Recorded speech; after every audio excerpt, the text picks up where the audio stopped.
After a few rings, Zhong Wen's voice came through. "Hello. Uncle, it's me, Fu Juechuan." Fu Juechuan introduced himself. Zhong Wen replied, "I know. This is your home number, right? I thought it was your old man calling to scold me.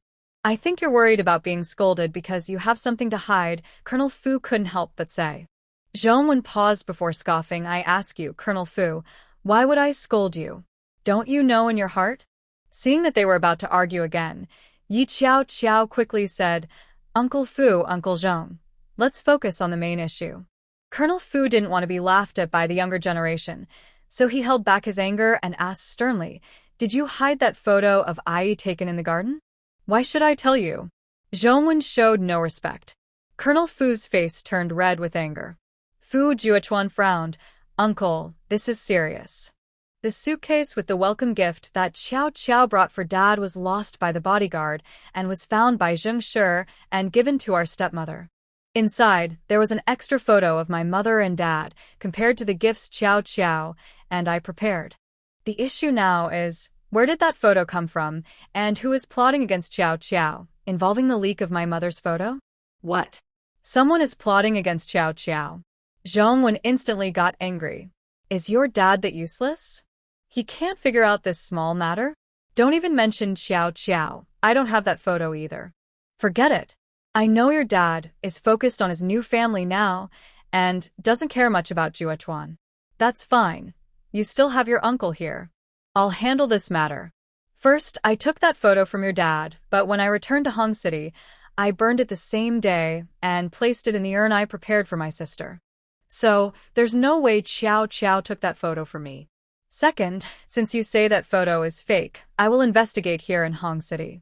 No matter if it's the underworld or the legitimate side, nothing can be hidden from me. Third, when Qiao left Hong City, customs officials checked everything personally.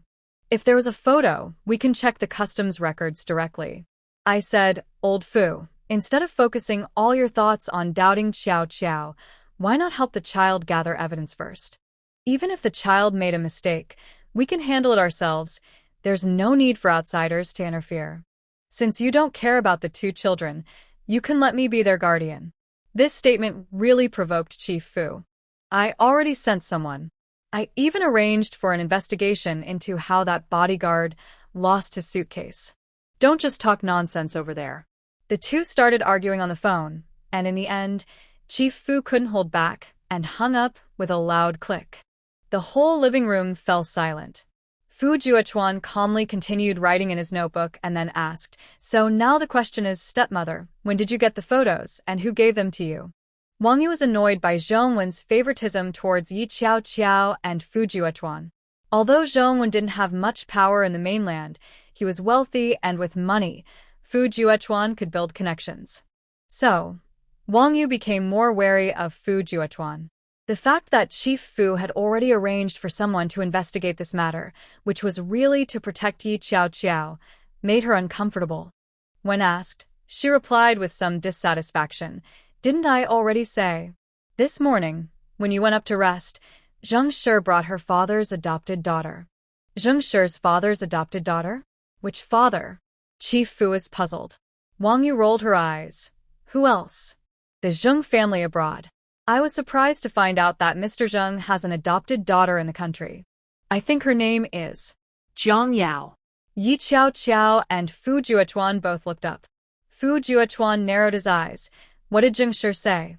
"Please explain clearly, stepmother." Chief Fu could tell that Fu Juechuan was serious, so he nodded at Wong Yu, signaling her to speak properly. Wong Yu, not wanting to offend Chief Fu, recalled everything she could remember. "What exactly is going on? Do you know this Jiang Yao?" Fu Juechuan snorted. "Her mother used to work as a maid in Qiao's house." "And then?" Chief Fu was confused. "Then she stole Qiao's seal and had someone make a fake one. She secretly used Qiao's name to correspond with Qiao's former fiancé. It was only on the day the man proposed that this was discovered, and Qiao canceled the engagement because of it." Wang Yu laughed. "So that's why Yi Qiao wants to cling to you. It turns out no one else wants her. Uncle, I don't think Andy needs to represent you to speak, right?" Offending me is like bullying a family member. When it comes to outsiders, they won't show such respect. Qiao Qiao, don't be angry. Some people only talk nonsense and have no real ability. If they had any skills, they would contribute to the country instead of bullying my fiancé, Fu Juechuan said, being even harsher with Wong Yu. Wong Yu was so angry that she was about to cry to the commander. Fu Juechuan sneered, "What else can you do besides crying and causing a scene? Don't forget your status as the commander's wife." With that, Wong Yu fell silent, her expression turning fierce.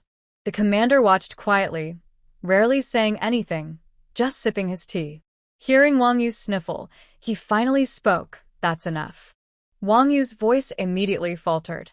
She instinctively looked at the commander's face and realized he was genuinely angry, and it was directed at her. Wong Yu felt truly wronged now. "Qiao Qiao, don't mind what your aunt said. I apologize on her behalf." Yi Qiao Qiao felt pleased seeing Wong Yu's shocked and unhappy expression. It seemed the commander's anger was Wong Yu's weakness. "Uncle, you're too kind. I was just too upset. Please don't hold it against us. As a younger generation, if we don't show some spirit, how can we carry on your great achievements?" Yi Qiao Qiao said sweetly. The commander had to admit that she was much easier to get along with than Wong Yu, and having someone like her around could help avoid being taken advantage of by outsiders. "All right, let's get back to the main topic." The commander asked, "What happened next?" Then, according to the rules, General Yi locked her up, but Qiao Qiao's former fiancé spent 200,000 to rescue her. Later, her mother resented Qiao Qiao for reporting her former fiancé for business violations, which led to financial losses, so she hired someone to try to abduct Qiao Qiao. The commander slammed his hand on the table. These things should be easy to find out in Huaiqing. Why did Shi let her father adopt Jiang Yao? This needs to be asked of Zheng Shi. Fu Juechuan made it clear he wanted Zheng Shi to come home for a confrontation. Even if the commander didn't want to give Fu Juechuan face, he would still consider General Ye's position. Initially, he suspected that the photos were a ploy by Yi Qiao Qiao to please Zhongwen, which backfired and nearly got her in trouble for violating military regulations. But now, he no longer believed Yi Qiao Qiao would do something like that. She doesn't seem like someone who would do something so foolish, so he felt relieved to let Zhu Chuan marry her. He didn't care about his future daughter-in-law's background, but she had to be smart and sensible. Zhu Chuan could not marry someone like Wong Yu. Times have changed. "All right, I'll call your second uncle," Chief Fu said as he prepared to make the call. Just then, his bodyguard, Shaoli, came in and quickly whispered something in his ear. Yi Qiao Qiao was focused on how to catch Zheng Shi in a mistake. She felt that questioning her would be pointless, as Zheng Shi was clearly much slicker than Jiang Yao. "Shaoli, you can go now," Chief Fu said with a serious expression. The bodyguard turned and left the Fu household. Wong Yu, unable to wait, asked, "Minin, what's going on?" "I sent someone to investigate the photo and suitcase issue, and we have results," Chief Fu said seriously. Yi Qiao Qiao and Fu Juechuan both looked at him. Chief Fu asked, "Qiao Qiao, would you like to speak now, or wait until Zheng Shi arrives?" "I'll wait until she gets here. I don't believe anyone in the country can hide things from the military's investigation." Yi Qiao Qiao thought Chief Fu was testing her and Zheng Shi. She was betting that Zheng Shi's actions couldn't escape the attention of the military. Chief Fu nodded and made a call. Soon, Fu Heng arrived with Zheng Shi. Fu Heng clearly already knew what had happened. With a serious face, he sat down and looked at Zheng Shi. "Ah, sure, what did you do? You need to explain to your uncle, and don't make me angry." "Dad, uncle. I'm sorry, it was my fault," Zheng Shi said, her eyes glistening with tears as she quickly apologized. She continued, "I didn't expect Jiang Yao to ask me to help steal Qiao Qiao's suitcase to frame her. She clearly said she just wanted to make your uncle and aunt think that Qiao Qiao disrespected you by losing the gift we brought. Did you arrange for someone to steal the gift I sent to Uncle Fu?" Yi Qiao Qiao asked, knowing that Xie Song and the others wouldn't easily lose the suitcase, but unclear about how it happened. It seemed Zheng Shi was always watching her, trying to plot against her. As for Zheng Shi saying Jiang Yao made her do it, she didn't believe a word of it. Qiao, I'm sorry. I shouldn't have trusted Jiang Yao, Zheng Shi said, looking at Yi Qiao with a mix of apology and challenge in her eyes. Yi Qiao suddenly asked Miss Zheng, how do you know Jiang Yao? What did she ask you to do and you agreed? Jojo, I know you don't believe me, but I was tricked by her, Zheng Shi said with an innocent expression. Fu Juechuan held onto the angry Yi Jojo, gripping her hand tightly and giving her a reassuring look. Yi Jojo calmed down, waiting to see what Fu Juechuan would do. Since it was your doing, you will face the consequences. You have no objections to that, right? Fu Juechuan said coldly. Uncle, what do you think? Faced with Fu Juechuan's cold demeanor, Fu Heng couldn't find the words to refuse. That I will take back the people around us, sure, Fu Heng said. Zheng Shi suddenly looked up, narrowing her eyes. Dad, you can't do that. What if I encounter danger, without their protection? Don't worry, I will arrange for someone else to keep you safe, Fu Heng replied. Uncle, you don't need to arrange it, I will handle it, Fu Juechuan said. Fu Heng was taken aback, realizing that Fu Juechuan didn't trust his people and thought they would still help Zheng Shi. Fu Heng wanted to explain, but with this situation, his words felt weak. After all, Zheng Shi's previous bodyguards were arranged by him, and he had no idea they had been bought off by Zheng Shi. He only learned that she had secretly contacted her biological parents in M country and received a large sum of money through a Hong Kong account every year. He used to think Zheng Shi was just spoiled, but he never expected her to become so bold, causing chaos on the train and secretly taking Yi Jojo's bodyguard's suitcase. Fine, fu engagrid. Zheng Shi's expression changed slightly, and tears fell as she looked at Fu Juechuan.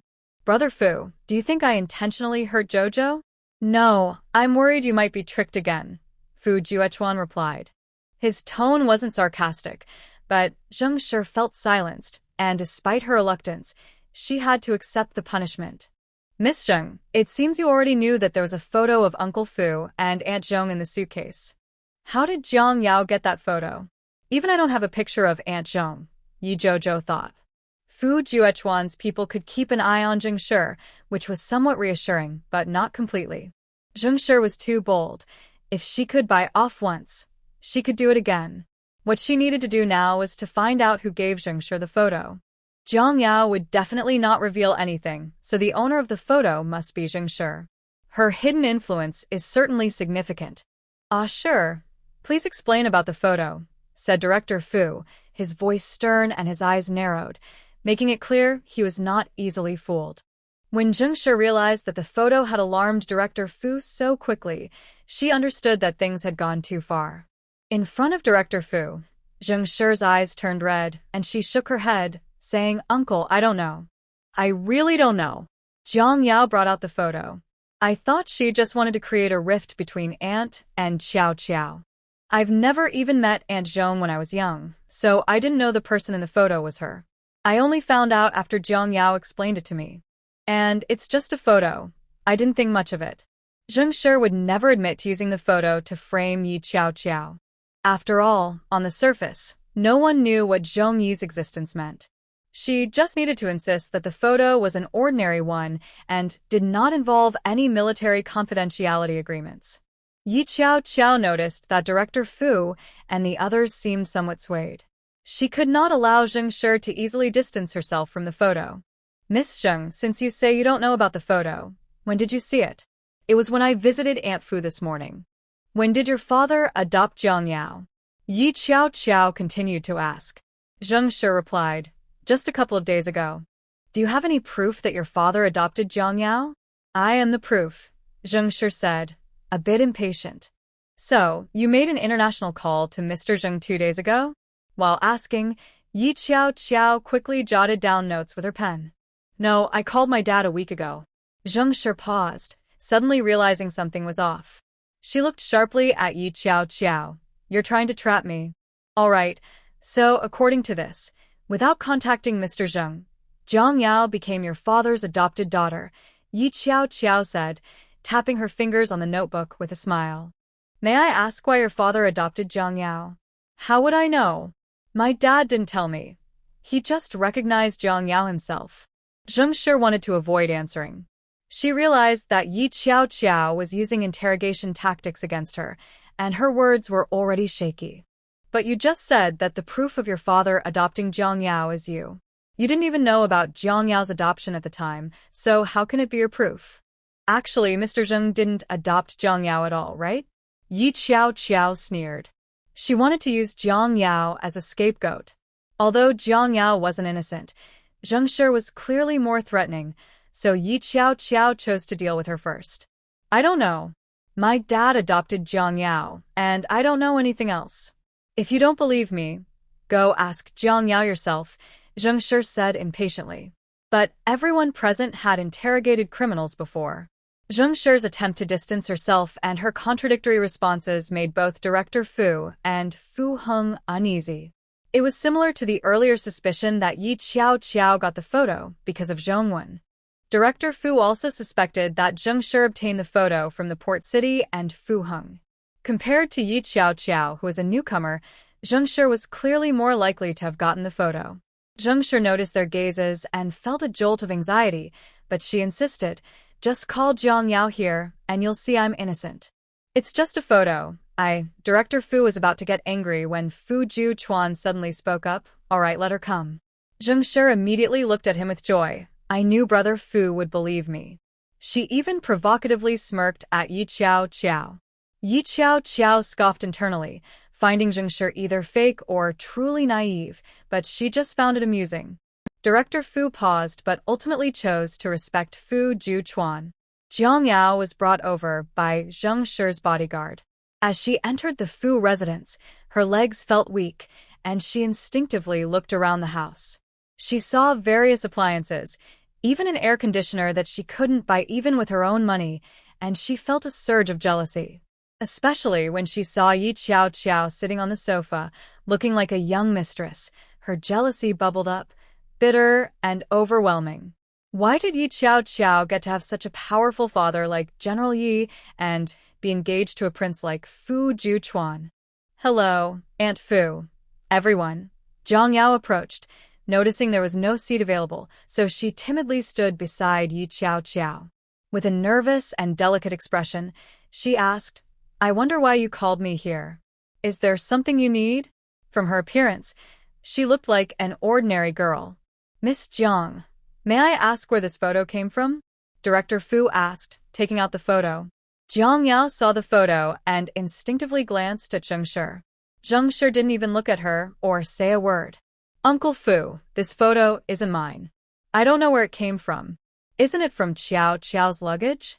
Jiang Yao said, looking confused as if she truly didn't know. "Jiang Yao, you don't need to pretend. Zheng Shi admitted that you told her to steal my bodyguard's suitcase and brought this photo to create trouble between me and Aunt. Everyone here is skilled in the military and has questioned many criminals. If you still want to argue, it's pointless," Yi Qiao said, seemingly kindly but actually hinting that Zheng Shi is not a good person. Jiang Yao's expression changed slightly. Commander Fu said angrily, "Comrade Jiang Yao, are you sure you don't want to explain? If not, we'll have to call the police." Jiang Yao's legs went weak. "Uncle Fu, sob, it's all my fault. I shouldn't have lied. I really wanted to scheme against Qiao." Yi Qiao was surprised that Jiang Yao admitted it. "Jiang Yao, some things you didn't do, we know that," Yi Qiao said unhappily. Jiang Yao shook her head. "No, I did it." "Oh, then where did you get the photo?" Yi Qiao realized that Jiang Yao was afraid to offend Zheng Shi and wanted to cling to her for support. "The photo. Before she could finish, Commander Fu let out an angry snort. Jiang Yao was good at reading people's expressions.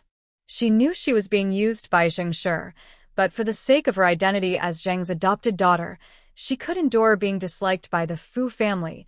To gain something, she had to make sacrifices. "I stole it from Zheng Shi's bodyguard's luggage," Jiang Yao said through gritted teeth.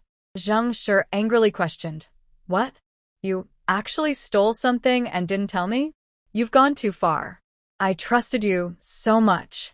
If it weren't for you being my father's adopted daughter, I definitely wouldn't help you," Zheng Shi said, looking shocked and dissatisfied.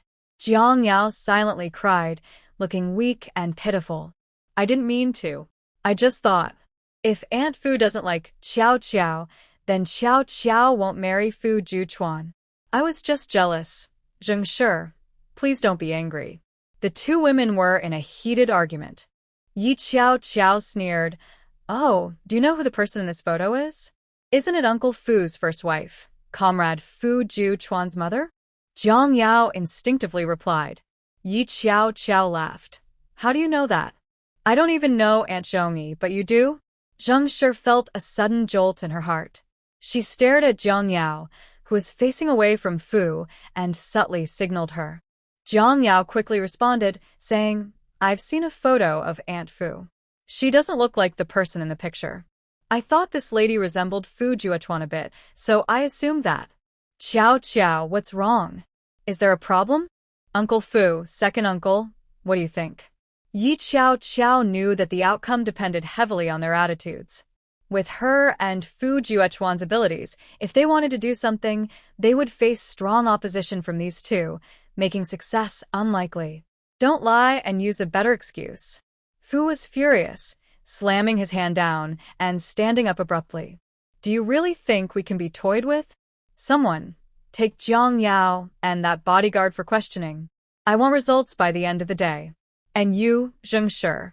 Fu was so angry his face turned red. "I am truly disappointed in you. I thought you had a good life in the Fu family for the past 20 years, but look at what you've done." Fu slammed his hand, glaring angrily. "You think you can get away without any consequences? Even if you don't have any criminal evidence against you, don't come to my house again."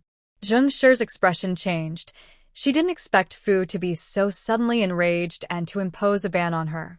If this got out, she would be laughed at. She clenched her teeth in anger, her face turning pale. "And you, the second one, this is how you raised her? You dare to joke about Zhong, Yi, and scheme? Everyone has become so bold, living too comfortably and forgetting their place. Get out." Fu was so angry, he clutched his chest, gasping for breath. Wong Yu gasped in shock. Fu Juechuan told her to be quiet, then called Fu Qingyu to help take Fu upstairs, instructing Fu Qingrong, "Go call Officer Li and get the doctor." "Okay, big brother." Fu Qingrong hurried off to find someone. Fu Qingyu looked at Fu Juechuan with a complicated expression. Yi Qiao Qiao stood up to help Fu Juechuan take Fu upstairs, saying, "Uncle Fu, please rest well." Fortunately, this issue only happened internally and hasn't spread, so it's not a big deal. You keep the photo. We won't get involved to avoid any trouble. Also, regarding the flood relief in Beicheng, I've arranged for my company to donate a large amount of rescue supplies and made a public announcement in the newspaper. Other companies will likely follow suit, so you can rest easy. General Fu's anger had somewhat subsided, and his expression looked much better. He nodded at Yi Qiao Qiao, saying, "Qiao Qiao, I apologize. I misunderstood you earlier. Please don't take it to heart.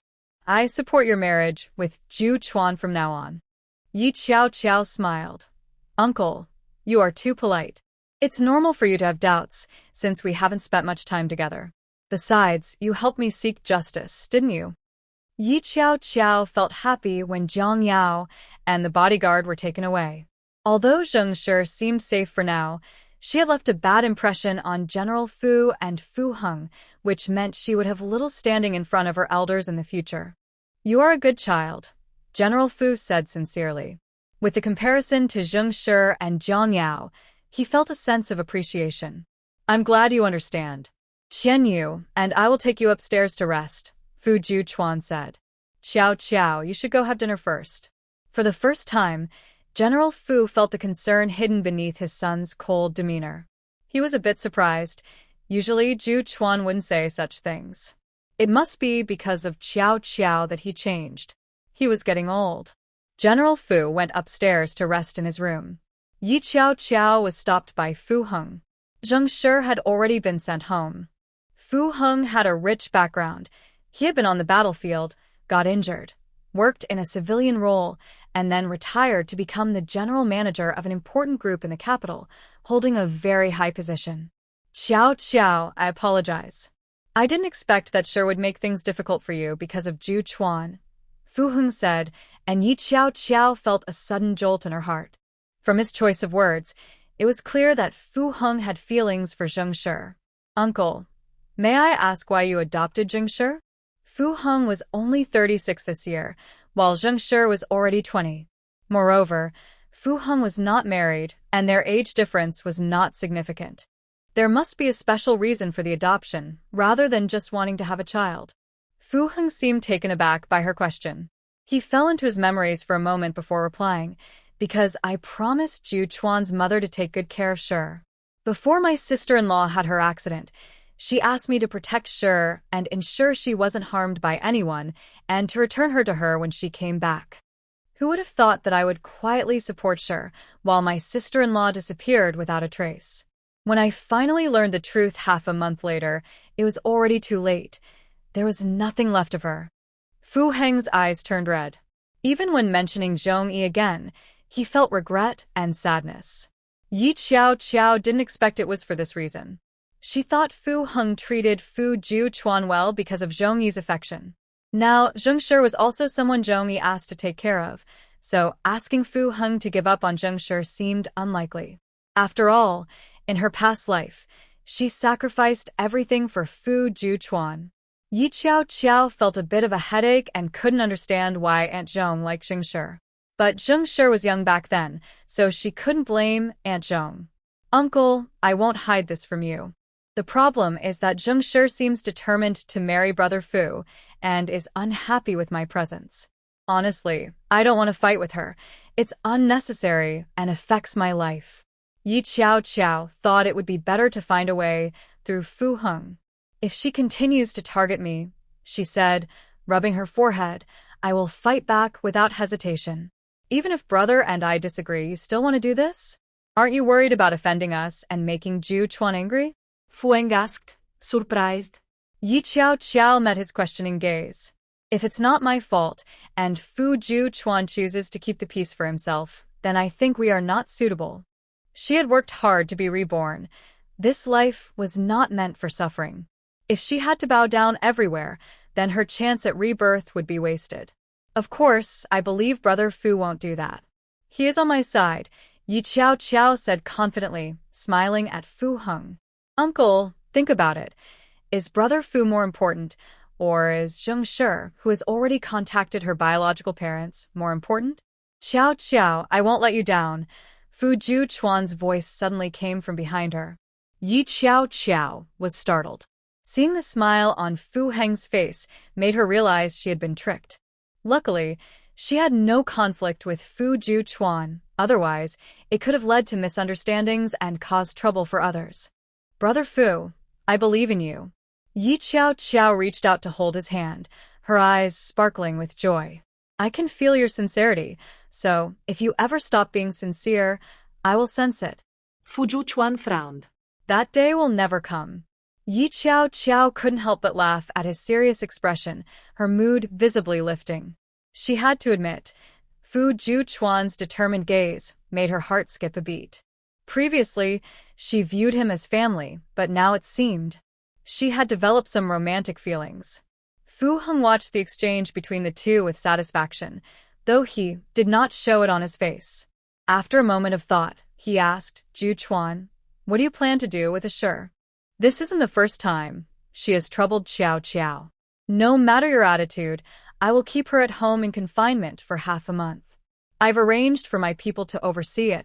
You'd better not get violent, or I can't guarantee what tough measures I might take, Fu Ju Chuan replied coldly. Fu Heng knew he would never show mercy, not even for family. The half-month confinement was a small punishment compared to what it could have been. All right, I agree with you, Fu Heng immediately responded. I will keep Shi in check from now on. When Fu Heng said this, he noticed Fu Ju Chuan scoff sarcastically. In the past, he could have retorted, but recent events left him feeling too embarrassed to argue back.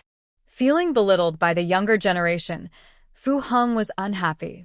He gritted his teeth and said, I thought Shi was just a little jealous and causing minor trouble. I didn't realize she had such strong hostility towards Qiao. Now you know. You won't think of her as a good child anymore, Fu Ju Chuan glanced at him coolly. Fu Heng realized he had only made Fu Ju Chuan more dissatisfied.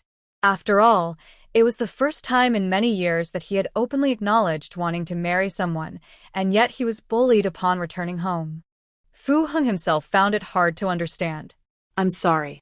Fu Heng found himself at a loss for words, frowning as he thought about the root of Zheng Shi's actions. He then asked, "When are you and Qiao Qiao getting married? You were injured, and the army gave you time off to recover, so you should also have a wedding leave. Why not take it together and plan a wedding soon?" Fuang suggested.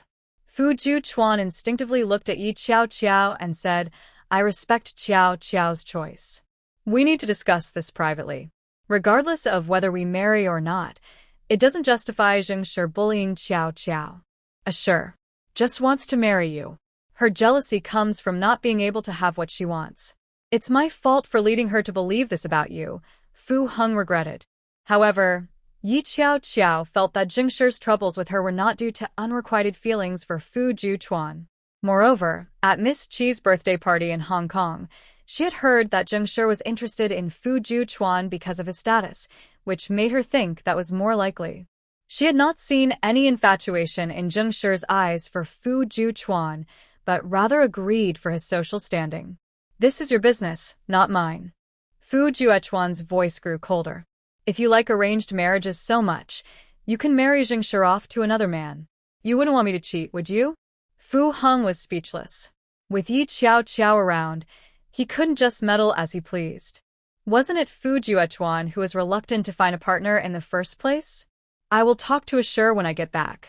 Fu Heng left after making that promise.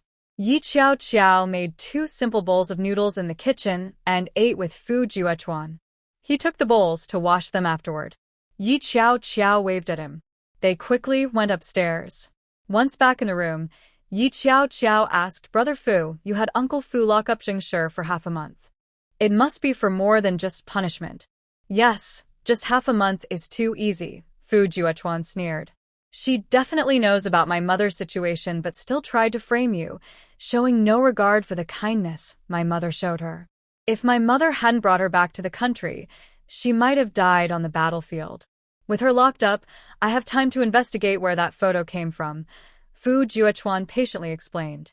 He sat on the edge of the bed and pulled Yi Qiao Qiao down beside him. "Qiao Qiao, I'm sorry.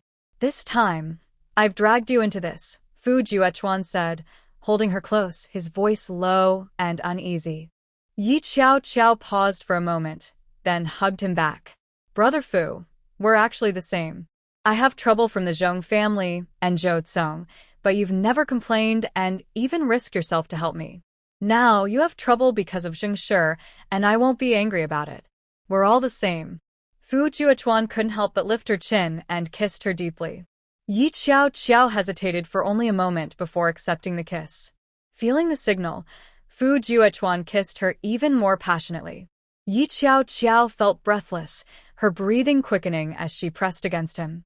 Fu Juchuan slightly released her lips to let her catch her breath, guiding her on how to breathe while kissing, murmuring softly, "Qiao Qiao, don't be too good.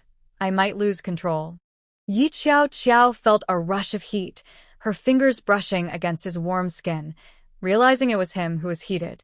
Suddenly, she remembered his condition. Her ears turned red as she quietly asked, "Brother Fu, are you feeling unwell?" Fu Juchuan's breathing became noticeably heavier, and sweat beaded on his forehead. He struggled to release her soft lips, which still held some moisture. He lowered his head, resting it on her white neck, and closed his eyes, saying, "Qiao Qiao, when can we get married?"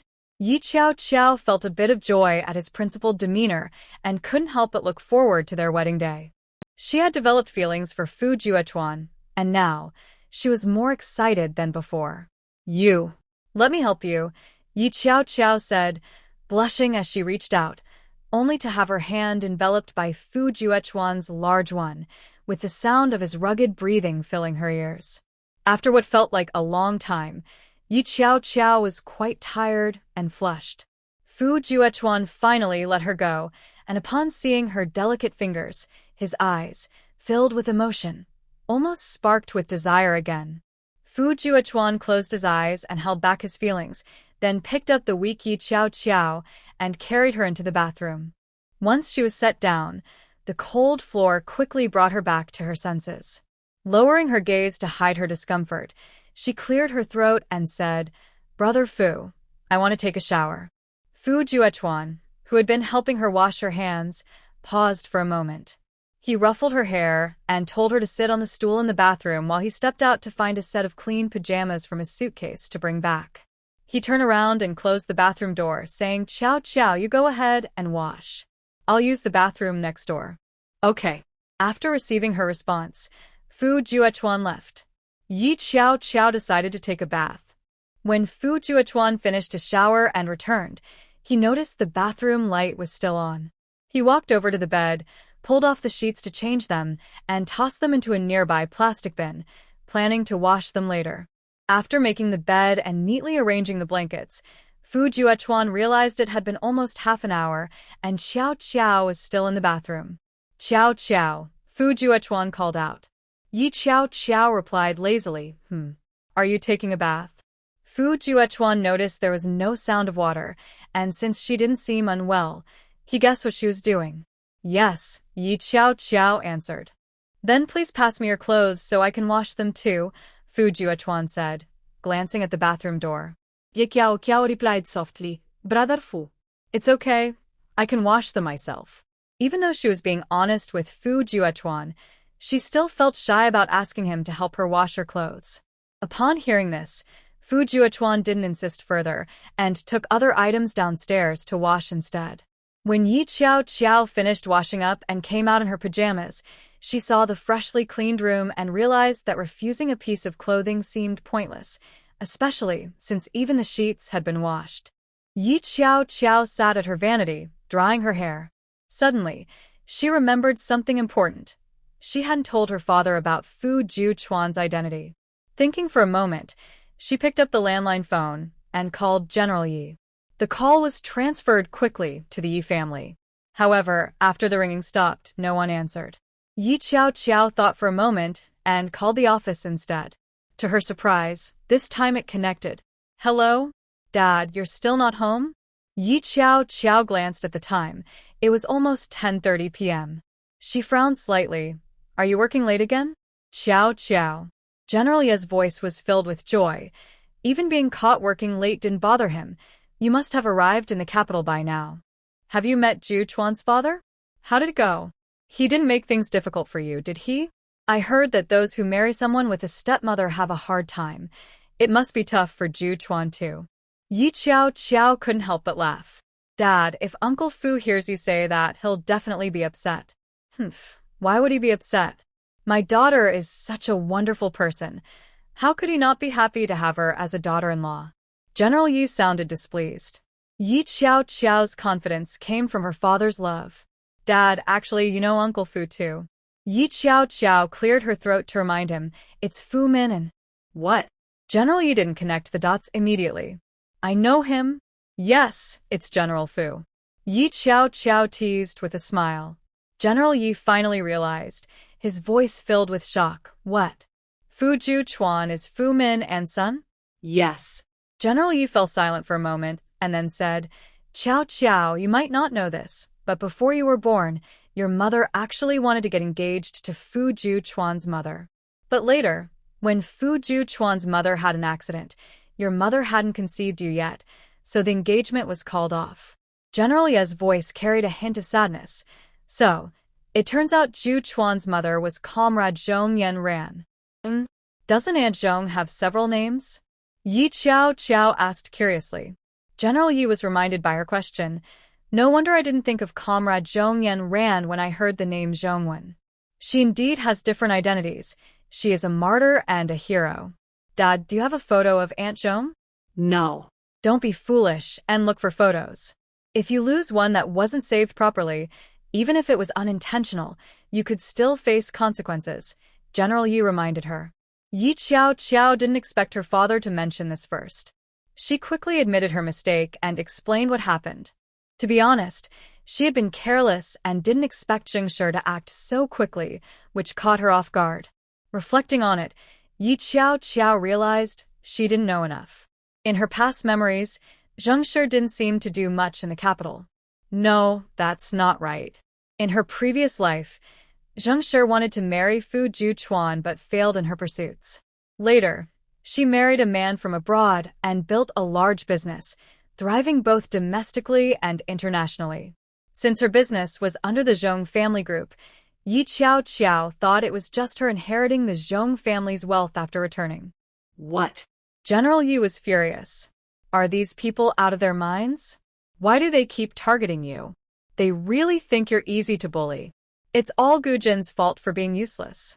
Yi Qiao couldn't help but smile, grateful for her father's concern, but the truth was their family's strength was indeed lacking, and their moral standards were too high to do anything unethical. Dad, we can't just wait to be bullied.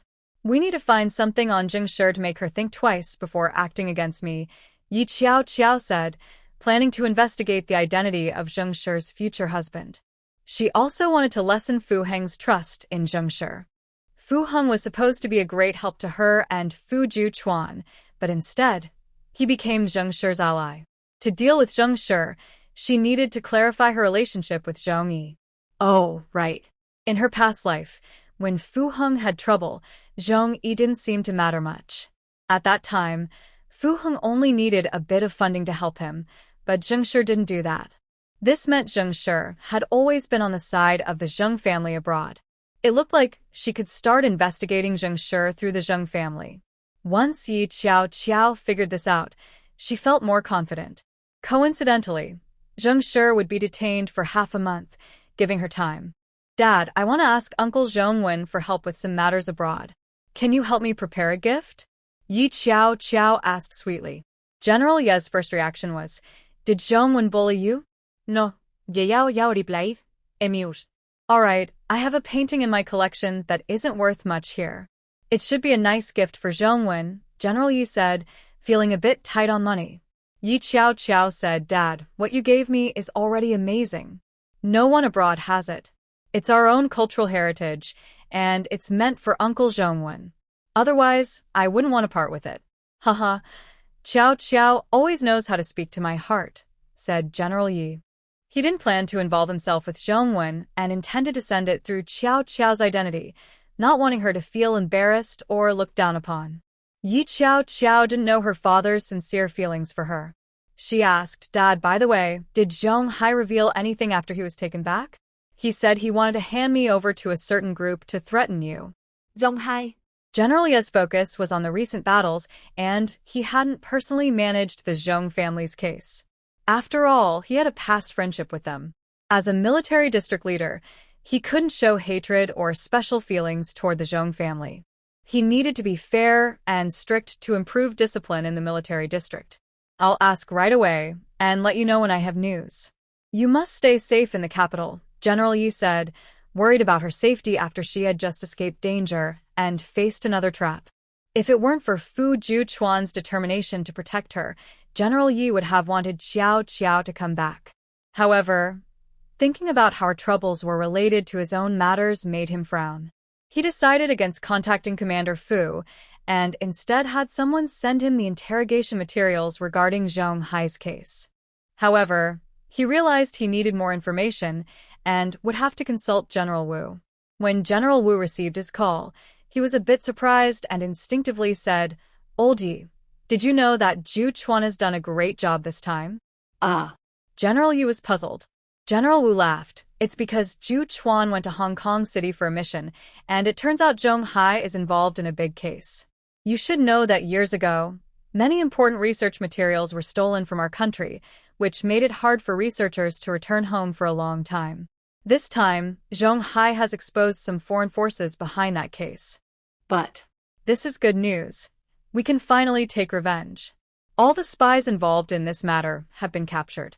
Haha, I should congratulate your son-in-law, General Wu said, his serious tone changing to laughter that came through the phone.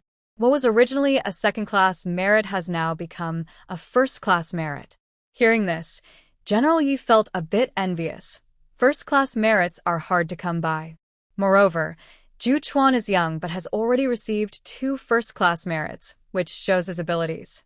You don't have to just congratulate me, General Yi suddenly had an idea and said deliberately, "You can also congratulate old Fu." Old Fu? Major General Wu asked in confusion. Are you talking about Minin? Yes, because Zhu Chuan is his son. General Yi considered his daughter. The higher her status, the more people would be wary of her, and no one would dare to act against her easily. What? Major General Wu exclaimed, and then hung up the phone with a snap. General Yi went home to prepare a gift for Zhongwen, directly asking Xiao Wu to send it to Port City in Xiao Qiao's name. Meanwhile, Major General Wu called Fu Juchuan. Fu Juchuan had just finished washing the sheets and was hanging them out to dry in the backyard, his hands still slightly red from the work. Leader? Fu Juchuan was surprised. Juchuan, first, congratulations on receiving first-class merit. Major General Wu encouraged him. You are an outstanding soldier, and I hope you continue to work hard. Yes. Fu Juchuan replied firmly. After a few more encouraging words, Major General Wu continued, I heard you are Min En's child? Following in your father's footsteps and performing so well, I envy Min En for having such a wonderful son. Fu Juchuan was astonished, leader. How did you know? Ha, you little rascal, trying to hide it from me. How could you hide it from your father-in-law? If he hadn't just told me out of pride, I wouldn't have known. Even if you didn't hide your identity, I wouldn't go easy on you. In the military, it's not about status. It's about strength. I'm sorry. Fu Juchuan could only sincerely apologize. Never mind.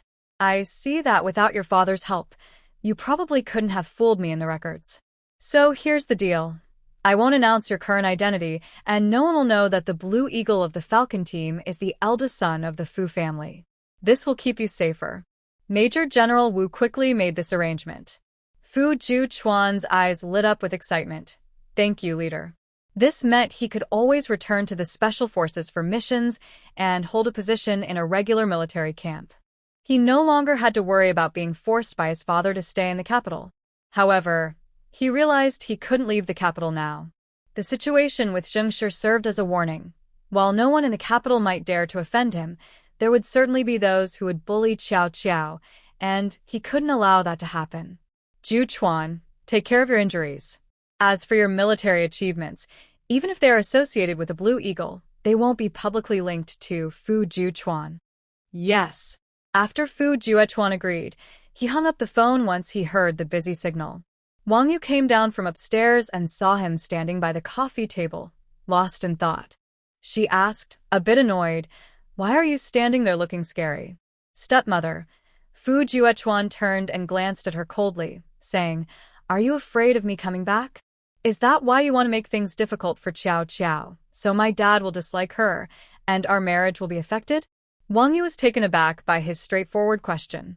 Usually, even if he was unhappy, he would just give her a cold look and walk away as if she didn't matter at all. But now, his question made her feel uneasy. What nonsense are you talking about? You're not trying to trick me into making your dad misunderstand me, are you? If you're so scared, then I won't leave this time, Fu Juchuan said, turning to go upstairs without giving her any extra expression. Wang Yu was furious, but she was even more scared that Fu Juchuan might really choose to stay because of this situation. Before, she had tried everything to make him leave the capital and even had conflicts with Colonel Fu. It was all to secure benefits for her children. Wang Yu hurried to Fu Qingyu's room. On the second floor, Yi Qiao Qiao had just finished drying her hair when she saw Fu Juchuan walk in. Brother Fu, I just called Dad, Yi Qiao Qiao confessed. I told him about your identity. I think it's time to stop hiding it. It wouldn't be fair to Dad after all he's done for me. Seeing her anxious expression, Fu Juchuan felt a rush of warmth and reached out to ruffle her hair. I understand, it's okay. It's my fault for not telling Uncle about my true identity before we got engaged, Fu Juchuan said, taking the blame. But, Qiao Qiao, since you feel guilty, how about you make it up to me? What do you want me to make up? Yi Qiao Qiao asked, amused but in a good mood, tilting her head to look at him. Fu Juchuan cleared his throat seriously and took out a flower from behind him, kneeling on one knee. Qiao Qiao, will you marry me? Looking into Fu Juchuan's serious eyes, Yi Qiao Qiao was momentarily stunned. This wasn't her first proposal. She had been proposed to in her past life as well, and it had been quite romantic. But now, as she thought back, she realized that aside from feeling proud, she didn't have the heart-pounding excitement she felt now. Her palms were sweating. After all, she and Fu Juechuan were already engaged, weren't they? Fu Juechuan pressed his lips tightly together, especially when he saw Yi Qiao Qiao not responding for a while. His gaze lowered, hiding the dim emotions in his eyes. Yi Qiao Qiao looked down at him, and after a long moment, she reached out and took the flower. It was a very beautiful jasmine flower, familiar to her, clearly from the flower bed in the backyard. Yi Qiao Qiao smiled slightly and said, "Sure." Fu Juechuan felt stiff all over. In a daze, he heard her words and instinctively looked up at her. He saw Yi Qiao Qiao getting up to place the flower in a nearby enamel cup. She turned back to him with a smile and said, "Without a vase, using an enamel cup has its own charm, right?" Fu Juechuan stepped forward and hugged her, burying his head in her neck and taking a deep breath, saying, "Qiao Qiao, did you agree?" "Yes, don't worry. You aren't hearing things." Yi Qiao Qiao playfully tugged at his ear, noticing it turning visibly red.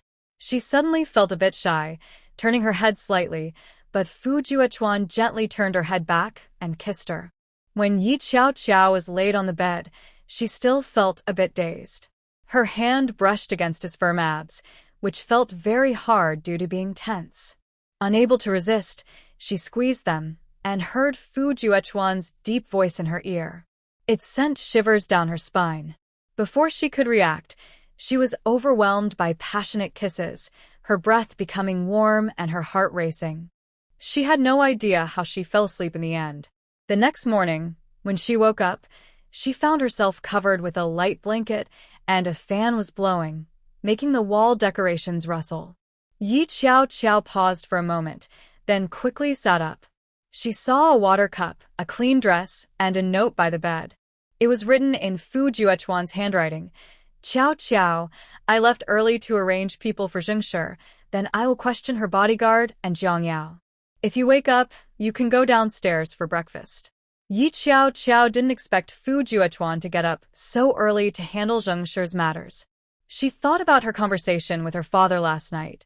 After a moment, she got up to wash up, dressed, and then called Zhongwen. "Qiao Qiao, you want to find out about someone named Alan Ross from America?" Zhongwen's first reaction to the name was, he might be from the Ross family. "This could be trouble, Uncle Zhong. Please investigate his entire background, ideally with details about his daily friendships. I rushed to Port City before and didn't have time to prepare gifts for you and Aunt. This time, my father helped me make up for it. Please don't mind that it's late." Zhongwen already knew she was taken to Port City because of an incident, so he wouldn't hold it against her for not bringing gifts. He assured her that he would help investigate thoroughly. "Qiao Qiao, have you resolved the issue with the photos?" Zhongwen asked. This matter was important to Zhong Yi, and he couldn't ignore it. Yi Qiao Qiao briefly explained what happened last night. The current result is from Zheng Shi's bodyguard. As for the real source, Brother Fu is investigating.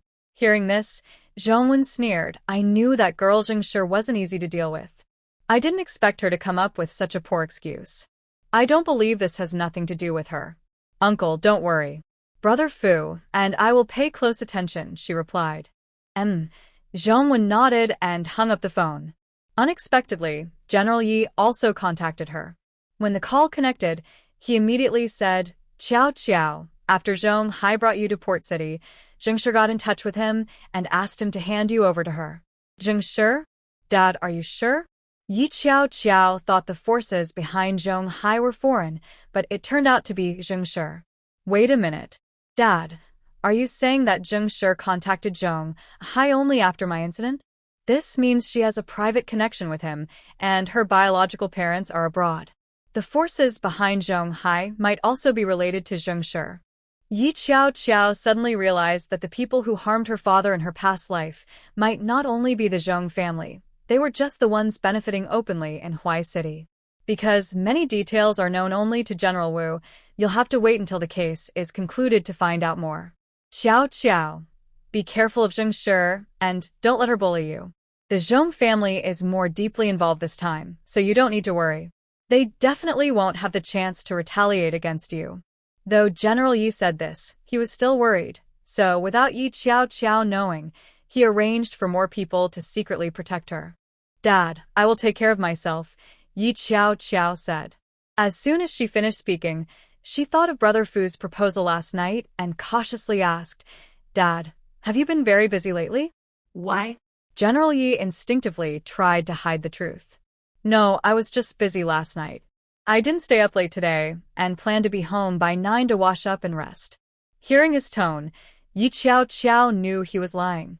Dad, please stop lying to me, Yi Qiao said helplessly. You are so busy with work. If I marry Brother Fu, we can have the ceremonies done on both sides, so you won't need to take time off to come. Actually, I think if you are too busy, it's fine not to have a wedding. Even in the capital, Yi Qiao felt it wasn't appropriate to hold a wedding given the flooding in Bay City. If they did have one, it should be small and low-key. What? A wedding? Colonel Yi sounded a bit jealous. No way. How could I not attend Xiao's wedding? I will discuss this with Uncle Fu. Oh, okay, Dad. Although Yi Qiao loved her country, she loved her family even more, and she wouldn't refuse her dad's concern. After hanging up, Yi Qiao went downstairs. She didn't see anyone downstairs, so she entered the kitchen. The Xie family's kitchen was quite large and well-equipped. There was a microwave, and she found some buns in the fridge that she could heat up and eat. Yi Qiao put them in the microwave to heat. Before she could eat, she heard Wong Yu talking to someone outside. Peeking into the living room, she saw Wong Yu greeting guests, a middle-aged woman with a young girl. Yi Qiao felt a bit awkward about going out now since it was already 9 a.m. However, she didn't linger in the kitchen. Instead, she ate a bun, took a sip of warm soy milk, and calmly brought out 2 cups of tea and a plate of pastries. When Wong Yu saw her, she raised an eyebrow and exclaimed, Qiao, you're just getting up to have breakfast. Hearing this, Comrade Qi Yuan and her daughter Zhang Xian instinctively looked over at Yi Qiao, curiosity and scrutiny in their eyes. Yi Qiao walked over and placed the tea in front of them. Auntie, I saw you had guests, so I prepared some osmanthus cake and tea, Yi Qiao said, skillfully avoiding Wang Yu's attempt to embarrass her, acting naturally and politely. Excuse me, how should we address you? I'm Ye Qiao. Fu yu connaisse fiance. When I had the engagement banquet with Brother Fu at the Huai City Military District, I didn't inform you, which was quite rude. I hope you can forgive me, Yi Qiao said politely. Qi Yuan looked at her in surprise. So you are Qiao. I watched Juechuan grow up. You can just call me Aunt Qi. This is my daughter, Zhang Xian. Xian, why don't you go downstairs and talk to Qiao? Qi Yuan suggested. Zhang Xian nodded, stood up, and followed Yi Qiao out of the Fu family home. Wang Yu noticed that Qi Yuan clearly didn't want to make things difficult for Yi Qiao and felt a bit resentful, but had to continue being polite. As Zhang Xian walked out, she secretly glanced at Yi Qiao several times. What are you looking at? Yi Qiao asked with a smile. Zhang Xian felt a bit embarrassed for being caught and said softly, though a bit nervously, I'm just curious about who could make Comrade Fu want to marry. Oh, what's so curious about that? Brother Fu could choose anyone, Yi Qiao replied, not thinking it was a big deal. Brother Fu is very capable. He probably didn't want to date before because he was too busy. Actually, it's because Aunt Wang introduced many potential matches to Comrade Fu. Even I had dinner with him at the Fu family, but he didn't feel anything for me, and that was the end of it, Zhang Xian explained, worried about being misunderstood. Even though there were many introductions, they were all Aunt Wang's ideas. Comrade Fu didn't have any special feelings for anyone and hasn't kept in touch privately. Actually, they are all betting on who Comrade Fu will marry, Zhang Xian added, a bit helpless. Everyone has been rejected, and maybe that's why they feel frustrated. Yi Qiao replied. Maybe it's just because he's still young and hasn't thought about marriage yet. Zhang Xian shook her head with a smile. That's not possible. She said it with a meaningful tone, While everyone else is dating, he is focused on studying and going to military school. Everyone actually admires him. After all, he is someone else's child. But who do you think among us has a better chance of marrying him? Definitely not me. But it happens to be me, Yi Qiao said with a confident smile, leaving Zhang Xian speechless. Zhang Xian had initially thought Yi Qiao was polite and gentle, hoping to get some information from her, but was caught off guard by Yi Qiao's response. It was clear that Yi Qiao was warning her. Zhang Xian forced a smile. It seems Comrade Yi doesn't want to chat with me anymore. If you have something to do, you can leave first. I'll go back by myself later and won't tell Aunt Wang. Seeing how boring her intentions were, Yi Qiao wasn't worried about her telling on her. She reached out with a forced smile. Let's keep in touch in the future. After all, we live in the same big compound. Even though I used to be in the Huai City Military District, now we have the chance to interact, and that builds friendship. Okay, sounds good. Zhang Xian felt her hand getting a bit numb, and she finally sighed in relief when Yi Qiao turned to leave. Zhang Xian didn't go back to the Fu family, but instead headed to the cafeteria on the second floor of the military district, where 5 or 6 girls were already sitting at a table. Zhang Xian, come over here. One girl waved at her eagerly. Was that Yi Qiao downstairs? Fujuan se fianche? Asked Qi Jiang, who was Zhang Xian's cousin and had been unhappy with Fujuan. She had once pursued him but was rejected, and she was still single because of it. Yes, cousin. That's Comrade Yi, Zhang Xian replied with an awkward smile. She really wanted to refuse when everyone asked her to bring Yi Qiao out, but she was afraid her cousin would confront Yi Qiao herself, which would make things uncomfortable for her cousin instead. So, she went along, hoping her cousin would let go of her resentment towards Fujuan and not dwell on this matter anymore. She doesn't look that great, Qi Jiang scoffed. The other girls fell silent. While they agreed on many things, they couldn't deny that Yi Qiao wasn't unattractive. Qi Jiang shot them an annoyed look. Do you know her background? Cousin, I heard her father is a leader in the Huai City Military District. Her status is quite high, Qi Jiang said, surprised. Then she raised an eyebrow and asked, didn't Zheng Shi stop her from marrying Fujuan? The others didn't know and instinctively looked at Zhang Xian. Under her cousin's pressure, Zhang Xian had to admit, I heard from Aunt Wang that Zheng Shi was put under house arrest for targeting Comrade Yi. Everyone's eyes widened in shock. They didn't expect Zheng Shi to lose to Yi Qiao. Previously, Zheng Shi was someone no one dared to mess with in the military district. Qi Jiang immediately became interested in Yi Qiao. She stood up and said, this isn't fun. I'm leaving. Zhang Xian and the others thought she was just upset and didn't think much of it. However, as soon as Qi Jiang left the cafeteria, she rushed after Yi Qiao, who was heading outside the military district. Ye Xiao. Hearing the unfamiliar voice, Yi Qiao turned around and saw Qi Jiang. She squinted her eyes, instantly recognizing Qi Jiang from her past life, when she had seen Fujuan attending Qi Jiang's memorial service. As she walked, she recalled details from her previous life that she hadn't paid attention to before, especially regarding certain people. She connected their relationships and suddenly noticed details and connections she had overlooked. If she had seriously recalled her past when she was just reborn, she might have discovered the connection between the Zhong family and Zheng Shi much earlier. It seems she needs to be more cautious. You were looking for me? Yi Qiao asked proactively. That's right, I am looking for you, Qi Jiang said, sizing her up. Seeing her delicate beauty and non-threatening demeanor, she felt a bit disappointed, which showed on her face.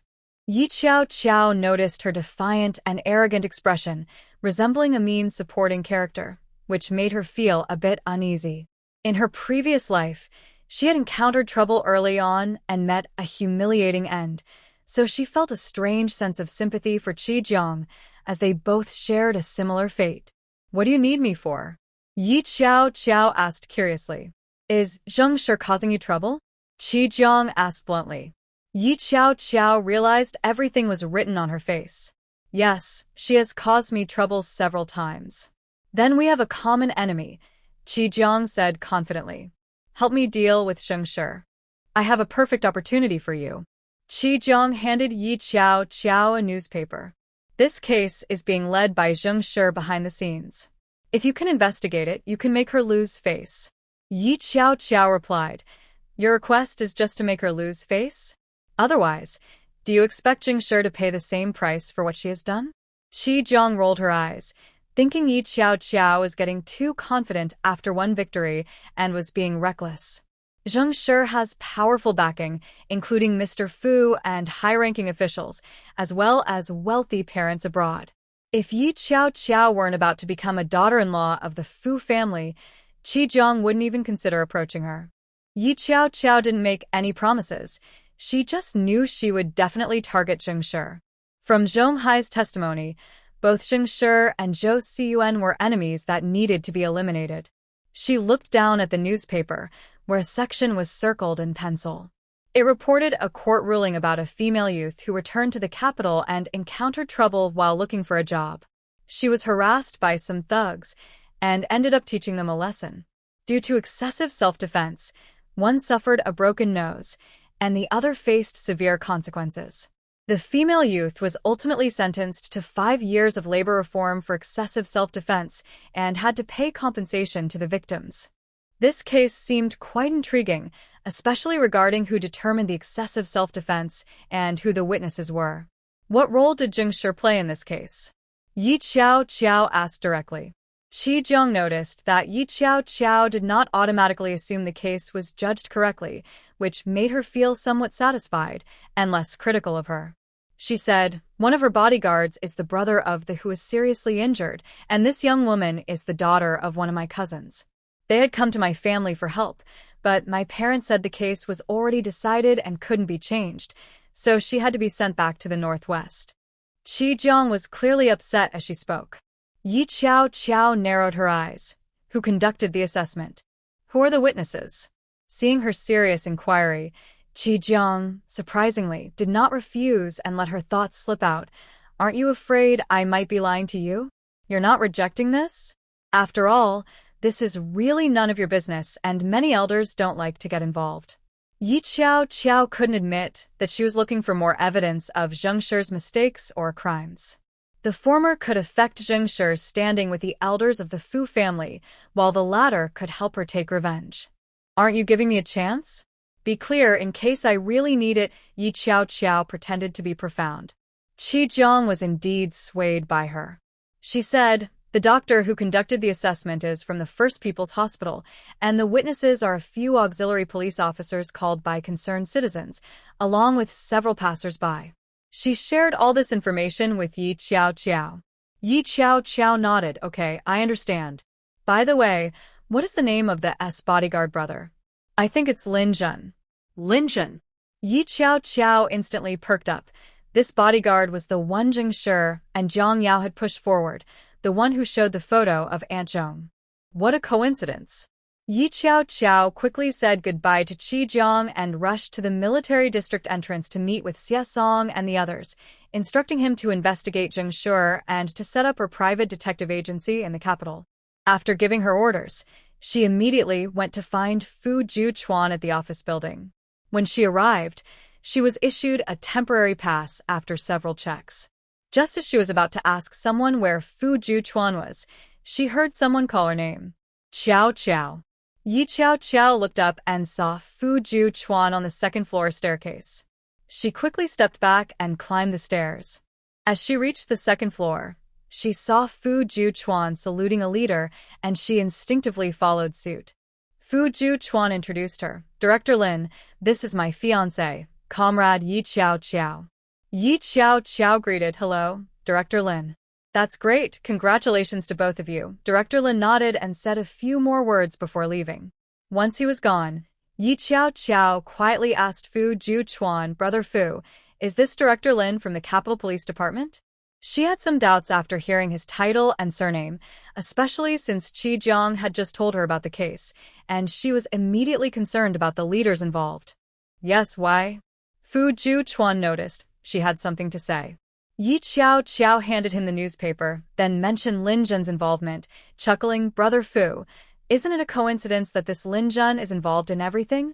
Fu Juquan's expression turned serious as he suddenly looked at her. "Qiao, actually the results of the two people's interrogations are already out." Huh? "What happened?" Yi Qiao quickly asked.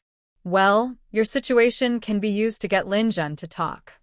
Fu Juquan took the newspaper and turned to instruct the interrogators to use this as a breakthrough point. After handling that matter, Fu Juquan led her to another room. Jiang Yao is in the interrogation room ahead.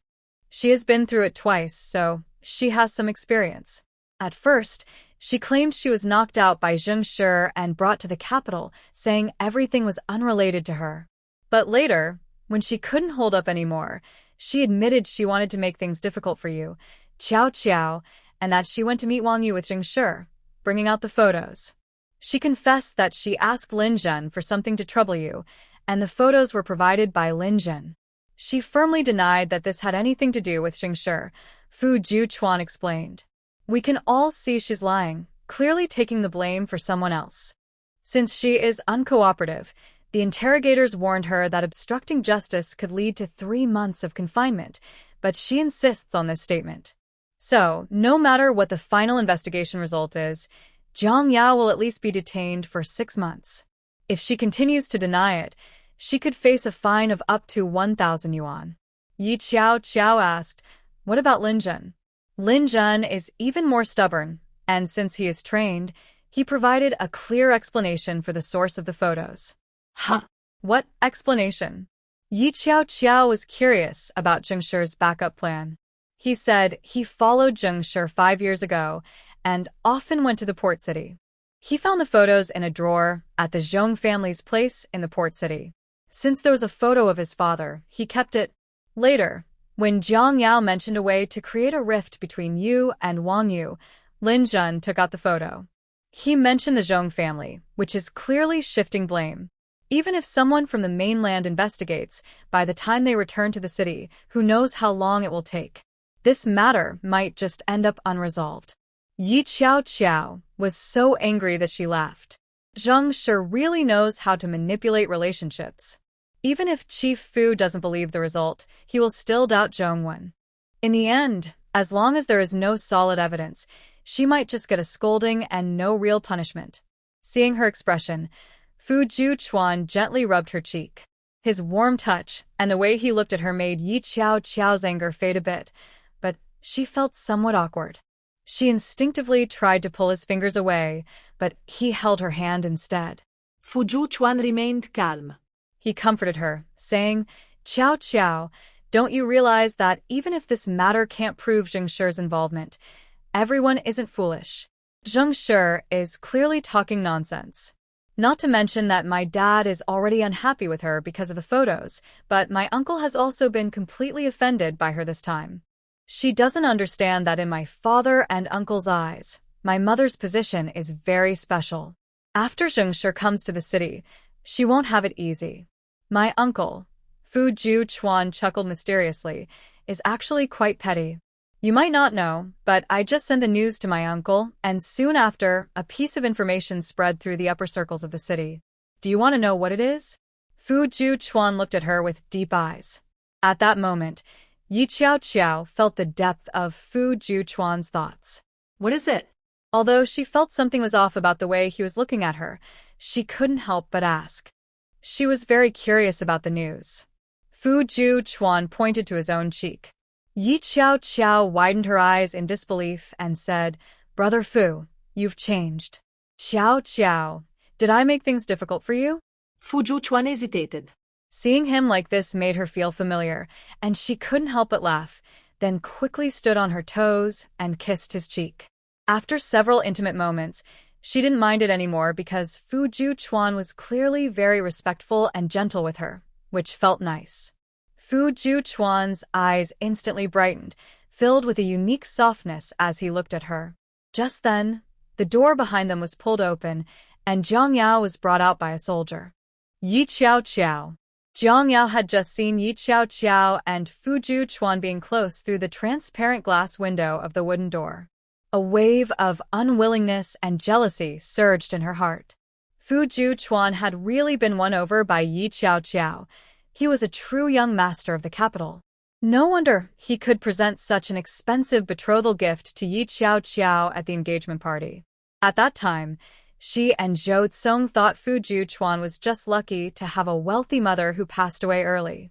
They even doubted his background, thinking he might be a landlord's son who wasn't fit for military service.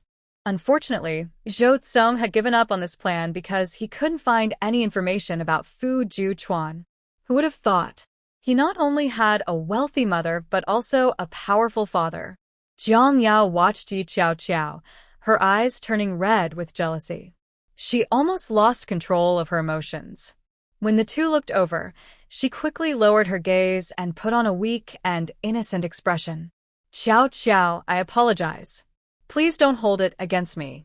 I just lost my mind for a moment. Don't. Please don't kneel. People might think I'm bullying you. You're the one who set me up and got caught, yet you're acting like the victim. This kind of pity act won't work in the military compound. Everyone can see through it. We've all seen criminals before, Yi Qiao said loudly on purpose. Sure enough, the soldiers passing by glanced at Jiang Yao, showing no signs of being affected by her act of weakness, which made her feel resentful. Qiao, I really didn't mean it. Please don't be mad at me. I won't tell Zhou Ge that you locked me up. Jiang Yao mentioned Zhou Tsong on purpose, while secretly observing Fu Juchuan's reaction.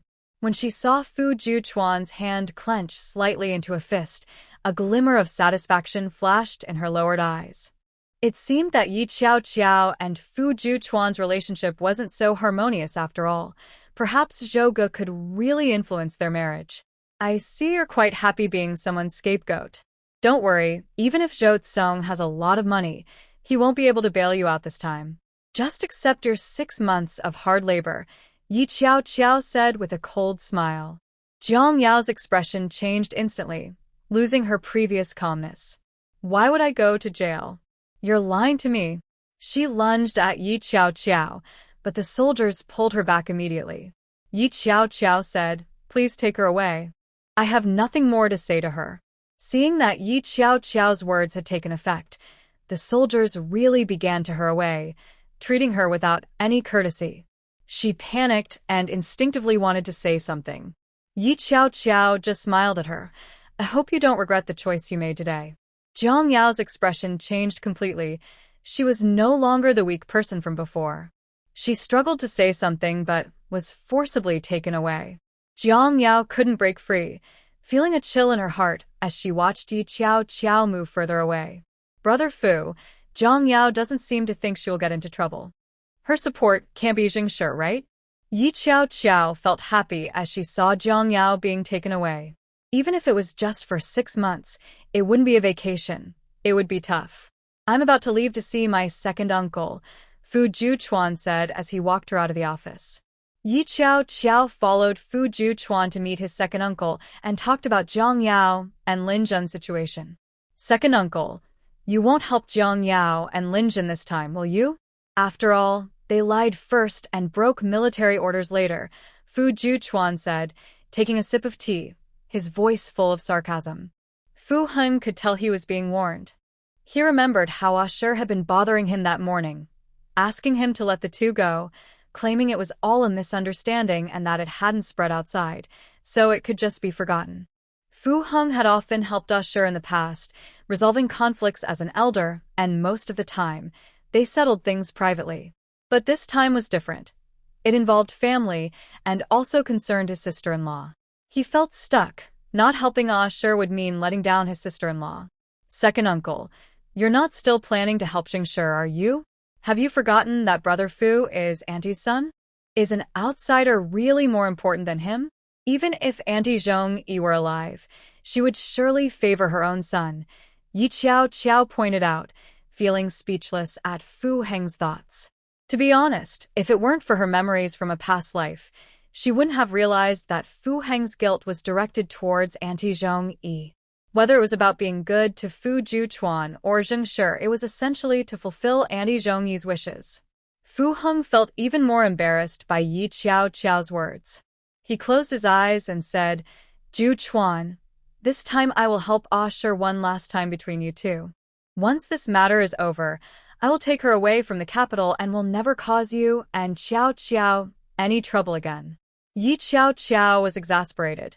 No wonder Brother Fu and Fu Heng had a bad relationship. This person had no boundaries at all. Even now, he hadn't considered giving up on Zheng Shi. Fu Ju Chuan scoffed. I'm not here to discuss this with you today. I'm just informing you. He said, taking out the walkie-talkie, Second uncle, if you get involved in this matter, don't blame me for reporting you for abusing your power and using connections. Fu Heng was taken aback. He didn't expect Fu Juechuan to come at him like this. He laughed in anger. Are you serious? You can see for yourself if I'm serious, Fu Juechuan replied coldly. The two sides quickly reached a standstill. Yi Qiao Qiao, sitting nearby, remained silent. To be honest, she felt disappointed. Second uncle, you care for Zheng Shi, and I have no objections to my brother Fu. But by allowing a criminal to grow, aren't you also failing to honor Aunt Zhong's advice?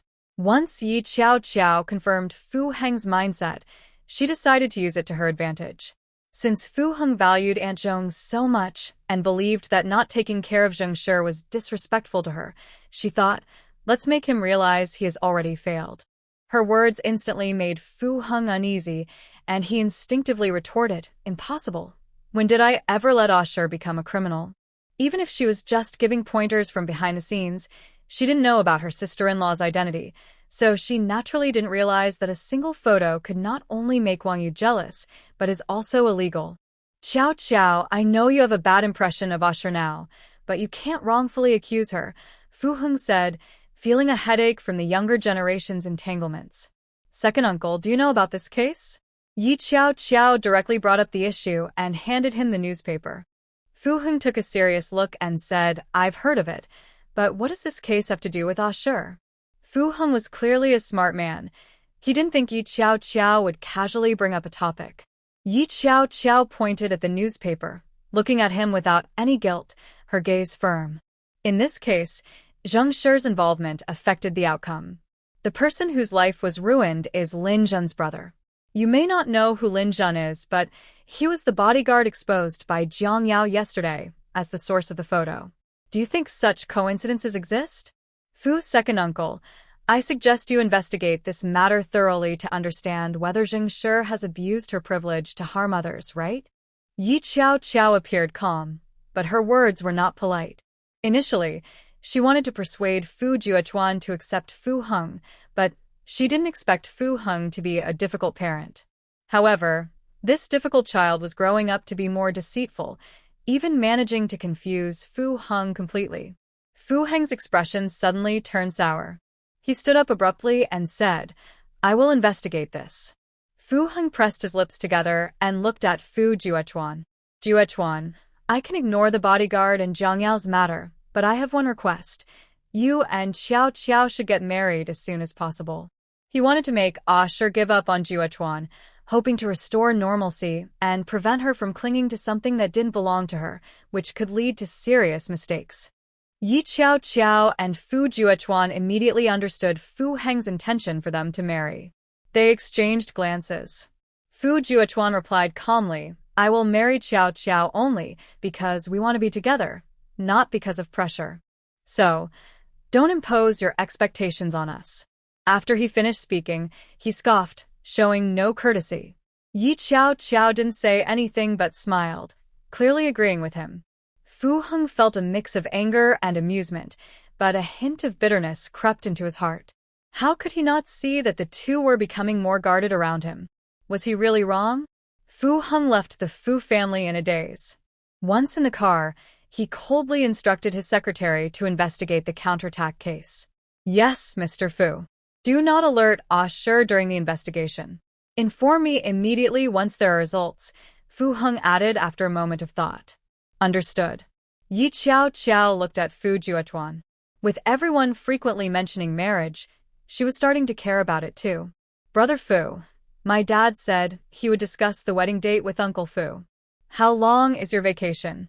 Yi Qiao Qiao was worried he might not have enough time off.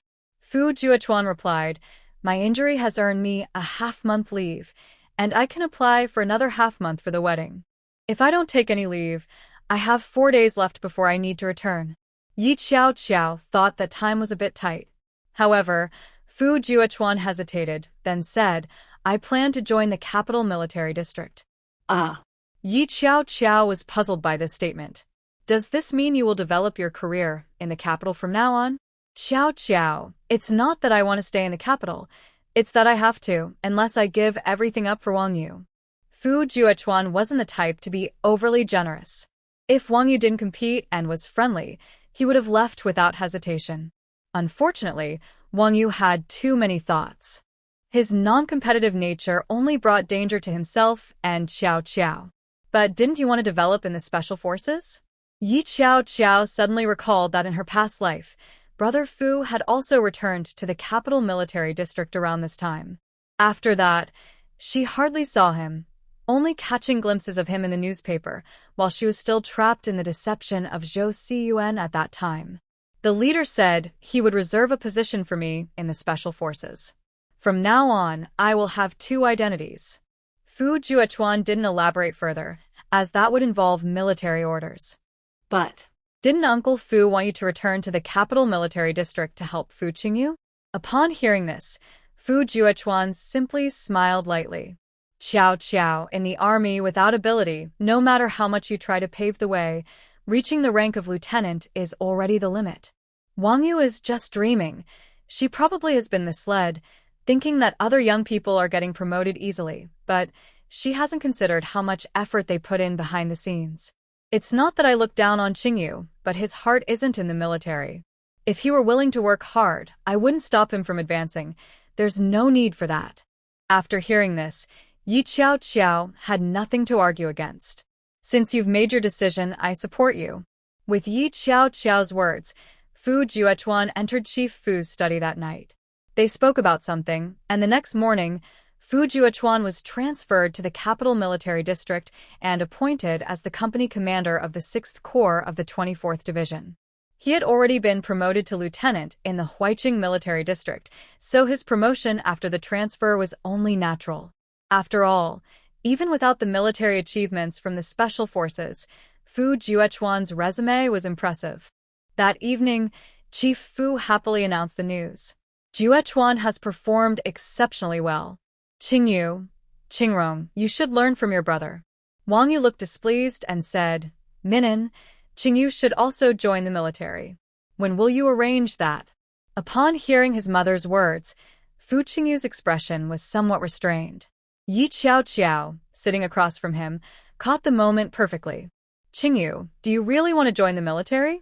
Once you join, you have to serve at least 2 years as a conscript before you can leave. Otherwise, you'll be considered a deserter and face consequences, Chief Fu said seriously. Wong Yu quickly nodded. Of course, Minin. Qingyu will definitely be even more outstanding than Juechuan. As Fu Juechuan served vegetables to Yi Qiao, he took a sip of tea from his enamel cup. He had no particular reaction to Wong Yu's words. Fu Qingyu, the person involved, lowered his head, his mind filled with his mother's recent reminders. If he wasn't good enough, he would be letting down his mother, his sister, and even the financial support his father provided. Dad, if you don't want to, you can just say so. Your life is your own. Fu Juechuan suddenly spoke up. Fu Qingyu looked at him in surprise. Fu Juechuan met his gaze with his dark eyes and said, You don't have to carry someone else's life. People can be greedy. If she wants it, let her fight for it herself. Fu Qingyu felt a bit shaken. Fu Shutsang notice immediately. He angrily put down his chopsticks and turned to glare at Wong Yu. Did you say something foolish to Qingyu again? You're already the commander's wife. What more do you want? To be the emperor? You should consider if you deserve it. Why don't I deserve it? I'm already the commander's wife. So why can't I be the commander's mother? Wang Yu was clearly upset that Fu Shouzhang had helped Fu Juechuan transfer back to the capital military district, and she couldn't hide her frustration anymore. The commander's mother? Fu Shutsang laughed. Do you think my position only represents power?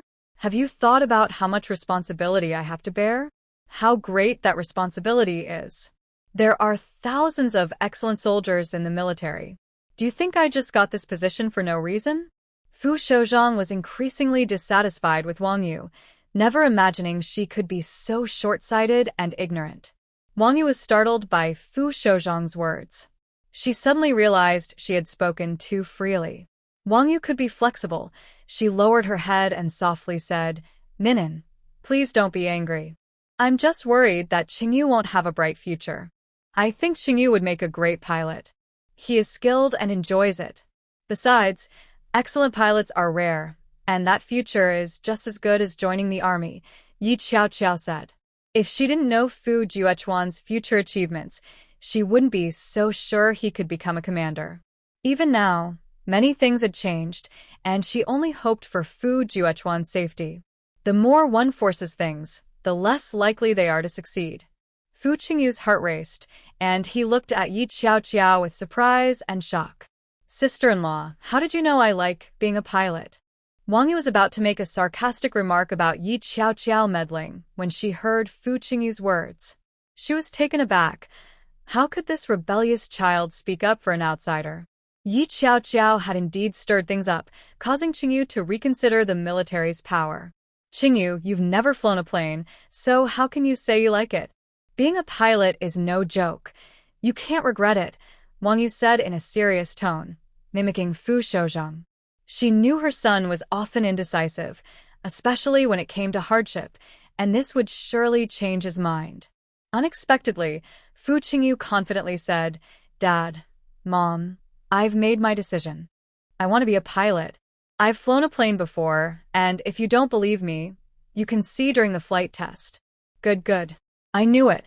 "Qingyu, you are my son, Fu Minin. How could you not have ambition?" The father happily patted his shoulder. "Dad supports you." For the first time, Fu Qingyu felt his father's praise, and he was so excited that his eyes turned red, not noticing Wang Yu's eyes were also red with anger.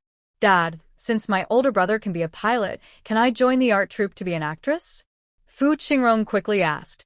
"No." Wang Yu firmly scolded her. "You're just a girl, only 14 years old. Focus on your studies, learn English, and become a diplomat." This time, Fu Minin also thought she was too young and did not agree. Fu Qingrong's eyes turned red, and she lowered her head, saying nothing more. Yi Qiao glanced at Fu Juechuan.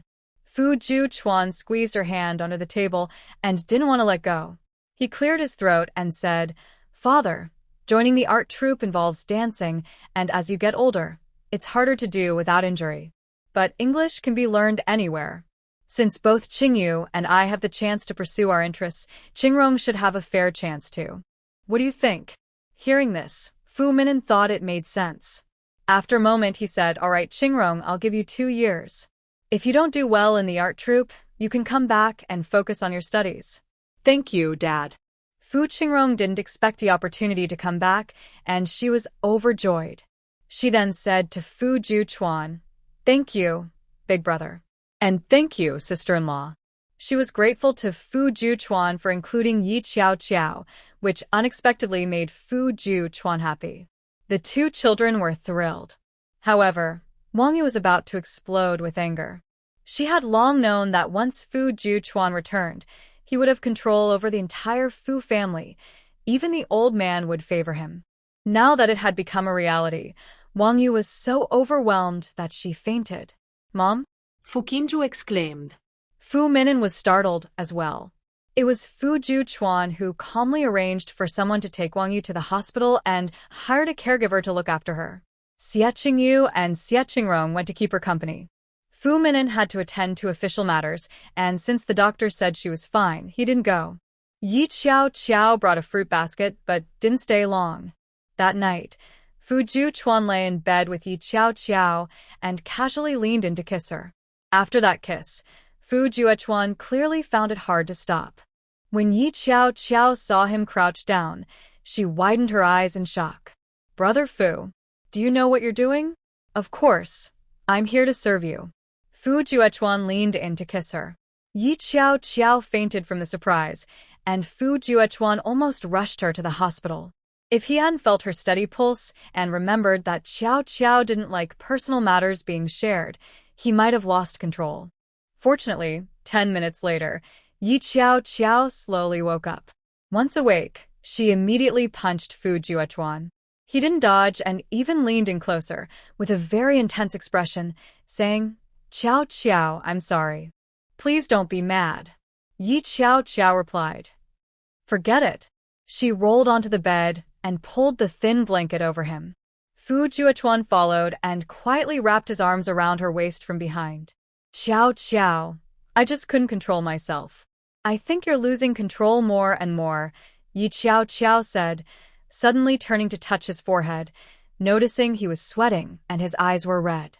Fu Juechuan understood what she meant, opened his mouth, and after a long pause, finally said, "I'm sorry." Yi Qiao Qiao chuckled. "Actually, I think you just like to play around." "Brother Fu, I really didn't expect you to be this kind of person."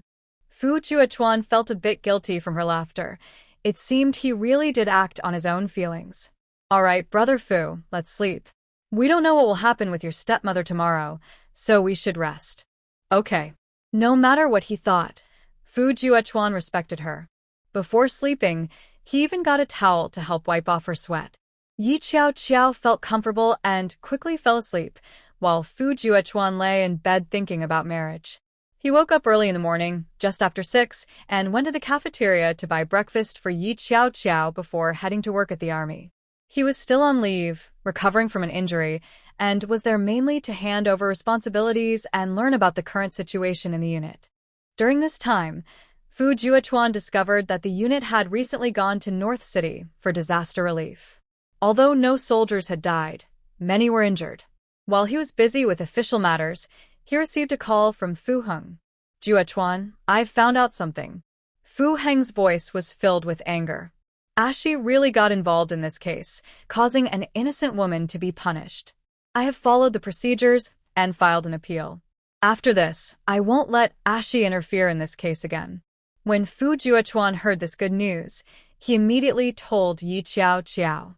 However, Yi Qiao Qiao already knew, having heard it from Qi Jiang. Qi Jiang came to see Yi Qiao Qiao today to talk about this matter.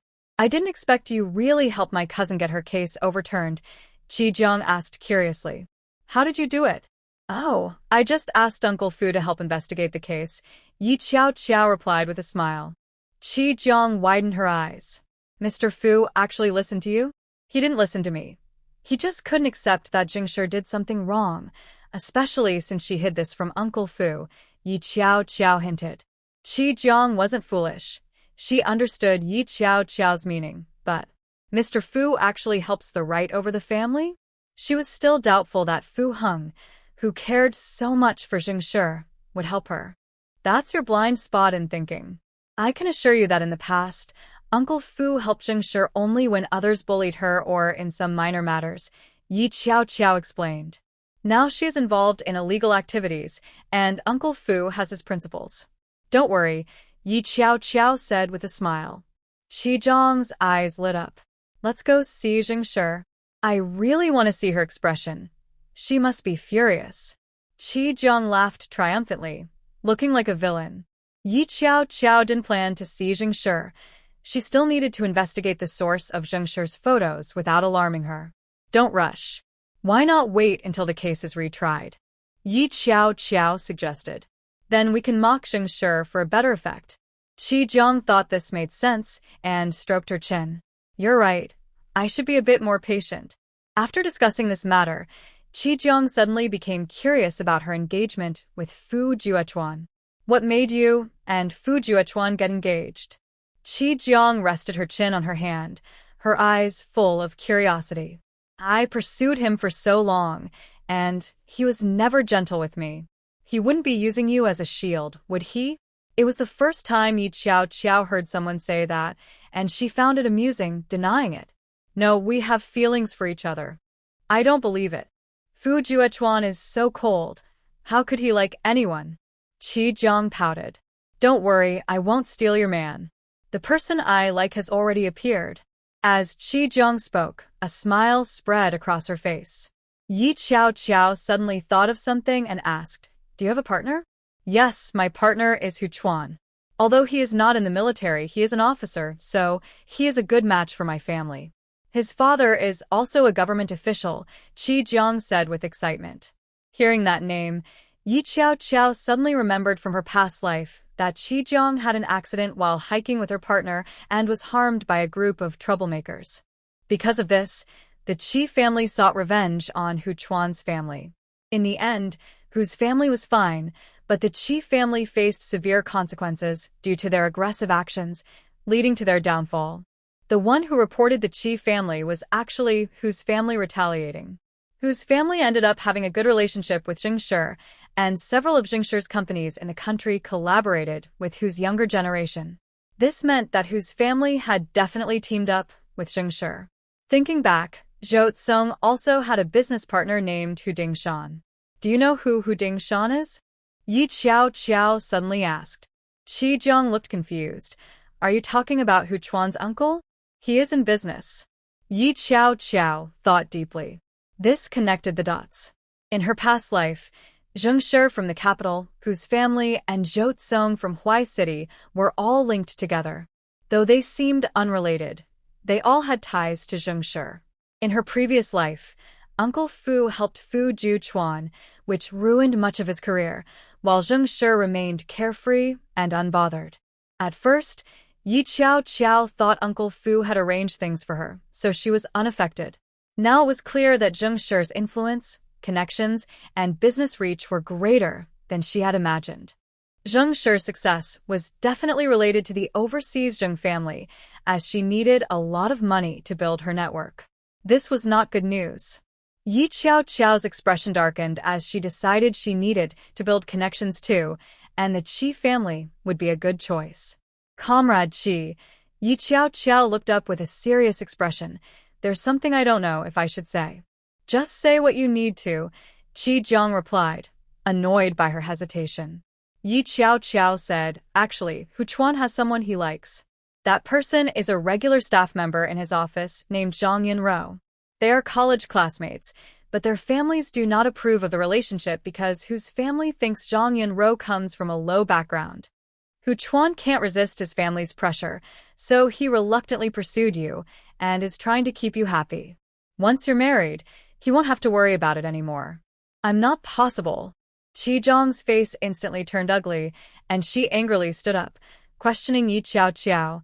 Are you just talking nonsense? Comrade Qi, I'm telling you this because I know you also dislike Zheng Shi. You should know that Zheng Shi has a good relationship with the Hu family, Yi Qiao shrugged. This time, Qi Jiang couldn't find a response.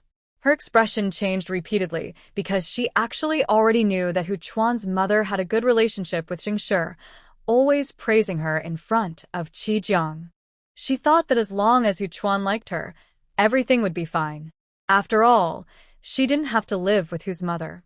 If necessary, they could live separately, and once she married into the Hu family, Hu's mother would eventually come to like her.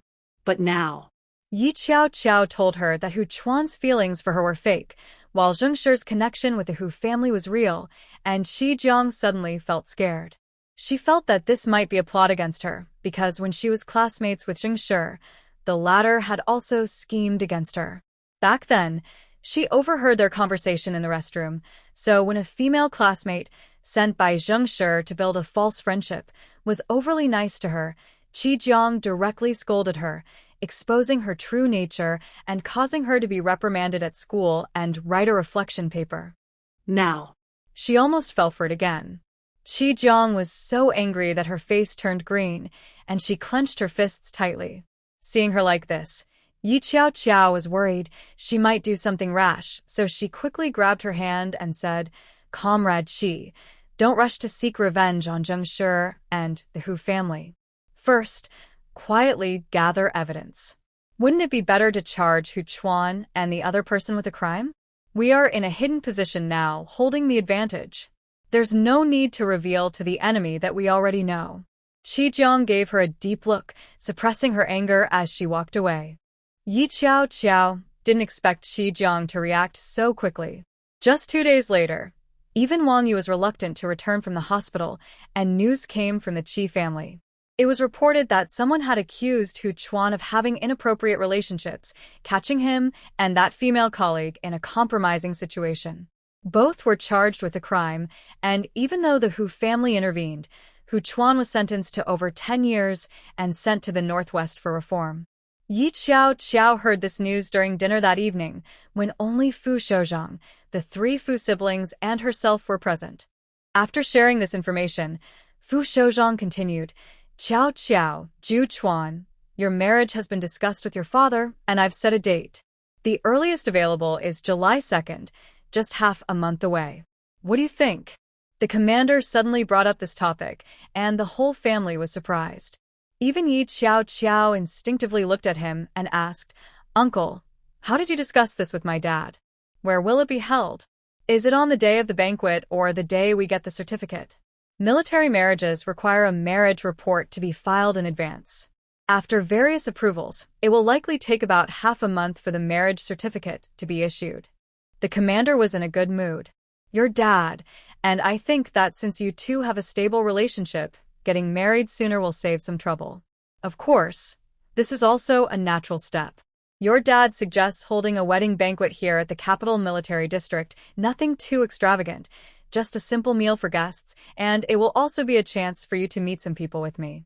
Ju Chuan, you can file the marriage report anytime, the commander said. Ju Chuan didn't expect that he would really reach this day. His emotions were mixed, and he nodded with a hoarse voice. Qiao, your dad is handing you over to me. He will have to find a way to take leave to come on the wedding day. If he can't get the leave, even if he can't come, you and Ju Chuan can have another wedding in Huai City during the new year. The commander understood the longing of the children going back and forth between 2 fathers. But right now, it was indeed a difficult situation, and the children had to move between both fathers. I understand, Uncle Fu. Yi Qiao thought to herself that she had the freedom to go back anytime, while Ju Chuan had his duties to attend to. By the way, these are the property certificates that Uncle prepared earlier. The commander handed her a wooden box containing a thick stack of property certificates, including courtyard houses, bungalows, and shops, which were part of the betrothal gifts he had asked Wong Yu to prepare. However, they hadn't been sent by post at that time. Only a gift list was given to her. The jewelry had been sent to her and was at the military district home in Huai City. Seeing her in shock, the commander kicked Ju Chuan under the table. Ju Chuan snapped back to reality and handed the wooden box to Yi Qiao, saying, Qiao, these assets are what my wife should receive. You don't need to refuse. In the future, Qing Yu, my wife, will also have her share when she gets married, and Qing Rong will have a dowry as well. Yi Qiao hadn't thought about this. These things were much more substantial than what Wong Yu had given her. After all, the properties under the commander's name varied in quality, but even the less desirable ones were in the capital and would be valuable in the future. Thank you, Uncle, Yi Qiao said as she accepted them. She imagined that Wong Yu would be furious upon hearing this news. When Commander Fu saw her agree, he sighed in relief and said with a smile, So, do you want to let Ju Chuan handle the wedding, or should we ask your aunt? Commander Fu's question was quite interesting. He wasn't really letting Yi Qiao choose, but was clearly giving Wong Yu a way out to reconcile with them. Yi Qiao accepted Commander Fu's offer, as it was her duty to respect him, but as for Wong Yu, it depended on whether she would cause any trouble. Uncle, I will listen to Brother Fu, Yi Qiao smiled. Commander Fu felt a bit disappointed. He had hoped to strengthen his relationship with Yi Qiao and ease things with Wong Yu. With the choice given to that brat Ju Chuan, he definitely wouldn't give Wong Yu any face. Sure enough, Commander Fu shot a few disapproving glances at Ju Chuan. Ju Chuan calmly said, Dad, I know you want the family to be harmonious, but this is my only chance to marry Qiao. Can you let us have a peaceful wedding? Commander Fu was speechless. He opened his mouth but didn't say anything to stop them. After all, he did care about his son Ju Chuan. All right, you can handle it yourself. Your mother needs to rest and take care of her health anyway. Commander Fu settled the matter. That night, after Ju Chuan and Yi Qiao finished bathing and returned to the room, He excitedly held her hand. Afterward, he nervously asked, Qiao Qiao, when do you want to go get the marriage certificate? Brother Fu, what do you think? Yi Qiao Qiao replied, sounding a bit sleepy. Seeing her not excited, Fu Juchuan felt like a bucket of cold water had been poured over him, calming his excitement. Suddenly, he touched Yi Qiao Qiao's face and asked, Qiao Qiao, you really don't regret marrying me, do you? Brother Fu, you've kissed me so many times already. Are you just going to run away after that? Yi Qiao Qiao looked at him with narrowed eyes, pouting, which reignited Fu Juchuan's spirits. He pulled Yi Qiao Qiao close and kissed her deeply, smiling as he said, How could I? I'm afraid you'll run away. Why would I run away? Yi Qiao Qiao raised an eyebrow and kissed him lightly on the brow. Why would I give up such an excellent prince? Fu Juchuan opened his mouth but didn't mention the name Zhou Kong. To be honest, he felt envious and jealous of him. Even though he knew Zhou Tsong wasn't a good person, he had been the first to be with Qiao Qiao, so she always had him in her heart. That was something he couldn't erase, and it was a regret he had carried for years. If he had been braver back then and pursued Jojo after she turned 18, maybe Jojo would have never had feelings for Zhou Xiyuan. Unfortunately, there are no ifs. Brother Fu, let's sleep. I'm tired. Aren't you going to take me to get the marriage certificate tomorrow? Yi Jojo yawned, holding his hand to keep him calm. Fu Juechuan's eyes widened in surprise, filled with love and nervousness. Eventually, he calmed down while looking at her peaceful sleeping face. He held Yi Jojo's hand tightly, thinking to himself, tomorrow, he would definitely go get the marriage certificate. Anyone who tries to stop him shouldn't blame him for being rude. Fu Juechuan squinted, unable to sleep. He got up in the middle of the night, left the room, and went to his study next door. He picked up a pen and wrote a letter, then placed it in a wooden box. Looking at the bright moonlight outside, he turned to open the wardrobe and searched for clothes and shoes. Even though they wouldn't get the marriage certificate or take a photo tomorrow, Fu Juechuan was very serious about it. In the morning, when Yi Jojo came downstairs, she saw Fu Juechuan looking more energetic and handsome than usual, dressed in a new military uniform. Yi Jojo wore a long white dress with lace, soft and elegant, with her curly hair cascading down her back, looking fashionable and lively. Sister-in-law, come have breakfast, Fu Qingyu called to her. Yi Jojo walked over, and Fu Juechuan had already placed her meal in front of her, including her favorite tofu pudding, fried dough sticks, and buns. Where's Qingrong? Yi Jojo casually asked. She's taking care of my mom. I'll visit her after school this afternoon, Fu Qingyu replied. He was currently participating in a pilot selection organized by the military and undergoing various training and exams. Only after passing would he enter the military academy for 8 years of training with a strict elimination system. His task wasn't easy. If he failed any subject, he would miss the chance to become an Air Force pilot. Yi Jojo nodded and encouraged him. Focus on your studies. Don't worry too much about your mom. Her goal is for you to become a leader, and as long as you haven't achieved that, she won't consider any of your accomplishments satisfactory. Since that's the case, you still have decades to work hard. After all, even Uncle Fu became a leader only after turning 50. You still have 34 years to go, so there's no need to rush. Fu Qingyu felt a sense of relaxation. Sister-in-law, what you said makes so much sense. It's true, just look at other retired leaders. Which one of their younger generations has become a leader? Yi Qiao Qiao thought Fu Qingyu was talented and didn't mean any harm towards Fu Juchuan. It was all Wong Yu causing trouble.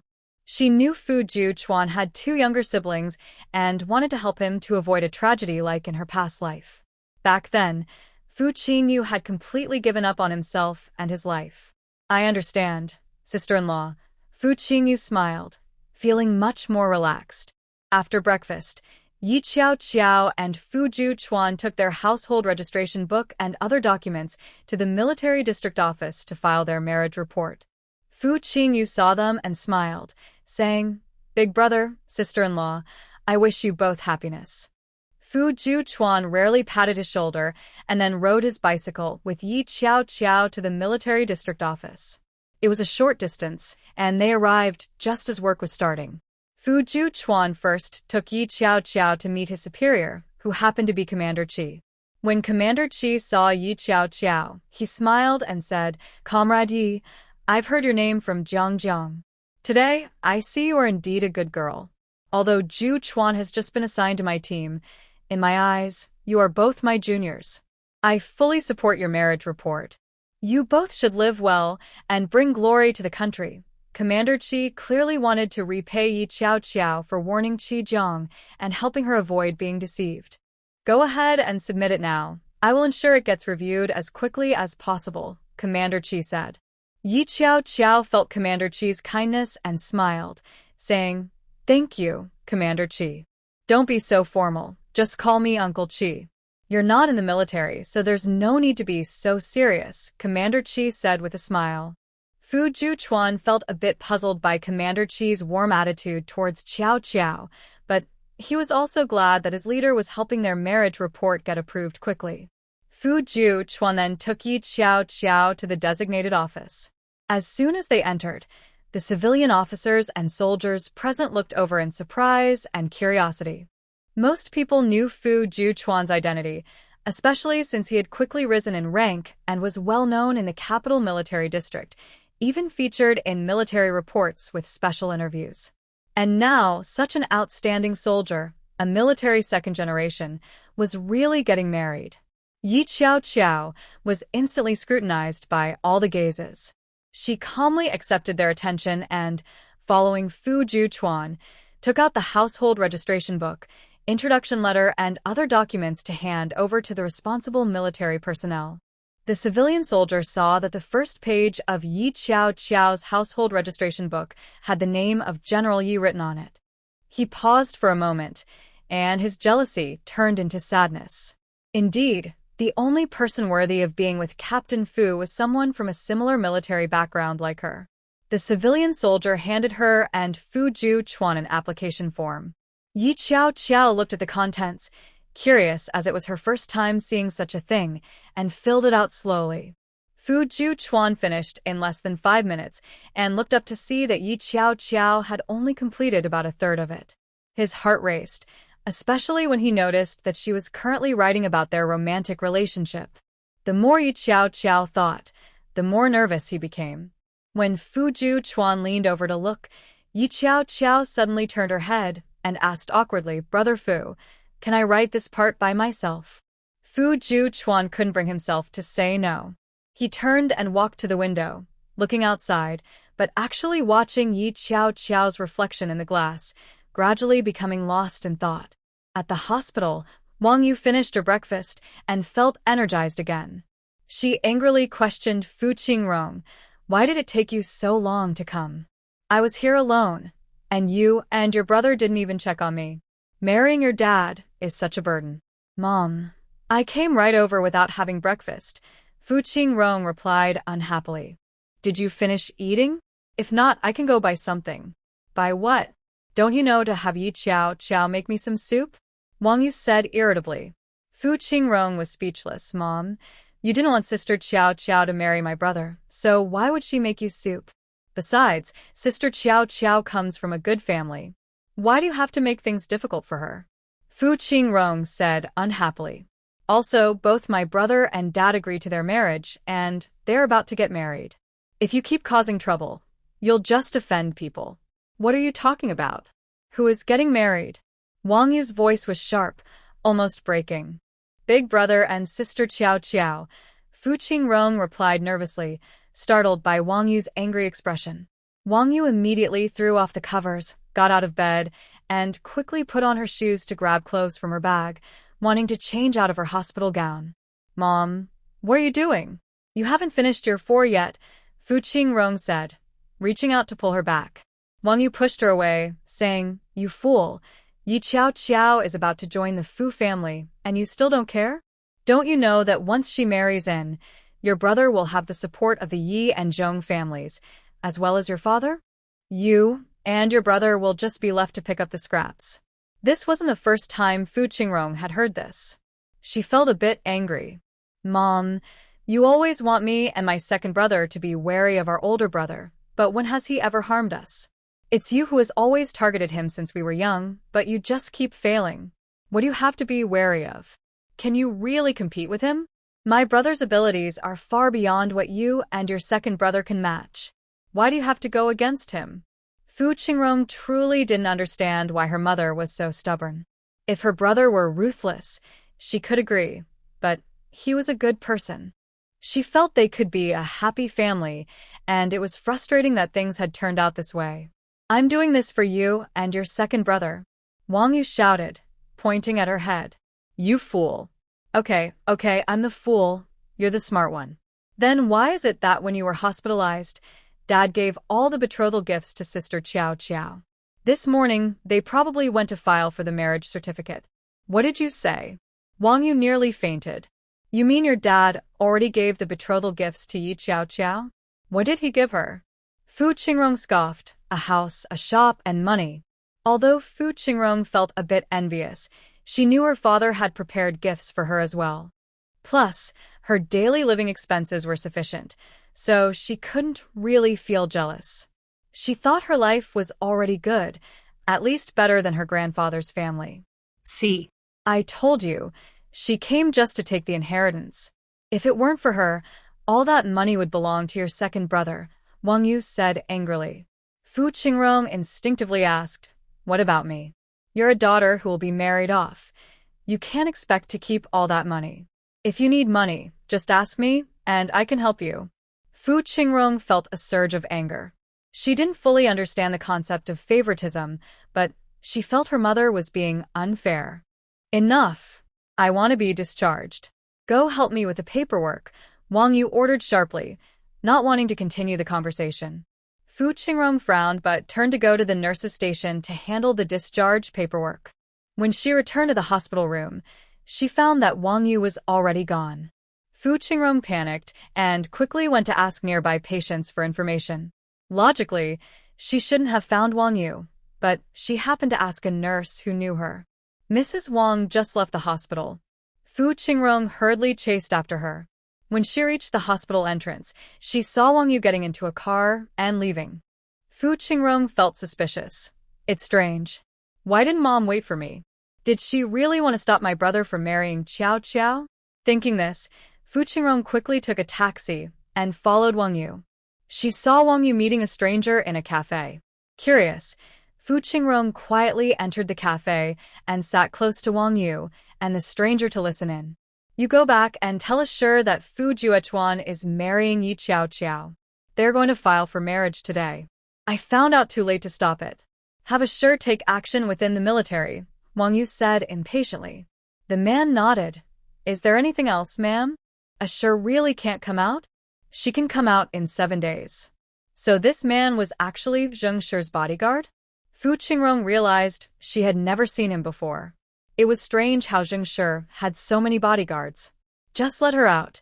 There's no need for her to be obedient. If she doesn't listen, what can Fu Juechuan do? Wong Yu complained. The bodyguard replied, If you really want her out, there's just one thing you need to do. What is it? Trick Yi Qiao Qiao into coming out, so I can meet her alone. Wong Yu immediately reacted, gasping, You want to harm her? What do you mean by harm? I'm just pursuing her, the bodyguard said calmly. Wong Yu hesitated. Her father is General Yi. Others have tried to do that before, and ended up in prison. This plan is risky and could be discovered. Fu Qingrong felt furious upon hearing this. How could her mother think this way? She wasn't refusing because it was wrong, but because the plan was bad. When did her mother become so ruthless? Fu Qingrong wanted to rush out and confront her, but she bit her lip and held back. She knew she couldn't stop her mother. Then it's simple. Just put these letters in Yi Qiao Qiao's suitcase, the bodyguard said. Wong Yu took the letters and glanced at them, realizing they were very explicit love letters. Are you trying to frame her for having an inappropriate private life? Wong Yu pondered. But just having your letters isn't enough. We need her letters to you as well. Don't worry, I have those. The bodyguard smiled confidently, then took out a letter with Yi Qiao Qiao's seal on it, a love letter written in her style. Wong Yu was shocked but then happy. I didn't expect Asher to have so many talented people. Why didn't you just work with me directly instead of using photos? Ask Asher when you go back. If she is willing, my family Qingyu also likes her. Wong Yu thought Zheng Shi was indeed very capable. If she married him, would she have trouble dealing with Fu Juchuan? She said on purpose, Fu Juchuan doesn't have feelings for Asher. That's his lack of vision. But both Qingyu and I really like Asher. The bodyguard paused and frowned. You should arrange this matter first. Of course, if you can get Yi Qiao Qiao alone, that would be even better.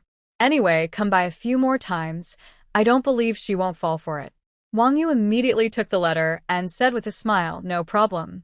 But since I'm helping Asher, shouldn't I get something in return? We need to be on the same team, right? Wong Yu was not foolish and insisted on winning over Zheng Shi, as such opportunities were rare.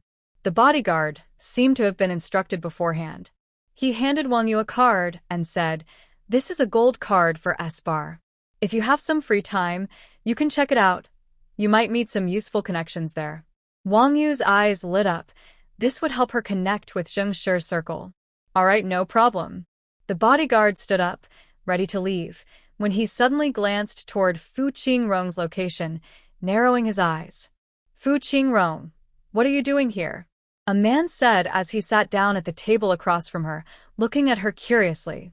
Fu Qingrong was startled, her attention quickly shifting from Wong Yu. She leaned in and whispered, "Fujan, what are you doing here? Don't speak loudly. Let's keep it quiet. I saw you here, so I came over." Fujan was Fujan's younger brother and a classmate of Fu Qingrong. You. Fu Qingrong hadn't finished her sentence when she suddenly noticed another person beside her. She looked up and saw the bodyguard standing there, making her heart race. "Qingrong, what are you doing here?" Wong Yu's sharp voice rang out. Fu Qingrong felt her heart racing as both of them stared at her. She was a bit dazed and didn't know what to say to get out of the situation. She even felt like the bodyguard was looking at her with a deadly gaze. "Aunt, what are you doing here too?" Fujan hesitantly spoke up, his face showing tension as he stepped forward and pulled Fu Qingrong behind him, trying to sound brave. "We're just here to eat, not on a date." "Date?" Wong Yu's expression darkened. Fu Qingrong felt her face go blank with anxiety. A date? She was confused and didn't understand what Fujan was talking about. "We really are just here to eat," Fujan said, feeling the pressure from Wong Yu and shrinking back a bit.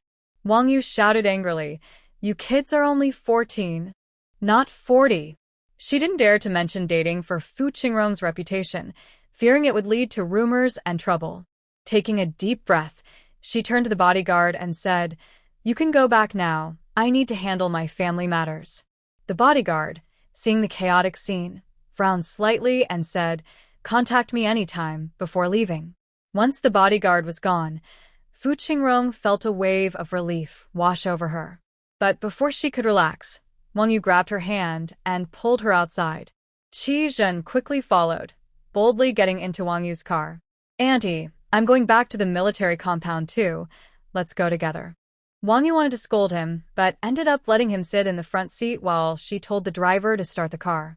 She then scolded both of them until they promised it was just a joke and they were definitely not dating, which finally calmed her down. Even so, Fujan still ended up on Wong Yu's blacklist and was kicked out of the car when they arrived. Fu Qingrong knew Fujan had helped her, so she quickly ran up to him and handed him a piece of chocolate, saying, "Thank you. I just listened to my sister and tried to look out for your family and Sister Qiao Qiao. Next time, don't be so obvious when you're eavesdropping," Fujan said with narrowed eyes. Fu Qingrong's face turned pale. She felt uneasy just thinking about it. After Fujan left, Fu Qingrong followed Wong Yu home. Everyone else in the house was gone. Wong Yu went into her room. Fu Qingrong didn't dare to follow openly. She was also busy preparing materials for the art troupe, and with not many classes at school, she had no real reason to stay home. Wong Yu had already taken out the property documents from the storage cabinet and, after searching, discovered that Fu Shouzhang had given several valuable properties to Yi Qiao Qiao. Her face turned green with anger. She was already wary of Yi Qiao Qiao, but now she felt disgusted. She gathered the documents and headed toward the room of Yi Qiao and Fu Juechuan. Fu Qingrong witnessed this scene and her eyes widened as she uncontrollably followed along. Over here, Yi Qiao and Fu Juechuan had already filled out the application and were at the military hospital for a checkup. Qiao, Qi Jiang suddenly approached. Yi Qiao had just come out of the examination room and was waiting at the door for her report, leaning against the white wall, with a green-painted door across from her. Hearing her voice, she turned curiously to look. "Comrade Qi Jiang? What are you doing here?" "I'm here to find you," Qi Jiang said plainly. "How did you know I was here?" Yi Qiao asked instinctively. Qi Jiang smiled. "Of course, it's because the military district is buzzing about you and Fu Juechuan filing for marriage." Yi Qiao was taken aback. Was it that quick? But thinking back to the soldiers in the military office who were controlling their curiosity, it wasn't surprising that the news spread fast. All right, Yi Qiao thought there was nothing to hide and didn't mind the matter. She asked, "Is there something important you need?" "Yes, it's urgent." Qi Jiang pulled Yi Qiao to meet Fujian. Yi Qiao said, "Wait, let me tell Brother Fu first." Qi Jiang realized that now Fu Juechuan was Yi Qiao's partner, and it was normal for them to discuss things together. "Perfect, let's call Fu Juechuan too. It's related to his stepmother," Qi Jiang said with a wink. Yi Qiao immediately suspected that Wong Yu was causing trouble again. Fu Juechuan quickly came out. Seeing Qi Jiang, he only glanced at her without showing much concern. Qiao, the checkup is done. You've been waiting for a while. You must be tired. I had someone submit the report, Fu Juechuan said, pulling a piece of chocolate from his pocket and holding it to her lips. Yi Qiao took it as usual. Okay. Qi Jiang watched the warm interaction between them, feeling a bit surprised. "Fu Juechuan, did you see me?" Qi Jiang couldn't help but ask, looking a bit gloomy. Fu Juechuan glanced at her and replied, "I saw you." "Then why didn't you greet me?" Qi Jiang clenched her fist and glared at him. How could Qiao like such a cold-hearted man? Fu Juechuan's expression darkened instantly. "If Qiao likes me, that's my ability. Stay out of it." "Hey, Fu Juechuan, you're really not polite. Aren't you afraid I'll convince Qiao to break up with you?" Qi Jiang said as she kicked at him. Fu Juechuan pulled Yi Qiao back a couple of steps, skillfully avoiding her attack. Seeing the two arguing, Yi Qiao noticed that Fu Juechuan really looked unhappy. She quickly pulled Qi Jiang closer and said, "Qi Jiang, don't take it personally. Brother Fu is just quiet. Weren't you going to discuss something important? Let's walk and talk." After calming Qi Jiang down, Yi Qiao gave Fu Juechuan a look, signaling him not to argue with Qi Jiang. She knew Qi Jiang wasn't a bad person and was much better than those who speak sweetly but mean otherwise. Holding Yi Qiao's hand, Fu Juechuan felt happy when she didn't pull away, so he ignored Qi Jiang. Qi Jiang, still upset, said while walking, "I'm here to help Qiao. You know Fujian, right? He's my brother. Today at the cafe, I saw your stepmother, Wong Yu, meeting someone to discuss how to deal with you and affect your marriage," she added. "What do you mean?" Fu Juechuan suddenly looked at her. Qi Jiang proudly lifted her chin. "Now you need my help. Stop talking nonsense. Don't you want a good partner? I can introduce you to some trustworthy friends from the military who are good people. You can meet them yourself," Fu Juechuan said, hitting the nail on the head. Thinking of those strong soldiers, Qi Jiang's eyes sparkled. Her father had introduced some people, but she hadn't liked any of them.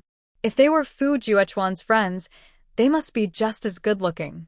They should be handsome and gentle. Qi Jiang added her requirements. Fu Juechuan sneered, "Don't worry, there are plenty. As the saying goes, excellent people are surrounded by excellent people," and Fu Juechuan was confident. Satisfied, Qi Jiang led the two out of the military hospital and into the car parked outside. In the passenger seat sat Fujian. It was clear that as soon as Fujian got home, he told his sister about the morning's events, which is why Qi Jiang arrived so quickly.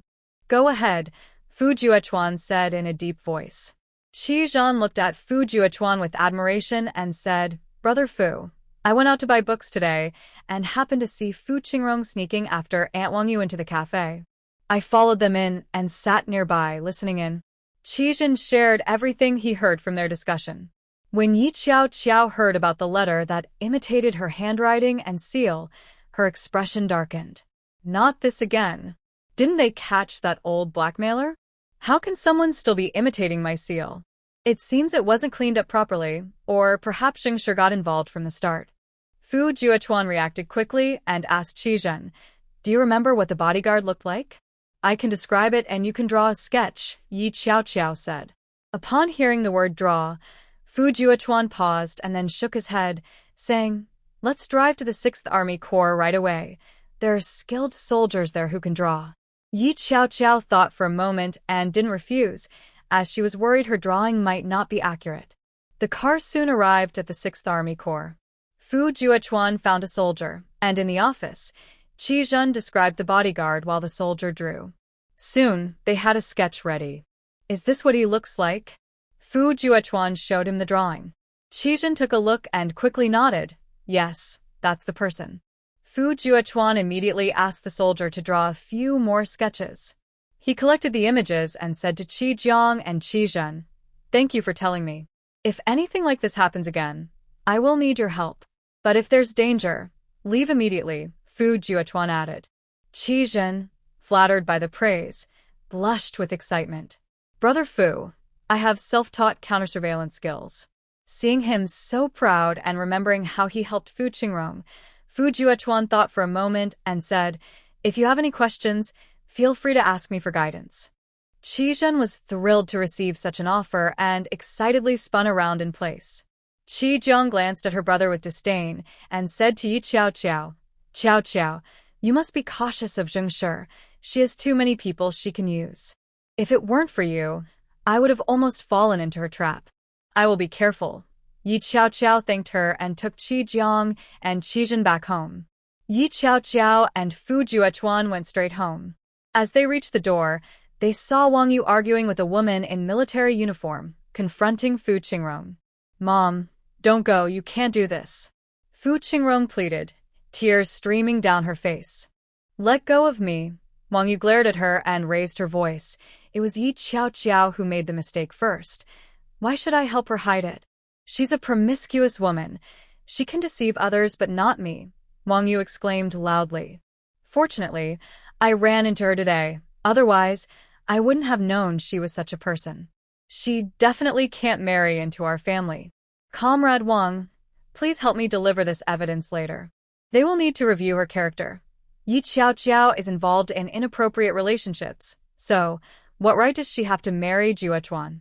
Wang Yu acted as if she was very concerned about Fu Juechuan. The woman in military uniform was a civilian staff member in the army. Upon hearing this, she nodded and said, "Of course, these matters should be reviewed by higher authorities." The marriage report includes an investigation into the personal relationships of both parties. "And are you talking about me?" Yi Qiao didn't expect Wong Yu to be so eager to directly conclude and stop her from getting the marriage report with Fu Juechuan. Fu Qingrong saw the two enter and approached with a sad face. "Sister Qiao, I'm sorry. I told Mom this morning that Dad agreed to your marriage with my brother and mentioned that you might be going to file the marriage report." Fu Qingrong felt that if it weren't for her, their mother might have been able to keep it a secret longer. By the time her brother and Yi Qiao had already filed the marriage report, she wouldn't have been able to stop it and wouldn't have thought of collaborating with Zheng Shi to do something harmful.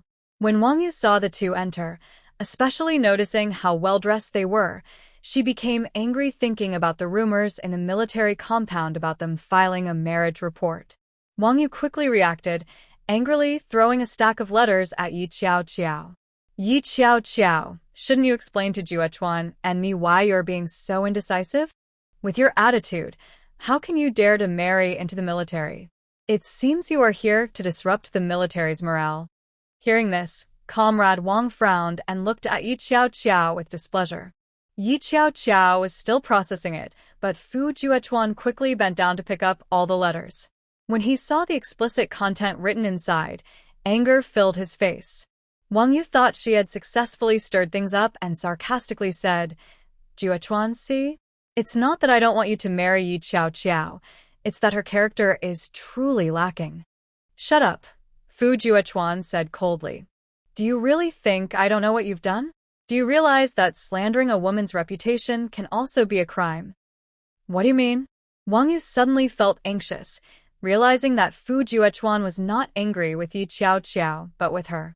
Fu Juechuan, are you crazy? I'm your mother, and you actually doubt me instead of Yi Qiao Qiao. Wang Yu didn't expect Fu Juechuan to care so much for Yi Qiao Qiao. Doesn't he know that being emotional is a big mistake? No, if Fu Juechuan was really being emotional because of Yi Qiao Qiao, that would be good for her. Wang Yu quickly started to plot in her mind. Huh. Are you sure you want me to provide evidence? Fu Juechuan looked at her coldly. He was calm and even took Yi Qiao Qiao into the living room, sitting down on the sofa. He poured tea for her and peeled a loquat for her to eat. Seeing Fu Juechuan take action, Yi Qiao Qiao felt at ease and sat quietly beside him. She also pulled Fu Qingrong to sit down, gently patting her hand to comfort her, saying, Don't worry, my brother, and I know what happened. Trust your brother. Fu Qingrong's eyes widened in disbelief and guilt. She hadn't told Yi Qiao Qiao and her brother what their mother had done. Instead, she was being comforted by Yi Qiao Qiao, which made her feel even more guilty. Wang Yu heard Fu Juechuan's words and saw Yi Qiao Qiao's calmness, which made her heart skip a beat. I don't know what you're talking about. Then let's report it directly and have the military investigate, Fu Juechuan said decisively. Wang Yu became increasingly anxious. No. Fu Qingrong suddenly jumped up, rushing to Wang Yu and gripping her arm tightly, looking pleadingly at Fu Juechuan.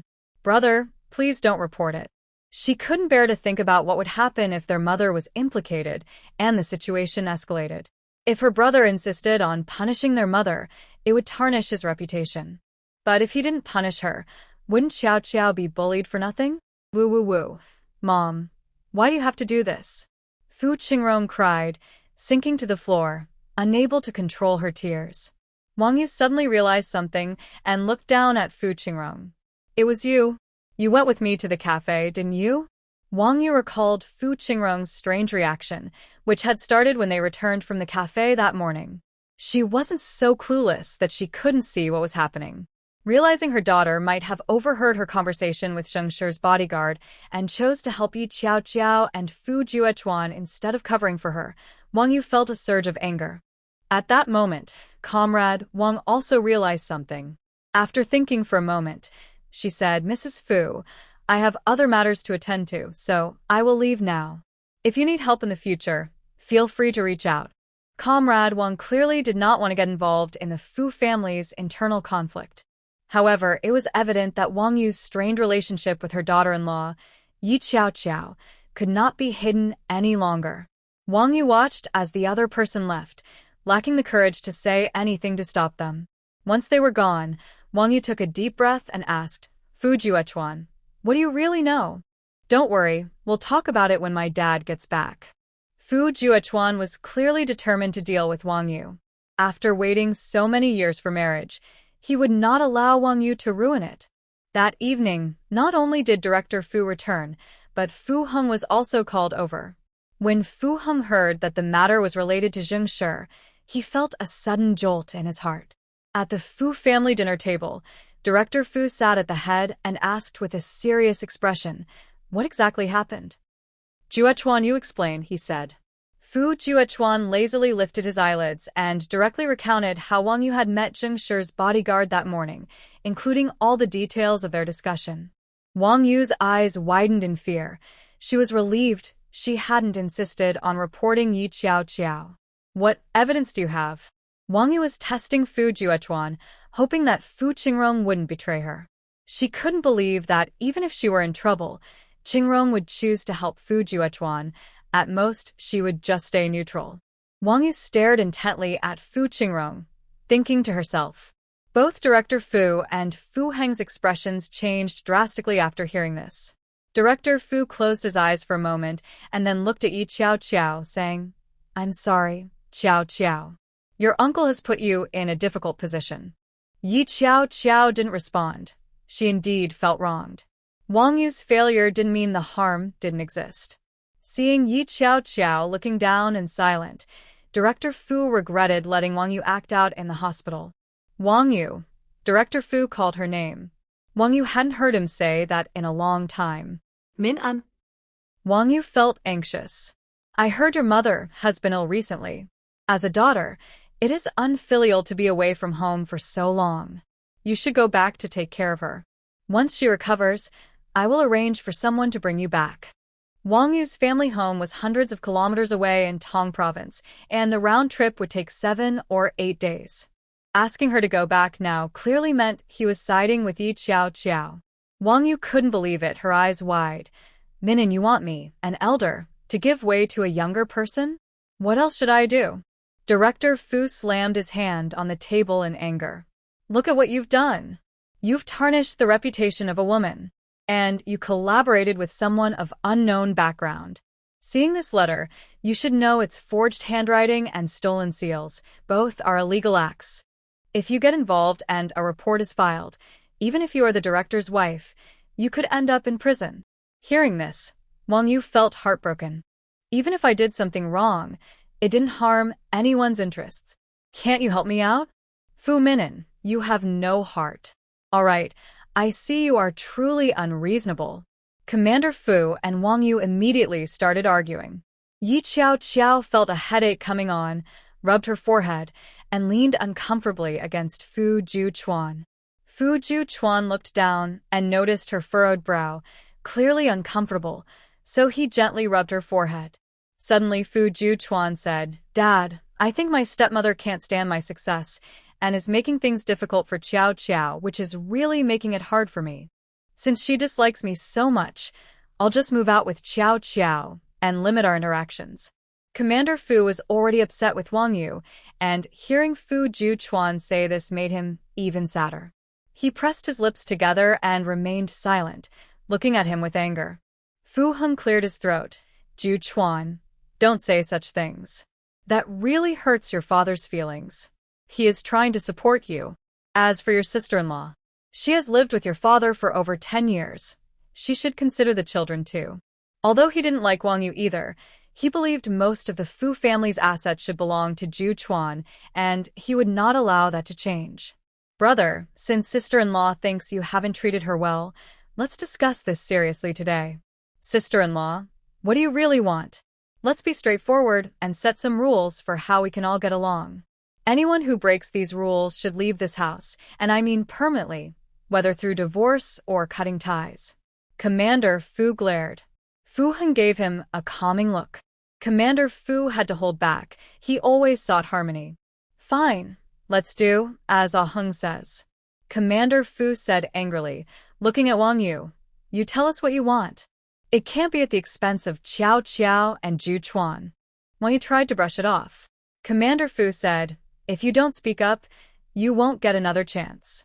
You need to go back to the countryside immediately. Wong Yu realized he was serious, and her dissatisfaction could no longer be hidden. She shouted, I want Qingyu to inherit your connections and status. Not Fu Juchuan. Impossible. Commander Fu said, without hesitation. Why should Fu Juchuan get it just because he is the eldest?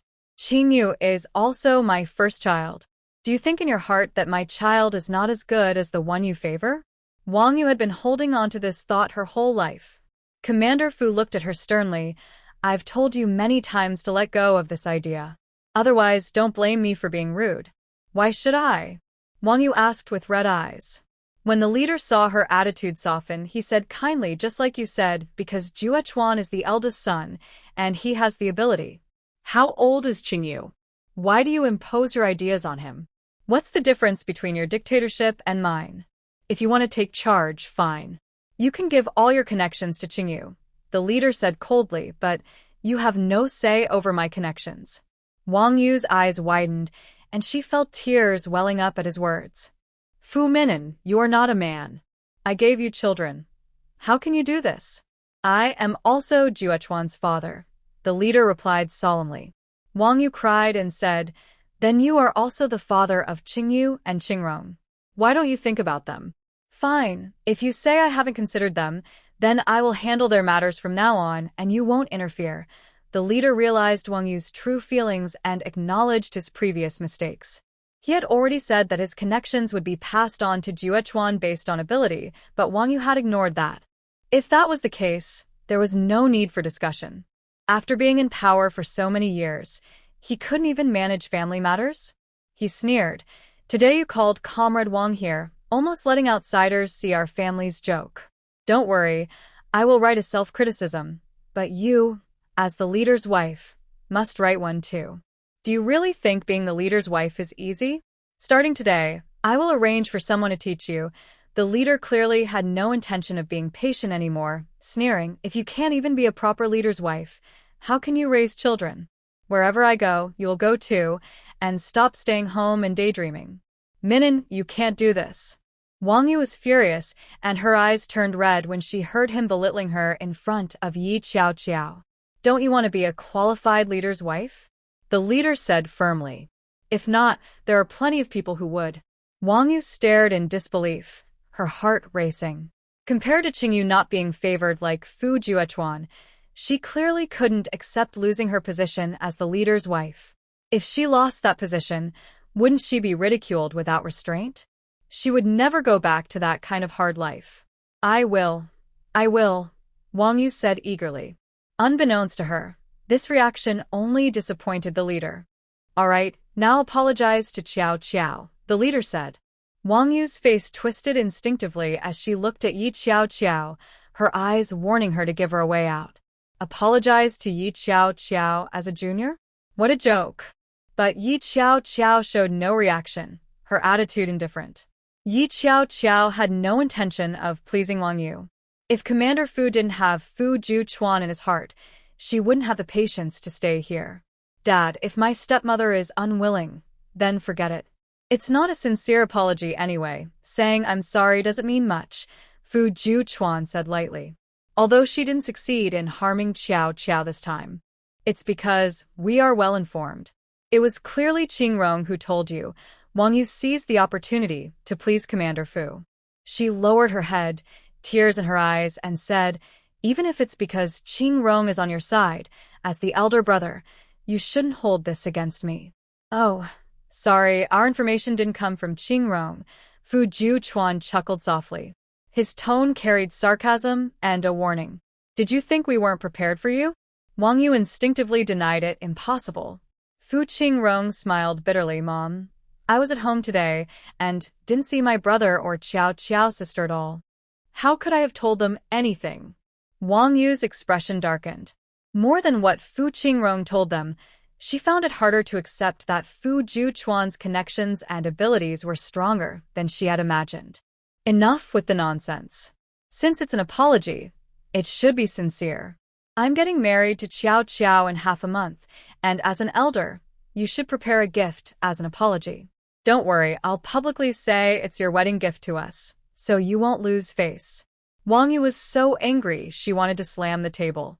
Fu Heng timely smiled and said, I think Juechuan is very composed. If it were my wife being bullied, a mere shop wouldn't be enough for compensation. How about this?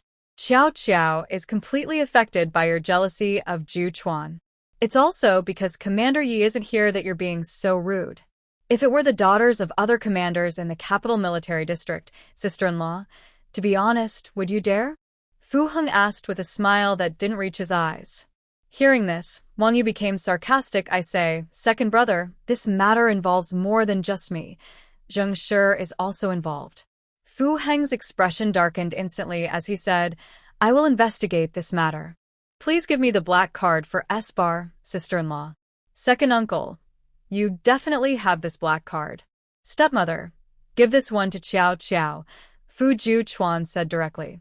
What could Fu Heng do? Of course, he agreed. When Wong Yu saw that they quickly took her things, she felt a pang in her heart. This was a betrayal of Zheng Shi. Even so, Wong Yu could only hold her head high under Fu's gaze and take out the black card. Yi Qiao took it, glanced at it, and couldn't figure out much. However, since the bodyguard mentioned connections inside, maybe they could arrange for someone to investigate the situation. She definitely wouldn't go herself. After all, Yi Qiao did not want to experience being kidnapped again. By the way, stepmother, get the shop ready, Fu Juan reminded her softly. Wong Yu nearly fainted from anger. Fu coughed lightly and said, "This matter is settled." Qiao, what do you think? Uncle Fu, I hope to get along well with Andy in the future. Yi Qiao smiled and said, Qing Yu and Qing Rong are also my younger siblings. If you need anything, just let me know. As their sister-in-law, I will definitely take care of you. Fu Qing Rong and Fu Qing Yu exchanged glances and nodded obediently. Yi Qiao was actually quite gentle and didn't force them, but what they feared was their older brother Fu Juan. Their mother just didn't understand, which is why she kept making things difficult for herself. Got it, sister-in-law. Understood, sister Qiao. Wong Yu was once again infuriated by her two children. The evening conversation ended with Fu Juan and Wong Yu's relationship completely broken.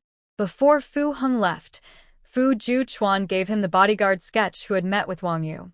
Fu Heng left with a heavy heart, holding the sketch. He returned home and happened to run into Zheng Shi. Dad, you're back?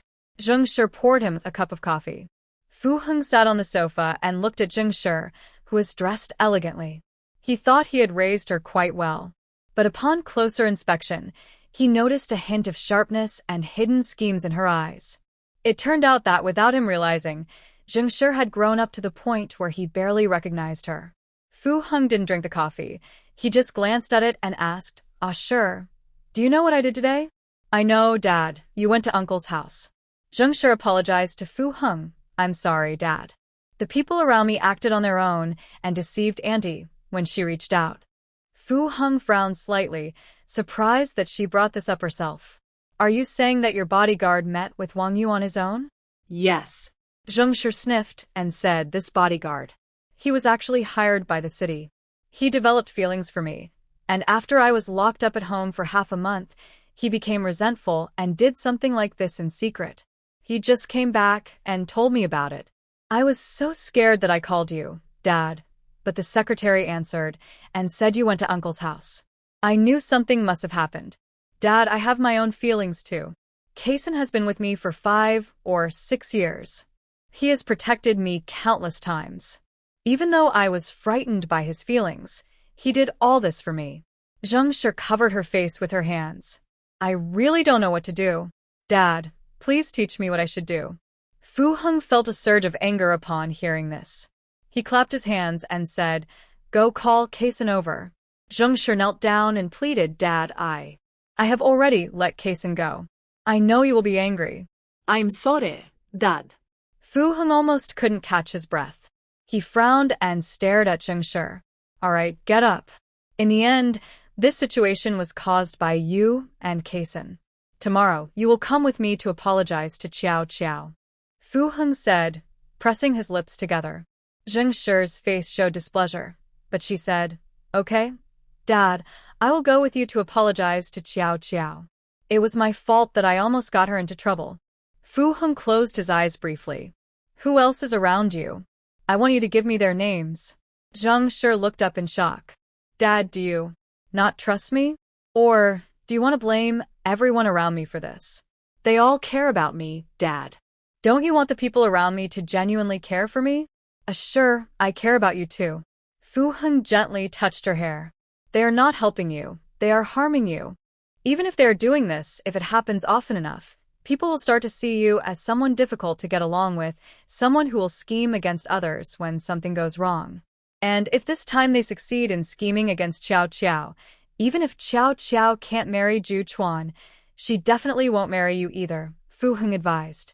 Why do you allow those around you to do these things for a goal that is impossible to achieve?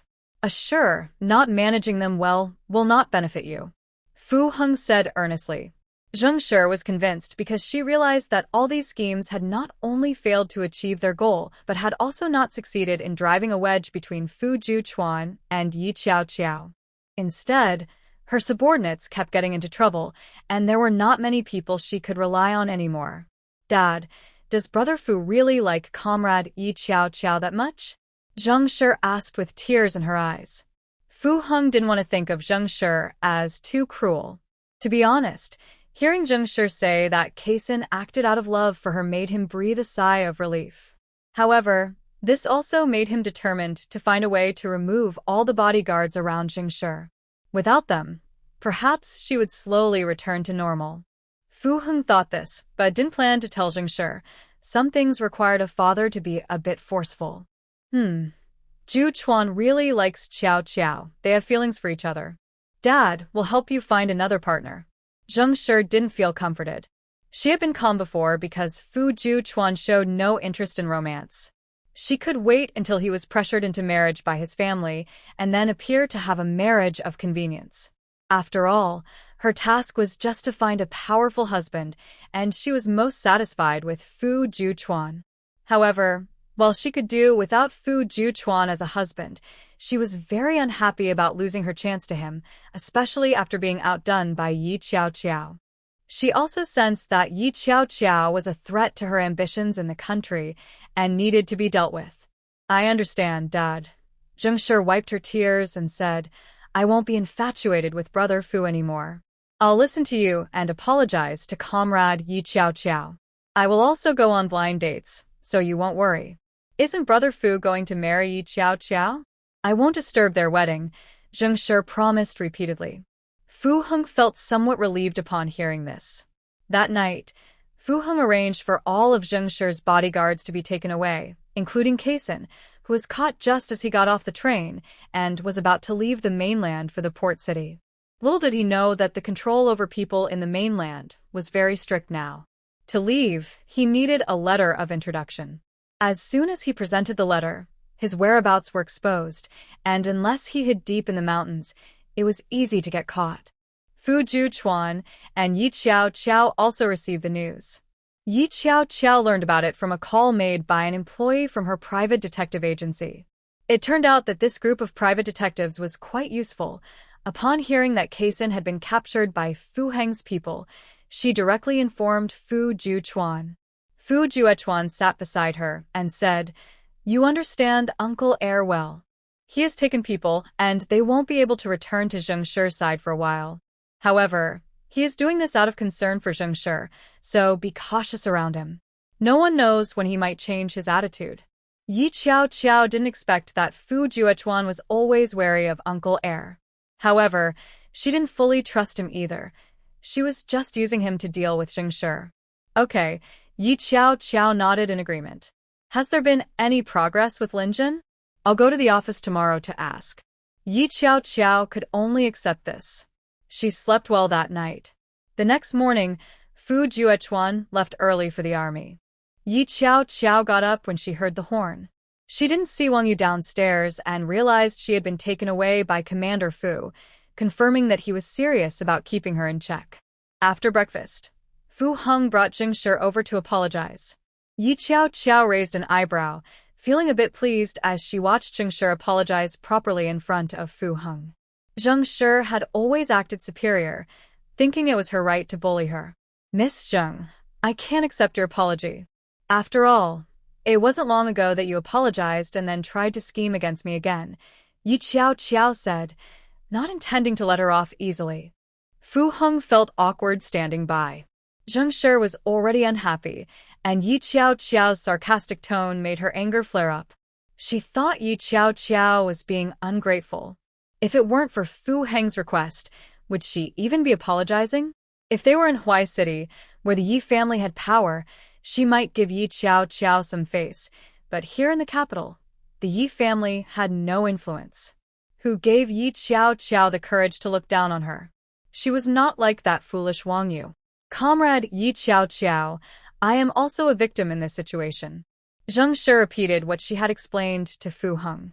Then, suddenly changing her tone, she questioned, if everyone thinks I should be with Brother Fu, no matter how I explain, they won't believe me. How could they possibly target you to defend me? If you think I shouldn't be upset, that's unfair.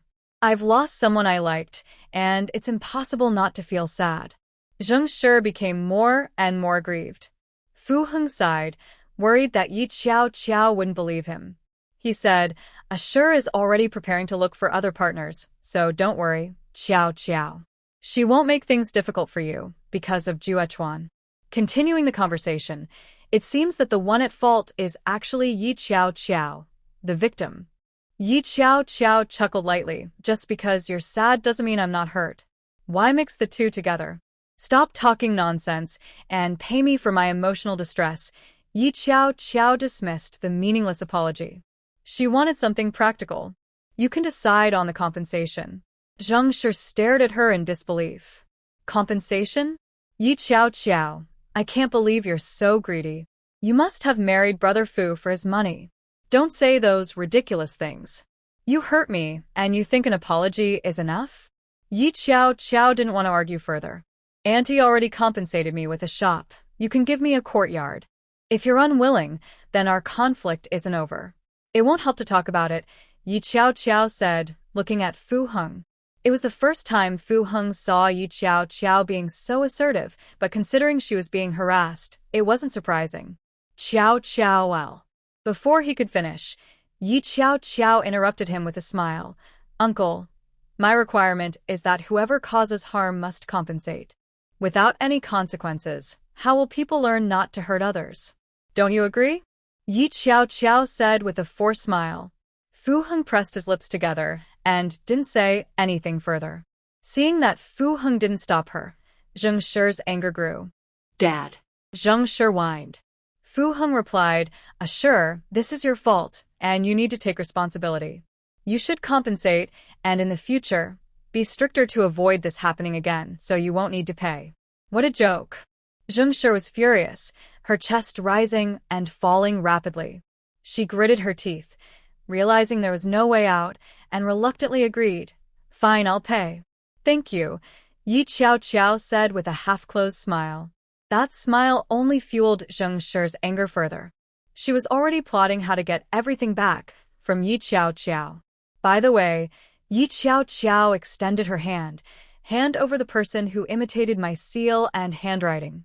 Zheng Shi's heart raced, and she quickly replied, Kaisen said the items were given to him by Jiang Yao, and it has nothing to do with me. Zheng Shi would never admit that these dark forces were connected to her. Yi Xiao Xiao had already anticipated that she would not admit it. With her arms crossed, she said, Jiang Yao imitated my seal at first, but she can't imitate my handwriting. Besides, after the incident, the relevant people were arrested immediately, and that person is still in prison. There's no way for them to contact Jiang Yao. So, who imitated my handwriting? You don't know, but Kaisen definitely does. Yi Xiao Xiao did not give Zheng Shi a chance to refuse and directly asked Fu Heng for help. Uncle, please let Zheng Shi hand Kaisen over to me. You've already received my compensation, so why should I hand Kaisen over to you? Zheng Shi replied unhappily. Of course, it's because Kaisen is involved in a case. Fu Juchuan, dressed in military uniform, suddenly walked in. He squinted and said, Sorry, I just received a task from above that involves Kaisen. Please hand him over to me, uncle.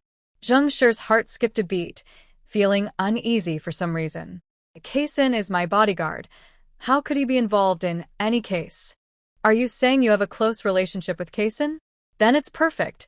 You should come with me for questioning. Fu Juchuan's words took Zheng Shi away. Fu Heng was startled, but he knew that military matters were not something he could easily interfere with. He could only remind Fu Juchuan, Shi came today to apologize to Xiao Xiao.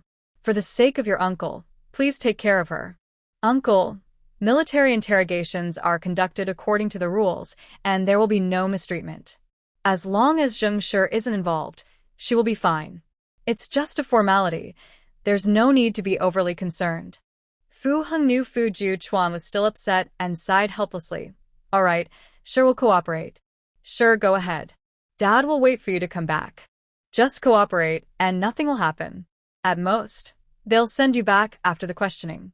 Fu Heng patted Zheng Shi's shoulder. Zheng Shi's face turned pale.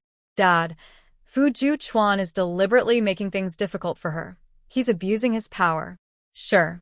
Fu Heng warned her in a low voice, don't speak nonsense. Juchuan would never go against military orders. Fu Juan waved his hand, signaling the soldiers who had come with him to take Zheng Shi away. The other 2 soldiers followed Fu Heng to capture Kaisan. Seeing that only the 2 of them were left, Yi Qiao quickly grabbed Fu Juan's arm and asked, "What is going on? Why are people being arrested all of a sudden?" Suddenly, Lin Zhen's brother was taken back into custody. I allowed his family to visit him. When Lin Zhen heard this news, he couldn't handle the pressure during the interrogation and revealed that my mother's photo came from abroad. Fu Juan felt heavy-hearted, his eyes bloodshot. When my mother had an accident abroad, the killer was never found. Since my mother was on a secret mission, it was already very dangerous. To protect the family, all related documents were destroyed, cutting off any further connections. But I don't want my mother to be unable to return home, even in death. Yi Qiao stepped forward, wrapped her arms around his waist, and gently patted his back to comfort him. "Brother Fu, don't worry. We will find Auntie." In her previous life, she only knew that Fu Juan was always on missions and rarely seen. Even after he was promoted, he often took on dangerous tasks. Now she realized it was all for his beloved aunt. In his past life, Fu Juan never traveled abroad again. Besides his identity, the main reason was that he had already found his aunt's remains. Because of this, he learned about the incident involving his father and himself later than expected. When he returned to Huai City, he could only pay respects at his own grave. Yi Qiao felt a bit down, unsure if it was because of their missed connection in the past or the difficulties they faced in their current marriage. It seemed like being with Fu Juan was considered a great taboo. Yi Xiao chocolate. A great taboo? Then she would definitely persevere. Fu Juan leaned down and kissed her for a moment before releasing his moist lips. "Qiao, I need to go to the army now. You stay home and rest?" "Okay, you go ahead." "I don't have anything to do," she replied. Yi Qiao let him go and watched him leave. She was alone at home now. However, she planned to leave the military compound and head to the city to meet Xie Song and the others, and also check on her properties to plan their use. Yi Qiao simply rented out the houses in undeveloped areas, keeping only the difficult-to-maintain courtyard for herself. The remaining shops were managed by employees who opened a department store. During this time, Fu Heng delivered the courtyard that was compensation for Zheng Shi. Yi Qiao went to take a look. It was indeed a rundown place in a remote area, and there were already tenants living there. It didn't seem valuable now, but it could be worth a lot in the future. Yi Qiao didn't interfere with any changes, just took over the rent collection and signed a new lease agreement with the tenants. 10 days passed quickly. There are only 5 days left until her wedding with Fu Juan. The Fu family's decorations in bright red are already set up. The wedding invitations have been sent out. Yi Qiao has also ordered her wedding dress with Fu Juan. She will wear a long red gown, while Fu Juan will wear a simple military uniform. The preparations for the wedding banquet have been arranged by his people. Yi Qiao hardly needs to worry. During this time, her focus has been on business. She reviewed the income from various companies, summarized it, set future development goals, and made plans. Unexpectedly, 3 days before the wedding, she ran into Zhou Tsong, who was dressed in a tailored suit. And beside Zhou Tsong was Zheng Shi. Yi Qiao had just finished a meal with her newly hired manager, Qi Yuan, when they bumped into the two. "Hey, isn't that Yi Qiao?" Zheng Shi sneered when she saw her. "What's wrong? Out of money again? Looking for someone to scam?" Yi Qiao smiled lightly. "Miss Zheng, are you here to apologize and make amends?" Zheng Shi scoffed angrily. "My things are not so easily taken. What I have in hand, you can't take back." Yi Qiao sensed that she was targeting her business. But that wasn't surprising. After all, in her past life, Zhou Tsong had targeted her, and Zheng Shi had a hand in it too. It was only natural for her to come after her this time. Zheng Shi didn't waste time talking. She would know the truth soon enough. Zhou Tsong looked at Yi Qiao with a complex expression, hiding various deep emotions. "Qiao, long time no see," Zhou Tsong greeted her. Yi Qiao raised her eyes lightly. "Are you here to save Jiang Yao?" At the mention of Jiang Yao, Zhou Tsong's expression changed. He pressed his lips together and said, "Qiao Qiao, Yao Yao did make a mistake this time. I apologize on her behalf. Should I thank you for secretly wishing I would fail while never admitting it?" Yi Qiao Qiao felt that Zhou Tsong's cruelty lay in this. He could always watch her face challenges without intervening, yet afterward, act as if nothing had happened and treat her as usual. Yi Qiao Qiao thought he was really good at manipulating emotions. Zhou Tsong took a deep breath and said, "Qiao Qiao, maybe you won't believe me, but I truly don't want anything bad to happen to you. I just hope we can coexist peacefully. I chose Yao Yao because I have feelings for her, and I feel guilty towards you." Yi Qiao Qiao raised an eyebrow slightly. "Oh, do you like Jiang Yao? Do you like your own? Why hurt me just to like her?" Ye Xiao Xiao laughed mockingly. "Is it that without my presence, your relationship can't be harmonious?" Zhou Tsong took a deep breath. "Qiao Qiao, isn't our conflict because you are deliberately making things difficult? Everyone, including Aunt, the Zhong family, and even our Zhou family, has paid a price." Zhou Tsong looked tired and accusatory. "At first, I had Jiang Yao sent to prison. Why did you rescue her? If that hadn't happened, wouldn't everything have ended?" Yi Qiao Qiao said with a half-smile. She had learned to push the blame onto others just like Zhou Tsong and Jiang Yao. "Come on, use magic to defeat magic." "Enough, Zhou Kong. Can't you see? She has no intention of letting you and Jiang Yao go. Why say so much nonsense?" Zheng Shi said, unhappily. Zhou Tsong replied, "I believe Qiao Qiao will understand. This time, I won't interfere to rescue Yao Yao." Zhou Tsong pressed his lips together, his gaze suggesting that this time there would be no more grudges. Yi Qiao Qiao laughed at this. "If you don't save her, what will happen to her suffering in prison? Don't you care? She's your most beloved woman. In his past life, wasn't this the reason he used to hurt himself? If you go save her, I won't say anything." Yi Qiao Qiao secretly wished Zhou Tsong would pay more for Jiang Yao. This time, Jiang Yao dared to cooperate with Zheng Shi and even take the blame, all to build a relationship with Zheng Shi and gain recognition, not just for Zhou Tsong, but for the title of Zheng's adopted daughter. Jiang Yao always prioritized her own interests. It was unclear if Zhou Tsong realized this. "This time, I'm apologizing to you. Will you accept it?" Zhou Tsong looked at her with deep eyes. Yi Qiao Qiao looked at him expressionlessly. "Oh, sorry, I won't accept." "Qiao Qiao, whether you accept it or not, I still want to say I'm sorry." Zhou Tsong didn't press her about forgiveness. "I shouldn't have hurt you." Zheng Shi watched their entanglement and couldn't help but smile. "I wonder if Brother Fu knows about your complicated relationship with Zhou Tsong?" "What's complicated? It's just a relationship of enemies." Yi Qiao Qiao knew what she meant. "Knowing that I have a grudge against Zhou Tsong, you still associate with him. I'm more curious about how you'll explain this to Uncle Fu." "All right, I'll take my leave first." Yi Qiao Qiao didn't want to deal with the two any longer to avoid affecting her mood. Zhou Tsong stared intently at her departing figure. Zheng Shi sneered beside him and asked, "What's wrong? Do you still have feelings for Yi Qiao Qiao and can't let go?" "Jiang Yao is still in prison acting as our contact for us," Zheng Shi said with a half-smile, looking at him. Zhou Tsong pressed his lips together and didn't say anything more, but there was a hint of anger in his eyes. "Zhou Tsong, all you need to do is follow my plan, and you can earn a lot of money and gain a high position in the mainland. By then, whether you want Yi Qiao Qiao or Jiang Yao, it will all be up to you. Are you sure you want to be stepped on by a woman?"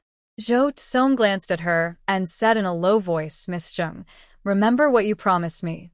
Don't worry, I've already registered a company for you in the capital. It's entirely yours. I've prepared a supply contract. You just need to handle the sales," Zheng Shi said as she walked into the restaurant and handed him the documents she had prepared. Yi Qiao Qiao turned around and realized the two were working together. The private investigator she arranged was getting better at their job. As soon as Yi Qiao Qiao got into the car to go home, she learned about this matter. She immediately arranged for someone to keep an eye on Zhou Tsong's company. She couldn't stop him, but she wanted to see what would happen. As long as he didn't break the law, he wouldn't make too much money. If he got involved in any illegal activities, that would work in her favor. When she got home, Yi Qiao encountered a woman at the door. Who are you? To be able to enter the military compound and stand at her door, this woman must have a valid identity. Yi Qiao thought the middle-aged woman looked familiar, and suddenly she remembered. This was Wu Qian, Wong Yu's sister-in-law. I'm Wong Yu's sister-in-law. And you are? Wu Qian looked Yi Qiao up and down, her curiosity revealing hints of envy and jealousy. Yi Xiao calmly accepted her scrutiny. Yi Xiao, Fu Ye Chuan's fianja. So you are Aunt Wu. Hello. What? You are Yi Qiao? Wu Qian exclaimed angrily. You are the one who took my daughter's engagement?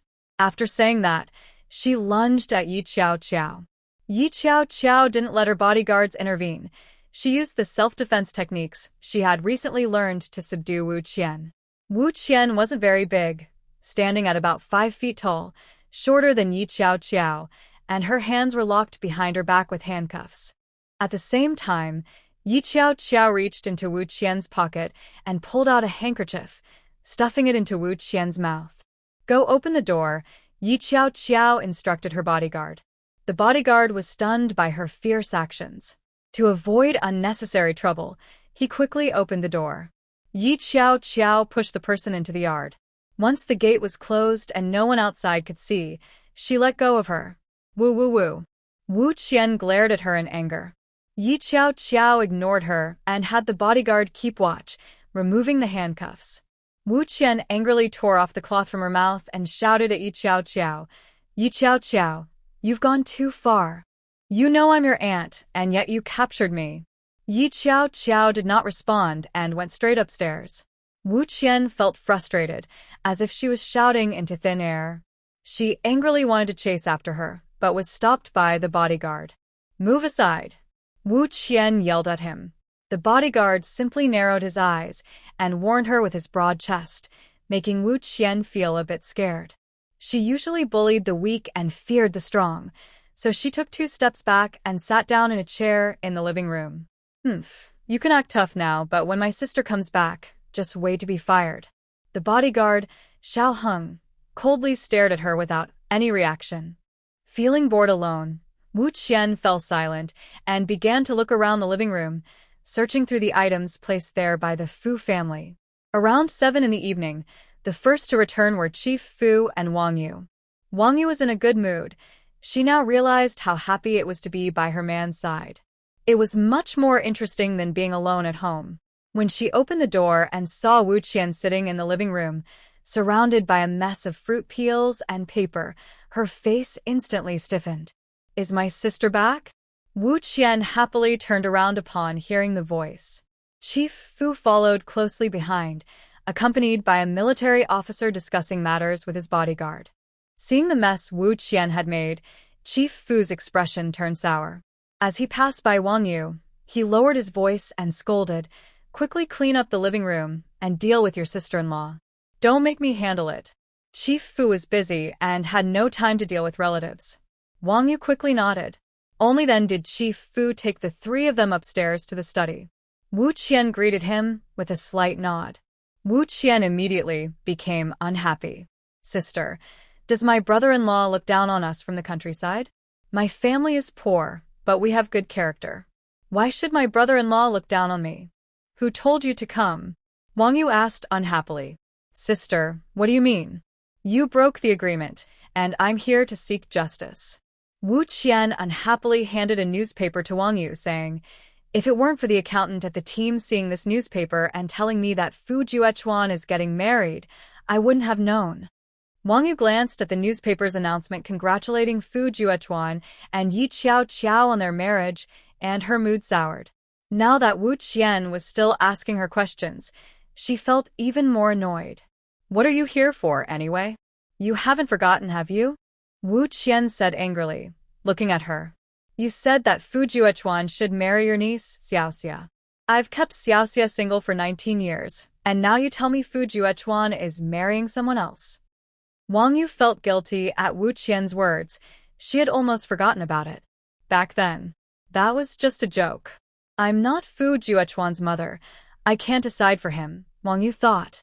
She couldn't even control her own 2 children, let alone Fu Juechuan. Wu Qian didn't care. I don't care what you say. This matter must be settled. If you back out, don't blame me for causing a scene at the wedding. It will be embarrassing for you all. I've heard that you officials care a lot about face. Wong Yu really wanted to let Wu Qian make a fuss. She would love to ruin the marriage between Yi Qiao and Fu Juechuan. But she couldn't let herself get dragged into it. Wu Qian using her previous promise as a reason to cause trouble was absolutely not an option. I'll be honest with you, the engagement was arranged by Min'an. It doesn't matter what I say. Wang Yu remained patient. You should go back quickly. Xiaoxia can find someone else. There's absolutely no chance with Fu Juechuan. How can it be impossible? You even gave me a token, saying it belonged to Fu Juechuan's mother. Wang Yu's heart raced at this, and she quickly covered Wu Qian's mouth. Lower your voice. Is this something you can just say? When I gave you that token, it was to reassure you, not to have you threaten me. If something happens to me, how will my family receive my respect every year? Wu Qian retorted, you live a good life in the capital while we have to work every day in the county. Your respect goes to your parents for medical bills, and I hardly see any of it. Fine, if something happens to me, you won't have anything left, and you can go back to farming at the team. Would that satisfy you? Seeing that she was genuinely angry, Wu Qian sweetly reached out to hold her. Sister, I was just venting and didn't mean to upset you. Please don't take it to heart. What about Fu Juechuan? Does he not like Xiaoxia? Wu Qian is really unwilling to accept this. Such a good match has slipped away. If you ask why she is so confident, it's because of her sister-in-law Wang Yu's example. Wang Yu was just an ordinary village girl, yet she caught the eye of a commanding officer, Fu, during a training session and later married him. Eventually, she became the wife of a high-ranking official. This is all because the Wang family has a good background. They come from poor farmers, while Fu's previous wife was from a wealthy landlord family. In Wu Qian's eyes, Fu Juechuan, this young master, is not as good as the children of her sister-in-law from the Wang family. The good life they have now is all thanks to the Wang family. Getting Fu Juechuan to marry her daughter Xiaoxia is a favor to him. Wang Yu sighed and said, I really tried hard. I even tried to stop him from marrying Yi Qiao, which led to my family sending me back to take care of my parents. Do you think I don't want Fu Juechuan to marry Xiaoxia? It's just that Yi Qiao is not easy to deal with. Wang Yu quickly shifted the focus, convincing Wu Qian with just a few words. You should stay at home for a few more days. After all, their wedding banquet is in 2 days. You can see for yourself that Yi Qiao is not easy to get along with. Her father is a military commander, just 1 rank below Min'an. Do you think Min'an wouldn't give her face? Hearing about Yi Qiao's high status made Wu Qian feel bitter. Why does her father get to be a military commander? Isn't it because of connections? Even though Wang Yu didn't like Yi Qiao, she wouldn't speak ill of her father, the military commander. During this time, she had been going to work with Fu every day and understood the saying that trouble comes from the mouth, especially when it comes to slandering soldiers. She was very satisfied with the care she received from Fu and didn't want anyone to disrupt that. Deep down, she felt a bit grateful to Yi Qiao. If it weren't for her, she wouldn't be living a life loved by her man. Don't talk nonsense. Ye's military commander earned his position through battle and is still serving on the front lines. Wang Yu quietly scolded her, sister-in-law, if you want to stay, you must be careful with your words. Wu Qian grumbled in dissatisfaction. Isn't the battlefield dangerous? Why hasn't anything happened to him? Wang Yu. Okay, I won't say anything more. Wu Qian patted her mouth. But I brought Xiaoxia with me. She's at the guest house outside. I can't just leave her alone out there. I'm worried about her. Can Xiaoxia come in too? Wang Yu glanced at her. No. If you bring Xiaoxia in now, can you promise not to mention our private engagement? Now, no one is allowed to disturb the wedding, not even me.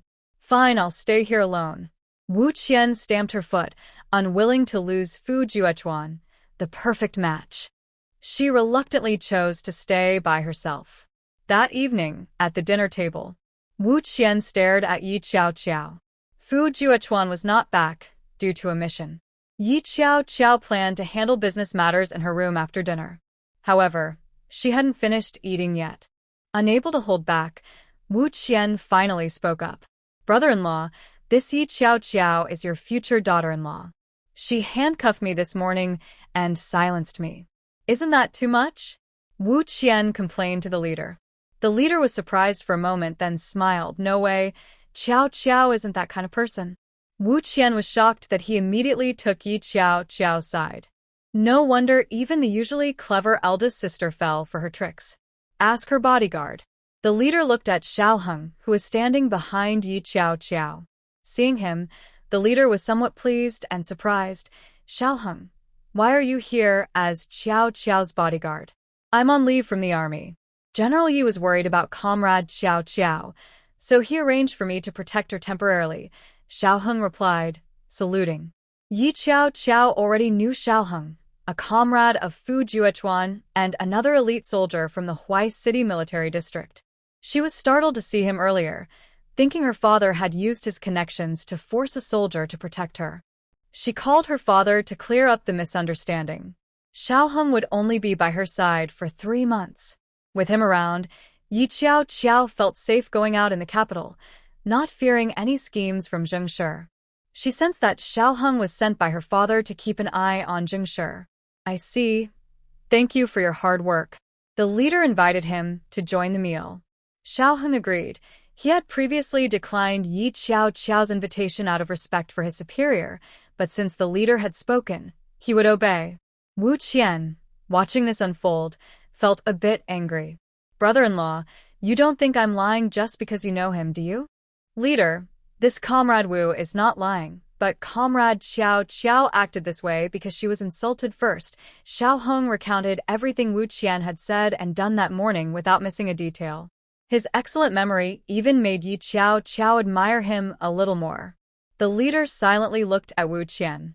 Wu Qian felt a bit guilty and insisted, "I only said a few things because I was really angry. Saying a few words won't hurt me. I only grabbed you once and let you go as soon as we got inside. You didn't lose anything, so why feel wronged?" Yi Qiao Qiao replied calmly. Wu Qian had never been openly mocked like this before. In the county and village, she had fought many battles, and no one dared to challenge her. "You." Wu Qian was about to get angry when she slapped her hand.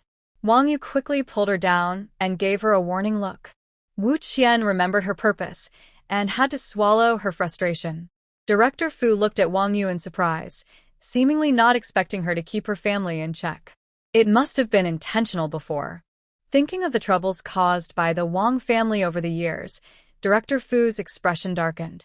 Wong Yu was unaware that she had received a minor reprimand. After a not-so-pleasant dinner, she could only watch as Yi Qiao Qiao went upstairs. Director Fu also went to his office to handle official matters. She could have gone too, but had to stay to entertain Wu Qian, and the frustration on her face was almost tangible. "Big sister, when will Fu Juechuan come back? I need to have a serious talk with him about what kind of wife he has chosen. She's so strong-willed." Wang Yu was happy to see her causing trouble for Fu Juechuan. So, around 9 o'clock, when Fu Juechuan returned, sweating, he unexpectedly ran into the sneaky Wu Qian outside Qiao Qiao's room on the 2nd floor. "What are you doing?" Fu Juechuan said suddenly, startling Wu Qian. Seeing him, Wu Qian perked up and walked over. "Juechuan, you're finally back. Let's go downstairs to talk." Fu Juechuan avoided her outstretched hand and looked at her coldly. "If Annie has nothing better to do than talk to my stepmother, I'll excuse myself. I have something important to discuss with you. Can you not marry Yi Qiao Qiao and instead marry my sister Xiaoxia?" Fu Juechuan's eyes were filled with coldness. He only wanted to marry Qiao Qiao. Why were so many people trying to stop him? Was he too easygoing? "Why should I marry Xiaoxia?" Fu Juechuan's tone was icy. Wu Qian confidently replied, "My sister Xiaoxia is beautiful, has a good figure, can have sons, and comes from a good background. Why wouldn't you marry her? If you like sons so much, why have a daughter? Why do you want to be a woman? I can help you change back." Wu Qian was startled by Fu Juchuan's cold gaze. She swallowed hard, not daring to offend him again. She could only watch as Fu Juchuan left. That night, Wu Qian tossed and turned, feeling unsatisfied. Yi Qiao, unaware of her thoughts, was excited about her wedding banquet with Fu Juchuan the next day. Although her father couldn't come, her uncle's family had arrived early and was staying at the guest house outside the military compound. Zhong Wen and his wife were also there, along with Fu Juchuan's friends Jiang Yuan and Huang Qi, who came from the port city. Early on, Qi Jiang brought Zhang Xian and others to her home to keep Yi Qiao company. The main banquet was tomorrow, but today was lively, with friends and family gathering at the Fu family for a meal. Fortunately, the Fu house was large, with 3 floors, enough for close relatives to stay. Additionally, Commander Fu had submitted a request to hold the wedding banquet in the military compound, so they could host the event there. Fu Juchuan didn't go to the army today. He took wedding leave to entertain friends and family with Yi Qiao. I never thought Fu Juchuan could be so gentle, Qi Jiang joked beside Yi Qiao. Yi Qiao found their banter amusing. Zhang Xian chimed in, cousin, tomorrow is Lieutenant Fu's big wedding day. Give him some credit. Besides, he has been kind to Qiao, right? We are her friends now. Yi Qiao, who had unexpectedly gained 2 friends, looked at them helplessly. Qi Jiang pouted. All right, for Qiao's sake, I won't say anything more. Hey, look over there. Who is that? They actually have the courage to talk to Fu Juchuan, Qi Jiang suddenly said. Yi Qiao followed her gaze and saw Wu Qian approaching Fu Juchuan with another girl. She didn't think Fu Juchuan would betray her, but she was worried Wu Qian might get into trouble again. Yesterday, Wu Qian had been well-behaved all day, which felt strange to Yi Qiao. Now, she was bringing someone to find Fu Juchuan, which seemed like she couldn't hold back anymore. It's fine, Brother Fu knows what he's doing, Yi Qiao reassured. Qi Jiang, seeing her trust in Fu Juchuan, had a complicated expression. Qiao, look. Fu Juchuan left with that young woman. Men can't be trusted, Qi Jiang said. Yi Qiao looked over and indeed saw Fu Juchuan leaving with Wang Xiaoxia. See? Qi Jiang said, hands on her hips in frustration. Yi Qiao replied, no rush, I'll ask him later. Qi Jiang's anger faded, replaced by curiosity as she encouraged Yi Qiao. Yes, you should go ask. Fu Juchuan took Wang Xiaoxia away and spoke on the second-floor balcony. Go ahead. What do you want to say? Wang Xiaoxia replied, Brother Fu, I am your fiancé. I am the one who is engaged to you. Don't you know that? Fu Juchuan already expected her to say this. What proof do you have? Of course, I have proof. My mom exchanged tokens with my aunt shortly after my cousin was born to arrange our marriage. If you don't believe me, look at this. Wang Xiaoxia handed him a framed picture. My mom said this is a token from your biological mother, meant for her future daughter-in-law. Yi Qiao doesn't have it, but I do. How can I not be your fiancé? Fu Juchuan's attention was fully on the frame she handed over. It was a hand-drawn picture of a family of 4, along with a poem signed with the name Zhong Yi. Fu Juchuan immediately recognized the handwriting as his mother's. Moreover, the paper, protected by the frame, had already yellowed and faded, making it unlikely to be fake. Furthermore, the poem was a numerical poem. 151, 657, Shifu is in there 21. 919, 81, Luo Zhou Ailin is waiting for you. He was puzzled, but extracting the numbers related to a task his mother had carried out abroad. At that time, relevant research information from a foreign institution was still unknown in the country, so this hand-drawn picture was returned after being checked. However, 10 years ago, news emerged about a modern weapon named Alin being developed. These numbers represented codes from the research institution. The unclear numbers might even be coordinates. He needed to investigate immediately. Fu Juchuan's hands trembled. Did his mother find the location of the research base back then? She risked her life to bring this information back. Where did you get this hand-drawn picture? Fu Juechuan asked her with bloodshot eyes. Seeing his concern, Wang Xiaoxia smugly raised her chin. It was given to me by my aunt. Fu Juechuan turned to find Wong Yu. Wong Yu was unhappily accompanying Huang Rian, who was irritating her with sarcastic remarks. When Fu Juechuan arrived, she eagerly left with him. In the room, Fu Juechuan asked her about the origin of the item. When Wong Yu saw the frame and learned it was given by Wang Xiaoxia, she gritted her teeth in anger, thinking how foolish it was for them to bring it out. The item was given to me by your dad. You should ask him. Wang Yu cannot admit to privately agreeing to the engagement with Wu Qian for Fu Juechuan. However, it is clear that Fu Juechuan is not focused on this matter at all right now. He turned and left home to meet with Commander Fu at the office. When Commander Fu saw the familiar item, he faced his son's questions and said, "I'm sorry, this framed drawing also came back with Jing Shi. It was one of the items your mother sent back. I clearly stored it in the safe, but I don't know when your stepmother took it to the Wang family, claiming it was for the engagement. Don't worry, no one can break your marriage with Qiao Qiao." Dad, this isn't about the marriage, it's about finding Mom's whereabouts. Commander Fu understood his son's meaning immediately and spoke seriously. Juechuan, are you saying you want to investigate the information your mother left behind and find her? Do you know how dangerous this is? Fu Juechuan tightly gripped the frame with his large fingers and said firmly, "I don't believe there aren't any relevant records. Maybe someone has already discovered that the information left by my mother is useful. I must go, fulfill my mother's last wish, and bring back her remains. I don't want the news that cost my mother her life to ultimately not help our country. Instead of sending more soldiers to risk their lives, I should carry out my mother's wishes." Fu Juechuan was resolute, showing no fear. Commander Fu opened his mouth several times, but couldn't find the words to refuse. He understood better than Fu Juechuan what his ex-wife's sacrifice meant for the entire country. "When do you plan to leave?" Commander Fu asked in a low voice. Fu Juechuan looked at the drawing and walked straight to the world map on the wall, where he found the coordinates that matched the numbers. That location was in the western country of F State. "Dad, here." Fu Juechuan pointed to the spot on the map. Commander Fu gazed at it like an eagle for a moment before saying, "There is a military base of M country there. If you go, it will be extremely dangerous. Tomorrow is your wedding banquet with Qiao Qiao.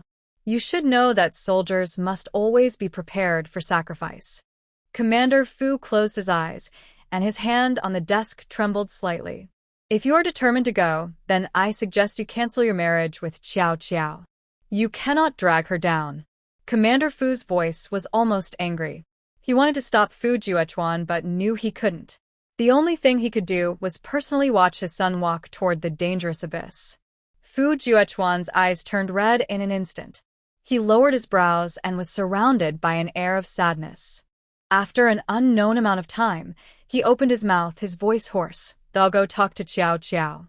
"Go ahead," Fu Shouzhang said with a sorrowful look. "After you leave, I will take good care of Qiao Qiao and make sure she doesn't suffer any wrongs. Unless I die, she won't be in trouble." "Thanks, Dad." This was the first time in many years that Fu Juechuan had said thank you to Fu Shouzhang. But Fu Shouzhang couldn't feel happy about it.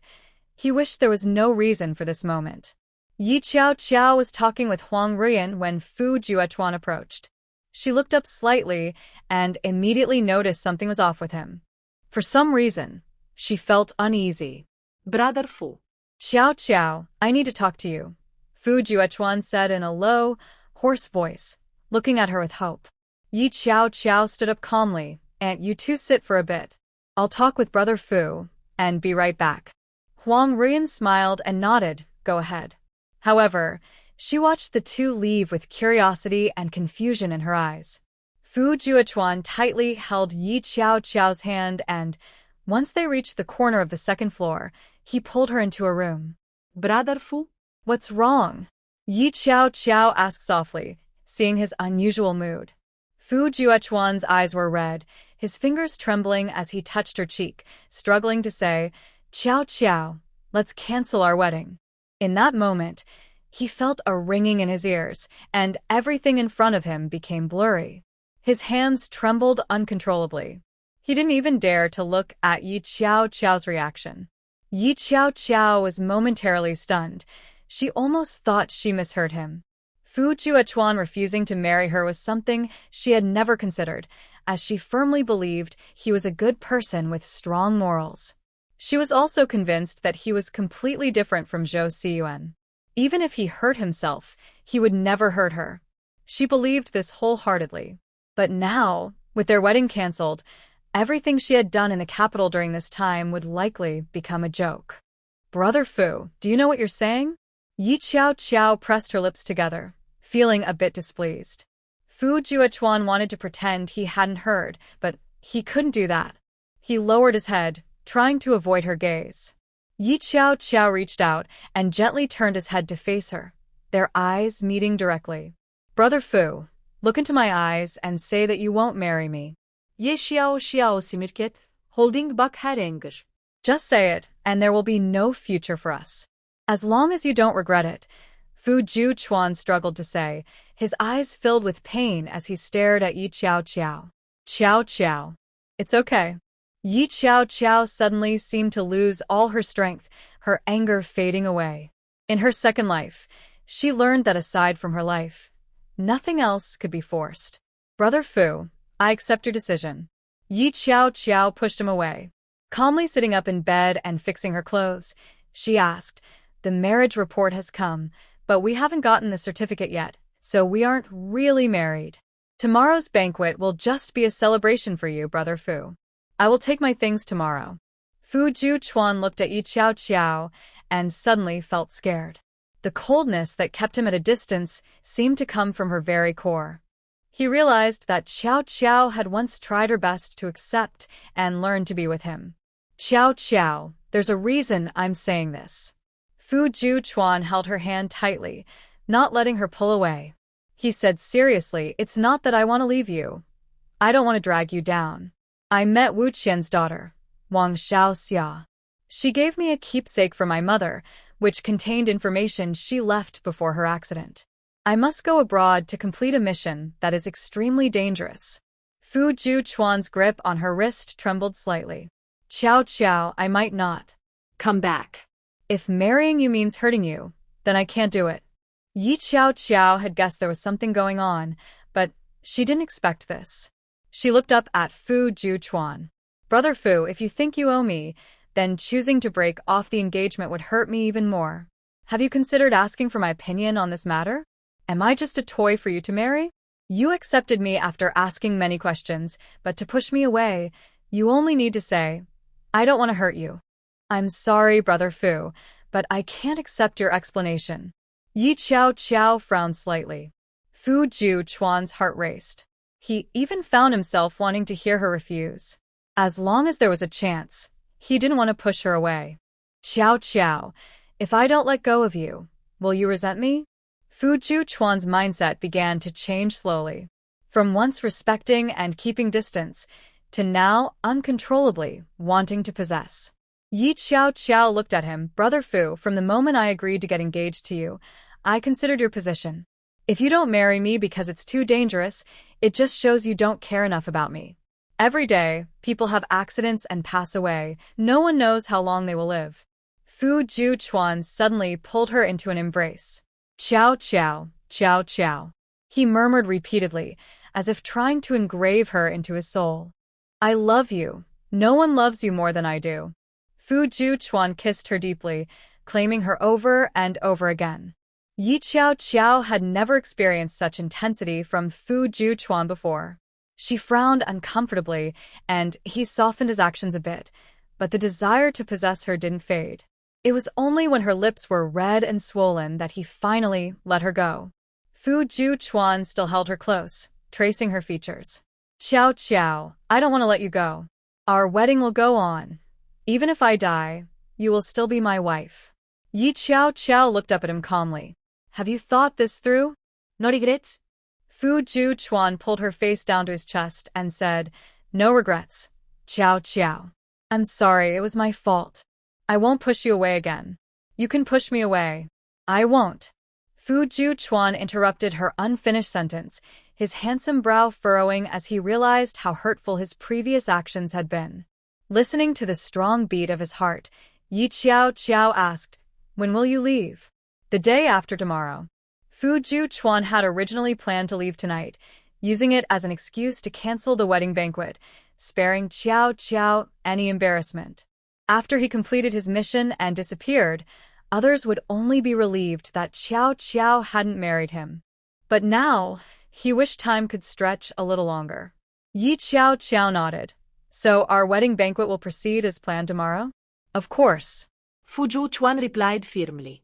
Seeing her hesitation, he immediately tensed up. Qiao, let's go get our marriage certificate today." Yi Qiao wasn't hesitating about that. She was a bit worried as she touched his muscular chest and asked, "How will you solve your condition?" Fu Chuan felt a surge of joy. Being cared for made his whole being come alive. "Qiao, I want her clothes and your love letter, is that okay? No photos?" Yi Qiao raised an eyebrow. Fu Chuan's desire was suddenly stirred, but he still looked at Yi Qiao and shook his head firmly, saying, "I can't accept that." Yi Qiao understood his reasons. She said, "Get up, I'll help you pack your things." This time, Fu Chuan did not refuse and even helped her pack. "Do you really need all these clothes?" Yi Qiao asked, feeling a bit overwhelmed. "It's strange for you to take women's shirts." "Not strange. In foreign countries, all kinds of outfits are accepted," Fu Chuan replied seriously. If one ignored his slightly flushed ears, he might actually seem convincing. Yi Qiao raised an eyebrow. "Should I look for more unisex clothes to wear?" "That's fine when you're out, but at home, just wear what you like," he said. "But they can be used as pajamas at home," Fu Chuan added, changing his request. Yi Qiao realized he was quite bold, but she was also willing to try anything. "Okay, when you finish your mission and come back, I'll have more unisex pajamas at home." Fu Chuan felt excited and couldn't help but kiss her softly on the lips, calming his emotions. Yi Qiao let him pack his things while she went into the bathroom. She looked at her lips in the mirror. They were indeed swollen, and anyone could tell something had happened. She felt a bit gloomy and searched for a bright lipstick to cover it up.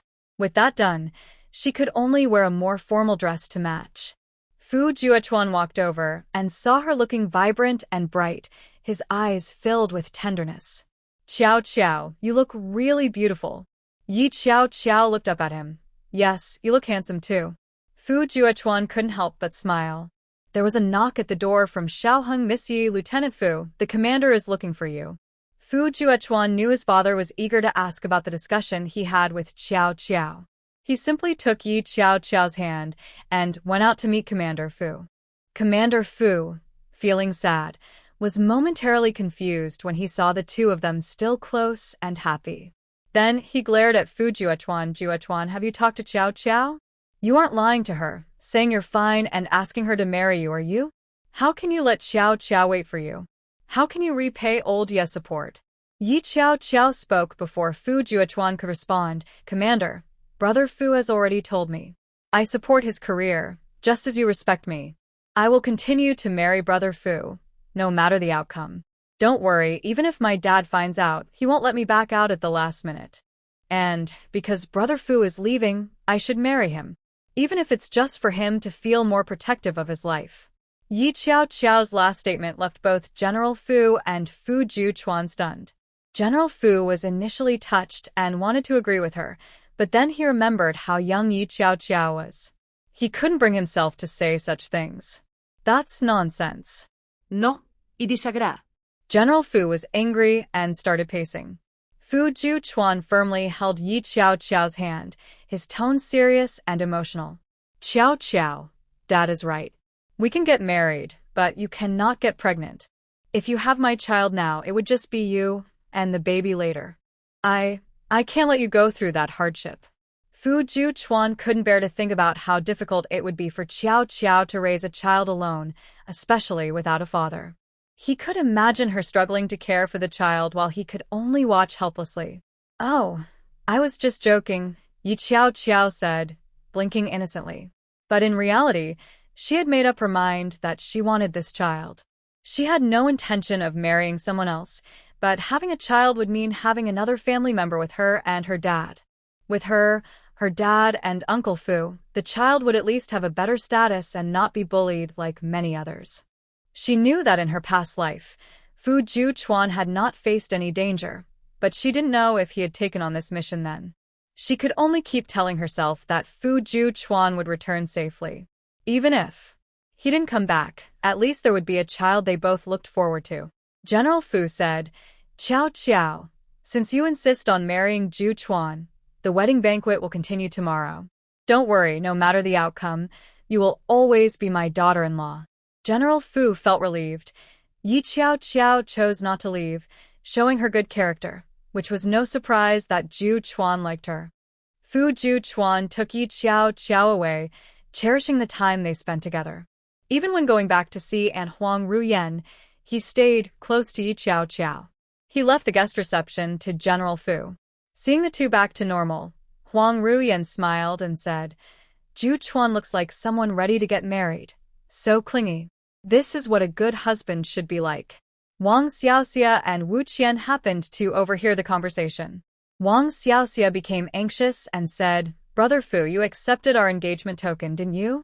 How can you marry someone else?" "Exactly, Juquan. Regardless of the circumstances, it was your mother who arranged your engagement to Xiaoxia," Wu Qian added with a slight huff. "You can't break your promise." Wu Qian had heard from her daughter Xiaoxia that the token had been given to Fu Juquan, and he accepted it without hesitation, which gave her a glimmer of hope. Fu Juquan held Yi Qiao Qiao's hand and looked at the two of them, speaking calmly.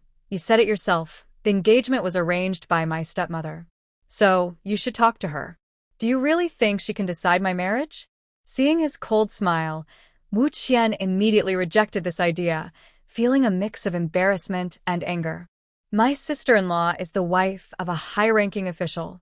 How can she not have a say over you, a younger generation?" Wu Qian retorted, feeling flustered. Huang Ruyen, who was nearby, laughed and said, "This is amusing. My husband and I are the real elders here. When did it become a stepmother's place to manage a child's marriage? Juquan is from the Zhong family, not the Wang family." Huang Ruyen stretched her tone. "People should know their place."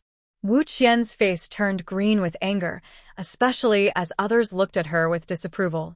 Who causes a scene at someone else's celebration? Maybe it's because her daughter can't find a husband. Seeing Wang Xiaoxia's reputation at stake, Wu Qian quickly pulled her daughter away. Back in their guest room, Wang Xiaoxia wiped her tears and said, "Mom, why doesn't Brother Fu like me? You said I was pretty." "Silly child," Wu Qian said, showing her ignorance of her daughter's feelings. "Don't worry, Mom has a plan. Once things are set in motion, with so many people around, how could Fu Juquan deny it?" Wu Qian didn't think she was stealing Yi Qiao Qiao's man. After all, it was Wong Yu who had arranged this since Fu Juquan was 4 or 5 years old. Her daughter had waited so long. Why should it end with just a joke? Wu Qian began to plot with Wang Xiaoxia. Lunch consisted of 3 tables of people, and after eating, Yi Qiao Qiao and Fu Juquan accompanied most of their friends and family to the guest house outside the military district. Dinner was at a restaurant. By the time Yi Qiao Qiao and Fu Juquan returned, it was already past 9 in the evening. Fu Juquan went to the bathroom to shower and change after drinking. Yi Qiao Qiao was just about to go downstairs to find the red wine that Zhongwen had brought when she stumbled upon Xiao Heng and Qi Zhong kissing in the backyard. Yi Qiao Qiao walked over and lightly coughed. "Why don't you go to your room? There are many guests in the house tonight, and they might see you and report you for inappropriate behavior." Qi Zhong still stayed in Xiao Heng's arms, proudly touching the man's broad chest. She coughed lightly and said, "Hee hee. Qiao Qiao, Fu Juquan is quite nice, his soldier's physique is really good." Xiao Heng remained calm and lifted Qi Zhong effortlessly. "Miss Yi, we are discussing our relationship," he explained, adding, "Thank you for the reminder. Actually, I have something to tell you too." As Yi Qiao Qiao's temporary bodyguard, Xiao Heng was very responsible. He whispered something in her ear. Yi Qiao Qiao squinted and said, I understand. She turned and went back to the living room, grabbed a bottle of red wine and 2 glasses from the wine cabinet, and headed upstairs. Sure enough, she saw a familiar figure enter the bathroom belonging to Fu Juchuan. Yi Qiao Qiao put the red wine back in the room. Just as she turned to go catch them in the act, she unexpectedly heard a loud noise from next door. Yi Qiao Qiao quickly walked over. When she reached the door, she knocked lightly, and the door was suddenly pulled open from the inside. Fu Juchuan stepped out, breathing heavily, his veins visible on his hands gripping the doorknob, his eyes bloodshot. Seeing Yi Qiao Qiao outside, he looked a bit more relaxed. Qiao Qiao, don't come in. What's wrong? Yi Qiao Qiao peeked past him and saw Wang Xiaoxia lying on the floor, her face bruised and filled with fear as she looked at Fu Juchuan. Although she had heard Xiaoheng's words and knew that Wang Xiaoxia and her daughter were planning something, she didn't expect it to involve drugs, especially something that looked quite strong. Fu Juchuan seemed to be struggling to cope. It seemed that Fu Juchuan had been harmed. Wang Xiaoxia must have lost all hope in him.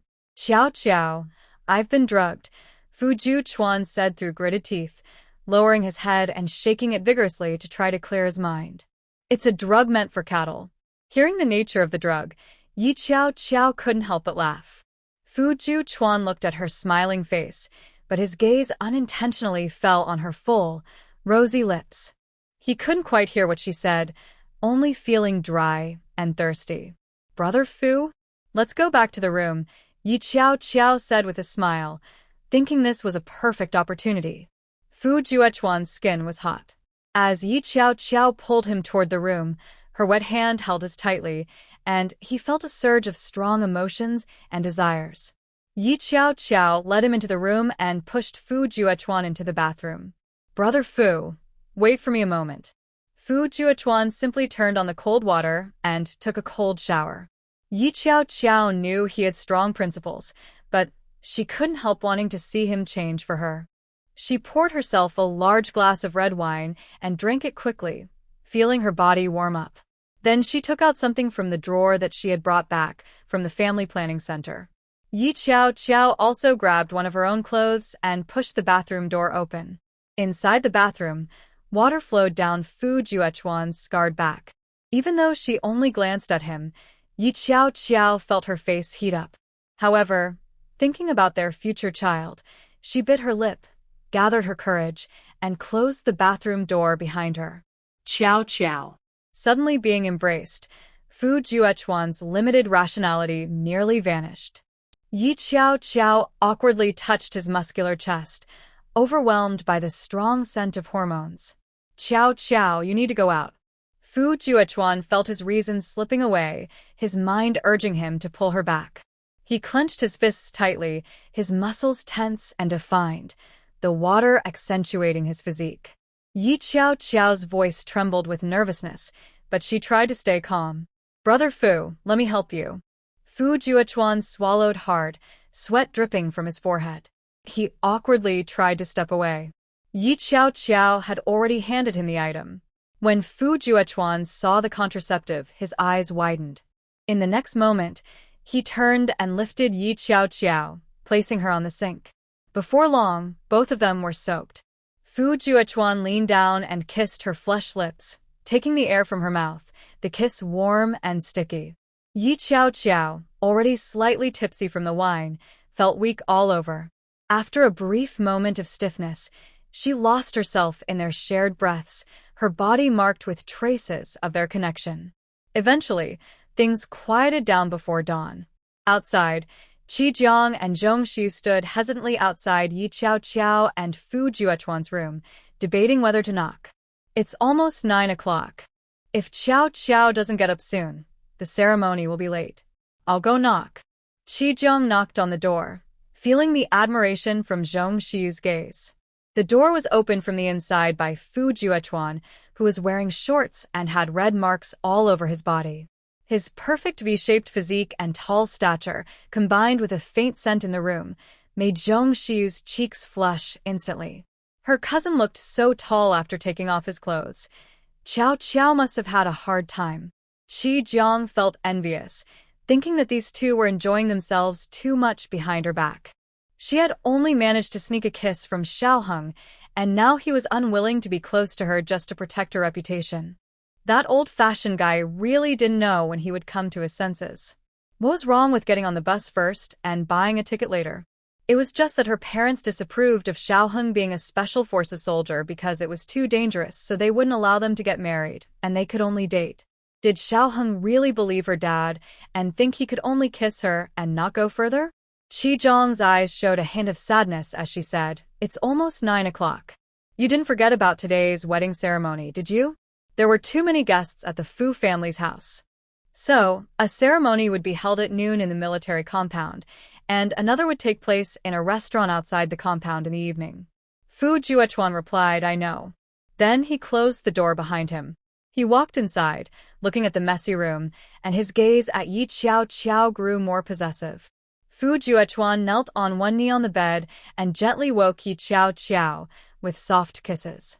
Yi Qiao, feeling tired and sore, sat up in a daze. Once she realized what was happening, a subtle smile appeared on her lips, and she placed her hands expectantly on her stomach. She wondered if Fu Juechuan could hit the mark. After all, she only had 2 nights. Qiao, let me carry you to the bathroom to wash up," Fu Juechuan said nervously. Yi Qiao reached out to him decisively. "Sure. Thank you, Brother Fu." Fu Juechuan sighed in relief, carefully helping her wash up before taking her to the makeup room next door. Once Fu Juechuan left, it was still Xiaolin who did her makeup. Seeing her tired appearance, Xiaolin looked a bit worried. Qiao, did you sleep very late last night?" "I slept with Brother Fu," Yi Qiao said honestly, as the marks on her neck were too obvious, and she needed Xiaolin's help to cover them up. Xiaolin instantly understood, and she awkwardly cleared her throat. She wanted to change the subject. But Qi Jiang said softly, Qiao, shouldn't you thank me and Xiaoheng? Are you talking about the drugging?" Yi Qiao raised an eyebrow. Qi Jiang sighed. "Yeah. Why didn't I have such a good opportunity? If I did, I could easily win over that old-fashioned Xiaoheng." Yi Qiao felt a bit sad too. It took her more than half a year to win over Fu Juechuan. She didn't stop Qi Jiang from liking Xiaoheng because he had a good character in her past life. However, Xiaolin, who was listening to their playful banter while holding a makeup brush, trembled a little.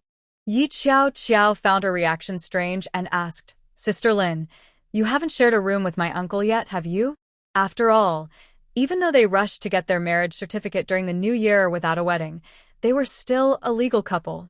Xiaolin turned a bit red upon hearing this and tried to change the subject, but Yi Qiao saw right through her. Yi Qiao found it odd, but didn't have the energy to ask more questions at that moment.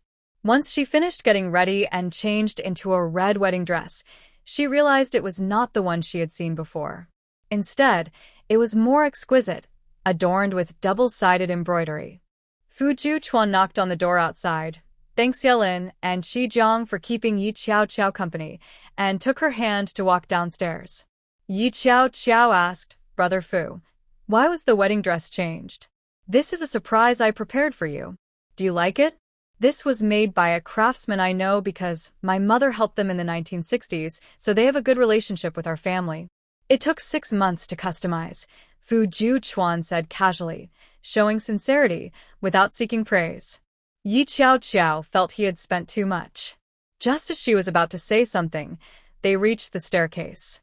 Seeing the guests below, Yi Qiao swallowed her words.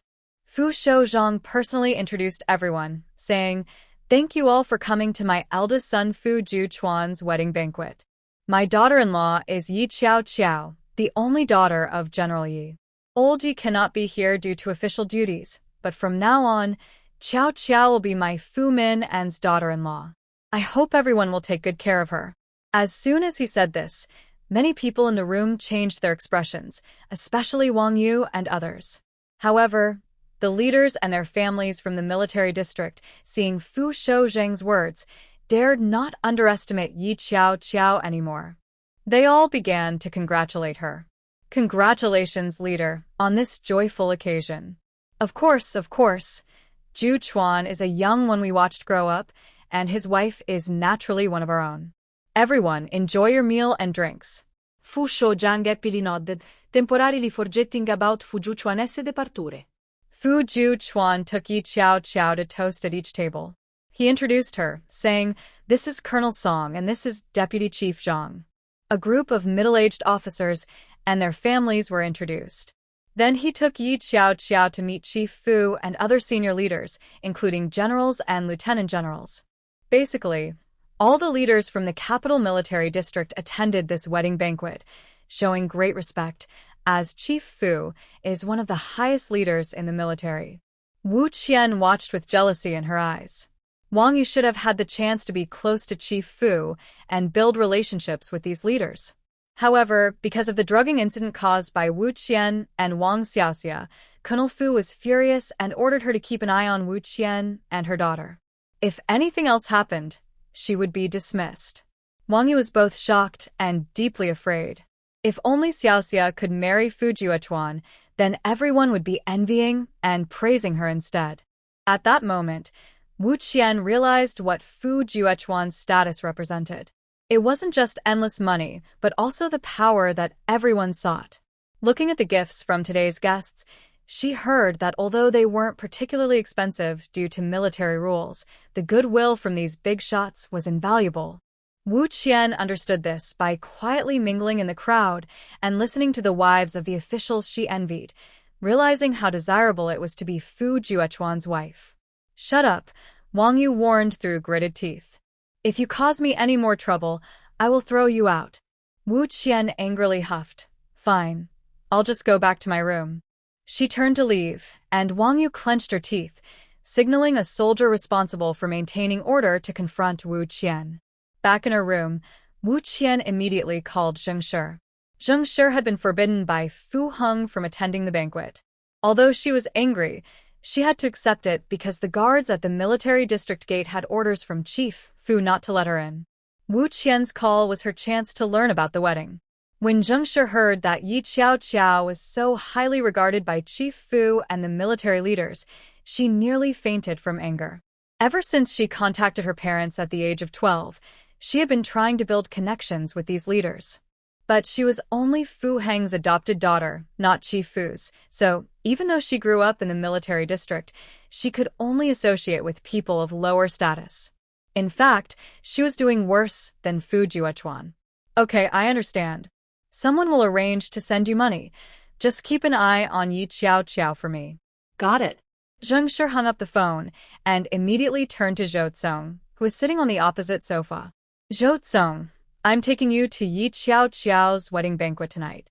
She deliberately stretched her voice. "I know you must regret it." Zhou Tsong felt a moment of embarrassment. "I don't regret it." Zheng Shi teased, "If you don't regret it, why would you want to go to the wedding banquet with me?" "I just want to see how Xiao Xiao is doing." Zhou Tsong took a sip of his drink, regaining his composure. He narrowed his eyes. "I don't care what you plan, but don't drag me into it." Zhou Tsong was clearly more cautious now. Zheng Shi scoffed, not believing a word he said. Zhou Tsong thought he wouldn't care about Yi Xiao Xiao and Fu Juechuan's marriage at all. But when he entered the three-story restaurant and saw the banquet hall, with Yi Xiao Xiao smiling happily as Fu Juechuan held her waist and toasted the guests, it still affected him. Zhou Tsong found himself walking uncontrollably toward them. Fu Juechuan noticed him, narrowed his eyes, and tightened his hold on Yi Xiao Xiao. "What are you doing here?" "Who brought you in?" Fu Juechuan was sure he hadn't invited him. Yi Xiao Xiao glanced at Fu Juechuan and said, "I didn't invite him either." "Xiao Xiao, I'm here to congratulate you on your marriage." Compared to 6 months ago when they were engaged, he had tried to overshadow Yi Xiao Xiao with his engagement to Jiang Yao, but now he lowered his head, pretending to be genuinely concerned. Yi Xiao Xiao looked at him coldly.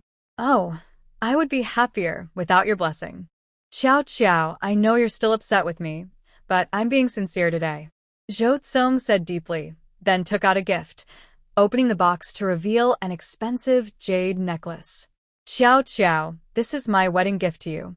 I had someone buy the raw stone from abroad, and I personally crafted and polished it." When Yi Qiao saw the necklace, she suddenly chuckled. In her past life, Zhou Tsong had never treated her this well. The gifts he gave himself were always worthless but thoughtful, claiming that such things were beneath him, like the roses he grew himself or a seashell he brought back from the beach. But behind her back, Zhou Tsong had spent a fortune on countless jewels, all to honor Jiang Yao. Is that so? Yi Qiao just responded with a sentence. Fu Juchuan held her hand tightly, his expression tense as he coldly stared at him. No need. Qiao is my wife. There are plenty of jewelry and accessories. You should save this for your fiancé. After all, not everyone can appreciate it. Zhou Zong tightened his grip on the gift box, his expression unchanged. Fu Juchuan, are you afraid? Afraid? What am I afraid of? Fu Juchuan scoffed. Of course, you're afraid I will get close to Qiao. Zhou Zong provoked Fu Juchuan. Fu Juchuan pressed his lips together and suddenly smiled. Qiao doesn't care about you at all. Why are you putting on a show here? Qiao, right? Fu Juchuan turned to her. Yi Qiao stood on her tiptoes and gave Fu Juchuan a quick kiss on the cheek, then leaned into his embrace. Their closeness made Zhou Zong's expression turn cold. Zhou Zong, I don't care who brought you here, but you've given me the chance to ask you to leave, Yi Qiao said, waving her hand. Xiaoheng approached. Comrade Xiao, please take this person away. I don't want him causing trouble. Xiaoheng looked at Zhou Zong with a scrutinizing and assertive gaze, stepping in front of him and extending his hand. Comrade Zhou, please come with me. You wouldn't want to embarrass yourself in front of so many officials, would you? Zhou Zong's eyes were filled with anger. Qiao, how can you kick me out? Why can't I kick you out? Yi Qiao replied, amused. Isn't it because you care about me that you're targeting me? Zhou Zong insisted. Hearing his ambiguous words and seeing the curious looks from those around them, Yi Qiao's expression darkened. Comrade Xiao, I appreciate your help. Yi Qiao didn't want to say another word to Zhou Zong, nor did she want to give him a chance to tarnish her reputation. Xiaoheng nodded and easily took Zhou Zong away. Zhou Zong waved his hand, still wanting to save face, and left with a stern expression. He didn't want to be thrown out for real. Once Zhou Zong was gone, Yi Qiao leaned tiredly against Fu Juchuan, looking into his eyes as she explained, Brother Fu, Zhou Zong definitely came here to create misunderstandings between us. He can't stand to see me happy. Fu Juchuan wrapped his arm around Yi Qiao's waist and looked down at her. Qiao, I know. Just look at him. If he tries to bother you, don't be afraid. Just like today, let the bodyguards handle him. Fu Juchuan gazed at her face. Yi Xiao nodded. I will. I'll take you to meet the other guests. Fu Juchuan interrupted her thoughts and decisively brought her attention back, leaving Yi Qiao no time to think about Zhou Siyuan. The wedding banquet went smoothly. Yi Qiao not only met many business people from the capital, but also became well-known in high society there. Noticing that Yi Qiao looked tired, Fu Juchuan, full of energy from his military training, suggested they leave. It was already 8:30 p.m. He called Huang Qi, Zhang Yuan, and Xiaoheng to help entertain the remaining guests while he took Yi Qiao home. She didn't refuse and let him support her as they left. The Fu family had few members left, and even the Zhong family chose to stay at a nearby guest house for convenience. Zhongwen had returned to invest in the country and was being hosted by officials. Only Wu Qian and Wang Xiaoxia remained. When they saw the couple return, the two women, who had been acting in charge, immediately focused on Yi Qiao and Fu Juchuan. Fu Juchuan showed little regard for them, frowning slightly as he led Yi Qiao upstairs. Wang Xiaoxia was a bit unhappy, saying, Mom, why is Brother Fu only focused on Yi Qiao? What's so special about her? Don't worry, your Brother Fu is rarely home. Once it's just Yi Qiao left, we'll deal with her, Wu Qian replied, determined to stay involved with the Xie family. Upstairs, Yi Qiao went to the bathroom first. Afterward, she discreetly popped the seal on the package. When she finished washing up, she came out wearing only one of Fu Juchuan's shirts, which was long enough to cover her. Seeing the room empty and Fu Juechuan still not back, she picked up the landline and called General Yi. "Dad," Yi Qiao said, surprised that it took 2 transfers to reach him. "What are you doing? Why are you answering the phone so late?" Qiao, General Yi seemed to be hiding something. "I couldn't come to your wedding today. Don't be upset." "Of course not, Dad." "I know you have to stay on duty because of your position," Yi Qiao replied, picking up on his tone. "What are you really doing? Are you hiding something from me?" He sighed. "I knew you would catch on. It's your grandmother. Her condition isn't good. I'm at the hospital with her." "What?" Yi Qiao's expression changed dramatically. She remembered that her grandmother had started to have health issues around this time in her past life, but it wasn't this severe. Yi Qiao felt a bit anxious, unsure if her actions after being reborn had caused this situation. It was an accident. She fell at the nursing home today, and no one noticed until it was too late for timely help. Qiao, don't worry. Your grandmother will be fine." Yi Junzhong couldn't offer any guarantees. After all, the elderly could pass away at any moment. Yi Qiao immediately said, "I'll pack my things now. You just got married. Don't rush." "Dad, it's okay. I will explain everything to Uncle Fu." Yi Qiao had already started addressing him differently. Yi Junzhong replied, "All right, take Xiaoheng with you." "Okay." Yi Qiao hung up and began to pack her bags from the wardrobe. Fu Juechuan walked in and saw the scene, looking a bit confused. Qiao, what are you doing?" "Brother Fu, I need to go back to Huai City. Dad said Grandma fell and was taken to the hospital for emergency treatment." Yi Qiao grabbed Fu Juechuan's hand, her tone urgent. "I can't take the chance that Grandma is okay." Fu Juechuan paused for a moment, then nodded in understanding. "That's right. Then I'll take you back." "No, Brother Fu. You have to leave for a mission early tomorrow. I can't take you." Yi Qiao felt a bit guilty, holding his hand tightly. "Brother Fu, you have to believe that I've always been looking forward to your return."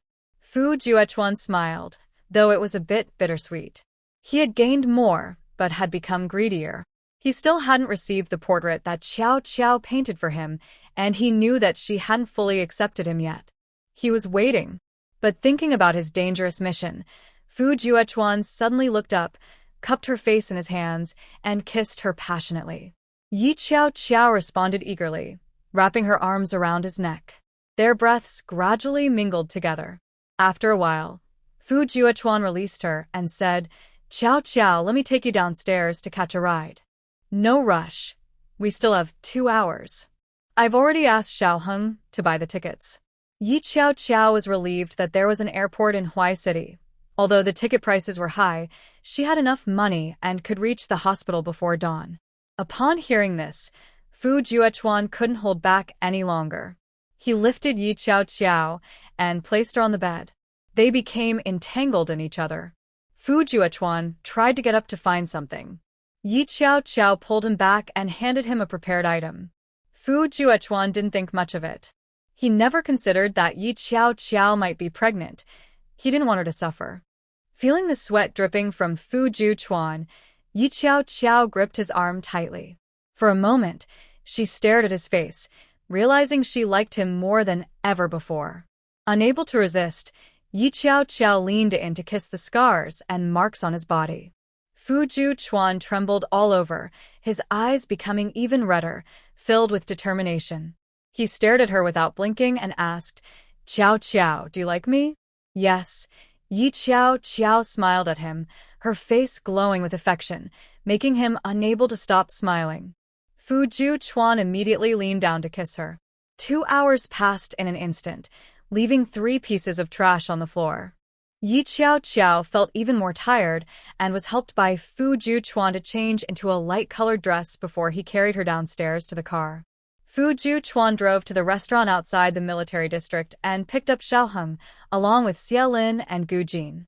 Qi Jiang stood nearby, stamping her foot, saying, "I want to go to Huai City too." She clung to Xiaoheng's arm. Fu Juechuan frowned, speaking seriously, "Xiaoheng, your task is to protect Qiao. How can you do that with a burden?" Xiaoheng looked at Qi Jiang and said, "Be good, go back for now, and I'll contact you when I have time." I won't. Qi Jiang directly knocked on the car window, calling out to Yi Qiao Qiao, who was dozing against Fu Juchuan's shoulder. Qiao Qiao, let me go with you. Yi Qiao Qiao, half asleep, replied, Brother Fu, let Jiang Jiang come. She won't cause trouble. Fu Juchuan reluctantly agreed. Fine, since it's for Qiao Qiao's sake, she can come.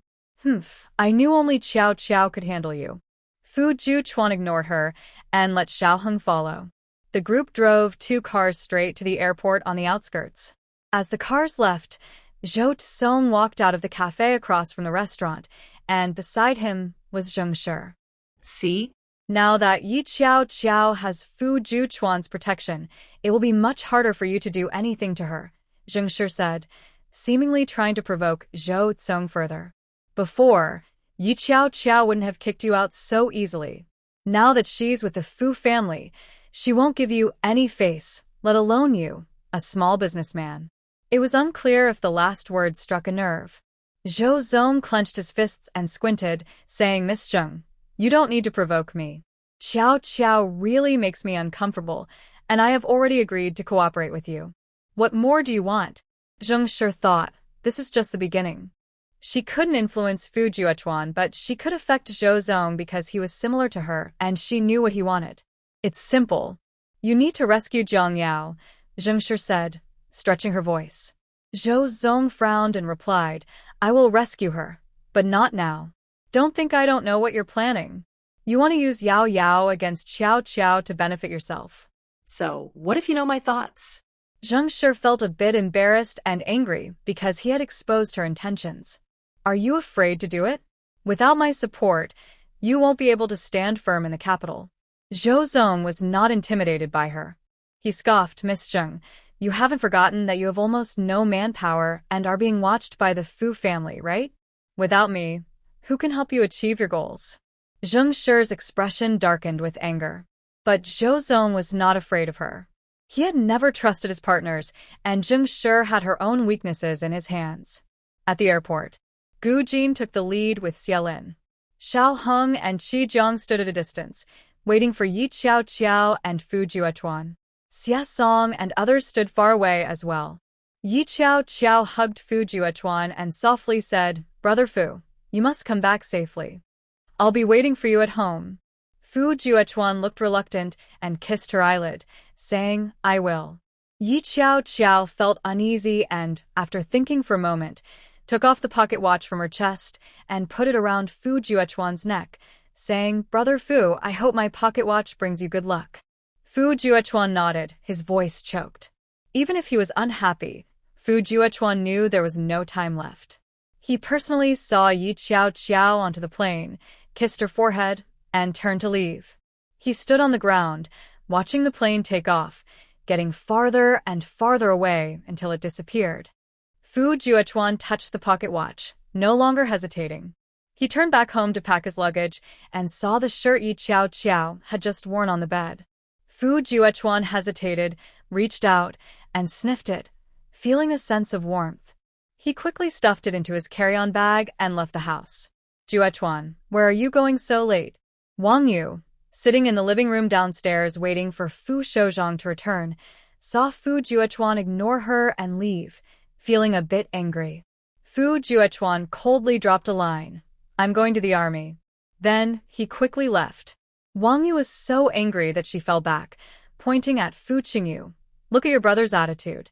Mom, why do you always focus on my brother?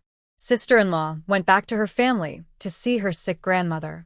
If my brother isn't going to the army, where else would he go? Of course, he should go back to Huai City with your sister-in-law. He has done this before. Ever since Yi Qiao Qiao came to our home, when has he not followed her? Wang Yu secretly scolded him for being useless. Fu Qingyu helplessly said, Mom, why do you care about my brother? Aren't you waiting for Dad? You can wait slowly. I'm going upstairs to sleep. As for Fu Juchuan, he had already contacted Major General Wu directly, volunteering for this special mission. When Major General Wu learned about his information source and purpose, he sighed. After discussions among the top leaders, Fu Juchuan changed into civilian clothes to hide his identity and left the country. When Yi Qiao Qiao woke up on the plane, They had already arrived in Huai City. Meanwhile, Fu Juechuan was on an international flight, and before leaving, he sent out 3 letters. He also left a letter for Major General Wu. As Yi Qiao stepped off the plane, Xie Song and other bodyguards helped with her luggage. Her dress fluttered in the wind, and for some reason, Yi Qiao felt a sense of unease. Qiao, get in the car, Gu Jin called to her. Yi Qiao responded with a soft and turned to get into the car. On the way to the hospital, suddenly, Yi Qiao's heart sank. She quickly covered her chest with her hand, her face scrunching up, and tears rolled down uncontrollably. Xie Lin, sitting next to her, was startled. Just as she looked up to call Gu Jin, she noticed Gu Jin's eyes were also red. Xie Lin opened her mouth. She suddenly felt uneasy too. Ajin. Xie Lin used all her strength to call out. Gu Jin turned to her, his gaze filled with sadness. He didn't say anything, yet it felt like he said everything. When they arrived at the hospital, it was just past 4 in the morning. Yi Qiao and Gu Jin hurried to the ward, only to see General Yi standing outside, gazing into the dark night. Dad. Qiao, you're here. Let's go in and see Grandma one last time. Yi Qiao almost lost her balance upon hearing this. Xie Lin was there to support her. Grandma. Yi Qiao ran in with tears, and as she reached the bedside, she saw her grandmother lying pale on the hospital bed. She saw her grandmother, who smiled and said, Qiao, come here, let me take another look at you. With tears in her eyes, Qiao replied, Grandma, how could this happen to you? It shouldn't have happened. Qiao, Grandma Gu said seriously, holding her hand tightly, I have no regrets about leaving. You must take care of yourself. I trust you to look after your dad and Ajin. Qiao looked at her with teary eyes, feeling momentarily lost. Grandma Gu pulled her close and whispered, Qiao, it's rare to get a second chance in life. You must cherish it. I will watch over you from above, wishing for your happiness. Qiao's eyes suddenly widened. Seeing her grandmother's wise and comforting gaze, she trembled and covered her mouth, crying silently. Grandma Gu gently patted her hand and said, Knowing these things before I go, knowing the hardships you faced, I can leave in peace. I will protect you from above, with your mother. Wah. Qiao cried out loud. She thought her rebirth was an accident, but it turned out to be a sacrifice made by her family. Now, watching her grandmother pass away, she felt helpless. Qiao, don't cry. You need to carry on the happiness for your mom and grandma. Only then can I leave in peace, Grandma Gu said, holding her hand tightly, urging Qiao to promise her. Through her tears, Qiao nodded. Grandma, I will. I will also find happiness for you both. I won't let anyone deceive or bully me anymore, so you won't have to worry. Good child, Grandma Gu said, looking at her with relief, her breathing becoming lighter. With a pale face, she asked Qiao to step outside and call for Xie Lin to come in. Qiao went out and told Xie Lin. Xie Lin looked a bit sad as she walked inside. Qiao leaned against the wall, her eyes red, her mind filled with thoughts of her long-lost mother and her grandmother's words. She thought of Fu Juechuan for a moment and then touched her abdomen. Her grandmother's situation made her uncertain if everything would unfold as it did in her past life. With Fu Juechuan undertaking such dangerous missions, she worried more and could only pray for him in her heart. She knew she couldn't interfere with military tasks. The only thing she could do was earn more money, invest in research, develop weapons, and advance national defense technology to resist foreign invasions and bullying, ensuring that Fu Juechuan wouldn't have to take such risks again when he returned. If Fu Juechuan doesn't come back, she will still sit in the position of the Fu family's daughter-in-law and live a good life. Yi Qiao lowered her gaze, hiding the sadness in her eyes. Qi Jiang stood beside her, gently patting her hand, feeling a bit of sympathy, but unsure of what to say. Who would have thought that Grandma Gu would have such a serious accident on the day Qiao just got married? Xie Lin had come out at some point. The last people Grandma Gu saw were Gu Jin and General Yi. No one knew what she had said. When the doctor announced the passing, General Yi and the others all looked at Yi Qiao at the same time. Yi Qiao held back her tears, allowing them to fall. Even though she was exhausted, she persisted and looked at General Yi with red eyes. "Dad, did Grandma leave any instructions?" "She wanted us to have a quiet funeral and to choose a burial site next to your mother. She asked you not to be sad." "I understand." Yi Qiao nodded through her tears. General Yi handed her a jade pendant necklace. "This is what your grandma left for you." She wore it close to her heart. "With this dragon and phoenix pendant, your grandma will always be with you." Yi Qiao took the pendant and wore it on her chest. She wasn't sure if it was just her imagination, but she felt warmth coming from it. With the help of General Ye's arranged people, Grandma Gu was soon placed in the coffin and personally transported to the cemetery outside the city. She was buried that afternoon. Gu Jin personally carved a tombstone for Grandma Gu. Thinking of how his mother allowed him to run a business before she passed, with the only request being to take care of himself and Qiao, he couldn't help but tear up. Yi Qiao looked at her mother, then at her grandfather and grandmother. 3 people who loved her lay there. She could only cherish their memories and would never see them again. Unable to bear it, she fainted. "Qiao." Qi Jiang exclaimed. She quickly had Xiaoheng catch Yi Qiao. Gu Jin, Xiaolin, and General Yi all turned to look over. "Sir, I'll take Qiao to the military hospital with Qi Jiang," Xiaoheng said, knowing they had no time to waste. "Okay, hurry and take her. Remember to inform me as soon as you can," General Yi said, clearly worried. Xiaoheng and Qi Jiang took Yi Qiao away. After being examined at the military hospital, Yi Qiao was admitted for treatment. The doctor said, "Has this young lady been overly sad and busy without rest these past few days? Even if she is young, her body can't handle it. She has had a high fever all day. I've prescribed medication, and the 4 should help reduce her fever. Make sure to give her some nutritious soup to drink. Her body is too weak," the doctor advised before leaving. Qi Jiang sat on the edge of the bed, feeling upset. It's all Fu Juechuan's fault. Why didn't he come with Qiao? At least someone could take care of her and comfort her, so she wouldn't feel so bad. "Let Fu's superiors handle the relatives in the capital," Xiaoheng said. Listening to her complaints, Xiaoheng didn't say much, just replied, Jiang, you stay with comrade Qiao. Xia Song and the others are outside keeping watch. I'll go buy some chicken soup and inform General Yi about the situation. Don't buy anything too greasy. Qiao is feeling down and won't be able to eat it," Qi Jiang said. Xiaoheng nodded. Yi Qiao woke up groggily. She saw Qi Jiang dozing at the edge of the bed. Not far away, a familiar man stood by the bed. "좋아? What are you doing here?" "예 xiao bet her forehead." "I followed your instructions to get close to Zhou Siyuan. He called me to Huai City, and while getting supplies and land, he's also keeping an eye on you." "Keeping an eye on me?" Yi Qiao, already feeling sad, frowned at this. "He's quite bold. What does he want you to watch me for?" "He probably wants to take advantage of the situation," Su Hao said, looking a bit puzzled. "He wants me to help you when you're at your weakest. I was able to come in because of his connections." Su Hao thought for a moment, his expression changing slightly. Zhou Siyuan has connections with nurses at the military hospital, and that Director Mo is someone he knows. "예 xiao fronet." "I will investigate who this Director Mo is.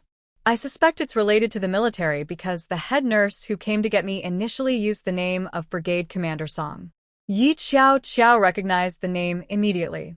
"You should tell Zhou Siyuan that I'm very sad and see how he reacts. Tell him I'm in the hospital." Yi Qiao narrowed her eyes, curious about what tricks Zhou Siyuan might be up to. "Okay. This is the ginseng I bought with Zhou Siyuan's money. He gave me a sum and didn't specify what to buy, so I just got something practical." Seeing the ginseng, Yi Qiao suddenly had an idea and put it away. "You should let Zhou Siyuan know that I want valuable medicinal herbs like ginseng and astragalus. The older, the better." "Qiao, why do you need so many herbs?" Qi Jiang, awakened by their conversation, was surprised to hear this. "Why are you taking Zhou Siyuan's things?" Fu Juechuan is so stingy. If he hears about this, he will definitely get angry. Yi Qiao thought that Fu Juechuan would not receive any news from home for a long time, and she didn't even know when he would come back. What she needed to do now was to eliminate her enemy, Zhou Zong, by any means necessary. These herbs are very precious, so we shouldn't waste them. After all, Zhou Zong owed her, both in this life and the last. Qi Jiang saw that it was a century-old ginseng and stopped making sarcastic comments. Resources were indeed scarce at home, and it was common for supply to fall short of demand, especially for aged herbs. Yi Qiao called for Xia Song and handed him the ginseng. Xia Song, arrange for someone to go to Taixian to find an old Chinese doctor named Qin Lin. Prepare these herbs and have him make a batch of Niu Huang pills, the most effective kind. If he is willing to provide the emergency pills passed down from the Qin family, we can consider his requests. Let me know if there are any shortages of herbs. Xia Song took the herbs and the list, nodded in agreement, and left. Qi Jiang curiously asked, Qiao, why are you preparing so many emergency pills? My dad and brother Fu are both soldiers. Even if they don't need them, their comrades might. Yi Qiao didn't mention that Fu Juechuan had already left on a mission. The longer she delayed announcing his departure, the better it would be for him. Hey, Qiao, now that you mention it, I want some too. Xiao Heng is always going on missions. Can I buy some from you? Qi Jiang quickly asked. Now she didn't mind the herbs Zhou Zong provided and even suggested, Qiao, why don't we go find him and get some more herbs? Jiang, you're from the Qi family. Do you really need herbs? Xiao Heng walked in, frowning. You shouldn't associate too much with Zhou Zong and Zheng Shi. They aren't good people. I'm only in contact with Qiao. Qi Jiang happily took his hand.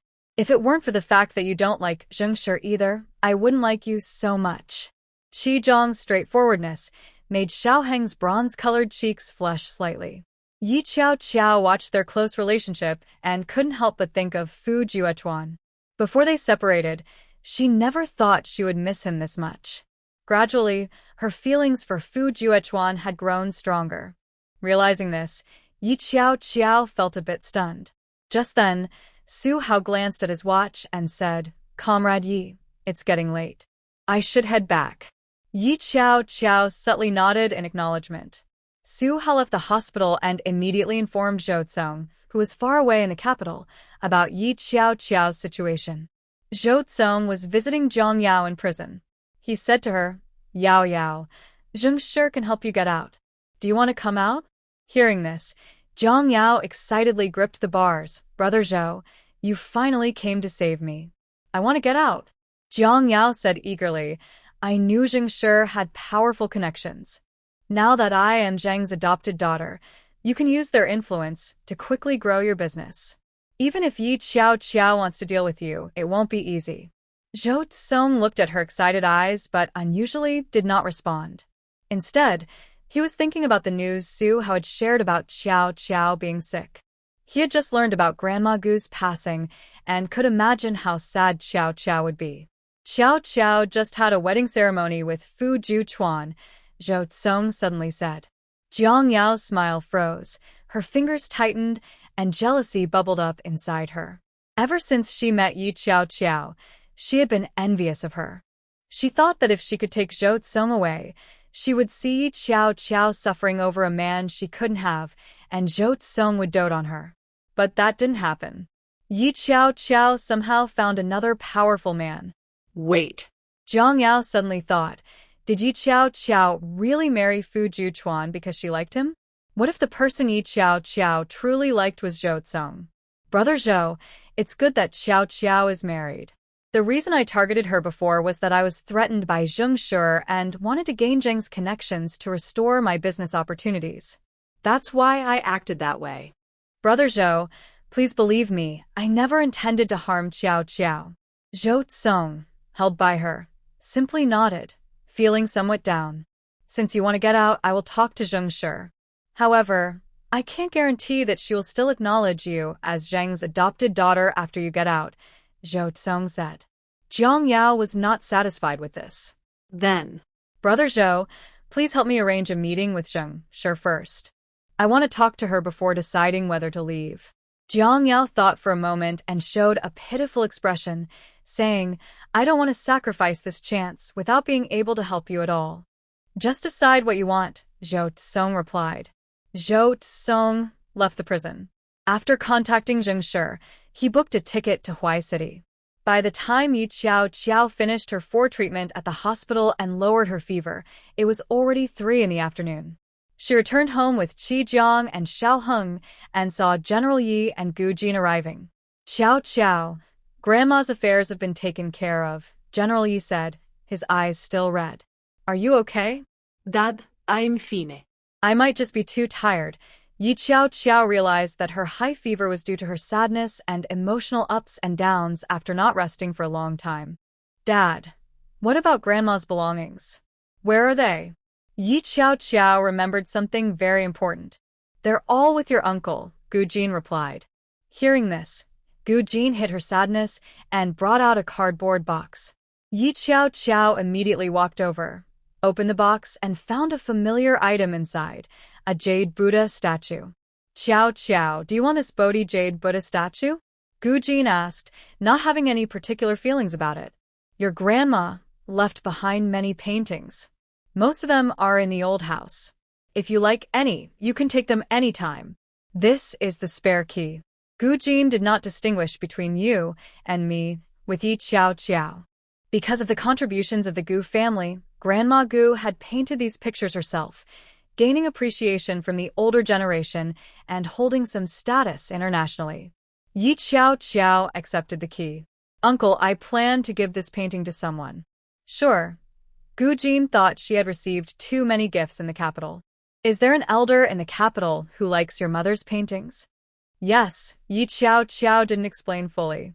She intended to use Zhou Tsong's help to give the painting to someone important in the capital, who is also the biggest supporter of Zheng Shi aside from the Fu family. Without that person's presence, Zheng Shi wouldn't be so arrogant and would even support Zhou Kong. So, in a way, that person was also her enemy. Ironically, that person liked her grandma's Buddha paintings, which was quite a twist. Using the Fu family's identity to get close would only make the other person wary. If it was Zhou Tsong, it would be easier for people to speculate, and they wouldn't be on guard against her. Yi Qiao didn't notice that General Yi had sensed her unusual emotions and discreetly arranged for someone to watch over her. Even if Yi Qiao knew, she wouldn't stop it. That night, Qi stayed in the same room as Yi Qiao and noticed the marks left by Fu Juan on her body. With Qi reminder, the next morning, Yi Qiao used makeup to cover the marks on her back.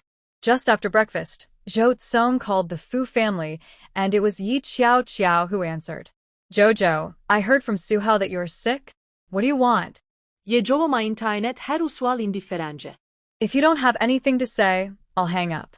Zhou Zong clenched his fists at her words, his expression restrained. I do have something important to discuss with you. Don't you want to buy a piece of land in the eastern suburbs of Magic City? I can help you make the connection. I'm now Mrs. Fu. Do I still need you to introduce me to buy land? Yi Jojo snorted coldly on purpose. Hearing this title, Zhou Zong's face darkened. This land isn't military property. Since you didn't want to accept my wedding gift before, I thought you might not like it. This time, I'll offer something different. You like doing business, right? I believe I'm better at this than Fu Juechuan. Listening to Zhou Zong's confident tone comparing himself to Fu Juechuan, Yi Jojo felt no change in her mood. She thought Zhou Zong could say it, but might not be able to do it. She narrowed her eyes and said, All right, we can cooperate on this business. When shall we meet in Magic City? Whenever you want, I have time. Zhou Zong replied immediately. Yi Jojo suggested meeting the next day. After hanging up, Yi Jojo went to say goodbye to General Yi. General Yi told her to take a bodyguard with her. Gu Jin wanted to follow, but Yi Jojo stopped him. She knew her uncle was busy with business in Guanghua City and didn't need to accompany her.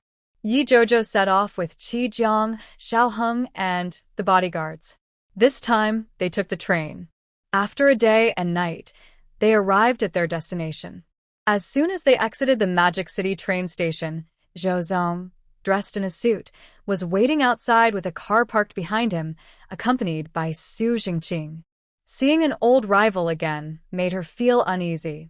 Yi Zhou's expression darkened instantly as she pointed at Su Jingqing and said, "Why is he here? I don't remember reconciling with anyone named Su." Zhou Zong turned to Su Jingqing and said, "Jingqing, apologize to Zhou. You shouldn't have spread rumors about her." Su Jingqing glared at Yi Zhou with a sneer. "Now that you're connected to the Fu family, you talk tough. I wonder if the Fu family knows you're using their name to bully others. Don't end up abandoned by the Fu family and then come crying to Brother Zhou." Yi Zhou raised her hand and slapped him, leaving Su Jingqing stunned, covering his face in disbelief as he stared at her. "I am now Mrs. Fu. If you want to bully me like before, wait until I'm no longer Mrs. Fu to say that." Yi Zhou didn't expect to gain this advantage during her trip. In the past, she didn't want to trouble her father, as the Huai City military district already had enough enemies. There was no need to create more for him, so she tolerated Su Jingqing's behavior. But the Fu family was different. They were a powerful force. Sure enough, when Su Jingqing heard this, his face instantly turned dark. He covered his swollen cheek but could only endure it, saying, "Yi Qiao, if you have the ability, don't let me catch you." "Well, you are already in my grasp." Yi Qiao pointed directly at Su Jingqing and said to Zhou Zong, "I feel unhappy just seeing him.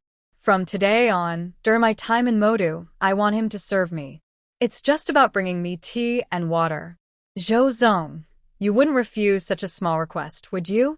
Zhou Zong frowned slightly and instinctively looked at Su Jingqing, indicating he should comply. Su Jingqing widened his eyes in disbelief. "Brother Zhou, you really want me to serve her?" Qiao has a point. Serving tea and water isn't that hard. Zhou Zong decided to sacrifice Su Jingqing. "This is a chance for you to resolve your differences with Qiao during this collaboration. You should think about the bigger picture. We will be allies with Qiao in the future." For the first time, Su Jingqing felt morally pressured by Zhou Zong.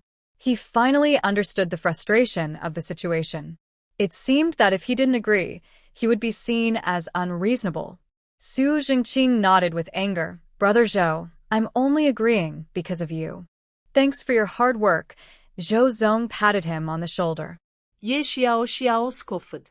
She had Su Jingqing help her open the car door, but it was a car arranged by her own people.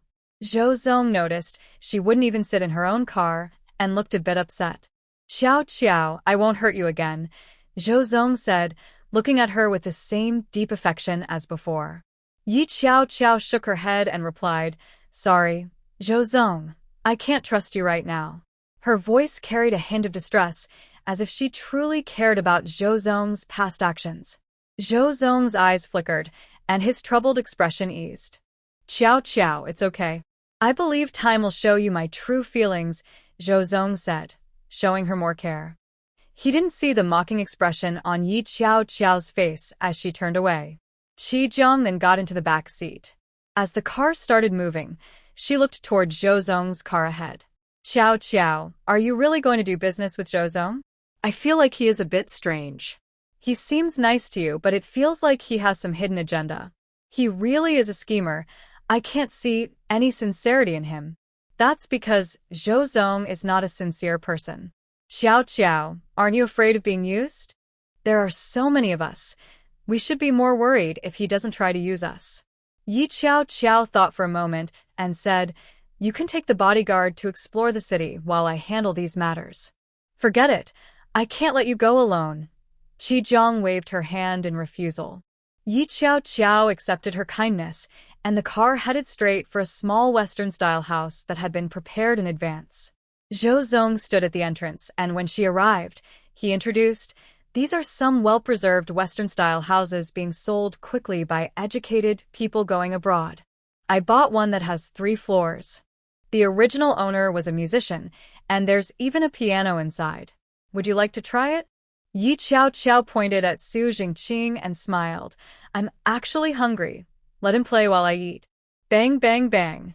Su Jingqing sat at the piano, frustrated, playing an off-key tune. Out of the corner of his eye, He saw Yi Qiao happily dining at a table set with white lace, and his eyes burned with anger. Yi Qiao noticed and silently laughed to herself. Is he upset now?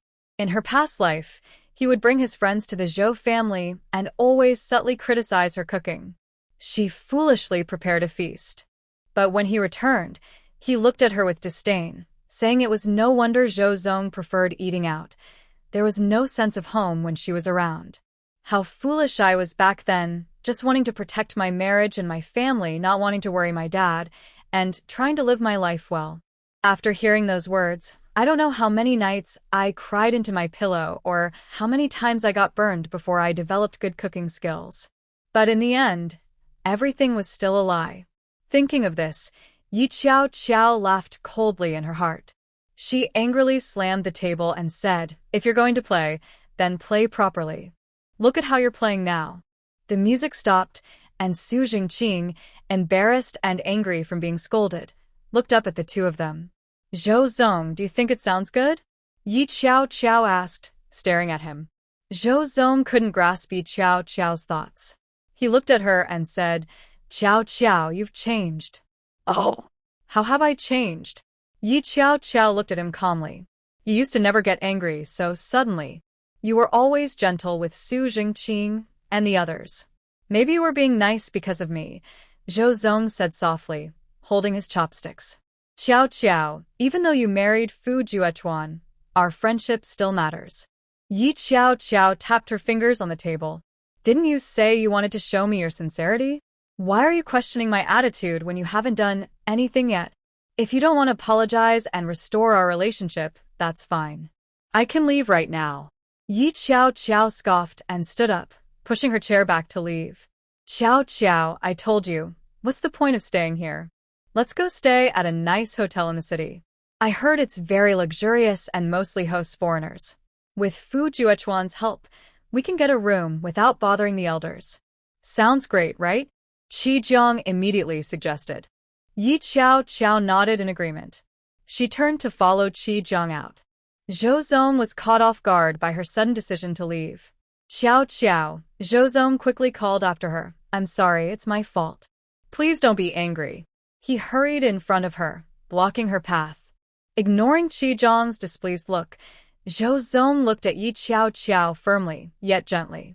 "Qiao, it was Zhongqing's mistake. I'll make him apologize to you right now." Zhou Zong turned to Su Jingqing, his tone serious. "Jingqing, come here and don't make Qiao angry." Su Jingqing apologized to Yi Qiao through gritted teeth. For the rest of the afternoon, he stopped being dismissive and followed Yi Qiao's instructions, though his expression grew darker. Back in the room Zhou Zong had prepared upstairs, Yi Qiao first checked the room with Xiaoheng. They made sure there were no listening devices. After all, Zhou Zong was close with Zheng Shi, who had wealthy parents abroad, so it was normal for him to have unusual electronic products. "Qiao, you should have seen Su Jingqing's face. It turned pale," Qi Jiang said, sitting on the sofa and happily eating loquats. Yi Qiao replied, "I want him to get angry, so he reveals his true self." "Xiao comrade, arrange for someone to keep an eye on Su Jingqing." "Understood," Xiaoheng nodded. He added, "This time I came here, General Yi arranged a lot of people for me." "Qiao, just tell me what you want to do, and I'll take care of it." Yi Qiao wasn't surprised. This was something her father could do. She had also brought a good number of people and private detectives, preparing in advance. Otherwise, she wouldn't feel comfortable being alone with Zhou Zong. "Jiang, you should rest for a while. Tonight, I'm going to the Oriental Hotel with Zhou Zong for a popular music tea gathering to meet young Master Wang and discuss land cooperation. If you want to go, it's better to rest now." Qi Jiang instantly perked up. "Are you really going to buy land?" Yes. Yi Qiao didn't explain that she wanted to connect with the Wang family and take advantage of them a bit. After all, Zhou Zong and Zheng Shi, as the introducers, might also benefit from it. Of course, she also wanted to keep herself busy, so she wouldn't have time to worry about Fu Juechuan. She regretted not being able to see Fu Juechuan one last time after visiting her grandmother. All right. "I'll go with you." Jiang wasn't one to shy away from things, especially since Xiao Heng would be there. The two rested for a bit. In the evening, Xiao changed her clothes and went downstairs with Jiang. Zhou Zong had been waiting downstairs for a long time. When he heard the sound, he looked up and saw Xiao, beautifully made up in an elegant white dress with a pearl necklace, looking particularly stunning. Zhou Zong was momentarily surprised, realizing how beautiful she was. In the past, Xiao had dressed modestly in the military compound, without jewelry or makeup, and her clean face made her eyes especially lively. But he always felt something was missing. Now he understood it was the lack of glamour. He thought she didn't have it, just a symbol of simplicity. But actually, Xiao could wear anything beautifully. Xiao, the dress Fu Juchuan picked for you is really pretty, Jiang said enviously. Hearing Fu Juchuan's name, Zhou Zong's expression darkened instantly, his lips pressed tightly together, realizing once again that Xiao was already married to someone else. Yes, I really like it, Xiao said with a smile. Zhou Zong found that smile particularly glaring. Xiao, let's go, Zhou Zong suddenly said, his voice cold and somewhat displeased. In the past, Xiao would have shown concern for him, but now she only followed Jiang, paying little attention to him, and walked down calmly. Zhou Zong couldn't help but reminisce. Before their falling out, when he met Xiao, they were always happy together. Even without exchanging letters, their phone calls were warm. But now, all of that was gone. Xiao still took her own car. Zhou Zong's car led the way. They soon arrived at the Oriental Hotel. Staff at the entrance guided them. Walking into the music tea house, the lights were flashing, and a band was performing popular music from the harbor city on stage. There were many booths around. Zhou Zong led them to the largest booth. Inside, a young man with a streak of white in his hair was already sitting. Young Master Wang, Zhou Zong greeted Wang Lei. We're sorry for being late. Wang Lei had an ordinary appearance, but he wore all brand-name clothes. He held a cigarette and shifted his gaze from Zhou Zong to Xiao and Jiang. Oh, isn't this Miss Yi and Miss Qi? Wang Lei said with a drawn-out tone, his eyes showing interest. Please have a seat. Xiao calmly sat down, pulling Jiang with her. Jiang stared at Wang Lei for a few moments and said, You're the third son of Uncle Wang Lei, right? Miss Qi, it's been a while. You look even more beautiful. Wang Lei greeted her with a smile. Jiang rolled her eyes, wanting to help Xiao, and said, We all know each other. We're here to buy land, so just sell it to us. If you need any qualifications, I can have my people handle it. Coincidentally, Xiao and I have some extra pocket money and want to buy land to build an amusement park. You wouldn't deny us this small favor, would you? Xiao added, Yes, young Master Wang, I attended Brother Fu's wedding a few days ago. Even though you couldn't come, I met Uncle Wang, and he said to have you take good care of us. Miss Yi, you're joking. With your status now, who wouldn't give you face? Wang Lei asked with a smile. Why didn't Fu Juechuan come? Speaking of Fu Juechuan, although he had been in military school and not well known before, he had recently been promoted to a lieutenant in the capital military district. Even Wang Lei admired him a bit. Xiao's status was well known among everyone in the capital. Jiang, and I just like to have fun, and don't have any big plans. We're just here to make friends with young Master Wang, Xiao said, trying to get closer to him. Wang Lei raised an eyebrow and placed his glass on the table. Miss Yi, are you really looking to buy land? When he heard Zhou Zong mention this, he thought she was just using it as an excuse to get involved in some major projects in Magic City and make money. But seeing Xiao and Jiang's casual demeanor, they didn't seem to have many plans. If they didn't have any big ideas, that would be a good thing. Yes, we want to build houses or an amusement park together, just enough for our people to live in. Xiao tapped her head and took out the Buddha statue painting she had prepared earlier. She handed it to Wang Lei and said, I heard that Grandpa Wang likes my grandma's paintings, so I brought this as a gift for you, young Master Wang. Now we are friends, right? Can I choose a piece of land? Yi Qiao asked eagerly. Wang Lei saw the painting and was instantly pleased by Yi Qiao's sincerity. He took out a map and let her choose. Yi Qiao picked a random spot. This one, she said. Miss Yi, why don't you choose the northern area? It's about to be developed, Wang Lei remarked, noticing she had chosen a remote harbor and thinking she was being silly. Yi Qiao pretended to be swayed. I like the scenery here. But since you mentioned the northern area, I think that sounds good too.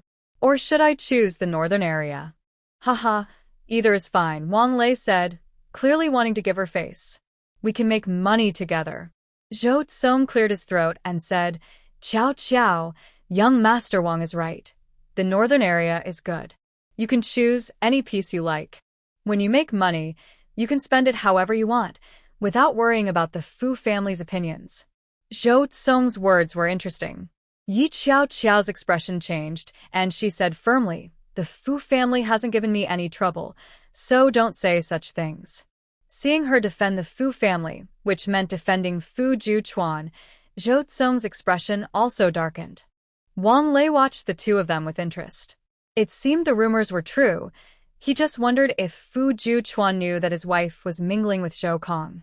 However, he was happy to see the drama unfold with Fu Juchuan. Qiao, Zhou Tsong said with a helpless expression. Yi Qiao huffed unhappily. If you keep saying that, I might just choose this barren harbor. Young Master Wang, I'll leave the rest to you. I'll buy in the northern area when I have money, Yi Qiao thought. She had no intention of buying in the northern area now, as she didn't want to get involved in any issues that might arise from development. She had come today mainly to gauge Wang Lei's attitude towards the northern area. Now that she had confirmed it, she decided not to interact with the Wang family any further. After casually chatting with Wang Lei and listening to a music performance, Yi Qiao left with Qi Jiang around 10 o'clock. Zhou Tsong thanked Wang Lei, saying, Thank you, young Master Wang, for this favor. I apologize to Qiao. I only connected with you because I heard she wanted to buy land. I hope she can forgive my previous mistakes. Zhou Tsong looked both helpless and sincere. Wang Lei's eyes flashed. Are you trying to steal Fu Juechuan's girl? Zhou Tsong lowered his gaze. Not really, after all. Comrade Fu took Qiao from me before. Ha, you have ambition. Wang Lei wanted to see Fu Juechuan's embarrassment, so he patted Zhou Tsong on the shoulder, clearly showing support for him. Zhou Tsong achieved his goal with the Wang family and then said goodbye and left. Once outside the hotel, he was surprised to see Qiao and Qi Jiang still there. Qiao, what are you doing? Jiang drank too much and got sick. We want to get some fresh air before heading back, Yi Qiao said, noticing Zhou Tsong's expression, seemingly in a good mood. She added, Thanks for your help today. Seeing her softer attitude, Zhou Tsong was pleasantly surprised and confidently smiled. I'm glad to help. If you help me, won't Zheng Shi be upset? Yi Qiao asked. Zhou Tsong had no special reaction to Zheng Shi's name. He replied, I only work with Zheng Shi for business. Our relationship is just okay. Previously, Yao was forced by Zheng Shi to do things that hurt you. Don't mention Jiang Yao, I don't like her, Yi Qiao said coldly. Zhou Tsong felt pleased by her reaction, a hint of joy flashing in his eyes. He smiled and said, Okay, Qiao, I won't mention Yao in front of you anymore. You go ahead. We'll head back ourselves in a bit.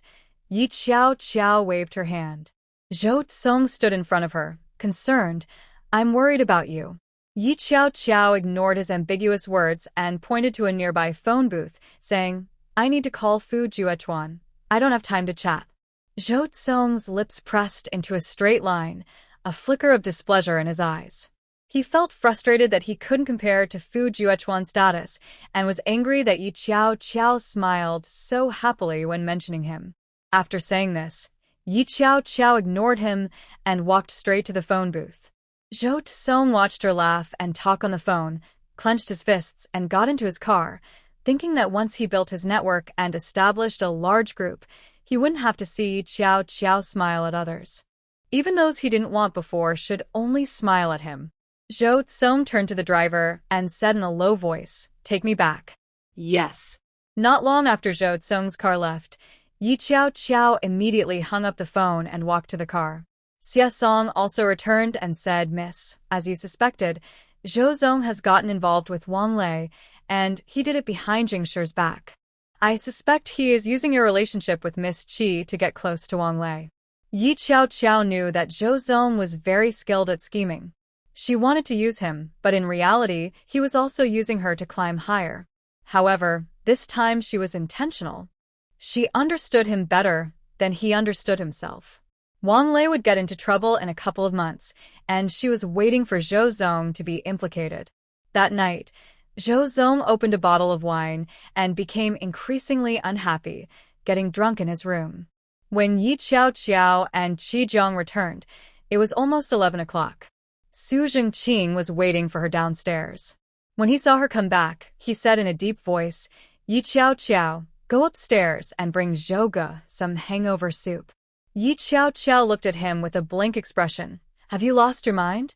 I'm a married woman and you want me to take something to a single man?" "Zhouge started drinking because he was upset after going out with you. Why shouldn't you care?" Su Zhengqing said, momentarily taken aback, but trying to argue. "That's not my problem." Yi Qiao pulled Qi Zhang and went upstairs to her room. Su Zhengqing felt humiliated by her indifference. After she left, he angrily ran to Zhou Zong's room.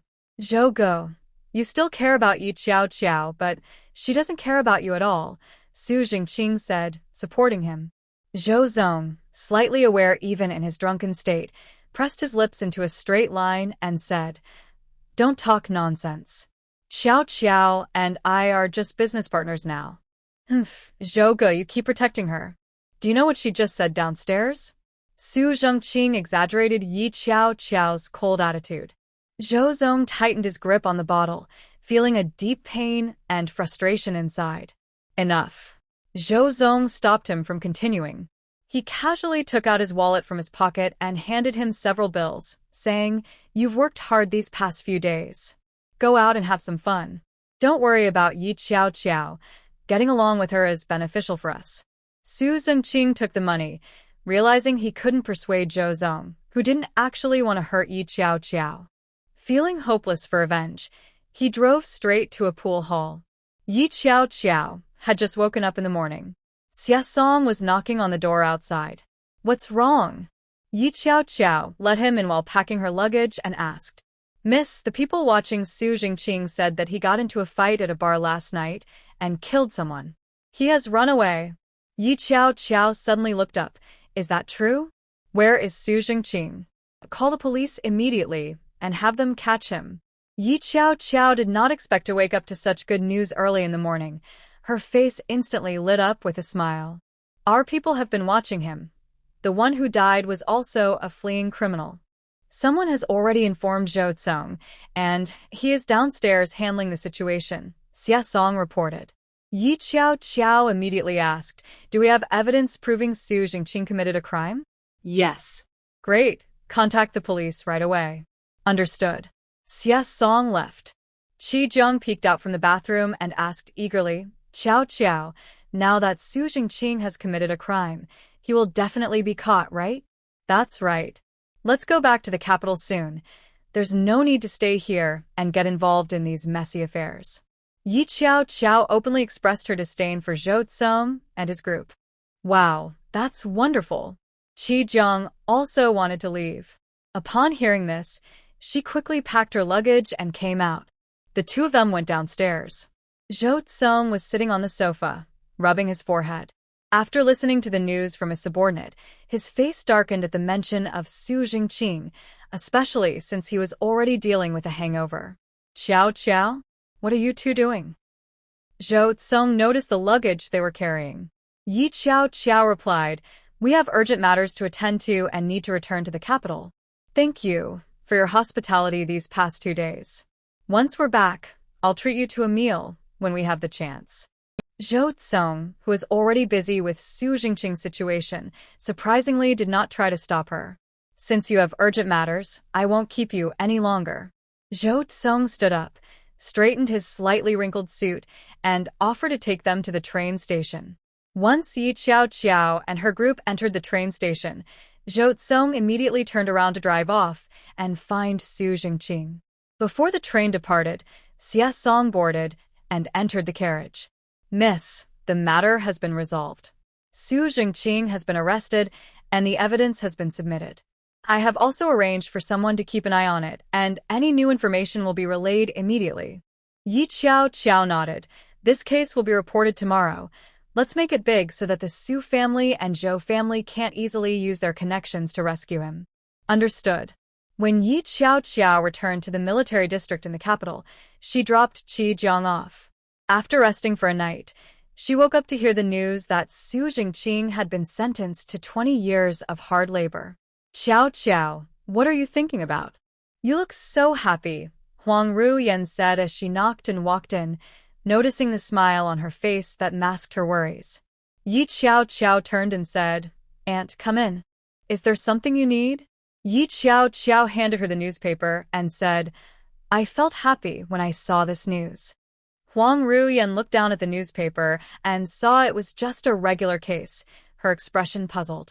Yi Qiao pointed to a photo of Su Jingqing being arrested and said, "This person used to bully me in Huai City Military District. I didn't do anything before because of the Su family, but I didn't expect him to commit a crime himself. Now he is facing the consequences, and that's why I smiled." Huang Ruyan looked at her affectionately and gently touched her soft hair, saying, "It's also because you were too kind before, which allowed these people to bully you. I heard that Qiao's grandmother passed away. I should go pay my respects. Aunt, my grandmother wished to leave quietly, so no one was invited. Just this news was shared. After all, her friends are quite old and can't handle too much fuss. It was for their sake," Yi Qiao explained. "Then I will visit Huai City to pay my respects when I have the chance," Huang Ruyan said decisively. As she spoke, she changed the subject and asked, "I heard you went to buy land in the Magic City yesterday. Is there anything you like? I can pick a few plots for you."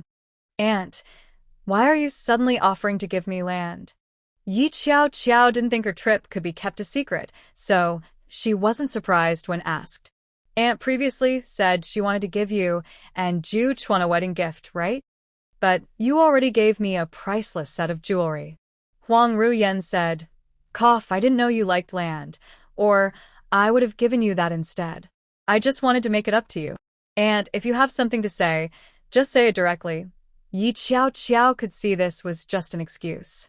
Seeing she had figured it out, Huang Ruyan thought she couldn't hide it anymore and gently patted her hand, saying, "Is Ju Chuan on a mission?" It had been almost 10 days since Ju Chuan left on a mission. Yi Qiao instinctively looked at Huang Ruyan upon hearing this. From her reaction, Huang Ruyan got the answer she wanted. "It seems Ju Chuan really is on a mission." Huang Ruyan nodded confidently and handed her a few contracts. "Qiao, I don't know if you like these lands. I picked them out last night from the land we own in the country with Awen. If you ever need anything for business, just ask your uncle." Yi Qiao couldn't accept it. "Aunt, I just bought the land yesterday on a whim." Even though she knew that buying land could lead to earning rent, she couldn't say it outright, or else Huang Ruyan and Zhongwen would directly give her money. She appreciated her elder's concern, but she really couldn't accept anything. "You are willing to ask Zhou Tsong for help, but not me?" Aunt is feeling a bit jealous. Huang Ruyan pretended to be upset. Yi Qiao felt a sense of urgency and looked at Huang Ruyan, her voice a bit dry. "Aunt, you don't think I'm rekindling old feelings with Zhou Tsong, do you?" Since they were close, she could speak frankly. Yi Qiao noticed her expression and realized she was right. "Aunt." Yi Qiao's voice became serious, her tone firm without any hesitation. "The reason I'm working with Zhou Tsong is important, and you'll see the results in 2 months. I can tell you the reason, but I hope you can keep it a secret." Yi Qiao wanted to reassure Huang Ruyan and ensure her upcoming plans went smoothly. Huang Ruyan, being a woman, had a sharper intuition than men like Fu Shouzhang and Zhongwen. If she didn't tell her, Yi Qiao feared Huang Ruyan might overthink it and misunderstand her good intentions, affecting the outcome. Huang Ruyan perked up immediately. "All right, I promise."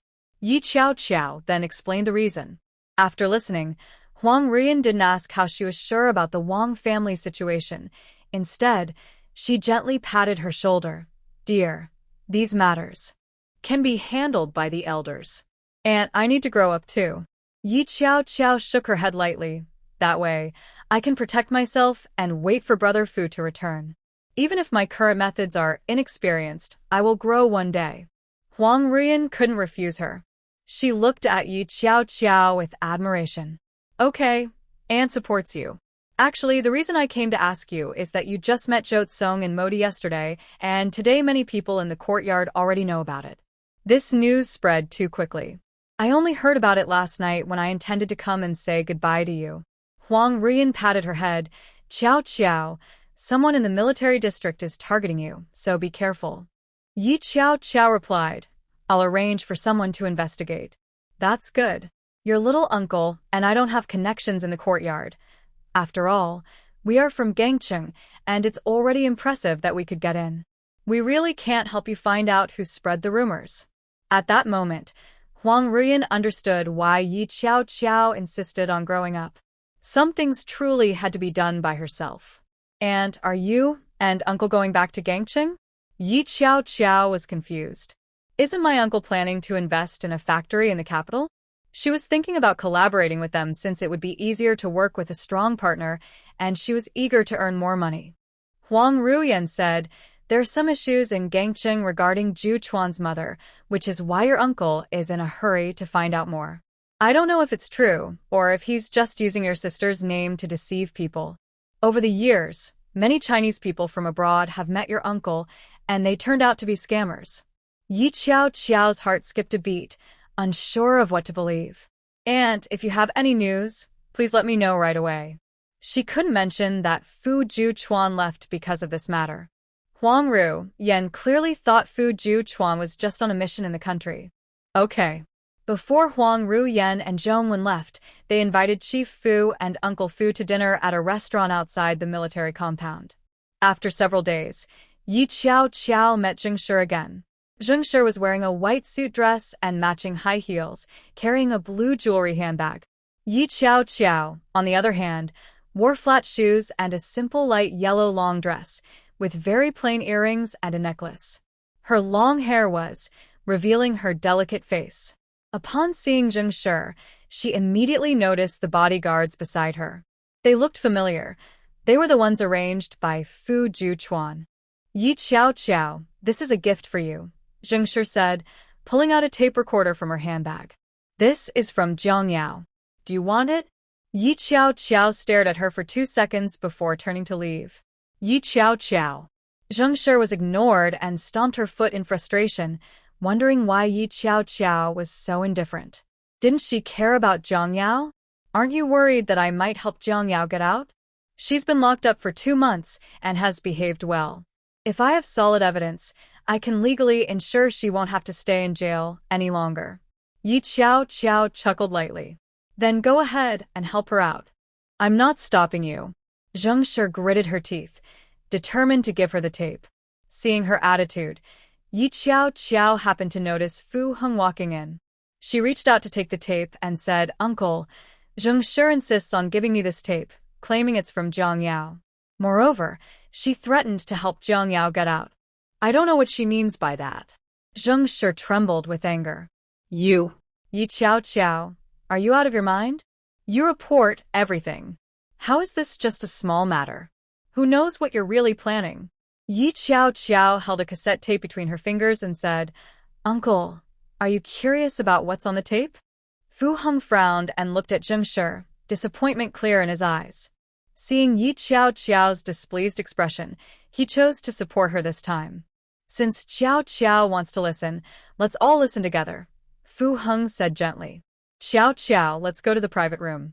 I'll have someone bring a radio." Zheng Shi stared in disbelief. Dad. Her relationship with Fu Heng had been relatively good lately. She had been behaving well and hadn't even gone out to play. So, Why was Fu Heng now so quick to side with Yi Qiao Qiao? Dad. Are you my dad or Yi Qiao Qiao's dad? Zheng Shi shouted in frustration. You didn't even ask me before helping her. You say you care about me, but is this really how you show it? You don't care about me at all, so why say such insincere things? Zheng Shi questioned Fu Heng with red eyes, clearly feeling wronged. Seeing her like this, Fu Heng softened his tone and patiently explained, Sure, you should understand that Qiao Qiao is now Zhu Chuan's wife. He is out on a mission and may even be on the battlefield. He is not just a member of our Fu family, he is a soldier serving the country. You shouldn't bully his wife at this time. Yi Qiao Qiao seemed to ponder this, realizing that even Uncle Fu didn't know Zhu Chuan's whereabouts and only thought he was in the southern battlefield.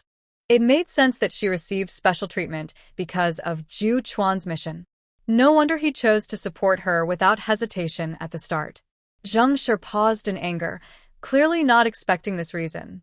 After a moment of silence, she crossed her arms and returned to normal. Dad, I get it.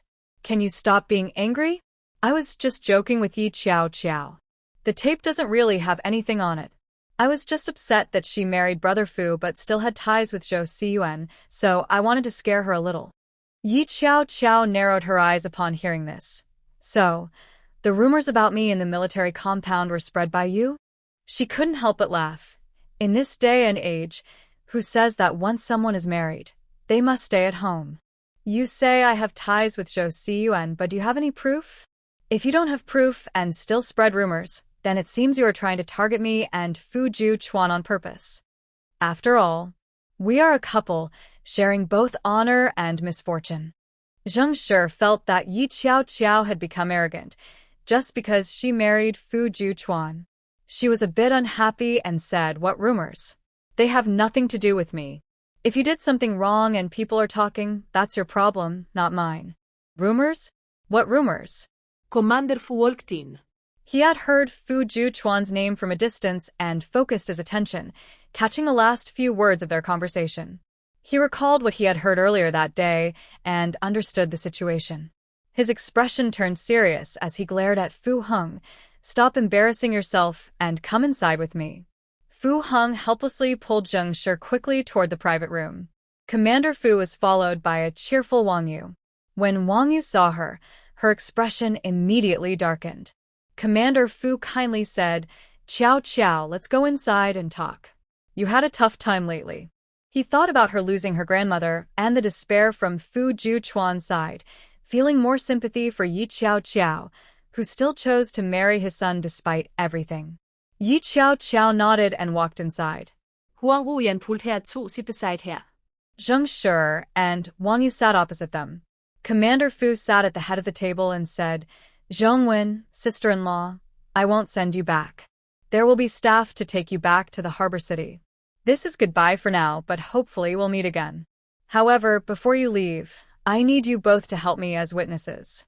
Commander Fu got straight to the point. Zhongwen raised an eyebrow. What kind of witness?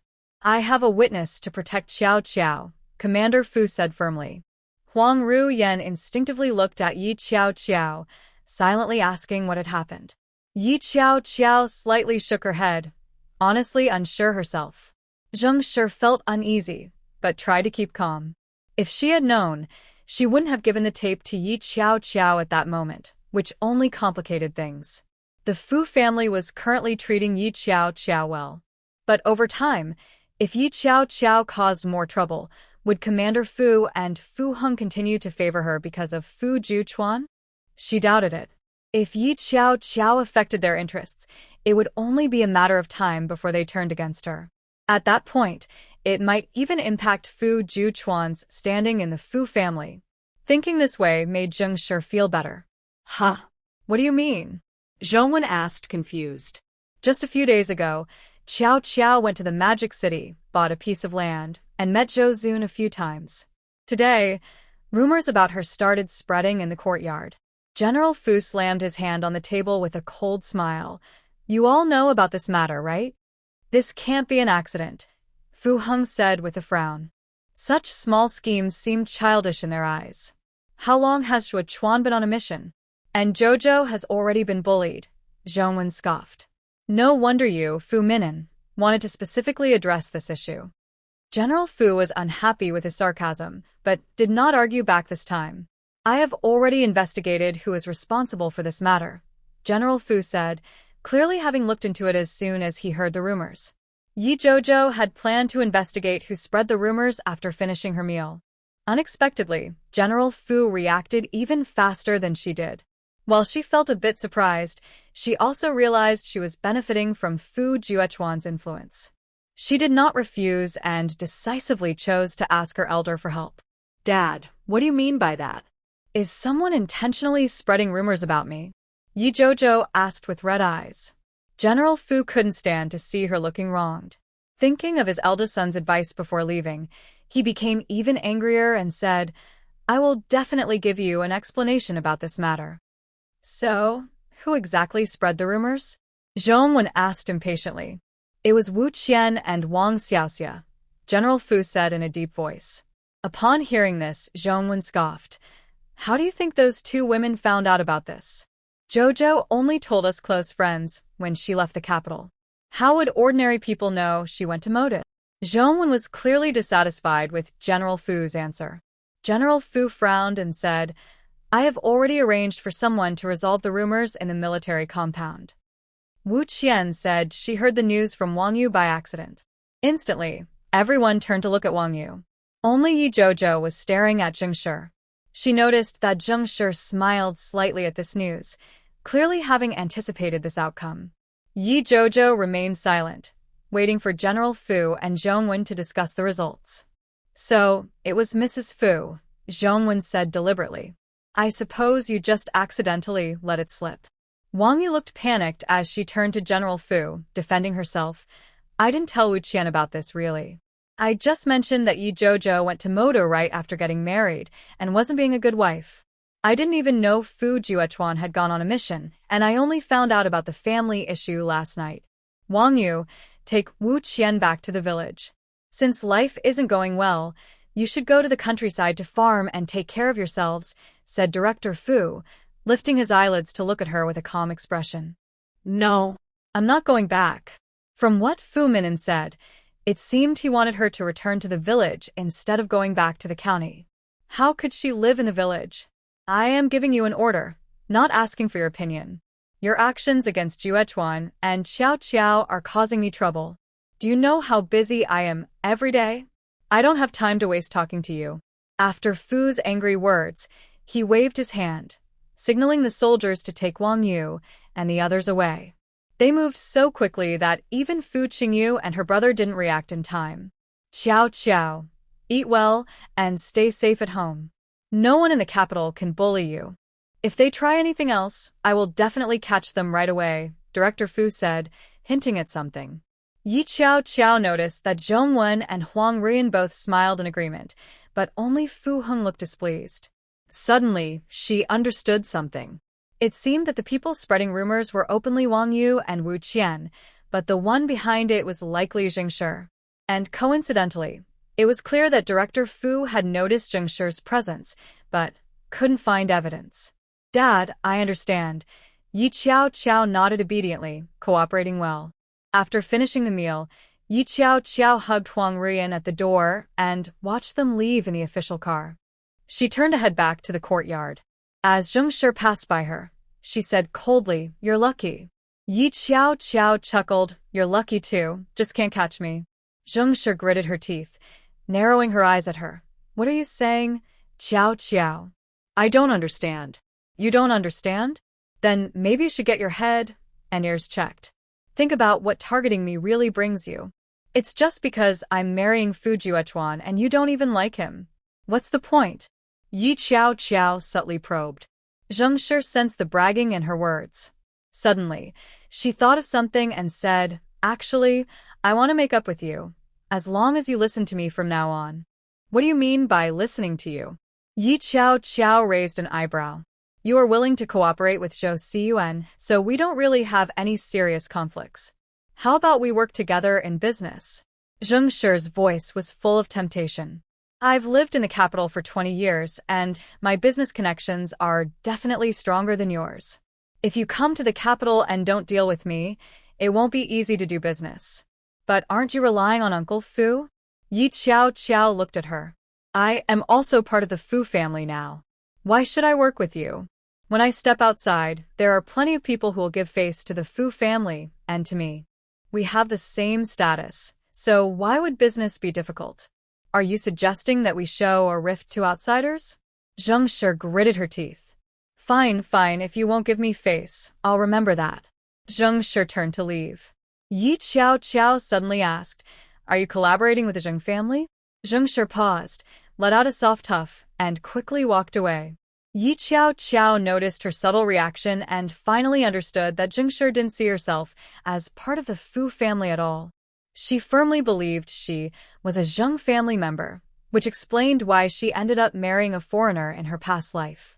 What she claimed as her business in the capital should actually belong to the Zheng family, and Zheng Shi was using the Fu family's connections to develop Zheng's business in the country.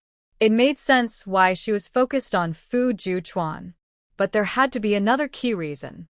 Even without Fu Juquan as the top choice, there were many other wealthy options for Zheng Shi.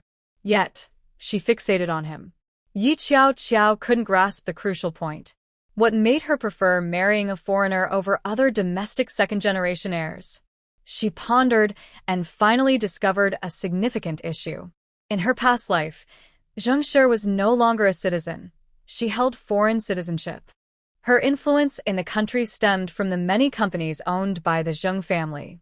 The government, aiming for economic stability, wouldn't take action against them as long as they had a strong legal team and provided enough jobs. Zheng Shi's reluctance to marry domestically was mainly for the sake of her freedom. If she retained her domestic nationality, she would be arrested for any wrongdoing, but that wouldn't apply if she had foreign citizenship. As for the future Zheng family, they could be seen as a powerful consortium capable of influencing politics in a certain country. In other words, the Zheng family could be viewed as traders, quietly developing their presence in the country through Zheng Shi. In just 20 years, they could become a massive entity. It's understandable that they weren't prioritized by the government, as the state needed to attract foreign investment for development. When Yi Qiao returned home, Wong Yu and the others had already been sent away, and the house looked a bit messy. There was a chipped enamel cup on the table in front of Commander Fu. He sat on the sofa, his face red with anger. Dad, my stepmother might really be wrong this time, Yi Qiao said, though she didn't like Wong Yu. She understood the situation. Hearing this, Commander Fu raised his hand for her to sit down, his aged eyes shining with wisdom. I know. Then why do you insist on sending her back? Yi Qiao asked curiously as she sat down in front of the sofa. She is not the mastermind, but she has been enabling the Wong family. Sooner or later, it will lead to big trouble. I saw that she was punished before and compensated for the house, but she hasn't changed. It seems the lesson she learned isn't something she cares about, Commander Fu said calmly, with enough rationality. What she cares about most is the position of the commander's wife. Only when she feels she might lose it will she truly be afraid. Qiao, I hope you don't make me use this method on you, Commander Fu said seriously, as this method was harsh, targeting a person's weakness. Only those who have experienced it know the despair and pain. Yi Qiao surprisingly felt that his approach was correct. Dad, with you here, I wouldn't dare, she smiled lightly. Commander Fu smiled gently in return. Then, why did you let Brother Fu leave the capital and let your stepmother target him? He needs to experience these things to grow. My position is not easy to hold. If I can't even handle internal matters, how can I deal with external issues? Commander Fu's tone was serious. If he can't support himself, our Fu family will only face decline. Yi Qiao perked up and asked, Then Dad, what is your attitude towards Zheng Shi and the Zheng family? Zheng family? Aren't they overseas Chinese who have been abroad for many years, married to foreign wives and are now foreigners? Just treat them as normal overseas Chinese. But Zheng Shi just tried to get me to cooperate with her Zheng family for business. Yi Qiao emphasized the words Zheng family. If it were a partnership with Uncle Fu, it wouldn't be a problem, but with the Zheng family, they already have many connections and their business is spread across the country. Spread across the country? Commander Fu began to take this seriously. In the early days of reform and opening up, even foreign investors were cautious, believing that the domestic market might not develop. Only a few wealthy businessmen had the courage to invest and build factories in the country, let alone having a nationwide presence. Commander Fu thought about the strategies from above, which included the idea of attracting foreign investment while also being cautious. I'll check on that right away. Just rest well and don't think too much about it. Your stepmother's situation has nothing to do with you. With that, Mr. Fu hurriedly left. Yi Qiao nodded and was about to go upstairs when Fu Qingyu came out of the nearby room. Big sister-in-law, Fu Qingyu called to her. Qingyu, did you need something? Yi Qiao stopped and looked at him, patiently waiting for his response. Fu Qingyu hesitated, but with her encouraging gaze, he took a deep breath and said, Big sister-in-law, I already know what Mom and Auntie did. Actually, this rumor was spread by cousin Xiao Xia to please Lu Yuan in the courtyard. Cousin Xiao Xia has taken a liking to Lu Yuan's second brother, Lu Zheng. They have already gotten close, Fu Qingyu said, a hint of anger on his face. The Lu family seems to have a good relationship with Zheng Shi. Yi Qiao recalled Zheng Shi's connections, which included the Lu family. Listening to Fu Qingyu, she was taken aback. How do you know they are involved? I saw them. On the night you and Big Brother got married, they were kissing in the corner. The day before yesterday, I saw cousin coming out of the Lu house, looking disheveled. Fu Qingyu seemed worried. With cousin acting like this, I wonder if it will cause any trouble. I'll mention this to your mom. Yi Qiao comforted him, patting his shoulder. Aren't you busy preparing for pilot exams? Focus on your studies. Your mom being sent away is just dad trying to protect her. After all, this rumor about me was really someone using her. That's a relief. I was worried it was really my mom's doing. Fu Qingyu felt relieved, his guilt lessening. Yi Qiao encouraged him to study hard, as being a pilot is serious work, and the more he learns, the better. She would handle the other matters with her family. Fu Qingyu cheerfully returned to his room. Yi Qiao went back to her room and placed the tape that Zheng Shi had given her, which Jiang Yao left for her, on the table.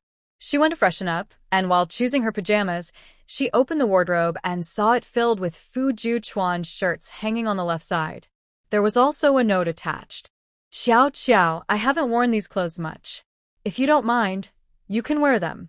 Yi Qiao could imagine Fu Juquan's expression when he wrote this note, his heart wanting to say so much, but his stern demeanor refusing to admit it. A smile spread across her lips. Wearing a white shirt as pajamas, she lowered her gaze, hiding her feelings deep inside. While making the bed, Yi Qiao found a doll at the head of the bed with the name Fu Juquan on it. She felt a mix of amusement and frustration.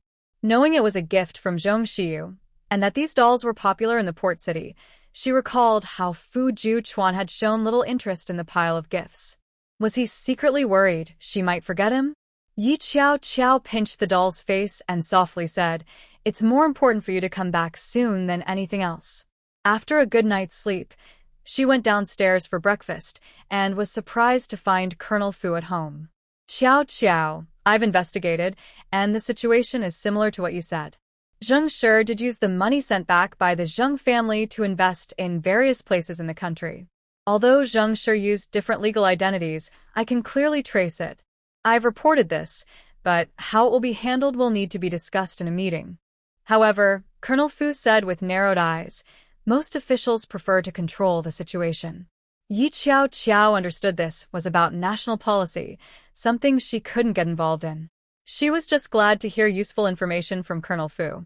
The good news was that the Zheng family's business would be controlled and constrained, which was normal in the country.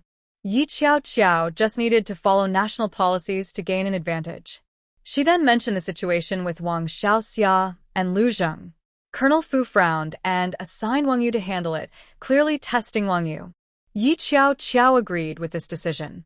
Just as she was about to eat breakfast, Xia Song walked in, saluted Colonel Fu, and instinctively looked at Yi Qiao, his face showing urgency. What happened? Yi Qiao asked.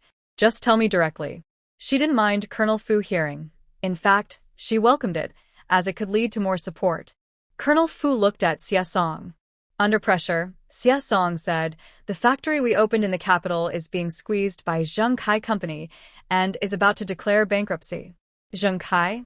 Colonel Fu recognized the name and glanced at the nearby guard. The guard quickly brought over the investigation documents on the Zheng family and found one of the companies, Zheng Kai, which was a major enterprise in the capital. How did it go bankrupt?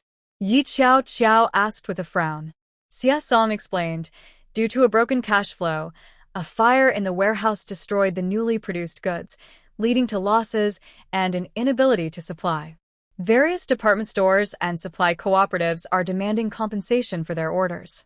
Zheng Kai took the opportunity to steal all the orders, spreading rumors in the newspaper about our company's inaction and reporting safety violations to pressure the government into investigating us according to the rules. Yi Qiao squinted. I understand now. So the key issue is the lack of funds, right? Director Fu was a bit angry. The factories under the Zheng family really like to exploit loopholes. I've found that many Zheng family factories in different places are doing well while bending the rules. Dad, don't be upset. I already have a good plan. Yi Qiao wasn't angry about the losses, but she wouldn't let the Zheng family benefit from their actions. After consulting with Director Fu, she confirmed the next steps for their counterattack. Director Fu had political matters to attend to and left after breakfast. Yi Qiao called for Qi Jiang. Qi Jiang arrived happily, pulling Xiaoheng along and insisting he hold her. There was no way around it. She hardly saw Xiaoheng at home and missed him. Unfortunately, he was very principled and kept a distance of 10 meters from Qiao at all times. Qiao, do you want me to call some young people from the military district who I know? Both guys and girls? Qi Jiang asked curiously while eating the apple Xiaoheng had cut for her. What do you want them for? To make money together, Yi Qiao replied, also hoping to build connections. An hour and a half later, the Fu family's living room was filled with over 20 young men and women, all in their teens and 20s, some married and some single. These young people had been curious about Yi Qiao for a long time. They had seen her from a distance at the wedding banquet, but didn't dare to speak to her with their elders around. Now, seeing her up close, they found her beauty striking, and her personality was different from what they expected. The rumors about her romantic life made even Director Fu protective of her, and instantly, the young people admired her. Comrade Yi, why did you call us here? Wu Qing asked first. I have a factory that has encountered some issues and currently needs investment. Yi Qiao smiled and asked, I wonder if anyone is interested in collaborating. But your factory is on the verge of bankruptcy, right? How can you be sure it will make money? Xia stared at Yi Qiao, voicing the doubts everyone had. Yi Qiao said, you all know that I have a bad relationship with Zheng Shi because I married Brother Fu and she didn't. So, the factory's bankruptcy was targeted by her company, even though the fire incident only caught one employee from her company as a scapegoat. But everyone should know that it's impossible for this matter to not be related to her. Ultimately, the factory's crisis was caused by Zheng Shi. If all of US could invest together, do you think Zheng Shi would have the courage to offend all of us? Yi Qiao lifted everyone's spirits, smiling modestly. I am from the Huai City Military District, and my status in the capital can't compare to all of yours.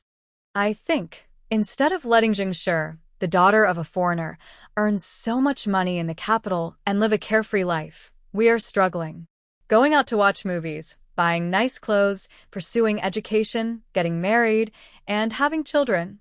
All of these require money. But we are military families, and it might not be good for us to do business, right? Wu Qing hesitated, as he was also set to inherit his family business and was preparing for military school. Yi Qiao replied, those of you who are joining the military naturally can't do business, but family members or wives can. It's just an investment, and it also supports the country's reform and opening up, improving our international standing. You all know that our country is still dependent on others and is bullied by country E and country M, right? Without money, where will the funding for weapon research come from? The money I earn, I invest 20% into scientific research and national development. Instantly, the young people admired Yi Qiao. They hadn't considered all of this before. All right. I want to invest. Wu Qing was the first to raise his hand, his eyes shining. Once I earn money, I'll use it to build the country. I want to invest too. Xia clenched his fist. My sister-in-law wants to study abroad, but the government funding is too little when converted to the exchange rate. Our students abroad live very hard, but they are all working hard for the country. We have the chance to make money now, so we can't miss it. Exactly. Zheng Shi's biological parents are wealthy in country M, and all the money they earn here goes abroad for a better life. I can't tolerate Zheng Shi being so proud, Qi Jiang said passionately. Seeing things going smoothly, Yi Qiao narrowed her eyes and asked Xie Song to hand over the prepared contracts to them. In the next 5 days, the factory in the capital was revived, and the business was handed over to Qi Yuan, the person in charge in the capital. In just 3 days, the production chain resumed, and the supply and marketing cooperative, along with the department store that had been demanding compensation, fell silent. They even came to deliver orders, afraid of offending so many young masters and ladies. When Qi Yuan sent out the first batch of goods, he happily reported the news to Yi Qiao. Miss Yi, the company's sales today reached 150,000, with a net profit of 80,000. Yi Qiao shared this news with Qi Jiang, who then informed Wu Qing, Xia, and others. That day, the families of those young masters and ladies also learned about it. They realized that the daughter-in-law of the Fu family was helping their children succeed, and advised them to spend more time with Yi Qiao. Before long, Zheng Shi approached Xia and the others. Qi Jiang quickly contacted Yi Qiao. Qiao, Zheng Shi is trying to win over Xia and the others with investment, Qi Jiang said angrily. She is so shameless. Yi Qiao thought to herself that Zheng Shi must be desperate. Otherwise, why would she spend money to win over people she didn't like? Zheng Shi had countless opportunities to connect with Xia and the others before. What happened? Yi Qiao asked. Qi Jiang immediately smiled. She failed to win them over. She used to look down on us and only cared about making money with those who were willing to befriend her, ignoring us completely. Everyone isn't foolish. They know her character. Don't worry, we won't have anything to do with her. Yi Qiao felt a bit emotional. In her past life, Qi Jiang and the others didn't have a good ending. In this life, by winning over these people, they had become a tough nut for Zheng Shi too. Yi Qiao said, "Tell everyone I understand." Okay. Zheng Shi also received a response. She was so angry that she threw a set of teacups. These people really don't know how to appreciate my generosity. I offered them much more than Yi Qiao did. Don't they like money? Lu comforted her from the side. Sure, they just lack vision. Otherwise, they wouldn't still be studying so diligently after all these years. Why bother with them? Since Yi Qiao is the mastermind and has upset you, just deal with her. Zheng Shi raised an eyebrow at this. But she is the daughter-in-law of the Fu family. Aren't you afraid of offending them? You might not know, but Fu Juchuan has gone to the battlefield for a very dangerous mission. Who knows if he will return? As long as Fu Juchuan is on a mission, the Fu family has no one to rely on. This is just a small matter. General Fu won't step in, especially since he's extremely busy every day. Lu Zheng smiled slightly and looked at her. Aren't you an assert here? Commander Fu is just one person. Can he really be against all of us? Zheng Shi smiled gently and poured him a cup of tea. I knew you would understand my frustration. In front of Zheng Shi, Lu Zheng called the village office in Wang's family. When Wang Xiaoxia was called to the office by the village chief and received Lu Zheng's call, she was surprised. Brother Lu, you finally called me, Wang Xiaoxia said, sounding a bit upset. Brother Lu, when will you come to marry me? Hey, Xiaoxia, I've already taken your heart, so of course, I want to spend my life with you, Lu Zheng said with a heavy sigh. But something unexpected happened. I want to marry you, but Yi Qiao won't allow it. She found out about us and got angry, causing significant losses to my business. Given this situation, how can I dare to marry you? If I marry you, wouldn't I just be bullied into a life of poverty?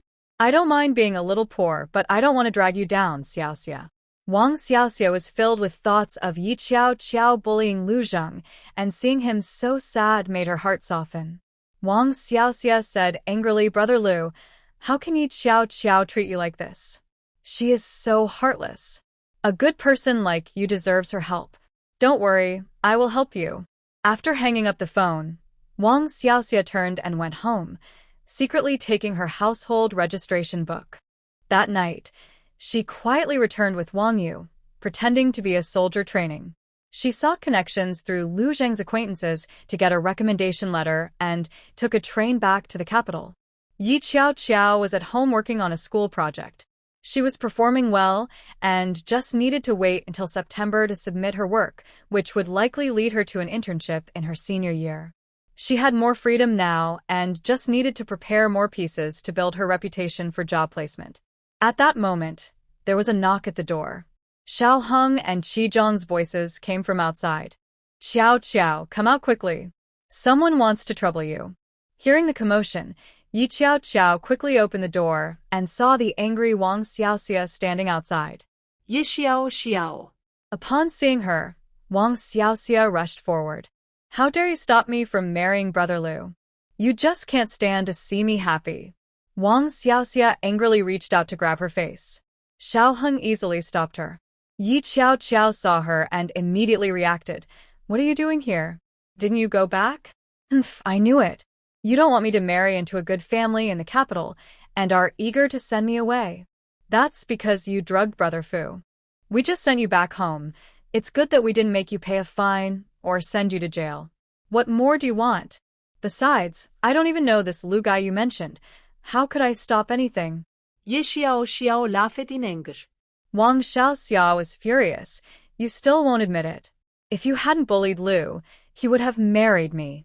Since you can't stand to see me happy, don't blame me for being rude. Wang Xiaoxia rushed into Yi Qiao's room and started tossing things around. Suddenly, she spotted a tape recorder and radio. She grabbed the radio and ran outside. Xiao Heng could have stopped her, but Yi Qiao raised her hand to stop him. Let's go see what she can do. Yi Qiao quickly realized that Wang Xiaoxia was being used. No matter what she said, Wang Xiaoxia wouldn't listen, so she let her make a fool of herself. Once they left the Fu family, Wang Xiaoxia turned on the radio. Zheng Shi, Lu Zheng, and others walked over from a distance. When Wang Xiaoxia saw Lu Zheng, her face lit up with excitement, as if she had been encouraged. She quickly pressed the play button on the radio. Jiang Yao's voice came out. Yi Qiao, please let me go. I don't want Brother Zhou anymore. I'm willing to break off the engagement. Please stop targeting me. The first line was Jiang Yao begging, please spare me, don't hit me. I won't take your man anymore. It was my mistake. Yi Qiao, I know you have dealings with Brother Zhou. You married Fu Juan only because of his status.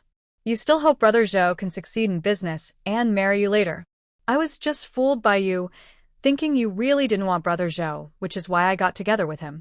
Don't deceive the Fu family. I don't want to be dragged down by you. I have evidence. Wang Xiaoxia seemed to have found a weakness in Yi Qiao and shouted, Yi Qiao, you're deceiving Brother Fu.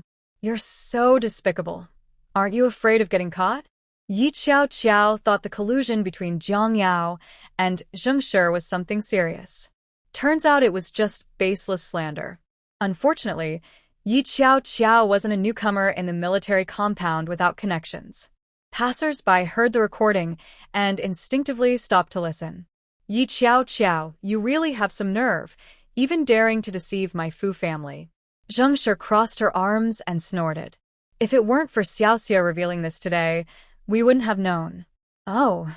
Yi Qiao chuckled lightly. Are you done talking? Just because you say the content of this tape is true, does that make it true? You always accuse me of having a relationship with Zhou Xiyuan, but I'm curious, Yi Qiao asked, stretching her voice. Zheng Shi, You often meet Zhou Siyuan privately and have business dealings. If you claim there's nothing between you, why do you seem so close? Oh, and Xiaoxia, how do you know what's on this tape? What a coincidence. Wang Xiaoxia momentarily panicked and instinctively looked at Lu Zheng. Lu Zheng nodded at her. Wang Xiaoxia immediately took out a letter. I visited Jiang Yao in prison, and she told me this directly. This is the evidence. It contains photos. Photos of Yi Qiao being close to Zhou Siyuan. As soon as Wang Xiaoxia said this, the crowd gasped. She seemed afraid Yi Qiao would stop her, so she tossed all the photos out. Nearby, people picked them up and saw various pictures of Yi Qiao and Zhou Siyuan together, showing them in intimate poses, including one where they were kissing. Xiaoheng quickly picked up several photos and handed them to Yi Qiao. Yi Qiao immediately noticed they were misaligned photos. With these pictures, many people looked at Yi Qiao disapprovingly. At this moment, everyone was still quite innocent and didn't understand the concept of misaligned photos. Yi Qiao wasn't in a hurry to explain. She knew that just by her status, people in the courtyard would give her face and allow her a chance to explain. Most importantly, she didn't want Zheng Shi and Jiang Yao to use Zhou Siyuan against her. She needed the people in the courtyard to get used to the conflicts between her, Zhou Siyuan and Jiang Yao. Of course, she also saw this as a chance to expose Zheng Shi. And then, what other evidence do you have? Yi Qiao chuckled and then said, Cousin Xiaoxia, I had no idea you and Lu Zheng were in a relationship, so how could I possibly stop you from being together? Although Lu Zheng has a fiancé and doesn't want to marry you, and he lied to you about me interfering, I can understand why you were upset. But you are one of us, and I don't want you to be misled by them. Impossible. Wang Xiaoxia's face turned pale upon hearing this news. Yi Qiao sighed. I know you've given yourself to Lu Zheng, but he doesn't want to marry you, and you're very upset. Lu Zheng, what nonsense are you saying?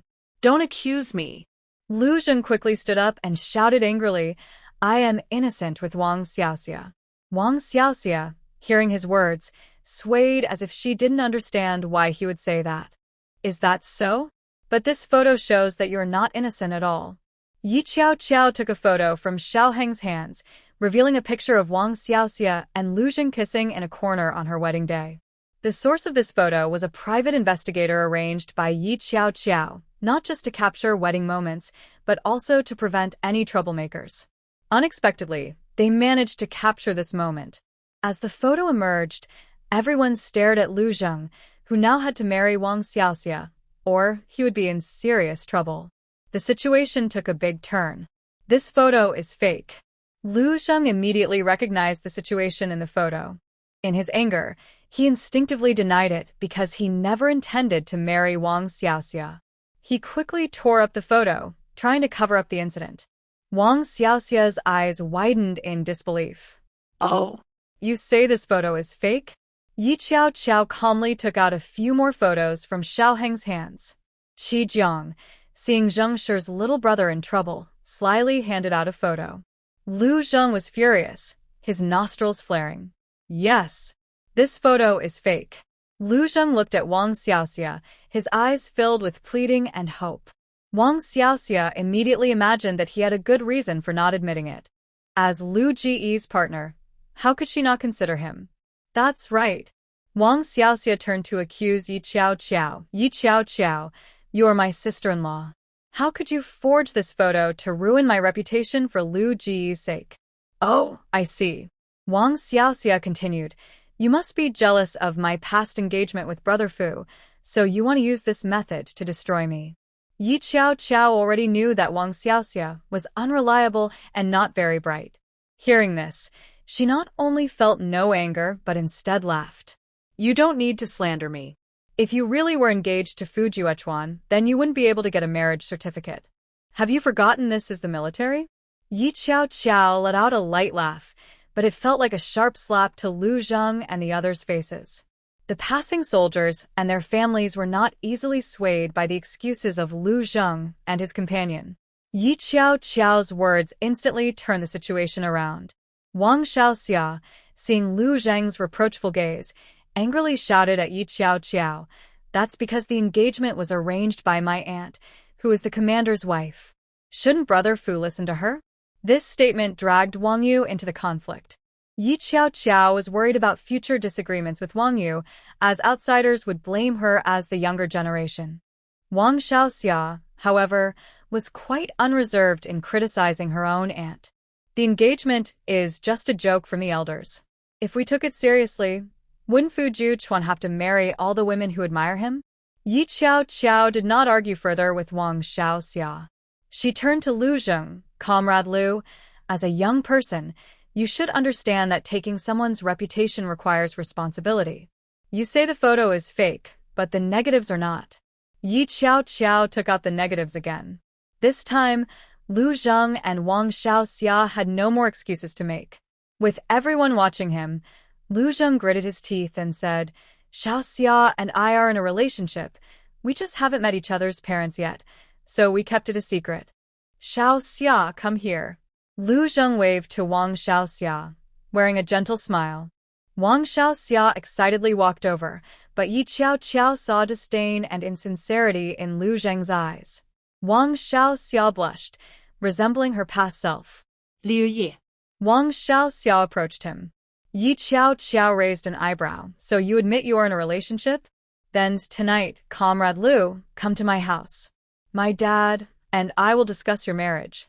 Yi Qiao smiled at Wang Xiaoxia. If I had known about your relationship with Comrade Lu, my dad and I would have approached the Lu family directly about your marriage, since it's a joyous occasion. Xiaoxia, you have no relatives in the capital, so it's only right for my dad and me to help you with your marriage. Wang Xiaoxia felt a bit moved by her words. Lu Zheng's expression darkened, as if he was lost in thought, and he surprisingly did not refuse. Clearly, he realized that by this point he could no longer decline. Although Wang Xiaoxia came from a humble background, she had Commander Fu backing her. Especially now that Yi Qiao had also expressed support. With the intimate photo in hand, the Lu family could not resist. Zheng Shi could not stand seeing Yi Qiao so pleased, especially knowing her status was rising, which felt like a slap in the face to her. Yi Qiao, you say so much, but you haven't explained your relationship with Zhou Xiyuan. Zheng Shi reluctantly shifted the topic back. Yi Qiao was already troubled by the situation between Lu Zheng and Wang Xiaoxia, which didn't involve Zheng Shi. Hearing this, she raised an eyebrow and asked, Are you sure you want explained? What do you mean? Zheng Shi felt a bit uneasy, but was confident that Yi Qiao wouldn't find a reason to counter her. She quickly calmed down and narrowed her eyes, saying, Stop talking nonsense. If you really have a relationship with Zhou, that would be considered interfering with a military marriage, and it's punishable by law. Well, you'll be disappointed. Not only did I not interfere with a military marriage, but I also caught someone trying to do so. Yi Qiao clapped her hands, and Xiaoheng came out from the Fu family, saying, Miss, it's all taken care of. Zheng Shi didn't understand what they were hinting at. Annoyed, she said, Brother Fu treats you so well, yet you're involved with other men behind his back. How can you justify that? Aren't your so-called pieces of evidence just Jiang Yao's testimony and photos? Let's not even mention her testimony, as she has a grudge against me and doesn't meet the requirements for inclusion. So, your main reliance is these photos, right? Yi Xiao narovetarius. Zheng Shi, do you have any other evidence? For example, more intimate photos, like the ones of Comrade Lu and Wang Xiaoxia kissing. Do you have those? Yi Qiao asked provocatively. Zheng Shi was furious. These photos alone can prove your relationship is unusual. We don't need more intimate ones. She snorted coldly. Stop arguing. We are all thinking of Brother Fu. All right, then I'll recreate your photos. Yi Qiao immediately asked Xiaoheng to cooperate with her, and they quickly took several intimate photos from the same angle as the ones Wang Xiaoxia had thrown out. Yi Qiao used the most advanced instant camera gifted by Zhong Yongzhe, which could develop pictures on the spot but was too expensive for ordinary people. She distributed the photos. Those who saw the photos had subtle expressions and gathered curiously to compare them with Yi Qiao's previous scandalous photos. The result was surprising.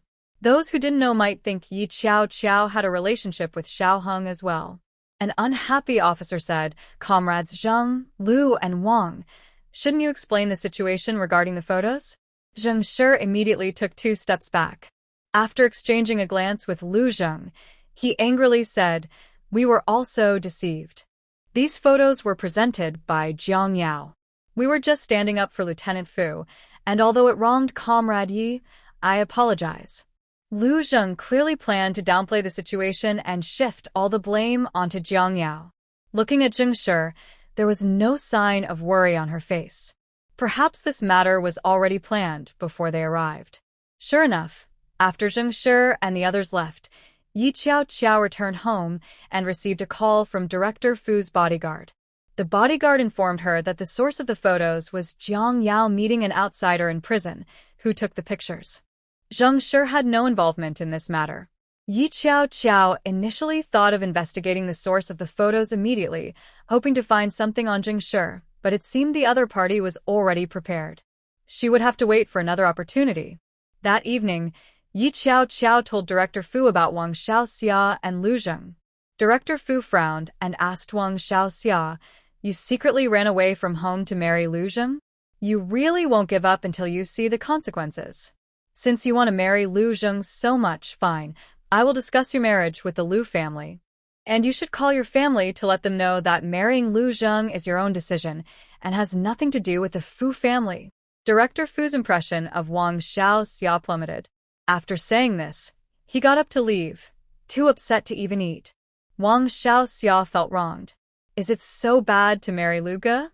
Uncle is just being biased," she said, giving Yi Qiao a cold look.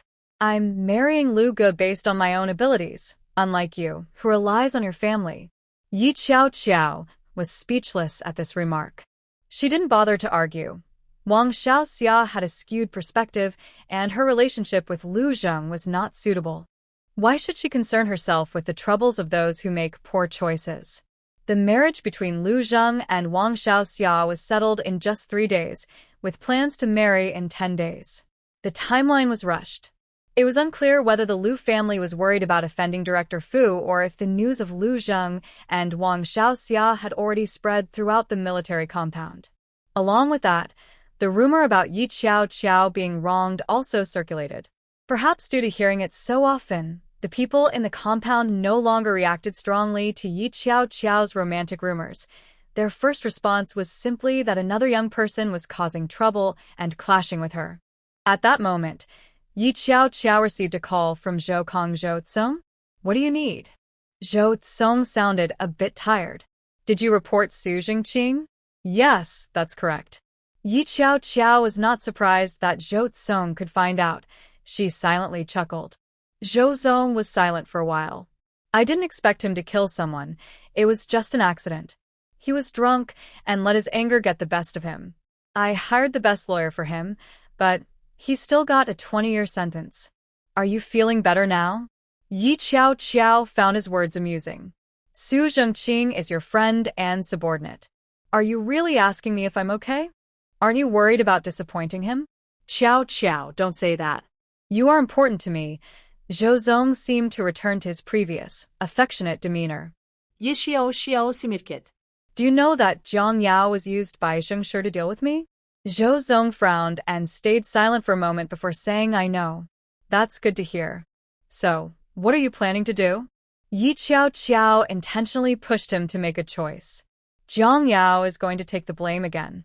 Although it's not serious, an extra 2 or 3 months in prison is possible. Zhou Zong remembered he had just visited Jiang Yao.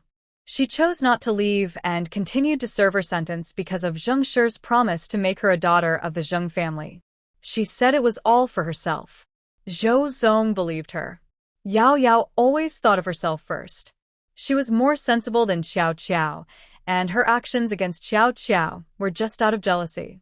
After some thought, Zhou Zong reached a conclusion.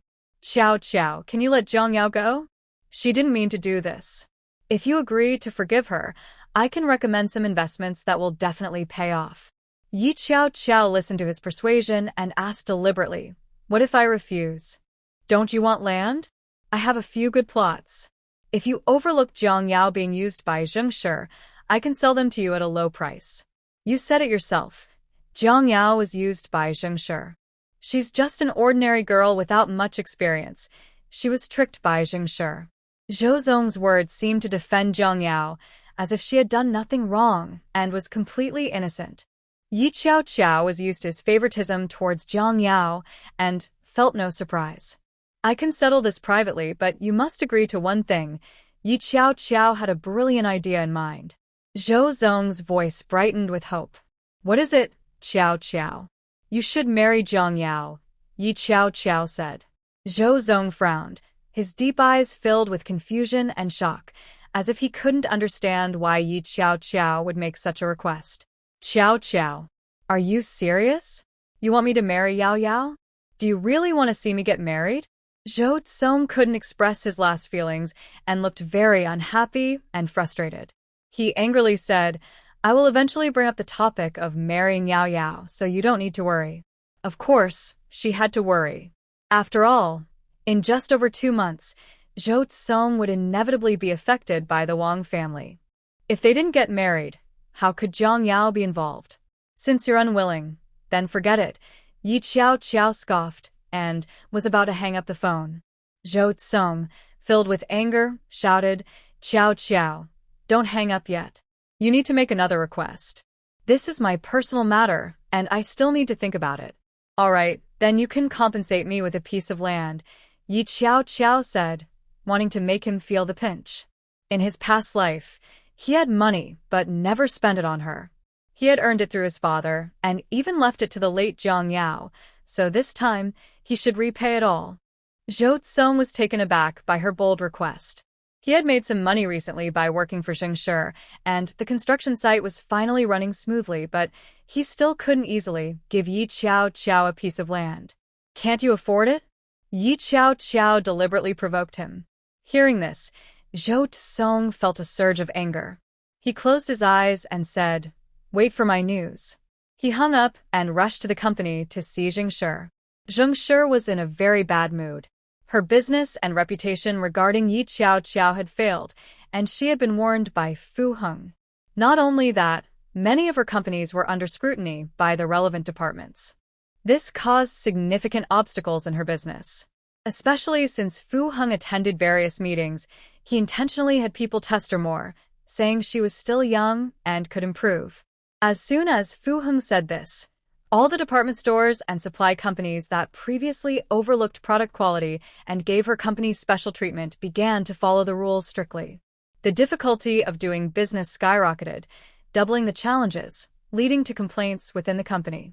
At that moment, seeing Zhou Zong return, Zheng Shi narrowed her eyes. You're back?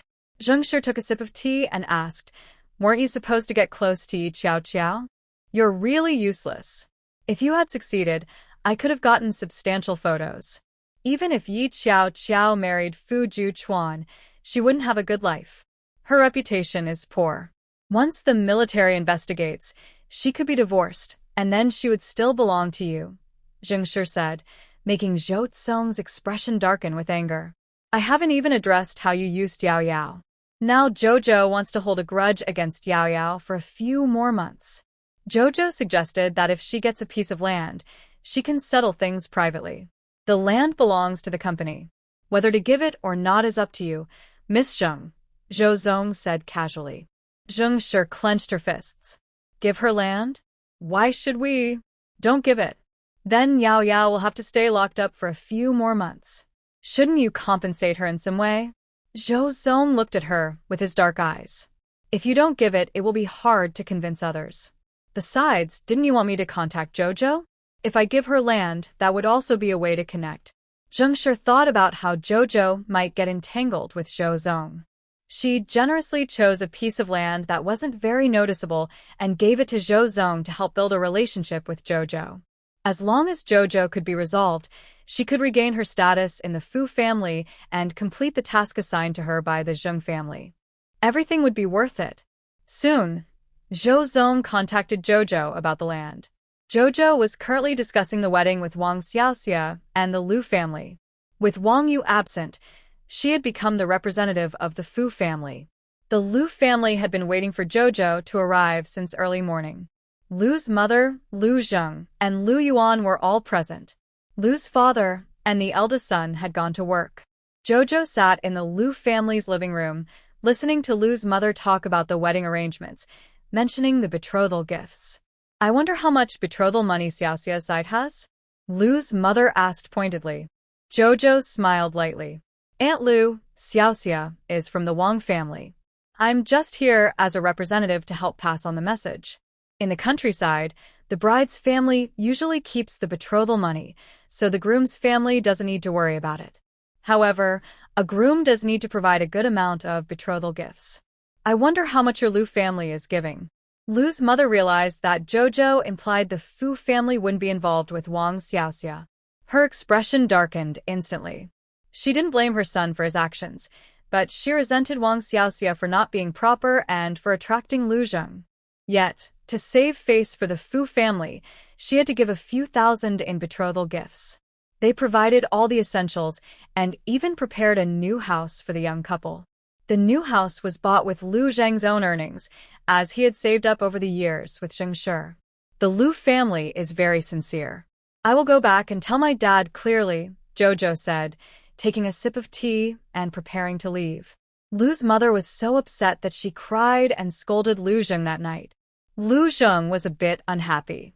Mom, I was just trying to help Assure. Who knew things would turn out this way? Without Chi Fu, Yi Qiao Qiao is nothing. You said it yourself. Yi Qiao Qiao has Chi Fu as her support, which is much better than Zheng Shi, who is just an adopted daughter. In our country, we must follow the rules. Lu's mother said angrily. Lu Zheng replied angrily, then why didn't you stop me when I was making money with Assure? I might as well go abroad to develop my career. Big brother is fine in the army. Don't say that. If the higher-ups find out, your dad could be labeled a spy. Lu's mother was startled. Lu Zheng said, I understand. Don't be angry. Just because I married Wang Xiaoxia doesn't mean I have to live with her. Don't worry, I won't let her affect the family. I'll keep her outside. When Yi Qiao Qiao officially accepted the land, the wedding between Lu Zheng and Wang Xiaoxia was also approaching. The Wang family happily came to attend the wedding, leaving with a sum of money from Lu Zheng. The entire wedding, except for Wang Xiaoxia's beaming smile, was mostly silent. Yi Qiao Qiao received a gift from Zhou Tsong and intentionally brought Qi Jiang and Xiaoheng along to meet him, spreading rumors about her and Zhou Tsong among those who were interested. Time passed quickly. It had been 2 months since Fu Juechuan left home. Yi Qiao Qiao returned to school, submitted her coursework, and began drawing various designs for film projects, hoping Fu Juechuan would see them. Qiao Qiao, we've been in Spring City for almost half a month. Are we going back? Let's go. The filming will last 2 to 3 years, and my work is done here. There's no need to stay, Yi Qiao Qiao sighed, reflecting on the challenges of the domestic film industry. Fortunately, she was already producing televisions in large quantities. The country still had a long way to go, and the electricity supply was insufficient even for the teams. Yi Qiao Qiao chose to take the train back to the capital with Qi Jiang. Before coming to Spring City, she had already seen her father and uncle in Huicheng, so there was no need to return. As soon as she got on the train, Yi Qiao Qiao smelled a strong oil odor and quickly opened the window of the green train. Qiao Qiao, what's wrong? Are you feeling unwell? Qi Jiang noticed her frown and immediately handed her a water bottle. Yi Qiao Qiao took a sip and found it was soda, chuckling a bit. Jiang, did you drink this while facing away from Xiaoheng? Qi Jiang raised her eyebrows proudly, taking advantage of Xiaoheng's absence from the private room. Of course. I just wanted to drink some soda, but Xiaoheng wouldn't let me. Hee, I really want to drink it. If he gets mad, I can sneak in a few kisses. Qi Jiang didn't hide her playful intentions at all. Yi Qiao Qiao felt her face turn red, recalling Fu Juechuan's perfect and attractive figure, along with his impressive abilities. He was both strong and gentle. If it weren't for her recent fatigue, she would probably miss his soothing presence. Yi Qiao Qiao started feeling unwell in the early hours of the morning. The train would arrive in the capital tomorrow morning without any stops along the way. Qi Jiang and Xiaoheng could only bring her some hot water to warm her stomach. Ugh. Yi Qiao had already been sick in the train bathroom several times. Most of the food she had eaten came back up. As soon as the train arrived, Xiao Heng hurriedly took her to the nearest hospital, the third hospital in the capital. Jiang was very anxious. I don't know what's wrong. Sigh. She supported Yi Qiao and sighed. Hey? Isn't that Wang Xiaoxia? Why is she being pushed into a hospital room after coming out of the operating room? Jiang looked up and saw Wang Xiaoxia on the hospital bed. Yi Qiao hadn't asked about the situation of Detective Zheng Shi and others in the capital for several days. Hearing this, she frowned and said, Xia Song, go find out what's going on. Xia Song nodded and went to inquire. Meanwhile, Yi Qiao and the others were waiting outside the consultation room. At that moment, Wang Xiaoxia suddenly rushed out, looking frantic, and she had lost a lot of weight since her wedding 2 months ago. She saw Yi Qiao and charged over, shouting, It's all your fault, Yi Qiao. If you hadn't forced Lu Ge to marry me, he wouldn't be angry and he wouldn't have abused me and caused my miscarriage. Wang Xiaoxia, fueled by some unknown strength, didn't break through the crowd but collided with a passing patient's stretcher. The stretcher came crashing toward Yi Qiao. Her eyes widened, and in the next moment, she fainted. Qiao. Jiang exclaimed, quickly supporting her before she fell and using her back to block the stretcher. When Xiao Heng, Xia Song, and the others hurriedly picked up the stretcher and restrained Wang Xiaoxia, they took Yi Qiao for emergency treatment. Yi Qiao woke up 2 hours later. There was a doctor by her bedside talking to Jiang, Xiao Heng, and the others. Yi Qiao listened to their conversation in a daze. If I'm not mistaken, this young woman must be exhausted from her long journey, which has led to her feeling weak. She should take care of herself more and go to bed earlier at night. Yi Qiao felt something was off but didn't say anything. Qiao, you're finally awake. After sending the doctor away, Jiang turned to see her eyes open. After expressing her joy, she mumbled, That Wang Xiaoxia is completely out of control. If I hadn't reacted quickly, she would have almost hit you. Are you hurt? Yi Qiao remembered that Jiang had protected her before she fainted. She reached out to touch Jiang's hand. I'm sorry for putting you in danger. Jiang felt a bit shy from the touch and blushed. Oh, it's nothing. I should have done it anyway. Besides, I just have a scrape on my arm, and I've already put on some medicine. Although she used to have a bad temper and be proud, she was actually easy to comfort. In the past, besides her family, no one was willing to patiently soothe her, and she often complained behind their backs. Now things were different. Qiao genuinely cared for her, and Xiao Heng spoiled her. Jiang felt that her current life was a blessing brought by Qiao, and she wanted to live like this forever. Naturally, when she saw Qiao in danger, she instinctively rushed to help. Jiang, thank you. Yi Qiao held her hand and smiled gently. Jiang's eyes squinted with happiness. Suddenly remembering something, she called Xiao Heng to buy chicken soup and then whispered, Wang Xiaoxia had a miscarriage and was admitted to the hospital. Lu Zheng even acted intimately with other women in front of her. She lives alone in Lu's house, with no one to help her. She doesn't have money for a camera, so she can't leave any evidence and has to suffer in silence, which drove her crazy. She can't confront Lu Zheng, so she foolishly comes after you. I think you were too nice to her, which is why she's bullying you. Jiang huffed angrily. I've already scolded her. She was making a scene in her hospital room, threatening to jump out. Oh. If she wants to make a scene, let her go and confront Lu Zheng. For the sake of the Lu family's reputation, he must come to get her. Ye Xiao sneered. I knew from the start that Lu Zheng was lying to Wang Xiaoxia, but she wouldn't believe me. If she chooses her own path, she must face the consequences. Jiang didn't feel sorry for Wang Xiaoxia either. You're right, Qiao. I'll call her to confront Lu Zheng. Jiang looked eager for the drama. Just thinking about how Lu Zheng will start to regret marrying such a woman is amusing. But it's his own fault. Let the two troublemakers torment each other. Yi Qiao Qiao steered the conversation to gossip to distract Qi Jiang. She got out of bed and said to Xie Song, I want to find a traditional Chinese doctor to check my pulse. Please take someone with me. Sure. Xie Song escorted Yi Qiao Qiao to the office of an old doctor, and she went in alone. Doctor, I need your help to check my pulse, Yi Qiao Qiao said, extending her hand. The old doctor took out a pulse pillow and began to check her pulse. After a while, he confidently said, Madam, you are pregnant. Really?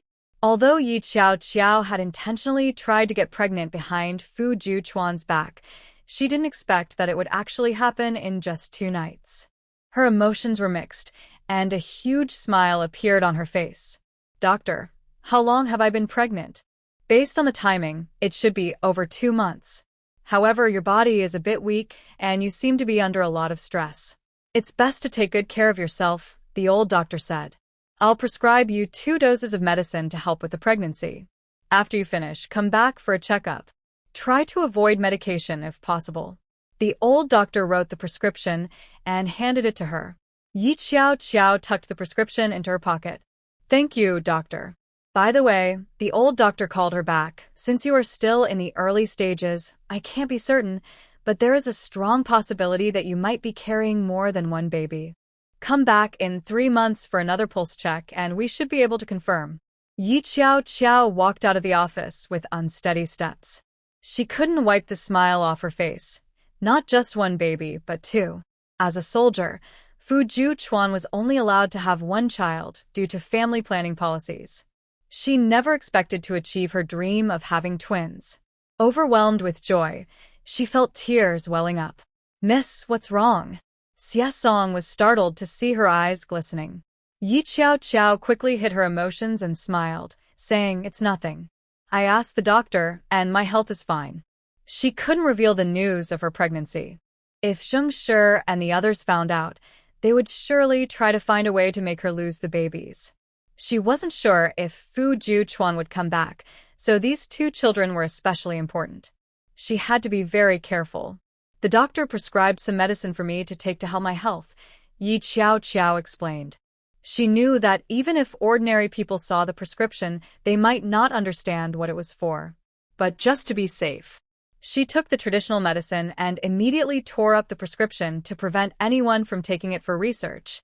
When Yi Qiao Qiao returned to the hallway with the medicine, she heard arguing coming from a nearby room, and Qi Jiang was outside watching the scene unfold. In the next moment, Lu Zheng was thrown out of the room, looking disheveled after being hit by a chair. Yi Qiao Qiao stood nearby, watching. Wang Xiaoxia, don't go too far. I'm here to see you, and you're still acting like this. If you keep making a scene, we will get a divorce. Wang Xiaoxia didn't seem scared by the word divorce. Instead, it motivated her, and she lunged at Lu Zheng, biting his arm hard. Lu Zheng cried out in pain, and several enthusiastic nurses tried to separate them but couldn't. Wang Xiaoxia nearly bit off a piece of his arm. Divorce? Dream on. Unless I die, you will never get rid of me. Those women outside can only watch as I hold the position of Mrs. Liu. If you bully me, I will make a scene for everyone to see what kind of person you really are. Wang Xiaoxia was indeed Wu Qian's daughter. She had learned how to act like a fierce woman. The gentle side she showed before seemed like a disguise. But when dealing with a man like Lu Zheng, she had to use such tactics to keep him in check. The more well-mannered a girl is, the more she seems to suffer in life. As expected, Lu Zheng's face turned pale, but he didn't dare to further provoke Wang Xiaoxia. Instead, he had to patiently calm her down. No divorce. I was just joking. Stop making a scene and focus on getting better in the hospital. I'll pay for you, Lu Zheng said, clearly aware of the onlookers around them. This was a serious matter regarding his reputation. No matter how bold he was, he didn't want to drag his family into it. After finally calming Wang Xiaoxia down, he stepped out of the room and saw Qi Jiang and Yi Qiao Qiao watching the commotion. His face darkened as he approached Yi Qiao Qiao and gritted his teeth. Yi Qiao Qiao, just wait. I will make you pay for this. Oh, if you want to make me pay, that's something for you to think about. Good luck, Yi Qiao Qiao replied quietly. Lu Zheng was so angry that he nearly fell over, feeling humiliated by her words. He instinctively reached out to hit her, but Xie Song quickly stepped in and knocked him to the ground. Yi Qiao stepped forward and kicked him a couple of times, saying to Qi Jiang, "He's in the way," and I didn't want to kick him too much to avoid catching his bad behavior. Qi Jiang laughed. "Ha ha, Qiao, you really know how to talk." Lu Zheng is indeed a bad person, but it's a shame his father is still respected. When Lu Zheng heard Qi Jiang reveal his father's identity, he widened his eyes and eventually left quietly, afraid of attracting attention. After leaving, he went straight to find Zheng Shi. Sure. You have to help me get revenge," Lu Zheng said angrily, recounting what happened today. Zheng Shi, feeling a bit impatient, replied, "It's just a woman. Can't you handle her? Just keep her locked at home." "I can't do that. Yi Qiao is watching me. If I really hurt Wang Xiaoxia, she will definitely report me. Then my family will be affected. You know that once Commander Fu gets involved, the Military Investigation Bureau will look into my dad. These things can't be hidden." At this moment, Lu Zheng regretted his decision. If he had known, he wouldn't have married Wang Xiaoxia. But it was too late for regrets now. Zheng Shi clenched her fists and gritted her teeth. A single Yi Qiao has us all under her control? Lu Zheng wanted to say that Yi Qiao wasn't the problem. It was the powerful people supporting her that mattered. Those influential elders liked Yi Qiao and wanted to help her. Get rid of Yi Qiao. Zheng Shi narrowed her eyes. How do we get rid of her? Lu Zheng swallowed hard. Send her abroad, to Hong Kong City. Zheng Shi didn't dare to act recklessly in the country, but in Hong Kong City, that was her territory. When Yi Qiao returned home, she first prepared the medicine for her pregnancy. Fu Qingrong, smelling the strong herbal scent, walked into the kitchen and saw her, feeling concerned. "Sister-in-law, why are you drinking medicine? Are you feeling unwell?" Recently, she had been doing well in the art troupe, excelling in dance and even participating in drama performances. For the first time, she felt so happy. Naturally, she cared for and cherished Yi Qiao, who supported her. She and her second brother understood that the changes in the family were all thanks to their sister-in-law. Although their eldest brother didn't dislike them, he wasn't very caring. If it were him, he definitely wouldn't interfere. She had to protect her sister-in-law before her brother returned. "I'm fine, just a bit tired from running around lately." Yi Qiao concealed her pregnancy. At that moment, Zhou Tsong unexpectedly came to visit. He brought important news. "Qiao, you wanted to buy land, right? There's land for sale in Hong Kong City, and I heard this from Zheng Shi," Zhou Tsong said, taking a sip of tea and looking around the Fu family home. He saw Yi Qiao living there, her complexion rosy and her mood cheerful, dressed in what seemed like understated yet luxurious attire. He is completely different from him. Although he has some money, he works for others and most of the profits do not go to him. If Yi Qiao had married him, she definitely wouldn't be living the life she is now. Just thinking about this made Zhou Zong's sense of pride as a man surface. He wouldn't admit that Yi Qiao married well, and he was unhappy that she didn't want to share hardships with him. Yi Qiao had no idea what he was thinking. When she heard the name Zheng Shi, her first reaction was to be cautious, as her main concern now was protecting her unborn child. "I will arrange for someone to make the purchase in the harbor city." Yi Qiao directly refused him. Zhou Zong, who had come with a mission, was naturally unwilling to fail so easily. This time, the rules there require the boss to be present in person, and both identity verification and capital verification must pass. Since the land being sold is in the harbor area, you know how valuable it is. Yi Qiao thought that in the future, it could be worth hundreds of billions, which was quite tempting. However, thinking about her unborn child made her hesitate. She said, "I understand." Zhou Zong didn't expect that even after saying this, Yi Qiao still refused to go. "Qiao, can you tell me your concerns?" Zhou Zong looked at her with a deep gaze, one she had only seen when he visited Jiang Yao's grave in her past life. At that time, his eyes were filled with red veins, looking at Jiang Yao's tombstone with deep emotion, but when he turned to look at her, his eyes were filled with resentment and anger. She remembered wanting to slap Zhou Zong back then. Thinking of this, Yi Qiao looked at Zhou Zong as if he were a joke because the Wong family was about to face trouble. "Give me 2 days to think about it," she thought, wanting to investigate Zhou Zong's intentions.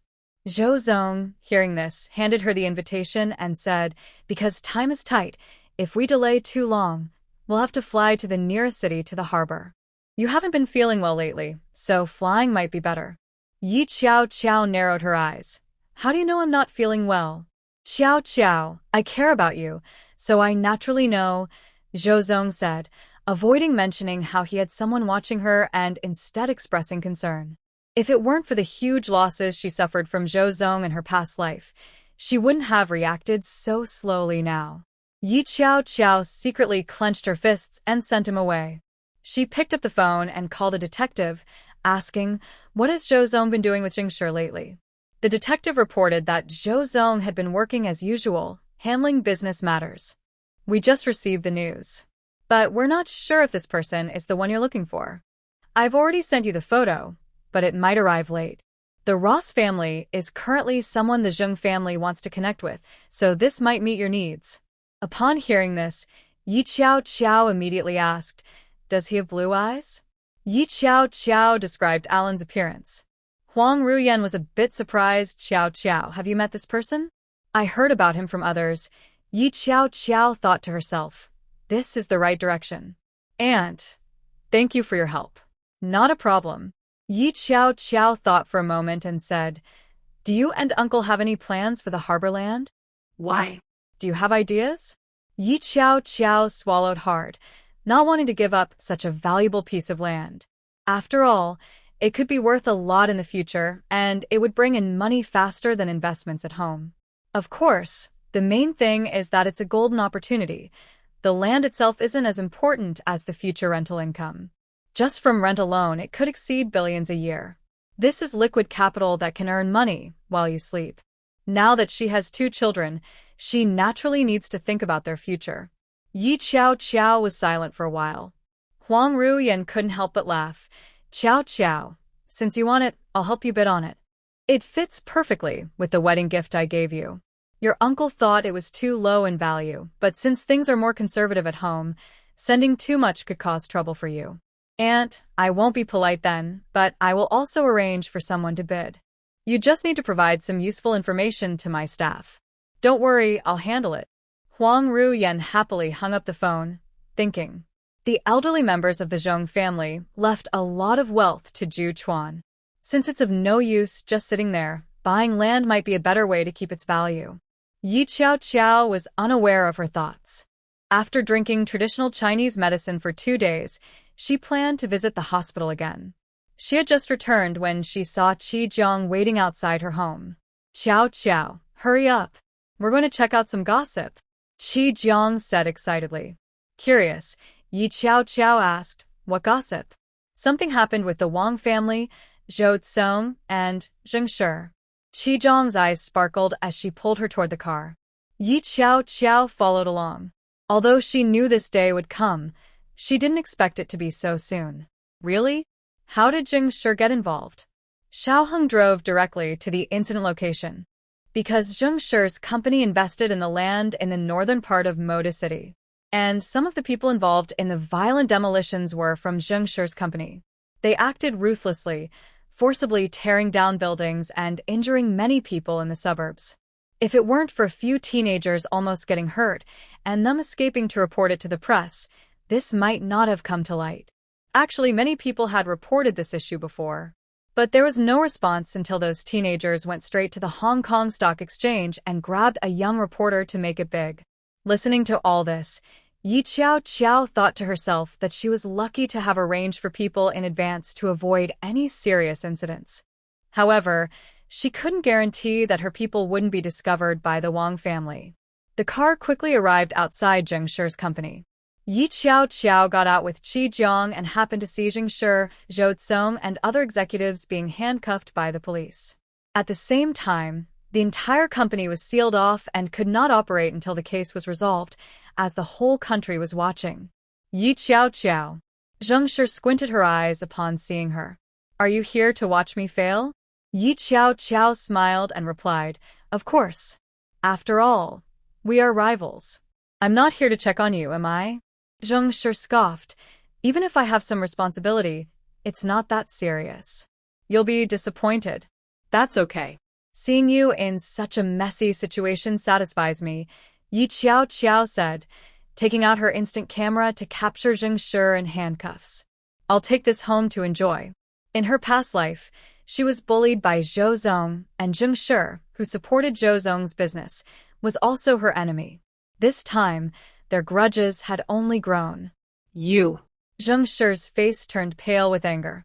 She turned to Zhou Zong and shouted, Zhou Zong, this is the person you value? You can't even manage your own people. Be careful, or I might turn against you. Zheng Shi was so furious that she was starting to lose her mind. Clearly, she couldn't stand Yi Qiao's smugness at that moment. Especially since this incident involved young Master Wang, she worried that the Wang family would look for a scapegoat. Although many businessmen were collaborating with the Wang family, randomly picking an ordinary person wouldn't be enough. She was certainly safe, but she didn't know what the cost would be. Thinking about the aftermath made her so angry that she felt like she could spit blood. Her dissatisfaction with Zhou Zong grew. Zhou Zong, however, remained calm. In his past life, he had hurt Yi Qiao, and in this life, he could decisively abandon his feelings after the incident. This meant that when he held a weakness over Zheng Shi, if something went wrong, he would not hesitate to betray her. Zhou Zong had always been a smart person who prioritized his own interests. Otherwise, he wouldn't have thrived in his past life. Even in this life, despite struggling, he was still like an unkillable cockroach. Qiao, you should go back. It's chaotic here, and I don't want you to get hurt, Zhou Zong said with concern. Miss Zheng is just anxious because of the situation and is taking it out on you. Don't take it personally. Seeing this, Zheng Shi nearly fainted with rage. Yi Qiao raised an eyebrow, suddenly finding Zhou Zong, who loved to act, quite interesting. He was useful for getting under his opponent's skin. Since he liked to perform, she would play along. Zhou Zong, how did you get involved in this? It's all my fault for asking you to help me buy land in the Magic City, Yi Qiao sighed. If I had known, I wouldn't have asked for your help. Now look, you've been caught, and I can't do anything to save you. Upon hearing this, Zhou Zong clenched his fists secretly. He knew that if Yi Qiao truly wanted to help him, she could ask the Fu family for assistance. But I know you think that marrying into the Fu family gives me connections, but I'm just a daughter-in-law. What right do I have to use the Fu family for anything? Zhou Zong, you should understand my predicament, right? Yi Qiao said these unpleasant words. Seeing Zhou Zong suppress his anger, she felt a rush of satisfaction. Zhou Zong held back his fury and looked at Yi Qiao as if he found some twisted pleasure in his own suffering. He even spoke to her with red eyes. Qiao, I understand. Wait for me to get out.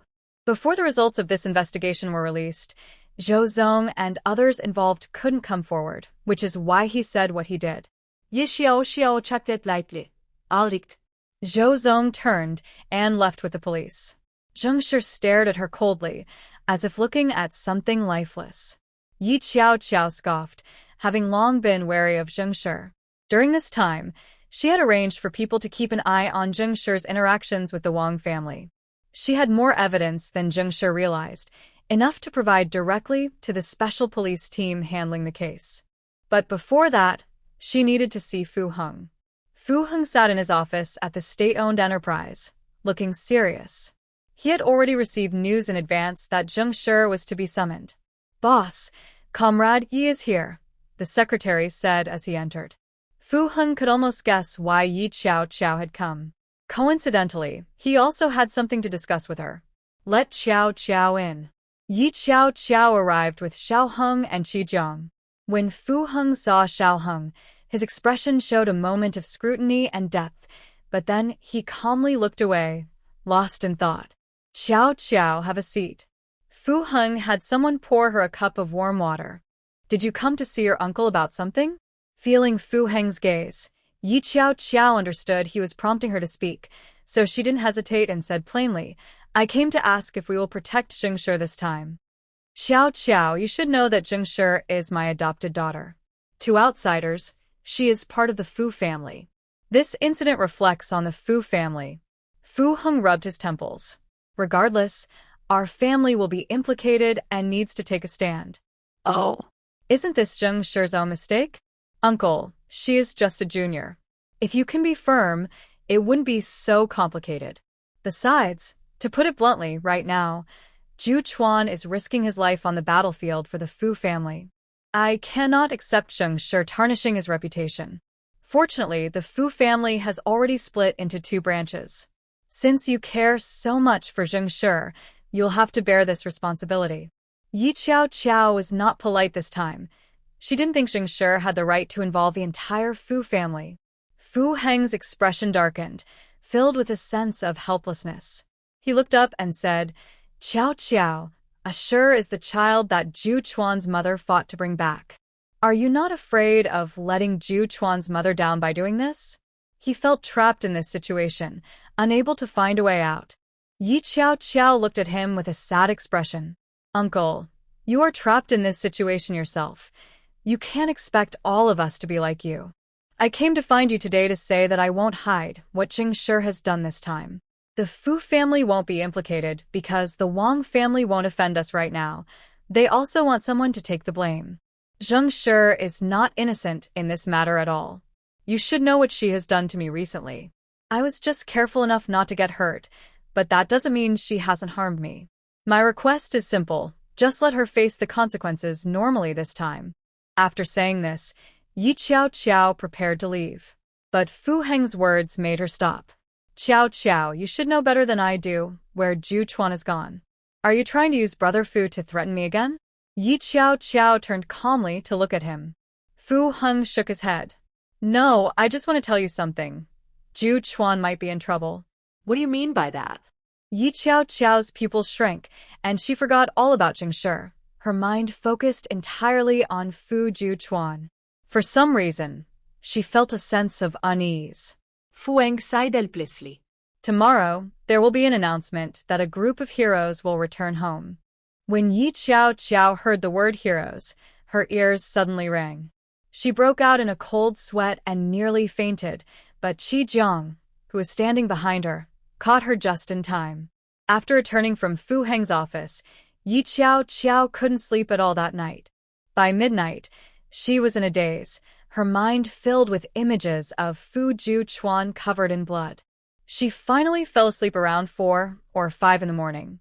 Suddenly, she was jolted awake from her dream by a knock at the door. Qiao Qiao. It was General Fu. Hearing his heavy voice made her heart skip a beat. Dad. Yi Qiao Qiao opened the door to find General Fu standing outside, dressed neatly, with a grim expression and red eyes. Qiao Qiao, do you want to go with Dad to welcome the heroes home? Yi Qiao Qiao's body trembled. Dad, what do you mean by that? She tightly gripped the door frame, her eyes red as she asked, what happened to Brother Fu? General Fu's eyes were bloodshot as he struggled to hold back his sorrow. Zhu Chuan's mother was once a researcher. She went abroad to learn foreign technology and was discovered by foreign intelligence agencies after an incident. The foreign government forcibly captured all of them and claimed they were dead. This time, Zhu Chuan went abroad and followed the information left by his mother, discovering that secret base and rescuing a group of researchers to bring them home. To protect them, many special forces were mobilized, and in the end, there were countless casualties. The general's voice choked with emotion, and Zhu Chuan is on the missing list. He and a few teammates fell into the ocean while covering for others, leaving no trace. He can't be in trouble, Yi Qiao Qiao said firmly. She shook her head and said, as long as we haven't seen Brother Fu's body, he must still be alive. Dad, call Uncle. He has a ship. Let him go rescue them, Yi Qiao Qiao said excitedly. The general had already guessed she couldn't accept the truth, but the chances of survival in the sea were almost non-existent. Qiao Qiao, the Navy has been searching all day, and Zhongwen has already sent people there, but there's been no news. Upon hearing this, Yi Qiao Qiao fainted. The general quickly took her to the hospital. Yi Qiao woke up half an hour later. The doctor was saying something to the general. Dad, I want to go welcome the heroes. Yi Qiao struggled to sit up. The general hadn't fully understood the doctor's words, but upon hearing this, he instinctively felt worried. He vaguely heard the doctor mention that her fainting was due to her emotional distress and that it wasn't serious, so he didn't notice any major issues. Eventually, he agreed to her insistence. Soon, Yi Qiao got into the general's car. At the airport, the atmosphere was solemn and quiet. Yi Qiao, dressed in military uniform and following the general, stood at attention as each flag-draped coffin was carried off the plane. All the leaders paid their respects with solemn sadness. These heroes who sacrificed for the country would be remembered by the people. The entire ceremony lasted 2 hours. Yi Qiao's legs ached, and she felt a slight pain in her abdomen. She quietly took a pregnancy pill, which she had specially made by a traditional medicine practitioner. At that moment, a leader approached and said to the general, "Old Fu, your Zhu Chuan situation is truly unfortunate. If he had been a bit more selfish, left early, and arranged for other comrades to cover, he would have returned as a great hero, and your family wouldn't be left without successors." The general's face turned red with anger. "Old Wang, watch your words. Have you lost your mind? Is it because your second brother is being investigated for the case in the city that you are now targeting me?" Chief Fu laughed in anger. "Zheng Shi has nothing to do with my Fu family. She has the surname Zheng and doesn't believe in Fu." Yi Qiao didn't expect this person to be the head of the Wang family. His comment showed he was clearly quite upset. Leader Wang smiled sarcastically. "Old Fu, Zheng Shi is your second brother's daughter. He raised her since she was little. Fu Heng is from your Fu family, so why isn't Zheng Shi considered part of it? I say, if it weren't for her encouraging him from behind, how could my second brother be foolish enough to make such an obvious mistake?" Zheng Shi led the way. "My second brother was just misled and is quite innocent." Yi Qiao didn't realize how much Leader Wang cared about Wang Lei. She suddenly spoke up, "Uncle Wang, you make a good point. I was actually going to talk to you earlier, but I didn't have the chance. I'm also not happy with how much my uncle dotes on Zheng Shi." Leader Wang raised an eyebrow at this, seeming to have heard about the conflict between Yi Qiao and Zheng Shi. He couldn't help but laugh, saying, "Old Fu, look, your daughter-in-law is more sensible. Young people aren't as stubborn as us old folks. I wonder what you want to tell me, young friend?" Yi Qiao sincerely said, "Uncle Wang, I just think that debts should be settled with the right person. Since I have a grudge against Zheng Shi and have evidence of her wrongdoing, I can give it to you so that the higher-ups understand who is truly at fault." Chief Fu frowned, somewhat displeased with Yi Qiao's actions. Even if he didn't like Zheng Shi, he shouldn't show weakness or internal conflict in front of outsiders. Leader Wang immediately smiled, narrowing his eyes, and said, "Young comrade, you can't joke about such matters. Uncle Wang, why would I joke with you? In an hour, you will see the relevant evidence in the office." Leader Wang was instantly satisfied, narrowing his eyes again and saying, "Old Fu, I think you should learn more from the young people. Since that's the case, I will take my leave." After Leader Wang left, he arranged for his secretary to follow Yi Qiao's car. Once in the car, Chief Fu said in a deep voice, Qiao, you have crossed a line this time. Dad, there's something I haven't told you. I'm pregnant." Yi Qiao's words were shocking. The anger on Chief Fu's face froze at this news. If he was deeply saddened when he first learned about Fu Chuan's incident, hearing this news brought him immense joy. A child. Zhu Chuan has a child. After the decision, there will be someone to continue the legacy. You. The leader's eyes instantly filled with tears. Qiao, is what you said true? Are you really pregnant? He clenched his fists tightly, his face flushed with excitement. He stared intently at Yi Qiao, afraid she was just trying to make him happy. Yi Qiao said, Dad, I found out about this a few days ago, but I was too scared to tell anyone. I feared someone might harm the baby, and even now, I have only told you. I'm worried if it gets out, I won't be able to keep the baby safe. Dad, Do you understand why I have to deal with Zheng Shi? Because she could hurt my child and Brother Fu's child. Yi Qiao gently touched her belly, her expression soft, but her gaze at the leader was firm. Dad, you wouldn't want anything to happen to both children, right? Both? The leader trembled again, his eyes reddening further as he clenched his fists. I won't let anyone harm them. Qiao, you did the right thing. I won't tell anyone about your pregnancy, and Zheng Shi definitely needs to learn a lesson. She acted knowingly. The leader narrowed his eyes and said, Don't worry about your second uncle. Just give the evidence directly to the Wong family. Although the Wong family isn't innocent this time, they definitely have their own backup. They won't really sacrifice anything, so it's better to give old Wong some face, or he might chase us like a mad dog. The leader made a decision immediately, without hesitation. Clearly, at that moment, the child in Yi Qiao's belly was the most important thing to him. Once they got home, the leader personally handed the evidence in Yi Qiao's hands to the secretary of the Wong leader. The secretary took the evidence back, and the Wong leader was very satisfied, presenting it right away. Young Master Wong was released within 2 days. However, even though he wasn't sentenced, he had no connection to the city's development anymore. When young Master Wong learned that the evidence came from Yi Qiao, he stroked his chin and said, Dad, this Yi Qiao is quite a character. She didn't even give the Fu family face for revenge. This capital is getting more interesting. Old Master Wong was furious. How can you say that?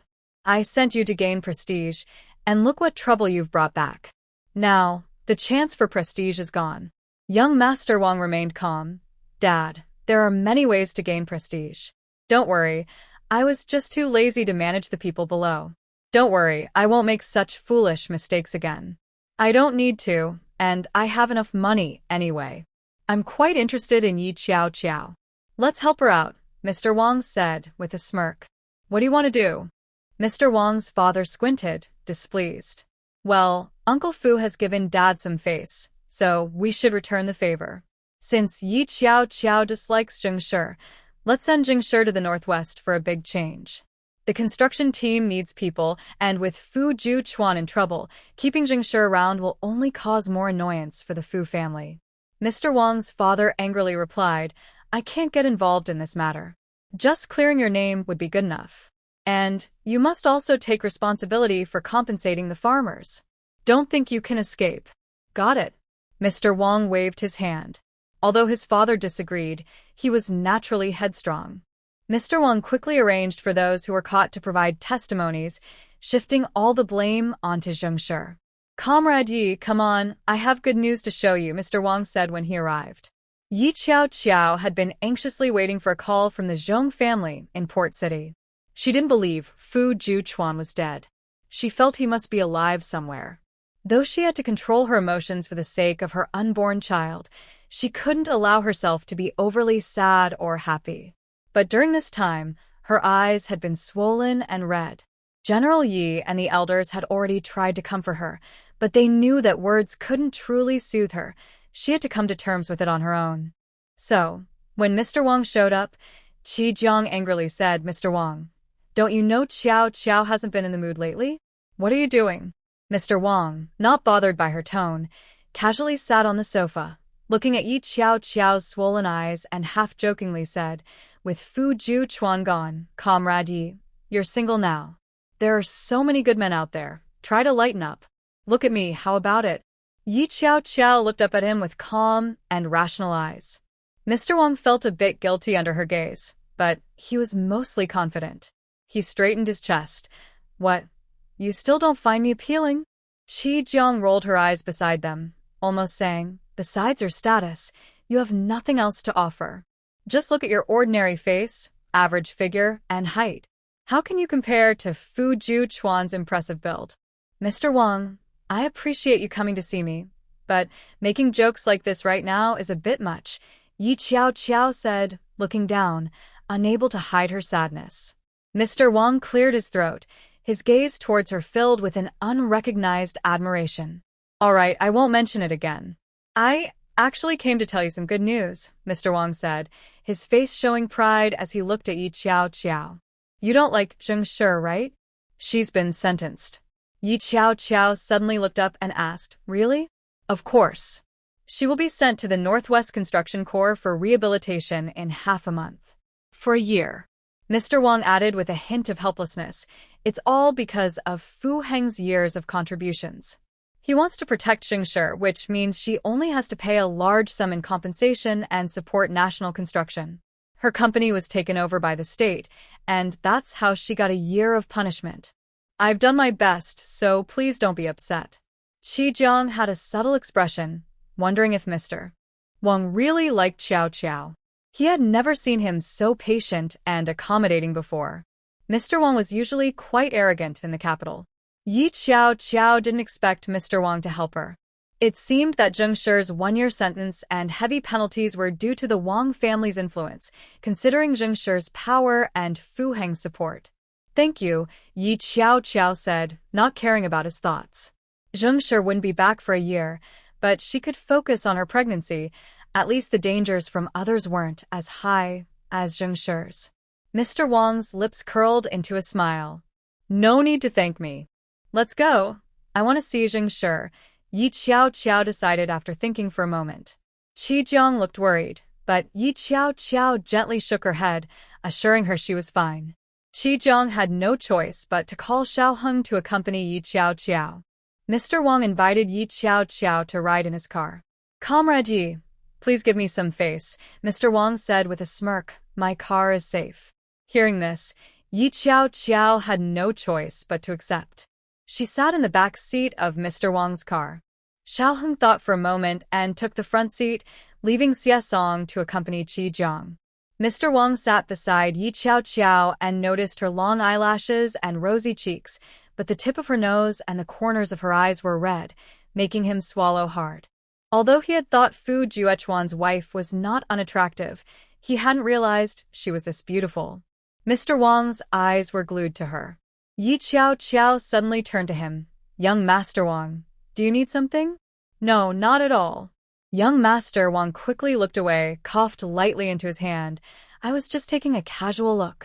Upon hearing this, Yi Qiao didn't say anything further. Fortunately, during the process, he didn't cause any trouble, allowing Yi Qiao to arrive at the police station quietly. Wearing a coat and flat shoes, Yi Qiao followed young Master Wong into a detention room, where she saw Zheng Shi.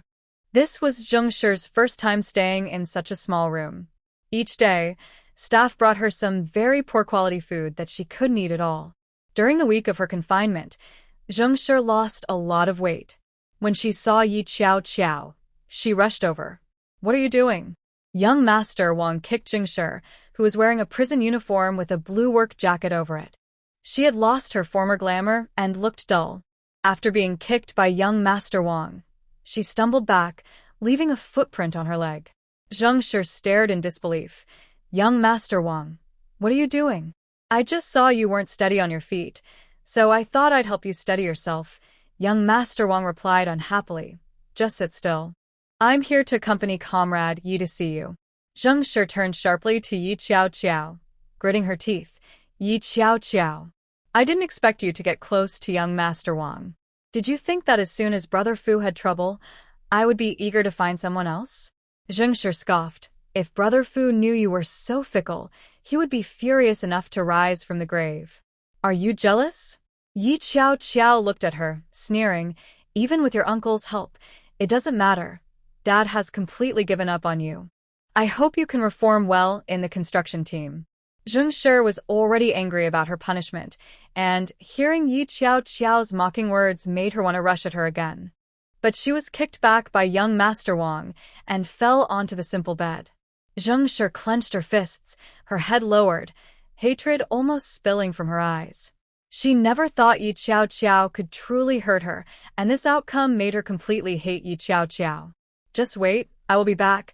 Zheng Shi thought better of trying to attack Yi Qiao in front of young Master Wong.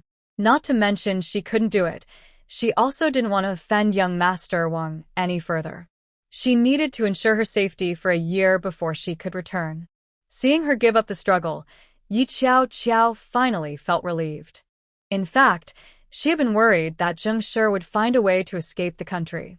As long as the Zheng family steps in, she can go abroad and only needs to pay a fine, without facing jail time. It seems that the Zheng family's power is not as strong now as it will be in a decade, and Zheng Shi is not that important to them. This news is good.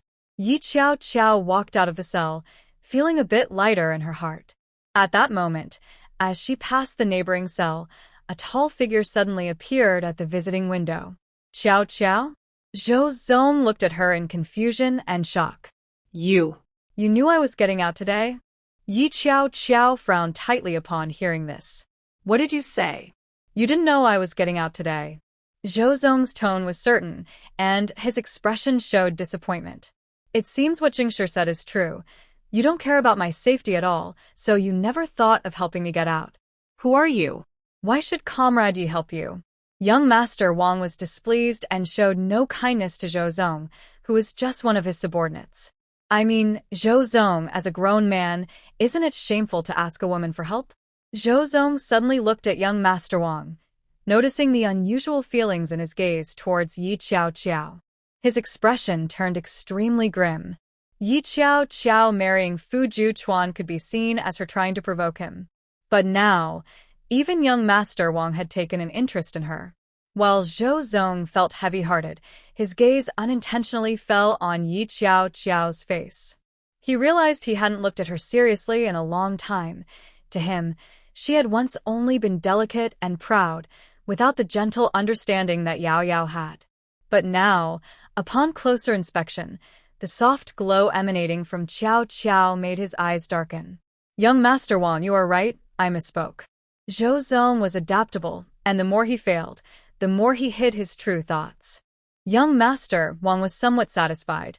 You should be grateful to me for giving the Zheng family face. Otherwise, you would be going to reform through labor with Zheng Shi. Young Master Wong said this deliberately for Yi Qiao to hear. Yi Qiao then understood that Zhou Zong's situation was related to the Zheng family. Seeing young Master Wong's eager expression, she did not refuse his goodwill and asked, "Oh, what do you mean by that, young Master Wong?" Zhou Zong's gaze lowered slightly, as if he was pondering something. The Zheng family has publicly announced that they are taking Jiang Yao as their adopted daughter. Didn't you know? Mr. Wong expressed his surprise. This matter was announced by Zheng Shi in collaboration with a company under the Zheng family. Jiang Yao will soon be a member of the Zheng family. Zhou Zong, congratulations. Your fiancé's status is now much higher than yours, Mr. Wong said with a half-smile. Yi Qiao felt a heaviness in her heart. She didn't expect that after temporarily dealing with Zheng Shi, Jiang Yao would emerge again. But why is the Zheng family helping Jiang Yao instead of Zheng Shi? Yi Qiao asked Mr. Wong directly, not caring if Zhou Zong was present. Mr. Wong was pleased that Yi Qiao was engaging with him and replied, "As far as I know, it's because of a deal between Zheng Shi and Jiang Yao. I don't know the details, though." Mr. Wong turned to Zhou Zong. "Do you know anything about it?" Zhou Zong looked at Mr. Wong and then at Yi Qiao. Noticing her calm expression, he pressed his lips together and said, "I don't know." "If you do know, you must tell me," Mr. Wong insisted confidently. Zhou Zong's face turned slightly pale. He was unhappy with Mr. Wong's demand but couldn't show it, so he just looked down. Yi Qiao noticed his discomfort and narrowed her eyes. She turned to leave and said, "Mr. Wong, thank you for today." "Not a problem," Mr. Wong replied, satisfied with the day, as Yi Qiao now owed him a favor. Unexpectedly, Yi Qiao turned back and said, "Mr. Wong, come to my house for lunch to thank you for your kindness." Upon hearing the invitation, Mr. Wong hesitated, especially with Qi Jiang standing nearby. If he refused, it would seem disrespectful to the Fu family, and Qi Jiang would definitely spread the word. But if he didn't go, he would miss out on lunch with Yi Qiao. With a sigh in his heart, Mr. Wong decided to give Yi Qiao this favor and said, "All right, let's go." Zhou Zong watched them leave, biting his lip but ultimately did not follow. He just clenched his fists. That day, he went to see Jiang Yao. "Brother Zhou," Jiang Yao said, wearing a thin prison uniform. She looked a bit darker than before, and her fingers had become rough, clearly not having a good time inside. With a weak expression, she asked, "You must be fine now that you're out." "That's great." Hearing her words, Zhou Zong looked up and asked, "Did you rescue me?" When Jiang Yao nodded affirmatively, Zhou Zong felt a mix of emotions. He truly didn't expect it to be Jiang Yao and not Xiao Qiao. However, he looked at her with suspicion and instinctively asked, "What's going on with you and the Zheng family? How could Zheng Shi get into trouble, yet you were able to help me and be recognized as a foster daughter by the Zheng family?" Jiang Yao heard the news that she had become the adopted daughter of the Zheng family, and she could hardly contain her smile. She smiled slightly and said, "Brother Zhou, didn't I make a deal with Miss Zheng before? She said if I just obey, I could have the identity of an adopted daughter of the Zheng family. Over 2 months ago, I refused her offer to help me get out, so Zheng Shi promised me that as long as I served my time, I would gain the identity of a Zheng family lady when I was released." Jiang Yao didn't care why Zheng Shi made such a promise. She happily lifted her lips. "A couple of days ago, a butler arranged by the Zheng family contacted me, and that's when I learned that you were in trouble, Brother Zhou. I immediately told them to rescue you. I didn't expect it to actually work." Seeing Jiang Yao's uncontrollable joy and the hints in her words, Zhou Zong narrowed his eyes and instantly changed his attitude toward her. "Yao Yao, if it weren't for you, I wouldn't have gotten out." Zhou Zong took Jiang Yao's hand, his eyes filled with deep emotion, though there was a hint of pride hidden in them. "In about 10 days, you will be out. I'll come to pick you up. After you get out, I will make it up to you." Zhou Zong gently stroked the back of her hand, his eyes full of concern. After being locked up for half a year, Jiang Yao felt a bit insecure, but he reassured her. She turned her eyes down and asked, "Brother Zhou, I wonder how Xiao Qiao is doing now." Although being in prison for half a year gave her the identity of a Zheng family heiress, she had suffered a lot during that time, and it was all because of Yi Xiao Qiao. Jiang Yao completely hated Yi Xiao Qiao in her heart. What she was unwilling to admit was that she was jealous that Yi Xiao Qiao could still live a good life. Why couldn't she just be stepped on by her? "Xiao Qiao is not doing very well right now." Zhou Zong narrowed his eyes and suddenly said, "I heard that Fu Juchuan is in trouble." Jiang Yao suddenly looked up, almost unable to control her surprise. But Zhou Zong caught her expression. He noticed and quickly looked away without saying anything. "Then Xiao Qiao must be very sad, right?" Jiang Yao restrained her smile and said, "Once I'm out, let's visit her together and comfort her." Zhou Zong had no objections and nodded in agreement. Yi Xiao Qiao had treated young master Wang to lunch. The news quickly spread, and outsiders thought that the Fu family and the Wang family had a good relationship. However, at this time, hardly anyone would associate any messy matters with the Fu family. Due to Fu Juechuan's sacrifice, no one in the country could criticize the Fu family, especially the rescued researchers. After settling down, they all came to thank Commander Fu and Yi Xiao Qiao. As Fu Juechuan's wife, Yi Xiao Qiao hosted everyone well. "Qiao Qiao, this is something Juechuan asked me to give you," an elderly scholar said, gently patting Yi Xiao Qiao's hand as he handed her a pocket watch. Yi Xiao Qiao's eyes instantly filled with tears. She recognized it as a gift she had given to Fu Juechuan before he left. There was a bullet mark on it. He faced danger many times, but this pocket watch protected him from the most critical, the old lady said. "You must believe he will return. We were all stuck abroad and could not come back without his help. He saved us, allowing us to return to our homeland at this age. At least he died without regrets. We will honor our country while we are still alive, so that these young lives were not lost in vain," some elder scholars said, their eyes becoming misty. At that moment, footsteps were heard outside. It was Zhou Zong and the stylish Jiang Yao entering. Yi Xiao Qiao had not restricted visitors, so the guards let them in without hesitation. Jiang Yao wore a chic coat over a dress and boots. In the military compound, where everyone else was dressed in work clothes or uniforms, her outfit was not well received, and many scholars frowned at her. Jiang Yao was oblivious, as many young people were also dressed fashionably, like Qi Jiang and others, though none stood out as much as she did. "Jiang Yao, what are you doing here?" Qi Jiang asked first, looking displeased. She held no respect for the woman who had secretly pursued Qiao Qiao's partner, even though Qiao Qiao later met Fu Juechuan. Jiang Yao's actions could not be forgotten. No one liked a third party. Jiang Yao smiled. "I came to comfort Qiao Qiao. It's truly heartbreaking that she lost her husband at such a young age." "Are you here to mock Qiao Qiao?" Qi Jiang said, anger rising. She clenched her fists, ready to confront Jiang Yao. Zhang Xian quickly grabbed her, worried that her cousin might actually act on her anger, which would embarrass the elders present. Jiang Yao finally stood her ground this time. She raised her chin and said, "Comrade, I am now the second young lady of the Zheng family. Zheng Shi is my sister, and the Zheng family from Country M is my family. The country is now actively inviting foreign investment. I hold citizenship from Country M, making me a distinguished guest.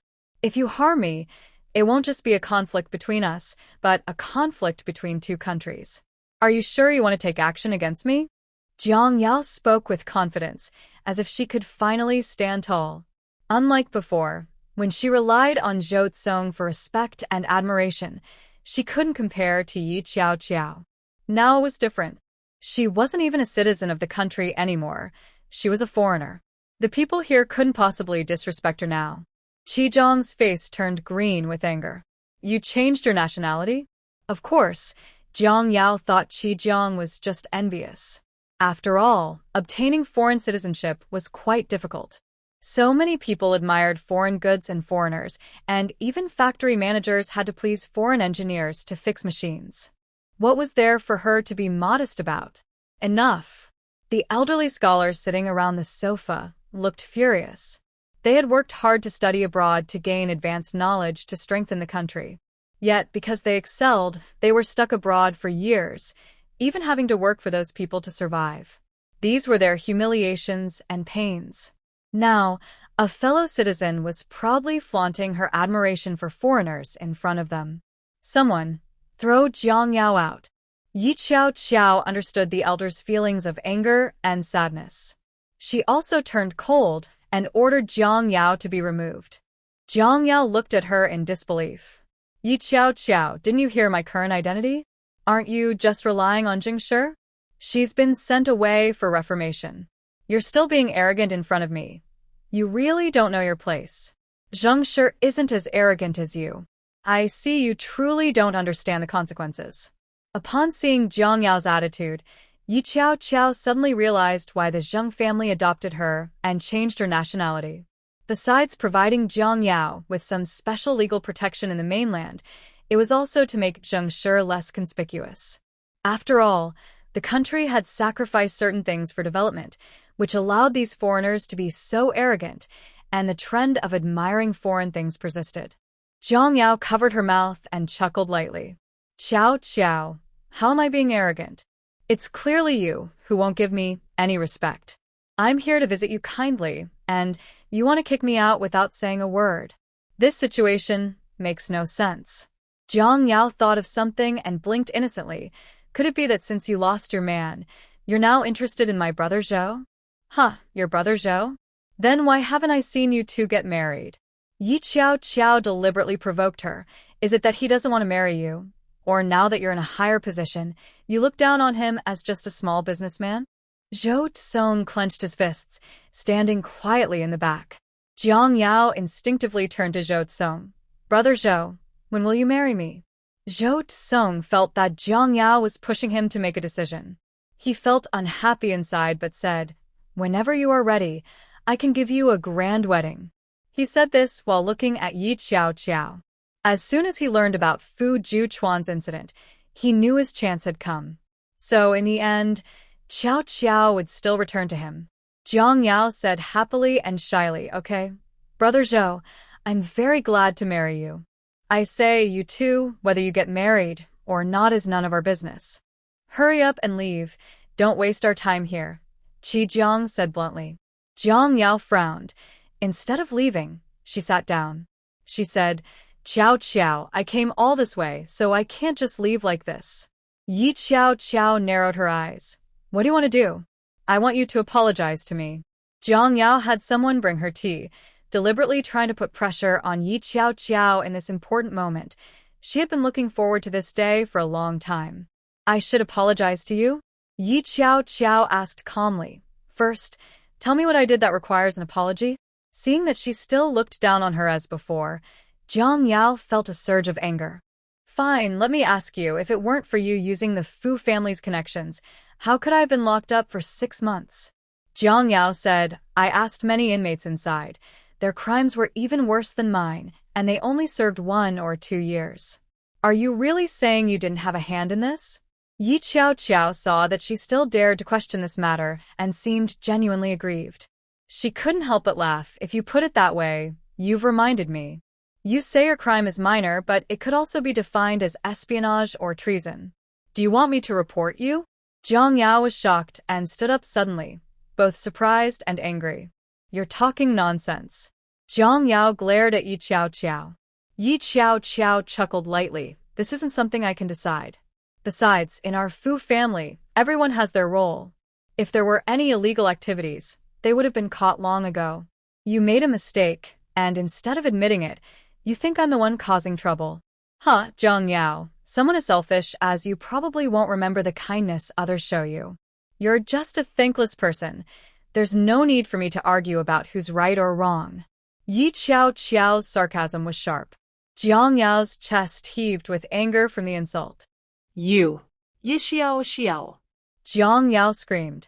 She had thought about plotting against Yi Qiao, but ever since returning from the harbor city, she hadn't had the chance to be alone anywhere. She wanted to scheme, but had no opportunity to interact. All right, hurry up and leave. My home doesn't welcome you. Yi Qiao glanced at Xiaowu. Xiaowu nodded and gestured for Jiang Yao to leave. Jiang Yao left with a dark expression. Zhou Zong was also asked to leave. Before he left, he remained calm. Qiao, I'll talk to Yao. She's been cooped up for a long time and is a bit downed.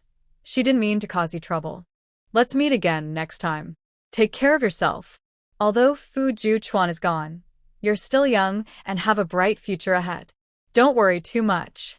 Yi Qiao sneered. Even if Brother Fu is gone, I will always be his wife. You should think more about your marriage with Jiang Yao. As long as you don't marry her, she'll think I'm trying to take you away and will cause me trouble for no reason. That's just ridiculous. Seeing the determination in Yi Qiao's eyes, Zhou Zong realized she was truly willing to remain single for Fu Juan. His expression darkened with hidden anger, and unable to hold it in, he turned and walked out quickly. The elders comforted Yi Qiao. Qiao, don't listen to them. Who are these two?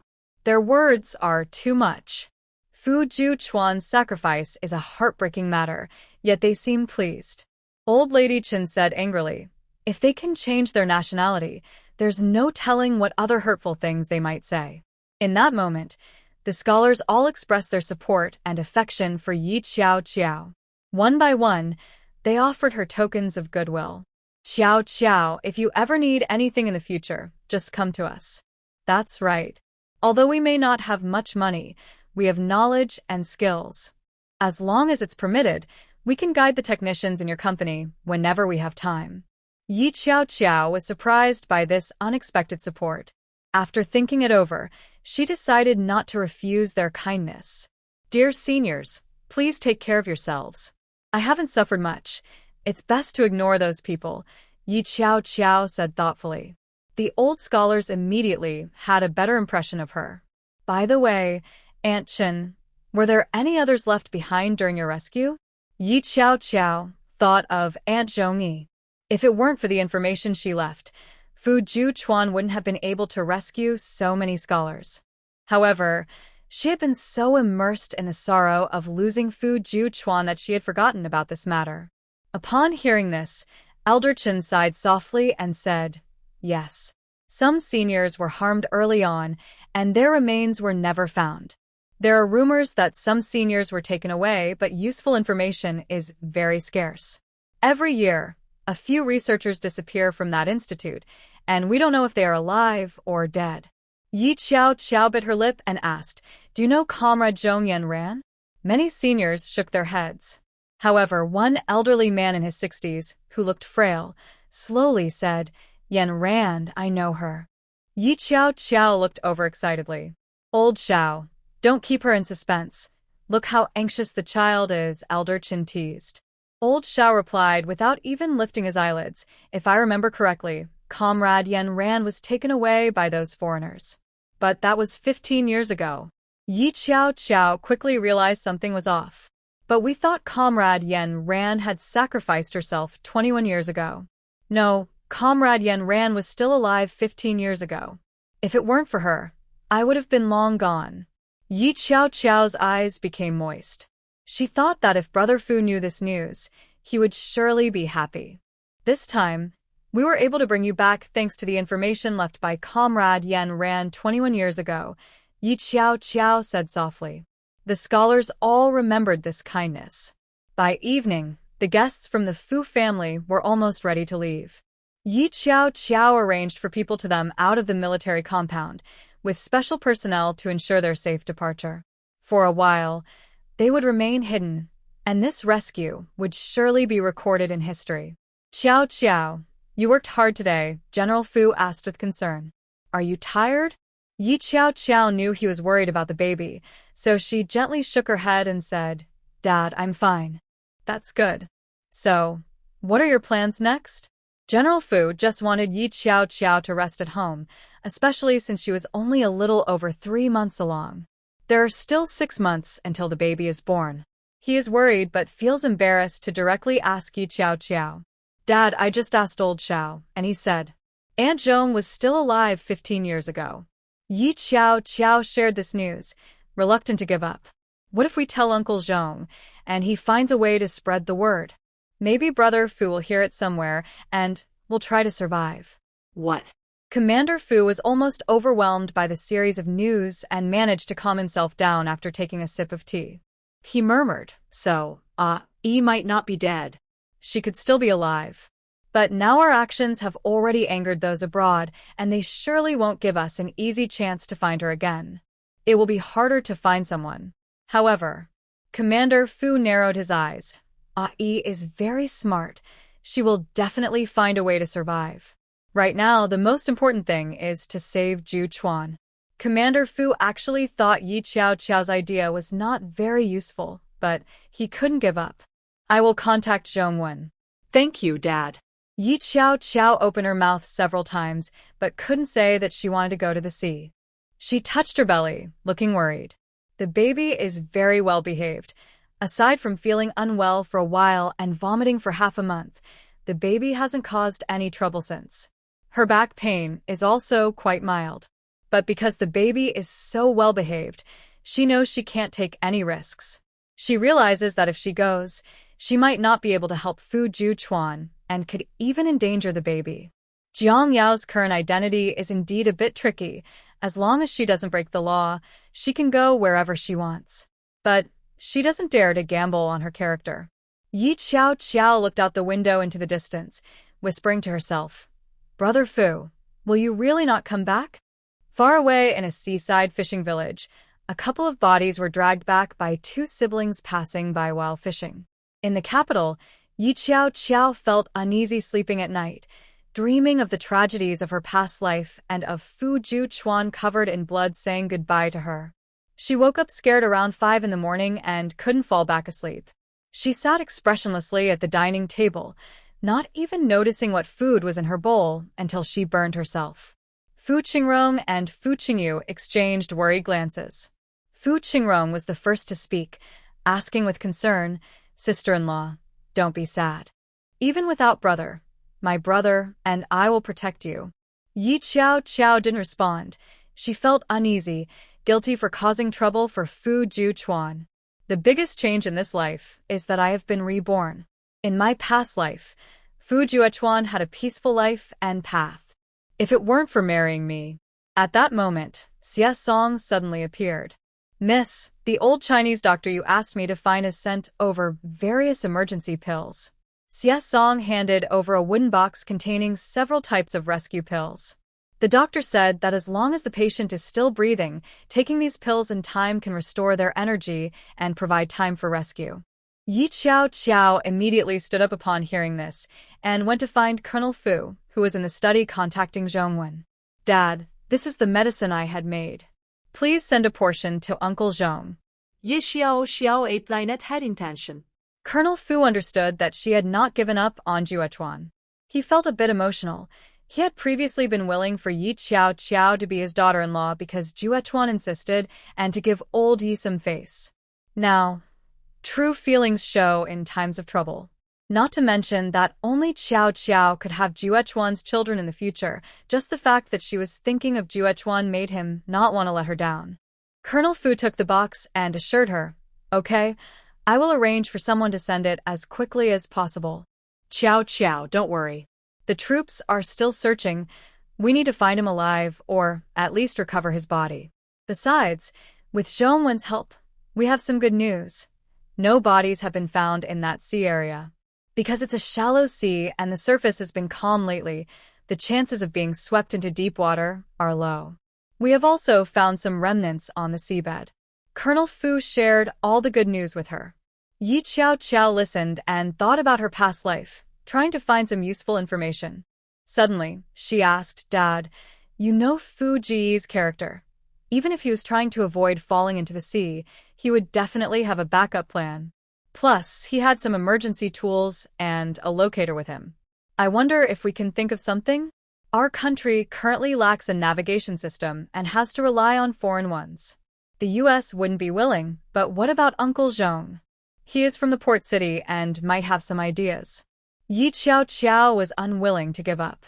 Colonel Fu saw her anxiety and knew she was struggling to accept the news about Juechuan. Qiao, don't rush. We've tried everything you mentioned. It's just, we haven't received any news yet. As soon as there is new information, I will have the guard inform you immediately. Yi Qiao realized that she was feeling overly emotional, perhaps influenced by the dream from last night. While she felt uneasy, she also felt quite upset and couldn't stop talking. "Dad, I understand. Thank you. I'll head out now. I will take good care of myself and the child." Yi Qiao lowered her gaze and left the room. The commander immediately contacted someone to deliver medicine and got in touch with Zhongwen. Yi Qiao didn't give up either. Although she couldn't travel far herself, she could arrange for a private investigator from her company to search around. She vaguely remembered that in her past life, Brother Fu was safe at this time, but she had no idea where he might be. Jiang visited her several times. "Qiao, are you still looking at newspapers from different places?" Jiang noticed that she seemed almost obsessed, spending her days reading newspapers and eating seriously. Yi Qiao nodded. "Yes, I want to know if there are any reports about him." Qiao, even if there is, it's unlikely to be in the newspapers, Jiang subtly reminded her. Seeing her downcast expression, she quickly added, "Actually, we could place an ad. We wouldn't mention looking for a person, just for an item. If Fu Juechuan sees it, he will know we are looking for him." Xiao Heng's mouth twitched at her words. If Fu Zhongwei managed to escape from the sea, he wouldn't need to contact anyone. He would go to the nearest base with his comrades. Jiang glared at him. But what if Fu Juechuan is injured and unconscious? He wouldn't be able to contact anyone. What Jiang didn't say was, what if there was only a body left? In that case, he wouldn't be able to speak, but placing an ad for items could encourage anyone who might encounter him to report it for a reward, allowing them to find him quickly. Xiao Heng had nothing to say. He still believed that the military would have a better chance of finding him.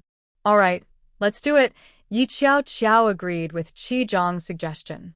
She felt uneasy not taking action at this moment. Yi Qiao then published the notice for the item. She arranged for others to place the ad discreetly, looking for the shirt that Fu Juechuan was most likely to have. To facilitate hiding, the soldiers had no identifiable marks on them. Instead, his own shirt was a well-known brand from the port city, making it a reasonable item to search for in the ad. Just as Yi Qiao arranged this, Wong Yu suddenly returned with Wu Qian, and she even called Wang Xiaoxia to their home. "Xiaoxia, you've suffered. Wong Yu gently patted Wang Xiaoxia's hand and pretended to wipe away tears. Why didn't you tell me earlier that you had a miscarriage? I would have come back to see you with your mom. Wang Xiaoxia looked gloomy. In just a few months, she seemed to have aged 5 years. Hearing Wang Yu and her mother Wu Qian's words, she wiped her tears away. Aunt, Mom, you finally came back. If you hadn't, I would have been bullied and no one would have stood up for me, Wang Xiaoxia said, glancing pointedly at Yi Qiao Qiao. Yi Qiao Qiao, sitting nearby and drinking milk, completely ignored her. Wu Qian, hearing this, became anxious and angrily questioned Yi Qiao Qiao. Yi Qiao Qiao, as a sister-in-law, why aren't you helping your cousin? Do you look down on us because we come from the countryside? Aunt Wu, that's not fair. This is a private matter between Xiaoxia and Lu Zheng. Why should I get involved? Should I go to the Lu family and scold Lu Zheng? Besides, you shouldn't forget that Xiaoxia drugged Brother Fu before our wedding, right? Wu Qian's expression stiffened. Wang Yu feigned innocence. Oh, come on. Qiao Qiao, that was just a joke, and it didn't work out. Don't hold it against her. Anyway, I'm back today to check on you.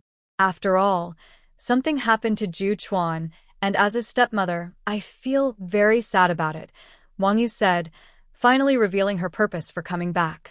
I know you're upset and don't have the energy to manage things, so it's good that I'm here to lighten your load. Yi Qiao Qiao sneered internally, finally understanding Wang Yu's intentions. Oh, then I appreciate the help from my stepmother. Ye Xiao Xiao responded indifferently. The Fu family wasn't that easy to manage. She already had all the connections. Now that Wang Yu was back, it was too late. Wang Yu seemed to feel like she was hitting a wall. She narrowed her eyes, looking at Yi Qiao Qiao with suspicion. Wang Xiaoxia, however, was too focused on her own situation. As soon as she saw Wang Yu return, she felt supported and immediately said, Aunt, you're back just in time. Can you accompany me to Lu's birthday party? If I go alone, I'll definitely be bullied. Aunt, you have to support me. This time, my father-in-law's birthday is special. I heard Jiang Yao will be invited too, Wang Xiaoxia added, giving Yi Qiao Qiao a cold snort, seemingly proud of her connection with Jiang Yao. Jiang Yao is now the second young lady of the Zheng family, Wang Yu said, her lips curling up slightly as she understood the situation. She had long wanted to put Yi Qiao Qiao in her place, and now that Fu Juchuan was gone, it was the perfect opportunity. She naturally didn't want to miss such a good opportunity. Wang Yu immediately said to Yi Qiao Qiao, Qiao Qiao, even though Juchuan is gone, you haven't divorced him, so you can be considered a widow and part of the Fu family. You should come with me. When you're out, you must be polite and behave properly, understand? Wang Yu continued to criticize her sarcastically. Yi Qiao Qiao thought that even if it wasn't for herself, she had to think about her 2 children. So she had to secure her position as Mrs. Fu. But it's just the Lu family. You, as a stepmother, are lowering yourself to go support Xiaoxia. You can do that, but I cannot. If you want to go, go by yourself. Yi Qiao Qiao said this and walked away. Wang Yu was so angry she nearly fell over. She actually disrespected me like this. Wu Qian, focused on supporting her daughter, comforted her. Hey, don't pay attention to her. She's just in a bad mood because of what happened to Fu Juchuan. Isn't that what you wanted to see? Let's hurry and go buy some clothes. We can't embarrass ourselves at the Lu family tomorrow. Wang Yu was indeed soothed.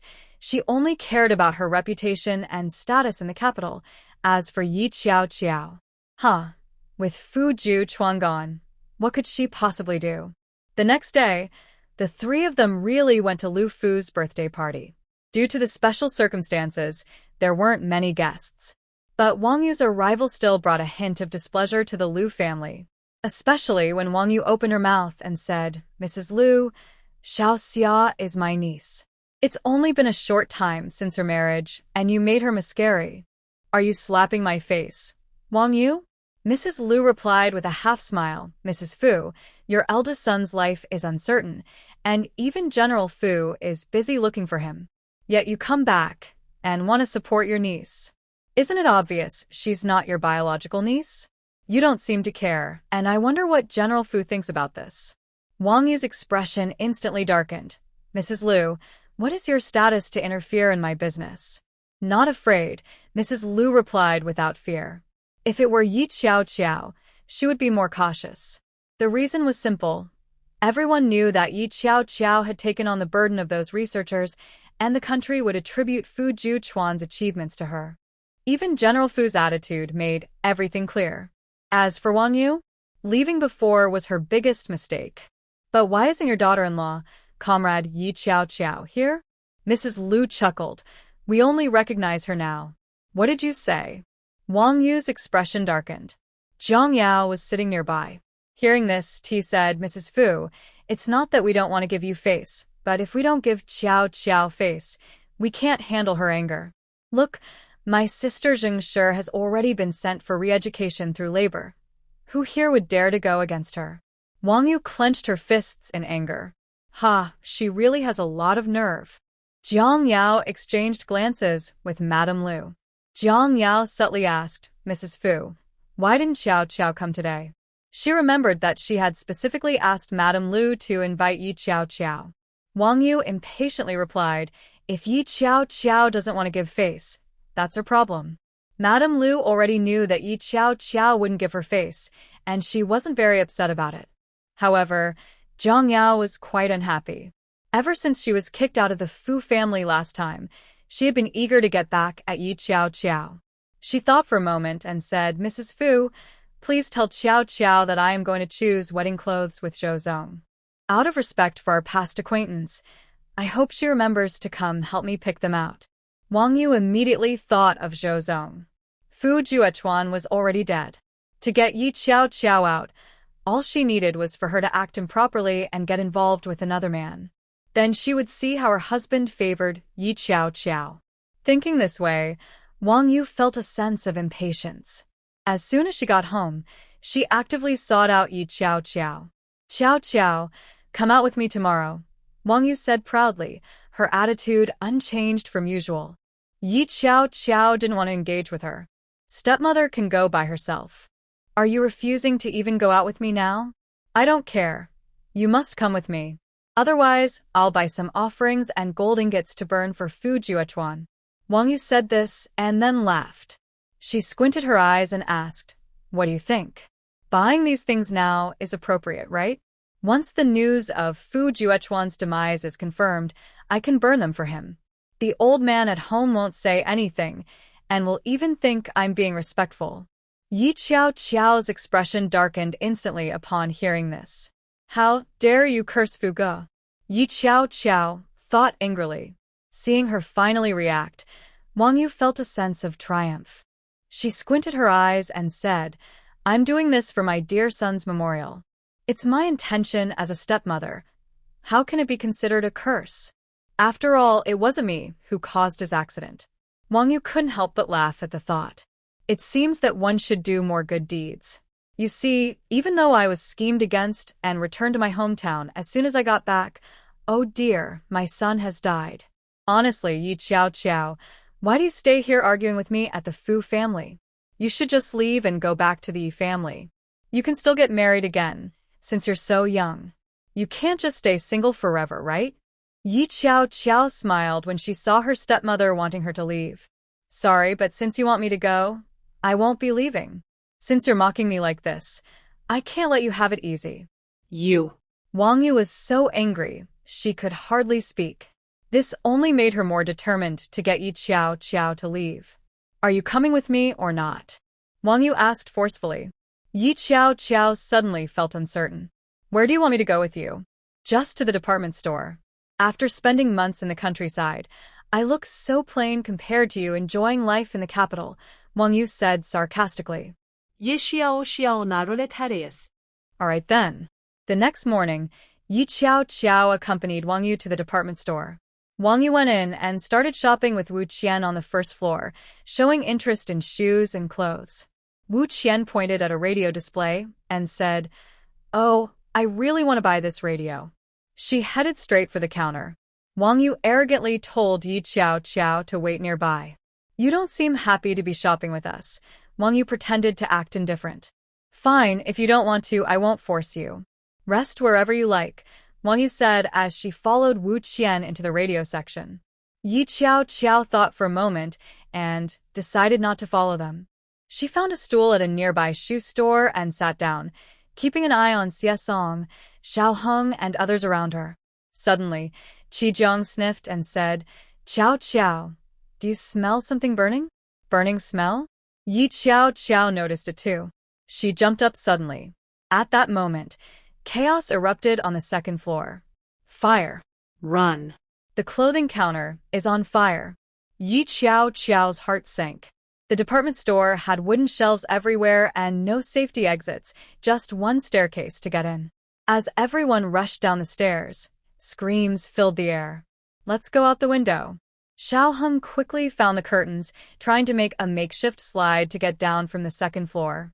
Thick smoke was starting to fill the second floor. Yi Qiao was about to go down when Wong Yu and Wu Qian rushed out in a panic. Quick, let us go first. Bulin puset ye xiao aside.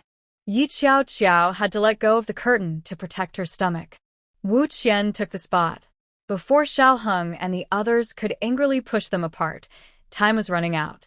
Xiao Heng quickly took out a cup to wet a handkerchief, and everyone helped Yi Qiao downstairs.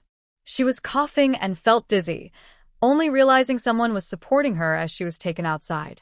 Just before she fainted, she saw a familiar face, Zhou Zong.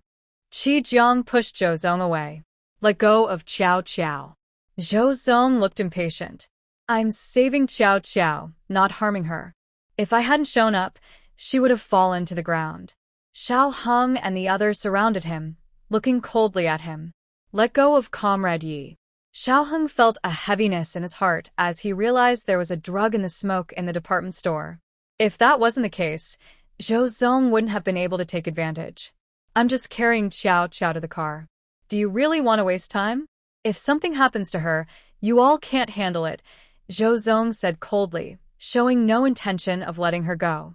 Qi Jiang was furious and about to shout when she suddenly felt dizzy. At that moment, firefighters arrived to rescue people. They all had to move away from the burning building. Xiao Heng, fearing Zhou Zong would harm Yi Qiao, reluctantly let him carry her to the car. The next morning, a report about the fire appeared in the Capital Daily, along with some photos, including one of Zhou Zong carrying Yi Qiao. She had inhaled toxic smoke and still hadn't woken up. When Commander Fu learned of this, he was furious. He personally went to the hospital to ask Xiao Heng and the others what happened. In a small fishing village to the south, several ragged men were pulling in fishing nets from the sea. One young man asked, Chuange, what do you think of my sister? What sister? Fu Juchuan asked, confused. Little she likes you. My parents think you're strong. Even if you're not very smart right now, who can blame my sister for liking you? The young man, Xiao Shun, said helplessly. Fu Juchuan rubbed his forehead, feeling like he had forgotten something. He had visited the clinic outside the fishing village, where the doctor said he and a few friends had lost their memories due to being injected with an unknown toxin. Their survival was a fortunate accident. Fu Juchuan now has no memory. He needs to find a better doctor when he recovers. However, he and his friends have no money. Xiao Shun said they drifted down from a fishing boat, likely a fishing crew that encountered rough waves and capsized. But if he was just a fisherman, what about the toxins in his body? I'm sorry, I don't like Xiao Shi.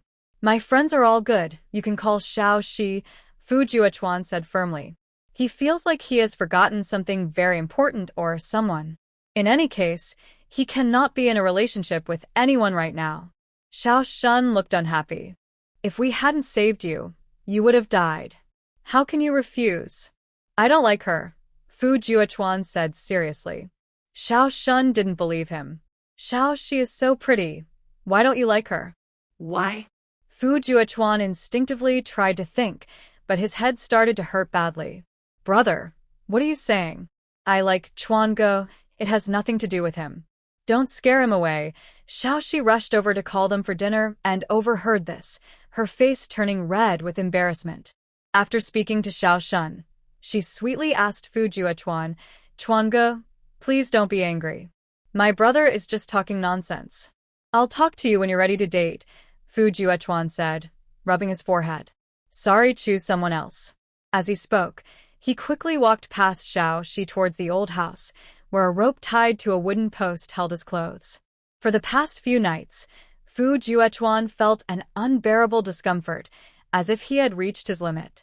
He only hurriedly ate a few bites of fish soup rice before quickly returning to the small, shabby house. Out of the corner of his eye, he saw a dried women's shirt hanging outside. He immediately took it inside.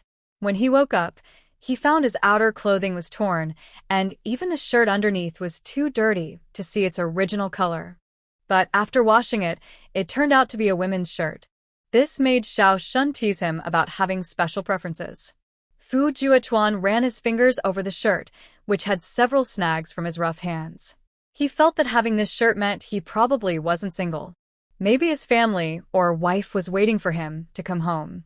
He tightly hugged the shirt, pressing it against his body, and uncontrollably let out a hoarse groan. But he felt that the shirt only smelled of laundry detergent now, and the familiar scent his body craved was fading away. Fu Juechuan felt a sudden wave of anxiety in his heart. At that moment, there was a knock at the door. Who is it? Fu Juechuan's voice was cold as ice, sending a chill down anyone's spine.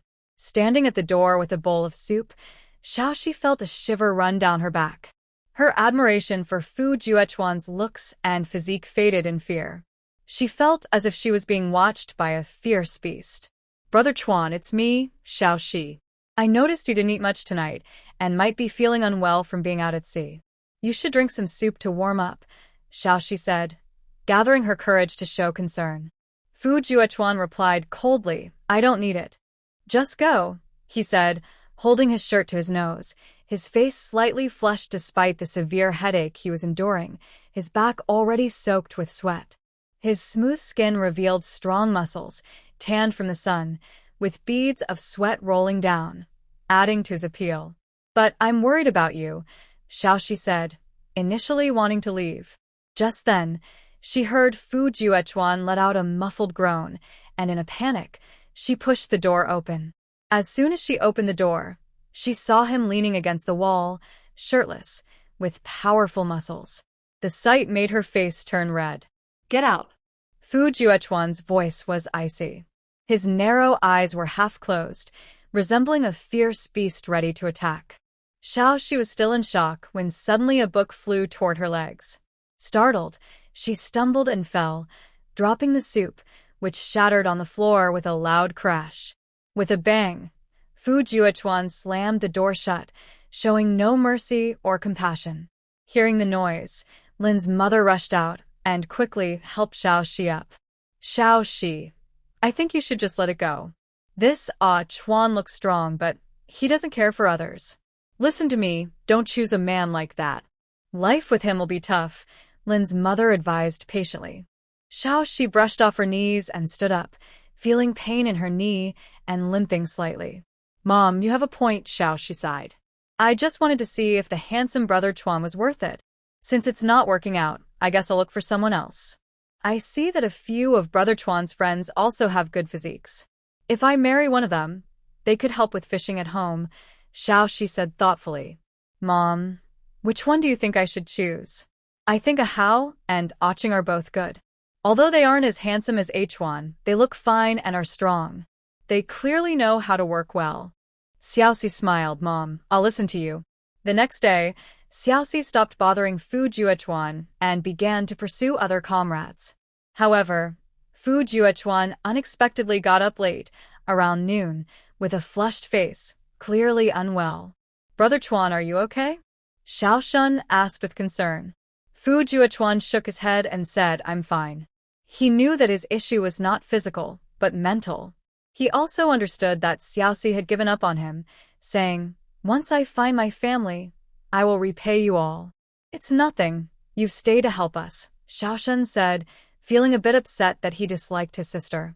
But seeing that Fu Juechuan was generally a good person, he couldn't hold a grudge and awkwardly added, Brother Chuan, let me take you to the town hospital. You don't look well. Fu Juechuan thought for a moment and nodded.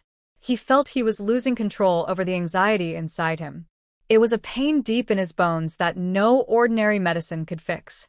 That afternoon, Fu Juechuan went to the town hospital with a few brothers and the Xiaoxi siblings. Although it was called a hospital, it was just a bit larger than a clinic. They waited for a while before a doctor came to see them. As expected, Fu Juechuan's condition was no different from his last visit. The doctor prescribed some medicine that could barely help them recover, mentioning that they had many injuries and needed to go to a larger hospital. Hearing this, Xiao Shun, feeling financially strained, said, "Brother Chuan, we don't have money. Going to the provincial city requires a bus ticket, and we can't afford that. Hey, there's a lost item notice here, offering $50 for a piece of clothing," Xiaoxi exclaimed, holding a newspaper after overhearing a nurse. "Brother, look. The people in this notice are really wealthy. Isn't it said that doing business down south is profitable? The neighboring port city is doing even better. Look, they're offering $50 for a piece of clothing bought there. What kind of money is that for clothing?" Xiaoxi wondered. Xiao Shun, envious, said, "If only we could read, we could go to the port city to do business too." Hearing this, Fu Juechuan reached out and took the newspaper, saying, "My friends and I can read. You can have the chance to learn with us. Since we can't go to the port city, it's fine. The conditions for entering from the mainland are now very strict, and it's hard to get there. If you don't have proper identification, you won't be protected by the country." "Brother Chuan, how do you know so much?" Xiao, she asked curiously. Fu Juechuan rubbed his forehead and shook his head slowly. "I don't know. Maybe I heard it before." Xiao, she thought about his memory loss and decided not to ask more questions, knowing she wouldn't get much information anyway. Fu Juechuan was looking at a newspaper. He wanted to claim the $50 reward, so he was trying to figure out how to get a similar shirt. As he looked, he suddenly recognized the shirt in the black and white photo on the newspaper. He discreetly crumpled the newspaper and took it back to the fishing village. He found an opportunity and called the number listed in the lost item notice. The detective who answered the phone was not very enthusiastic. Too many people had called recently, and he had sent several staff members to verify, only to find they were all false leads. "Okay, leave your address, and I will arrange for someone to contact you." Fu Juechuan left his address and hung up. He didn't have money for the phone bill, so he had to go fishing to pay it off. Meanwhile, in the capital, after some time of emergency treatment, Yi Qiao's vital signs finally stabilized. Director Fu asked her attending physician, Dr. Mo, "Please keep Qiao's condition confidential." Dr. Mo, being a military doctor, understood the rules. He remembered that Yi Qiao was pregnant. Although the exposure to the toxic gas this time was minimal, it still had some impact on her health. "Yes, Director." Dr. Mo understood the need to keep Ye's pregnancy a secret. Director Fu turned and left the ward, glancing at the still unconscious Yi Qiao. He then encountered Gu Jin and his wife arriving outside. Director Fu. Gu Jin greeted him with pursed lips, but his displeasure was clear to Director Fu. "Gu Jin, you're just in time. Qiao is expected to wake up tonight." Gu Jin sighed in relief upon hearing this. However, thinking about how Yi Qiao got into trouble because Wong Yu forced her out of the house, he asked angrily, "Director Fu, has the cause of the fire been investigated? I heard that Mrs. Fu insisted on having Qiao accompany her and even grabbed the curtains to prevent her from leaving. Now, it's fortunate that my Qiao's reputation for protecting her elders hasn't spread, but instead, rumors about her and Zhou Xiyuan have surfaced." Gu Jin was holding a newspaper with a photo of Zhou Tsong and Yi Qiao together. People who didn't know them might think they were a couple. For those who did know them, it was evidence of their complicated relationship. Director Fu pondered. The fire investigation found that it was an accident. The fire started where substandard materials were stored, which caused toxic gas to form. There were also ordinary people who were injured or killed. The case will definitely not have any mistakes. Wong Yu insisted that Qiao go to the department store, but her original plan was not the fire.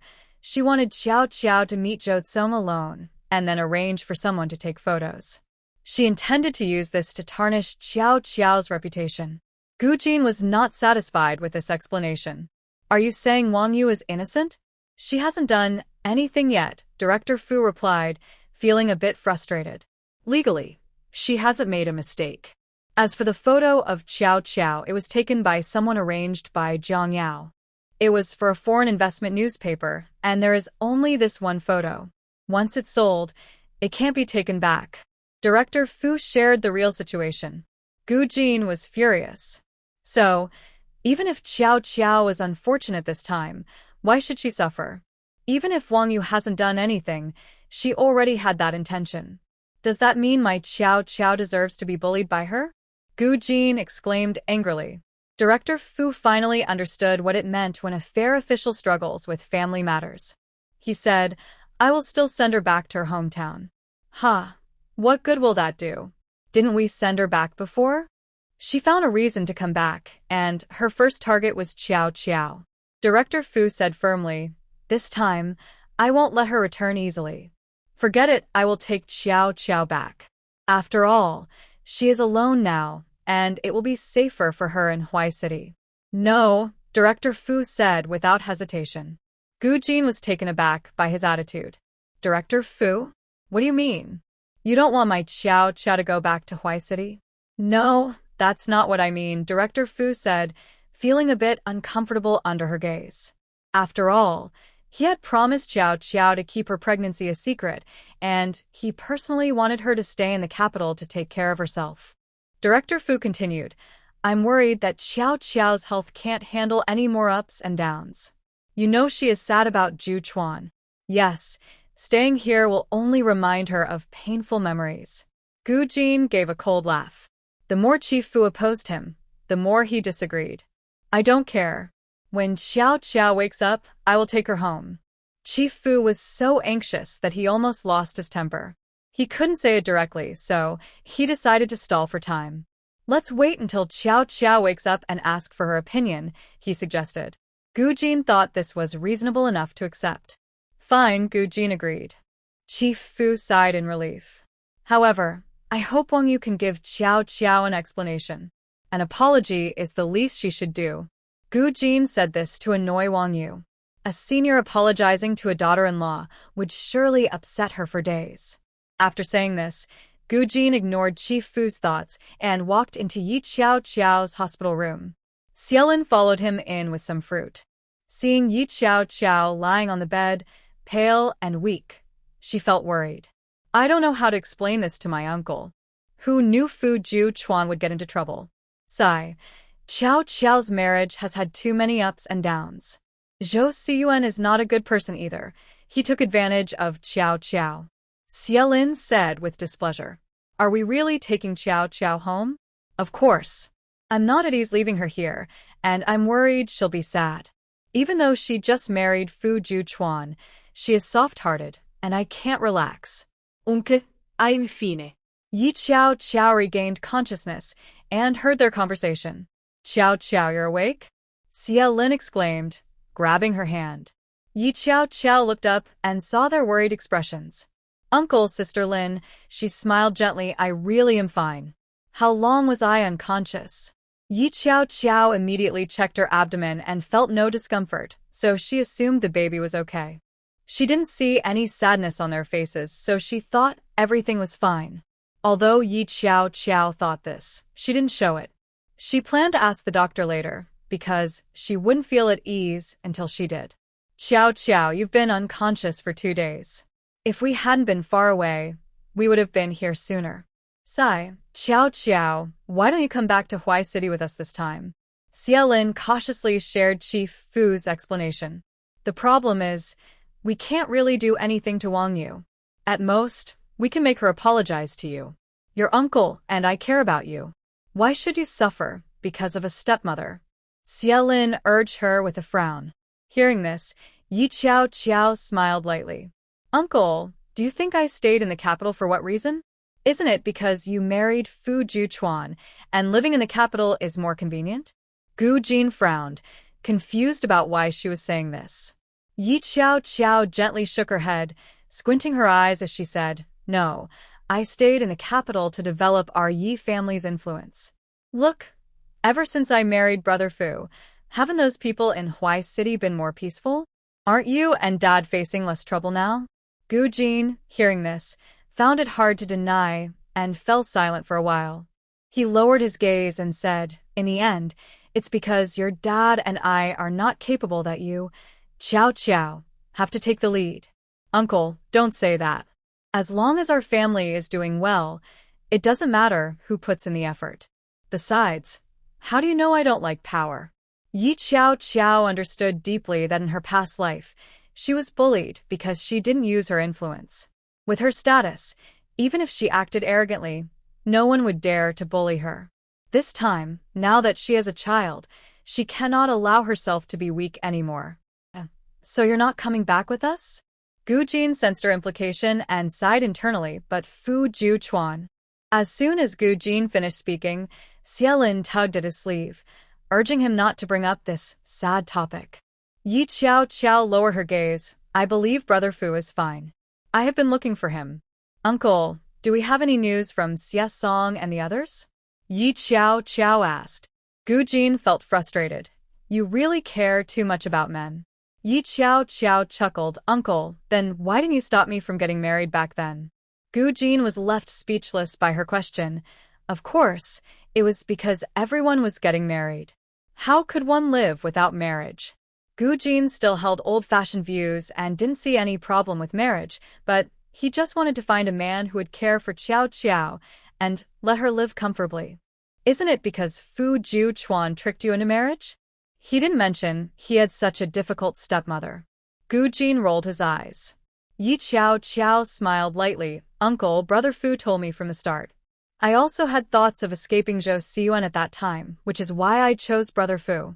It wouldn't be fair to blame him. Xielin was surprised to hear this. She thought Qiao married Fu Ju Chuan because she really liked him. Qiao, do you still like Zhou Xiyuan? Xielin's expression tightened, thinking that if she didn't love him, why would she get married to someone else out of anger? Of course not.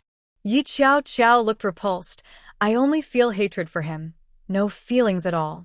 Suddenly, a noise came from outside. Xielin jumped in surprise. Yi Qiao instinctively looked up. Xielin walked over to open the door. Standing outside the door were a visibly excited Wong Yu and a complex-looking Fu Shozhong, followed by Huang Qi. Min and Si? I told you. Yi Qiao isn't truly marrying Ju Chuan, Wong Yu said proudly, lifting her chin. With a daughter-in-law like this, now a widow, who knows when she might betray Ju Chuan and bring shame to our Fu family. Fu Shozhong shouted. Shut your mouth. I brought you here to apologize to Qiao, not to criticize her, Fu Shozhong said sternly. If you continue to be rude to Qiao, don't blame me for not letting you return to the capital for 5 years. Wong Yu clearly felt reprimanded. She glared at Yi Qiao, her eyes filled with anger. Through clenched teeth, she said, Yi Qiao, I'm sorry. Yi Qiao didn't take her apology seriously. After all, it was just words without change. She ignored Wong Yu and asked Huang Qi, who was standing at the back. Mr. Huang, did you come because you have news about Ju Chuan? Yi Qiao asked him, her voice tense. Her action clearly annoyed Wong Yu. But at this moment, Yi Qiao was focused on Huang Qi. Huang Qi felt uneasy about her marrying Fu Ju Chuan, but seeing her so anxious about him made him sigh internally. He cleared his throat and said, No. I came to return something that Ju Chuan left with me. A few months ago, he suddenly gave it to me, and I didn't know he was going on a mission. Now it's time to return it. As he spoke, he handed her a wooden box. Yi Qiao opened the box with trembling hands, revealing various photos inside. Except for a few documents at the bottom, the box was filled with pictures of her and Fu Ju Chuan. There were old ones and recent wedding photos taken in Gangcheng. These were all photos she had never seen before, clearly treasured by Fu Ju Chuan. Yi Qiao's attention was drawn to the old photos. The more she looked, the more familiar they seemed. The photos showed her from ages 10 to 16. Her memories were fading, but suddenly they became vivid. Fu Ju Chuan saved me under the pear tree? Yi Qiao said, touching one photo that showed her picking pears from the tree in the courtyard, just before she fell. If Fu Juchuan had taken this photo, then the skinny boy who had held her must have been him. As Yi Qiao continued to look back, she found a picture of herself playing with a slingshot, missing the target and instead hurting her hand, sitting on the playground feeling upset. She remembered a boy in military uniform who had given her an ice pop. At that time, her father wouldn't let her eat too much because it would upset her stomach, and she was craving it. That ice pop was just what she needed, sweet and creamy, and thinking back, she could still feel her happiness from that moment.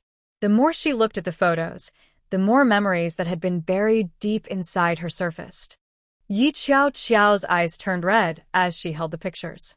Gu Jin, feeling a bit angry, snatched the wooden box and photos away.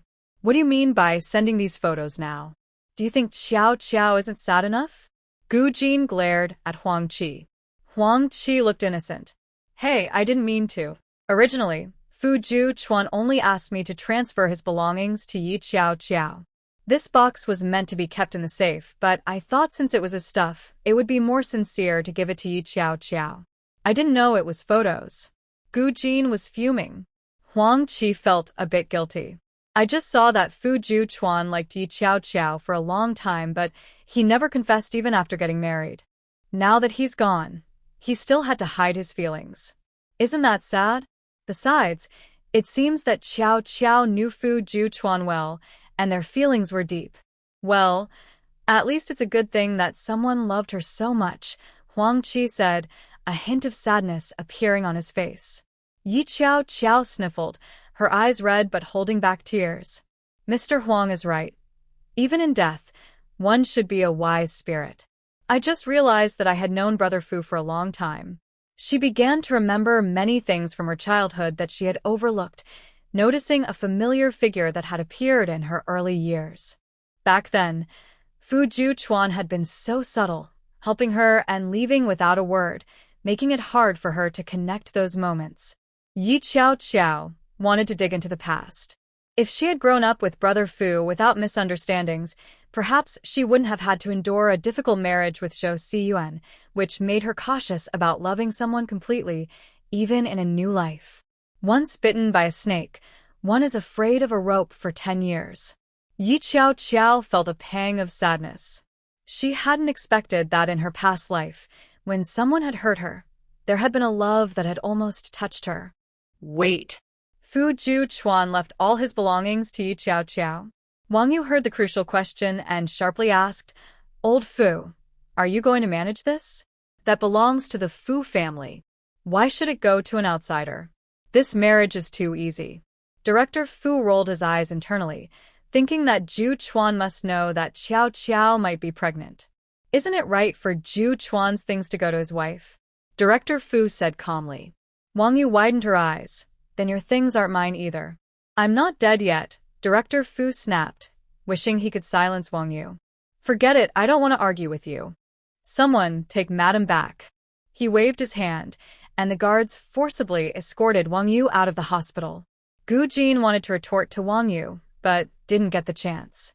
He sarcastically said to Director Fu, This is Fu Juchuan's own decision, and my Qiao will gladly accept it. He didn't mention that Fu Juchuan had made Qiao a young widow. What was wrong with taking a few things? Director Fu bore the brunt of Gu Jin's anger towards Wong Yu, but couldn't refute his words, so he closed his eyes in frustration and endured. Of course, I respect Juchuan's decision, Director Fu said.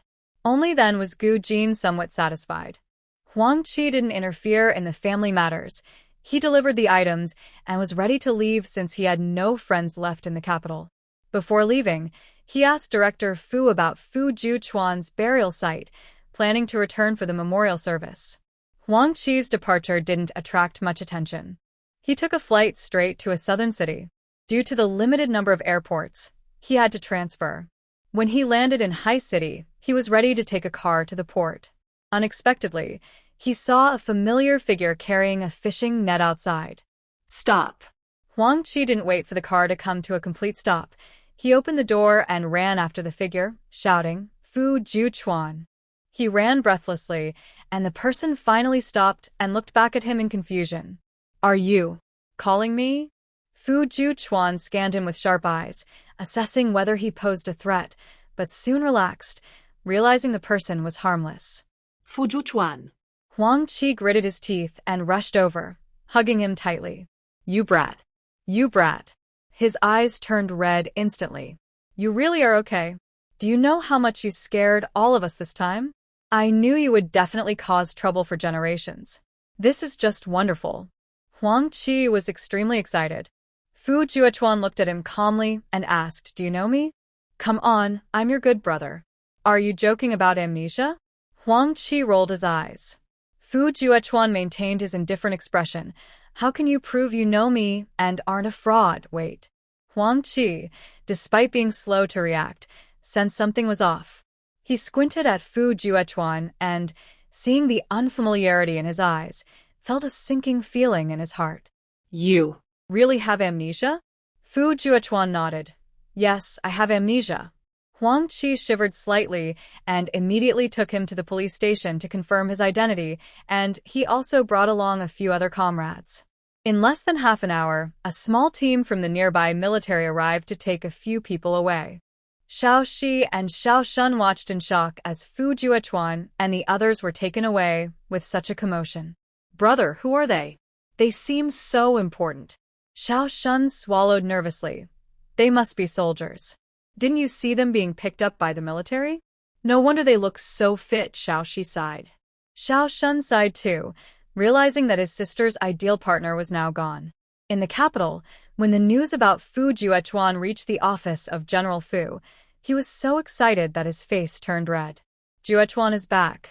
Is he okay? Great, great, this is wonderful. General Fu couldn't help but laugh a few times. After hanging up, he immediately told Yi Qiao Qiao.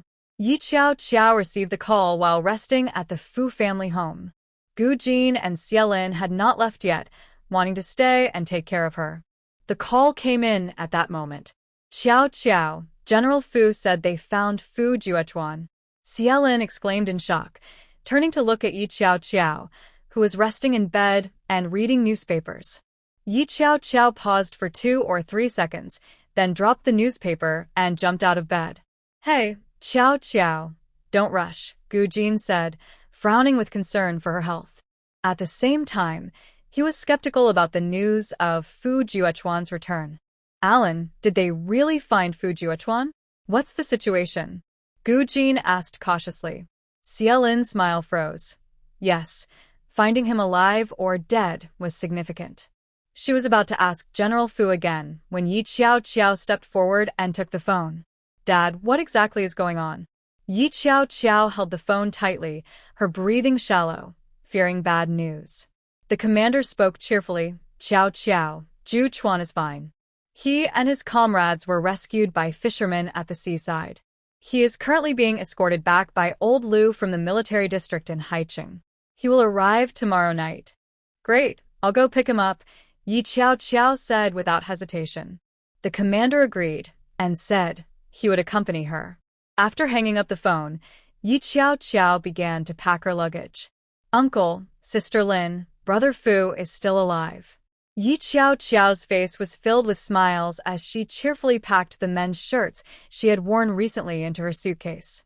Gu Jin and Xie Lin both sighed in relief. They exchanged glances and couldn't help but laugh. It's good that he is alive. As long as Fu Juechuan is alive, Qiao Qiao can live normally, but he hopes she won't take on such dangerous tasks in the future. He doesn't want Qiao Qiao to become a widow. Qiao Qiao will go with you. It was unclear if it was intentional. The news of Fu Juechuan's return reached Zhou Tsong, who lived in a building in the capital, almost immediately. Fu Juechuan is still alive? Zhou Tsong's expression changed instantly upon hearing the news. Jiang Yao, who was discussing their wedding plans with him, also had a momentary look of shock. Once Zhou Tsong hung up the phone, Jiang Yao eagerly asked Brother Zhou, "Did you just say Fu Juechuan is alive?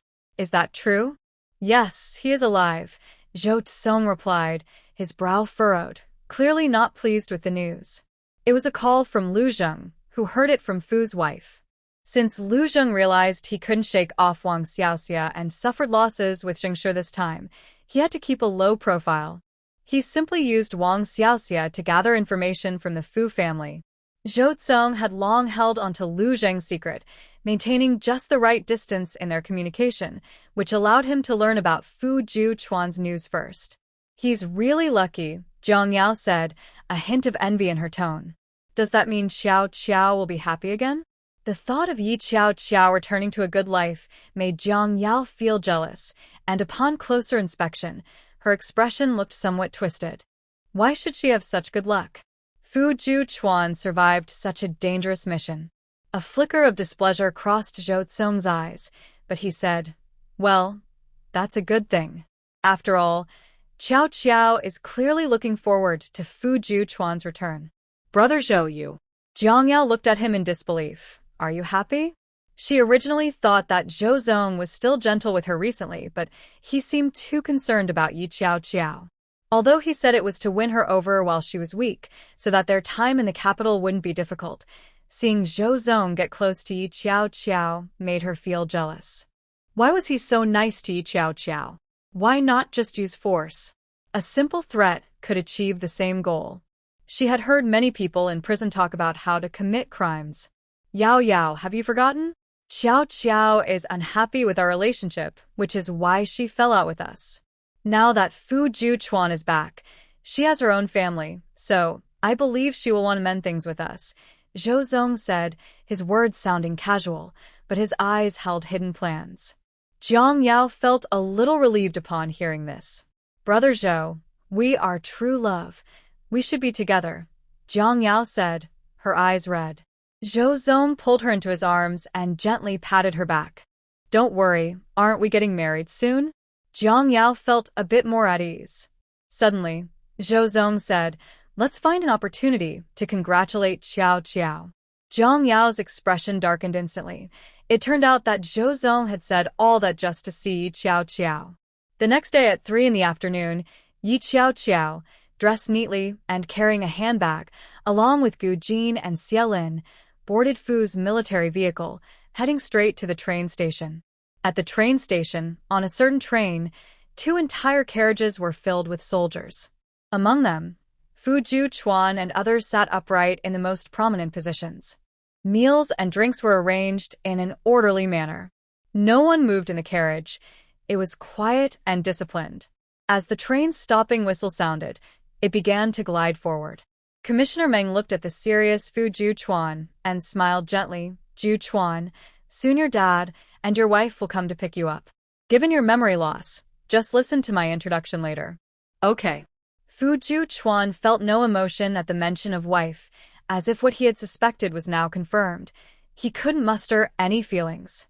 Seeing his lack of emotional response, Commissioner Meng shook his head helplessly and chose not to say more, assuming he had no romantic feelings at all. However, Huang Qi, noticing the time, thought for a moment, stood up and called Fu Juquan to the restroom, handing him a newspaper. Fu Juquan glanced down. The newspaper showed the moment Yi Xiao Qiao was carried by Zhou Zong during the fire. Huang Qi wanted to inform him in advance to avoid any misunderstandings between them. After all, this matter can't be hidden. Plus, with Fu Juquan's memory loss due to medication, who knows what he might think? Fu Juquan glanced at the paper and was about to toss it aside. Huang Qi cleared his throat and said, "This paper is your wife. The man is your rival. While you were on a mission, he tried to your wife," Huang Qi said angrily. When Fu Juquan heard the word wife, he immediately looked down at the newspaper. His gaze fixed on Yi Xiao Qiao's face. When he saw her unconscious, his brows furrowed. Before he could say anything, the train stopped, and outside, Commissioner Meng was calling for people. Huang Qi quickly pulled him out. As the train came to a halt, the soldiers lined up orderly to disembark, forming a passage wide enough for 3 people to walk through. On the opposite side stood Chief Fu and others. Fu Juquan followed Commissioner Meng, accompanied by Xiao Shi and Huang Qi. As they exited the passage, they unexpectedly ran into Yi Xiao Qiao, who had been waiting. "Juquan." Chief Fu couldn't help but step forward quickly, patting him on the shoulder. Seeing that he was alive brought tears to his eyes. Fu Juquan looked at him with calm, unfamiliar eyes. Chief Fu already knew about his situation but didn't show it outside, as it was a matter of confidentiality. Qiao Qiao, come here, Chief Fu hinted to Yi Qiao Qiao. So, when Yi Qiao Qiao stepped forward and saw Fu Juechuan looking at her with calm, unfamiliar, and scrutinizing eyes, she forced a smile and said, "Brother Fu, it's good that you're back. I have some clothes prepared for you. You'll head back to the unit soon, so take a moment to freshen up." Hearing this, Fu Juechuan lowered his gaze. He glanced at the bag, then suddenly reached out to take it. Opening it, he saw neatly folded military uniforms and white dress shirts inside. He felt a shiver run through him. The familiar scent hit his nose, and the emotions he had been holding back surged for a moment before calming down. His gaze towards Yi Qiao Qiao suddenly became intense, but this feeling lasted only a second before he regained his composure. "Thank you, Qiao Qiao," Fu Juechuan said softly. His focused attention on Yi Qiao Qiao left Commissioner Meng and Xiao Shi stunned. It was the first time they had seen Fu Juechuan so gentle. Yi Qiao Qiao's eyes sparkled. She suddenly smiled at Fu Juechuan, her beautiful smile like a blooming flower. Fu Juechuan was taken aback. "Brother Fu, no need to thank me." She thought this was the difference between Fu Juechuan and Zhou Kong. In her past life, if Zhou Tsong had lost his memory, he would have treated her carelessly without any hesitation.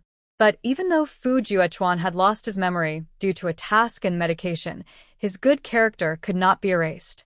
In just a moment, he was able to react and adjust his attitude towards her, ensuring she didn't lose face. Okay. Director Fu saw that even after the incident, Fu Juechuan still had a good relationship with Yi Qiao Qiao, and he finally felt relieved. After all, he didn't want to deal with the situation of a daughter-in-law being pregnant while his son suddenly lost interest and sought someone else. He already had enough trouble with his own wife. Just as Director Fu sighed in relief, Xiao Shi suddenly spoke up, "Brother Tuan, is this your wife? No wonder you didn't agree when I pursued you. It turns out you are really married." Hearing this, Director Fu almost choked, immediately eyeing Xiao Shi with suspicion.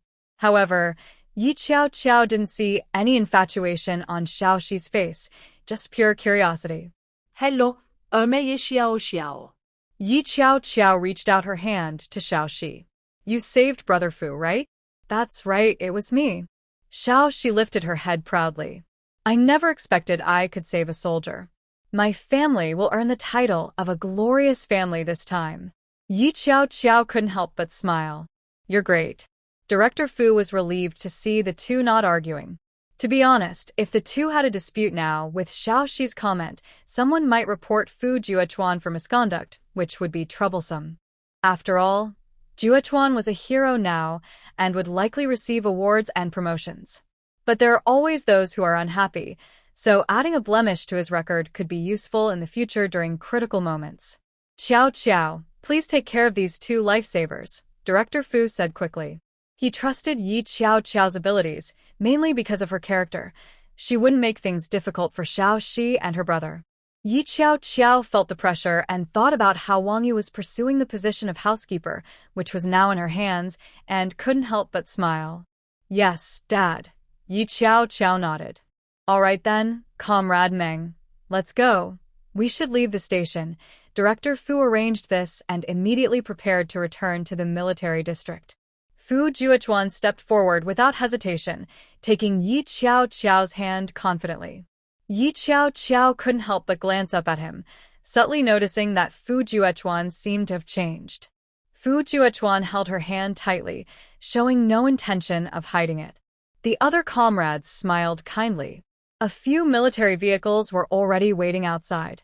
Although the area had been cleared, the presence of so many cars and soldiers attracted a number of passers-by from the train station who stopped to watch. Among the onlookers stood two people. "Qiao Qiao." Zhou Zong suddenly called out, stopping Yi Qiao Qiao, who had just been let out by Fu Juechuan. He wore a familiar, gentle, and affectionate expression, and most importantly, he held a bouquet of flowers, making him stand out in the crowd. Beside him, Jiang Yao still wore a pitiful expression, but her eyes hid a subtle darkness. Yi Qiao Qiao looked calmly at Zhou Zong. She asked, "What are you here for?" "I came to congratulate you," Zhou Zong said, handing her the flowers. "Congratulations on your discharge." His vague congratulations seemed to ignore Fu Juchuan's presence, clearly suggesting an unusually close relationship with Yi Qiao Qiao. Jiang Yao weakly added, "Qiao Qiao, after the fire, Brother Zhou carried you to the hospital. We wanted to visit you, but couldn't find the chance.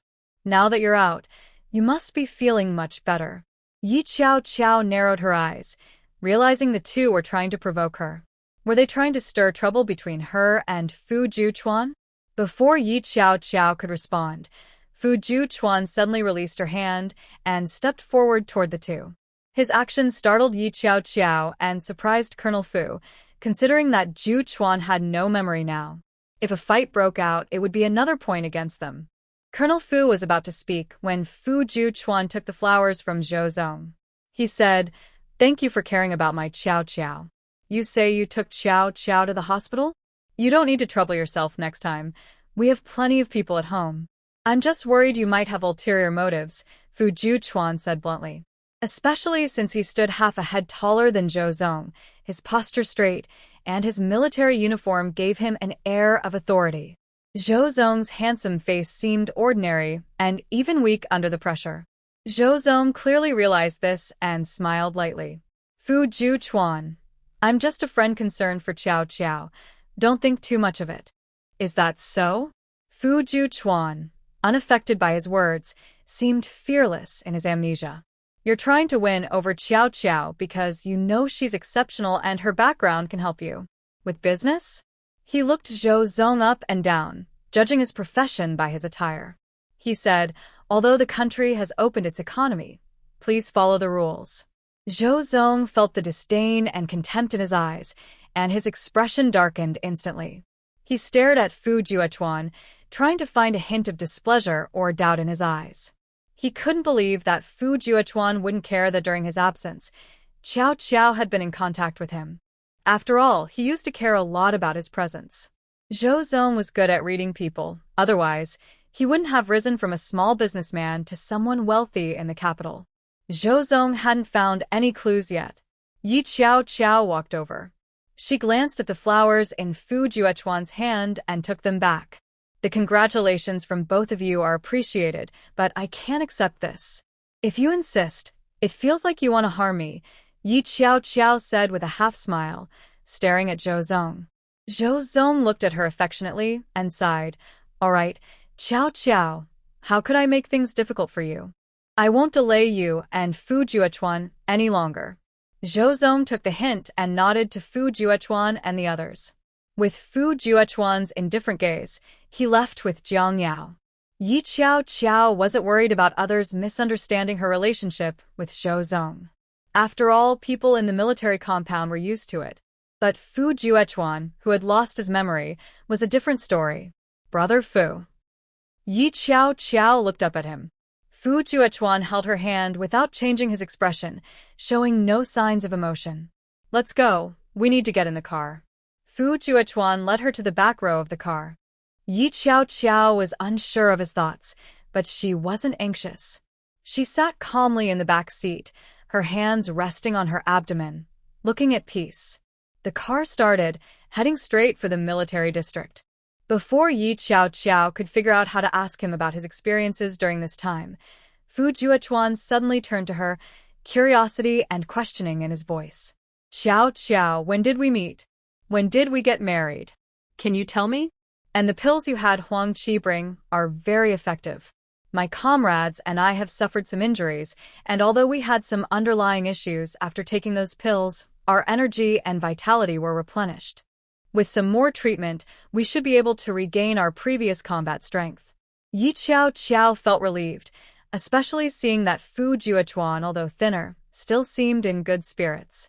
That's why she didn't rush to send him to the hospital right away. "If you want to know how we met, then you should ask yourself." Yi Qiao Qiao suddenly had a little thought. She took out a dozen photos from her pocket, all from the batch Huang Qi had given her earlier, including some that puzzled her. "You can take a look," Yi Qiao Qiao said as she handed him the photos. Fu Juan examined each one, his expression serious, as if he was studying something important. I'm curious too. When did you take these photos? Yi Chao lightly traced her finger on his hand and added with a playful smile, I heard you've had a crush on me for a long time. Fu Juan looked at her sharply, his gaze intense and filled with various emotions, finally settling on her face, with a mix of doubt and curiosity. Really? I heard it from Huang Qi, Yi Chao replied, patting his shoulder. Don't worry, I won't believe it unless you say it yourself. Fu Juan, who was just overwhelmed with emotions, remained silent. He stared at Yi Chao's face for a moment, then turned away, unable to shake her smile from his mind, as if it occupied his entire thoughts.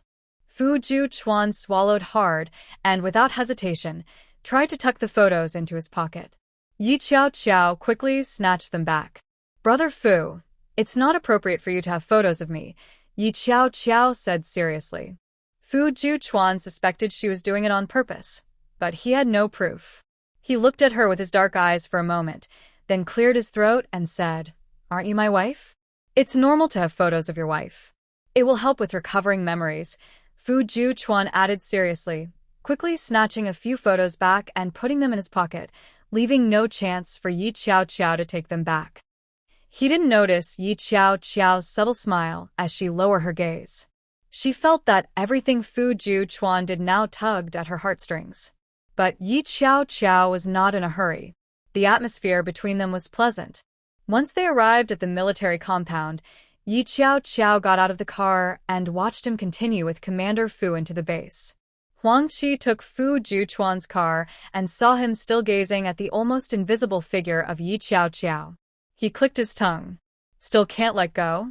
Even after losing your memory, you can still like someone at first sight. That's quite consistent with your tastes. Huang Qi couldn't understand Fu Juan's affection, just like he himself needed to change partners frequently to keep things fresh, but after a while, the joy faded. Fu Juan patted his face and raised his eyebrows, saying, Even though I have lost my memory, it doesn't mean I've become foolish. What's wrong with loving my wife? All right, you love her, Huang Qi said with a mischievous smile, but your feelings don't matter. Chao might not feel the same way. If you dare say she likes Zhou Tsong, I'll hit you. Fu Juan narrowed his eyes and glared at him. Huang Qi raised his hand. I didn't mention Zhou Tsong. Just because Yi Chao doesn't like Zhou Tsong doesn't mean she likes you.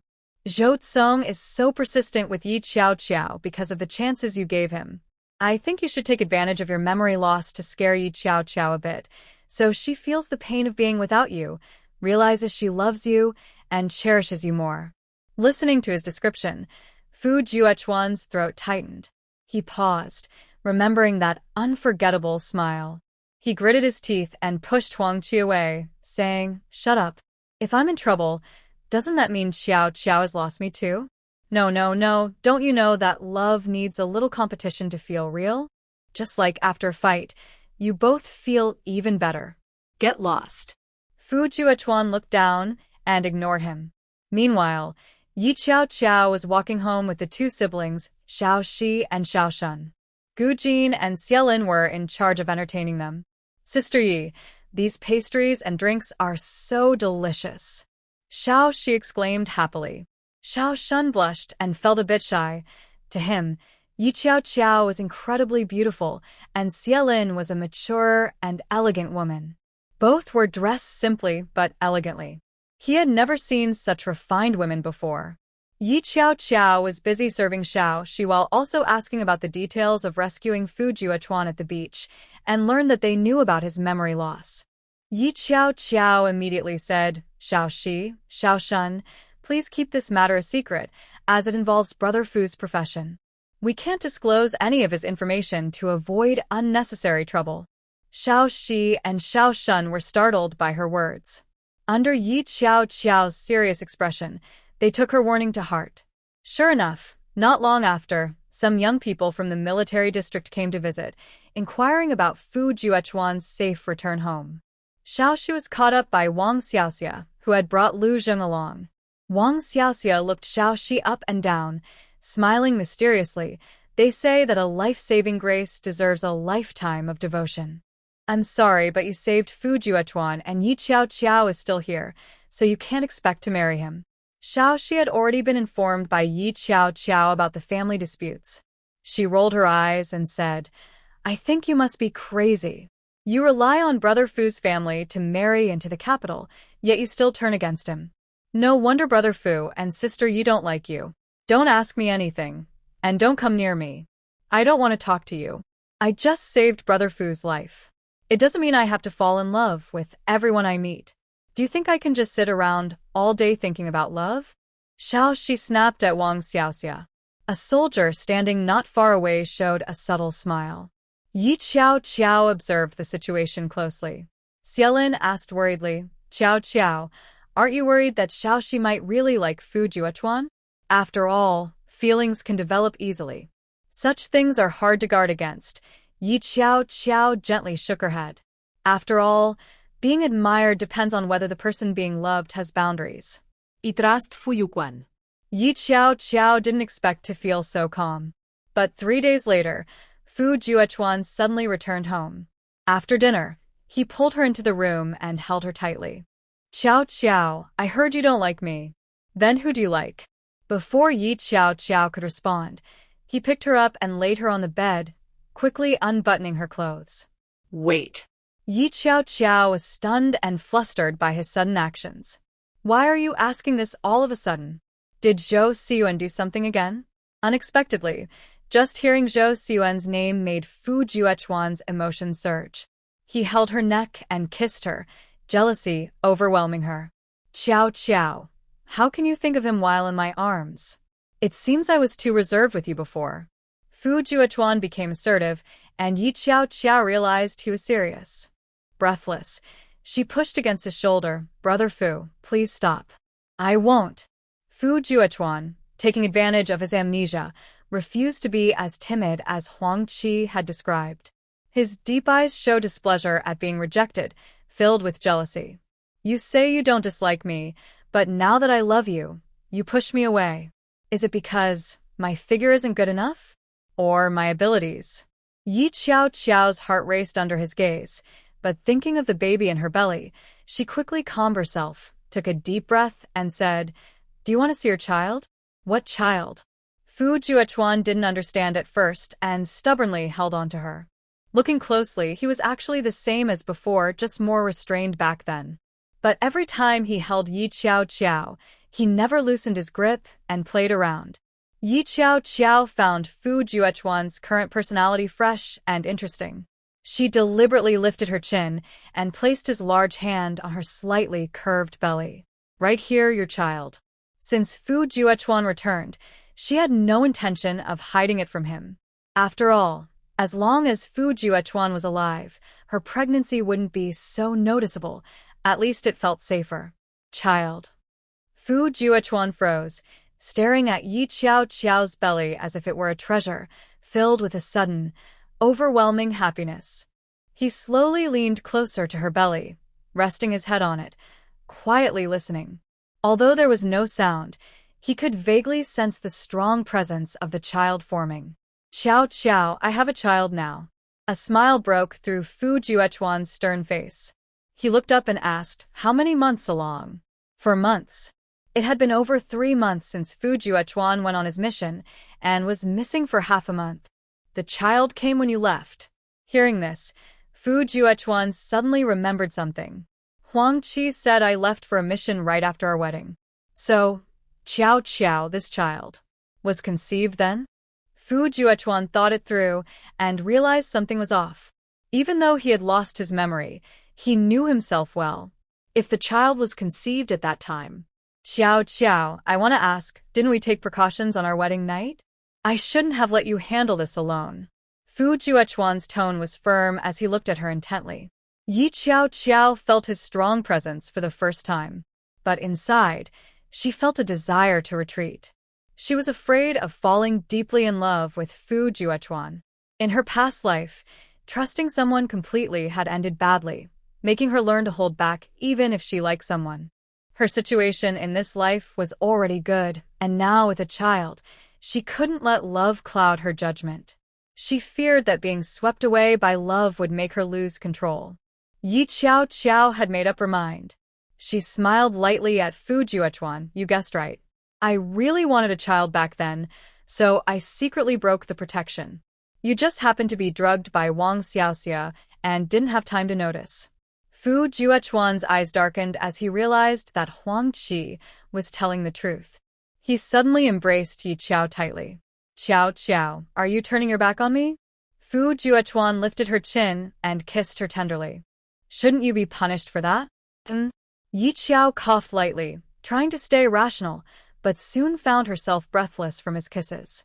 She instinctively tried to push him away, but as she pressed against his broad chest, his rough hand caught her. Yi Qiao lost her chance to resist and was kissed until her lips were swollen. Then he moved to her neck, her back, exploring every inch of her skin. Don't please. Yi Qiao felt hot and sweaty in the winter room. The Fu family had heating pads, but the temperature was not very high. Still, it was quite comfortable. Don't be afraid, Qiao Qiao. Fu Juechuan's strong body almost enveloped her completely, his rough fingers lightly caressing her smooth skin, sending shivers through her. Yi Qiao's sensitive body during pregnancy made her skin blush uncontrollably. Fu Juechuan was gentle, yet his complete control made her feel like a trapped prey, unable to escape, only able to breathe heavily and accept it, her delicate brows slightly furrowed in a mix of pain and pleasure. Seeing her like this made Fu Juechuan's already tense muscles tighten even more, and his eyes turned red with overwhelming desire. The restraint and subtle feelings he had before were now fully unleashed. Fu Juechuan finally understood what he had been missing day and night. It was a person. In the early hours of the morning, after bathing and freshening up, Fu Juechuan dried her with a towel and placed her in the clean room next door. He then tidied up the sheets and other items in the room. After a simple cleanup, he put on a shirt that Yi Qiao had worn and returned to the next room. He lay down on the bed, holding Yi Qiao close, burying his head in her neck, and fell into a deep sleep. When Yi Qiao woke up, she felt a bit heavy, but the scent was familiar. She felt reassured and slowly opened her eyes. Once her mind cleared, she turned to look at the man beside her. She noticed new scars on Fu Juechuan's ear and shoulder. Yi Qiao reached out to touch them, and felt Fu Juechuan's ear twitch. She quickly withdrew her hand, her breath becoming lighter. Fortunately, he did not open his eyes. Now, Yi Qiao was hesitant to move, but as she felt their legs entangled, her ears slowly turned red while she repeatedly reminded herself to stay calm and composed. She thought that as long as Fu Juechuan loved her more, everything would be fine. After all, she would never betray him and would always be by his side. The more she thought this way, the more she felt it was a good idea, and a rational smile appeared on her face. Little did she know, the long-term restraint and endurance could lead to a backlash that not everyone could handle. Yi Qiao fell back asleep, but this time she only slept for half an hour before waking up due to hunger. I'm hungry. As soon as Yi Qiao spoke, Fu Juechuan suddenly opened his eyes. Qiao, are you hungry? Seeing him, Yi Qiao nodded. Yes. What time is it? I should have been up by now. Since I'm pregnant, I need to eat smaller meals more often. Sorry for disturbing your rest. Hearing her polite words, Fu Juechuan's eyes dimmed. He grabbed her chin and kissed her fiercely twice before turning to leave. Qiao, wait a moment. Yi Qiao felt a bit embarrassed, worried that her breath might smell. She thought Fu Juechuan used to be less forceful. She hurriedly got up and went to the bathroom to brush her teeth and wash her face. Just as she finished getting ready, Fu Juechuan came in with a bowl of shrimp porridge and several plates of side dishes. He placed the food on the large desk in the room and sat down with Yi Qiao on his lap to eat.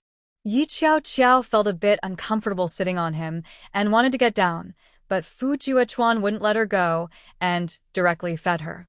Yi Qiao felt overwhelmed by his assertiveness. Fuga, what's wrong with you?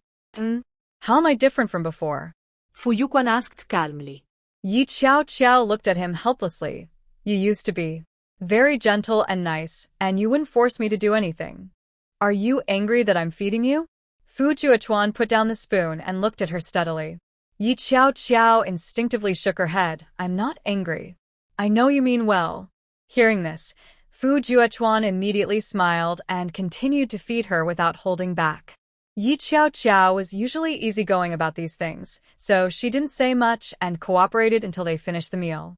She remembered Fu Juechuan's amnesia and was about to ask, but Fu Juechuan spoke first. Qiao, I want to announce your pregnancy. Oh, then go ahead. Yi Qiao touched her belly. After 5 months, it will show anyway, so it can't be hidden. Great. Fu Juechuan raised his eyebrows in joy. However, Yi Qiao didn't expect that the person Fu Juechuan wanted to announce it to was Zhou Siyuan. He organized a private gathering for friends and even invited Zhou Siyuan and Jiang Yao. At the Fu family home, many young people who were curious about Fu Juechuan's situation had gathered. The entire Fu family was lively, with several tables of guests. Chief Fu had not returned to interrupt the young people. Besides Gu Jin, who was considered an elder but was still young, the atmosphere was buzzing. Around the sofas, some were sitting and others standing, eagerly asking, Brother Fu, you're amazing. You came back from such a dangerous mission. You all must have good fortune after such a close call. We'll have to stick with you from now on. The return of the scientist was very important for the whole country. As a hero, Fu Juechuan's promotion was certain. The military second-generation members were envious, but more than that, they admired and respected Fu Juechuan. He sat in a prominent position, with one arm around Yi Qiao's waist, looking like a leader. His well-fitted military uniform added a touch of authority to his appearance. I called everyone here today to announce some good news, Fu Juechuan said, seemingly unfazed by the attention. His intense gaze was fixed on Zhou Zong, clearly addressing him. My Qiao is pregnant. What? Impossible. 2 voices spoke at once. The first was Gu Jin, and the second was Zhou Zong, whose face turned red with anger as he instinctively rejected the idea. When he initially accepted that Yi Qiao would marry someone else, his first reaction was anger. He thought Qiao was just trying to provoke him, so he felt he needed to retaliate to show her that he could move on too. After all, being engaged didn't mean they had to get married. However, after Fu Juechuan's identity was revealed, he felt powerless to stop Qiao from marrying him. Even so, Zhou Zong didn't believe that Qiao truly belonged to Fu Juechuan. When she was taken away by Zhong Hai, Zhou Zong had already prepared a backup plan to control Qiao and keep her in his life, living under his watch in the harbor city. He could even imagine a beautiful life like that. But now, Qiao was pregnant. After the shock, Zhou Zong was filled with anger at the betrayal. Qiao, is what he said true? Zhou Zong asked, his eyes burning with fury. Yi Qiao, unsure of what he was angry about, found it somewhat amusing. Of course it's true. What else could it be? You. Zhou Zong wanted to say something, but held back. His face, which had turned pale, showed he was struggling to contain his anger. Jiang Yao, watching from the side, could see it clearly, her fingers digging into her palm. She didn't understand why Yi Qiao was married, but still tried to attract Zhou Kong Qiao. Congratulations. I wonder when you got pregnant? Jiang Yao intentionally steered the conversation towards Yi Qiao's unfaithfulness. Fu Juechuan, you are really lucky. You can have a child right after coming back. Fu Juechuan narrowed his eyes and replied bluntly, I am indeed lucky. I know you are envious. He smirked slightly and said calmly, after all, you and Zhou Tsong don't seem to have a bad relationship. You've just never gotten married, and I wonder whose fault that is. However, I think it's understandable if Zhou Tsong dislikes you. After all, you could easily change your nationality, so switching partners must be even simpler. Jiang Yao felt anxious upon hearing this and instinctively turned to grab Zhou Tsong's hand, explaining pitifully, Brother Zhou, I didn't mean it. He's just trying to sow discord between us. Jiang Yao was not foolish. She was chosen by Zheng Shi because of her conflict with Yi Qiao and her connection to Zhou Tsong. If she lost Zhou Tsong, She would be isolated in the Zheng family and could only be at the mercy of others. She had to hold on tightly to Zhou Kong. Zhou Tsong did not turn to look at Jiang Yao. He focused on Fu Juchuan and said, "Don't worry, I will marry Yao Yao, but we need to wait for the elders to gather before we can hold the ceremony. Otherwise, it wouldn't be perfect." He was referring to Zhang's mother, who was still in prison. Zhang's mother was sentenced to 3 years, and it had only been a year and a half so far. There was still a year and a half until she would be released. Fu Juchuan narrowed his eyes, realizing that Zhou Tsong was deliberately finding an excuse to delay. Jiang Yao suddenly turned to Zhou Tsong, feeling confused. Brother Zhou had already been picking out wedding clothes with her, and before Fu Juchuan returned, he had promised to marry her. Her eyes turned slightly red. "Zhou Tsong, weren't you and Jiang Yao picking out wedding clothes? Are you really going to postpone the wedding?" Ye xiao xiao moket. In the past life, Zhou Tsong was so deeply in love with Jiang Yao. Why was it that now, when he had his beloved, he seemed less affectionate? So, is it true that what you can't have is what you cherish the most? Zhou Tsong was already filled with anger over Yi Qiao Qiao's pregnancy, but upon hearing this, it felt like he received some reassurance. She must care about his marriage. Otherwise, why would Qiao Qiao be so concerned? His uneasy heart found a bit of comfort. Zhou Tsong looked up at Yi Qiao Qiao. "Yes, I hadn't considered this before. I wanted to marry so that Qiao Qiao would be happy, especially since I was worried about you after Fu Juchuan's incident." Yi Qiao Qiao was so angry that she laughed. "Why should I be happy about your marriage?"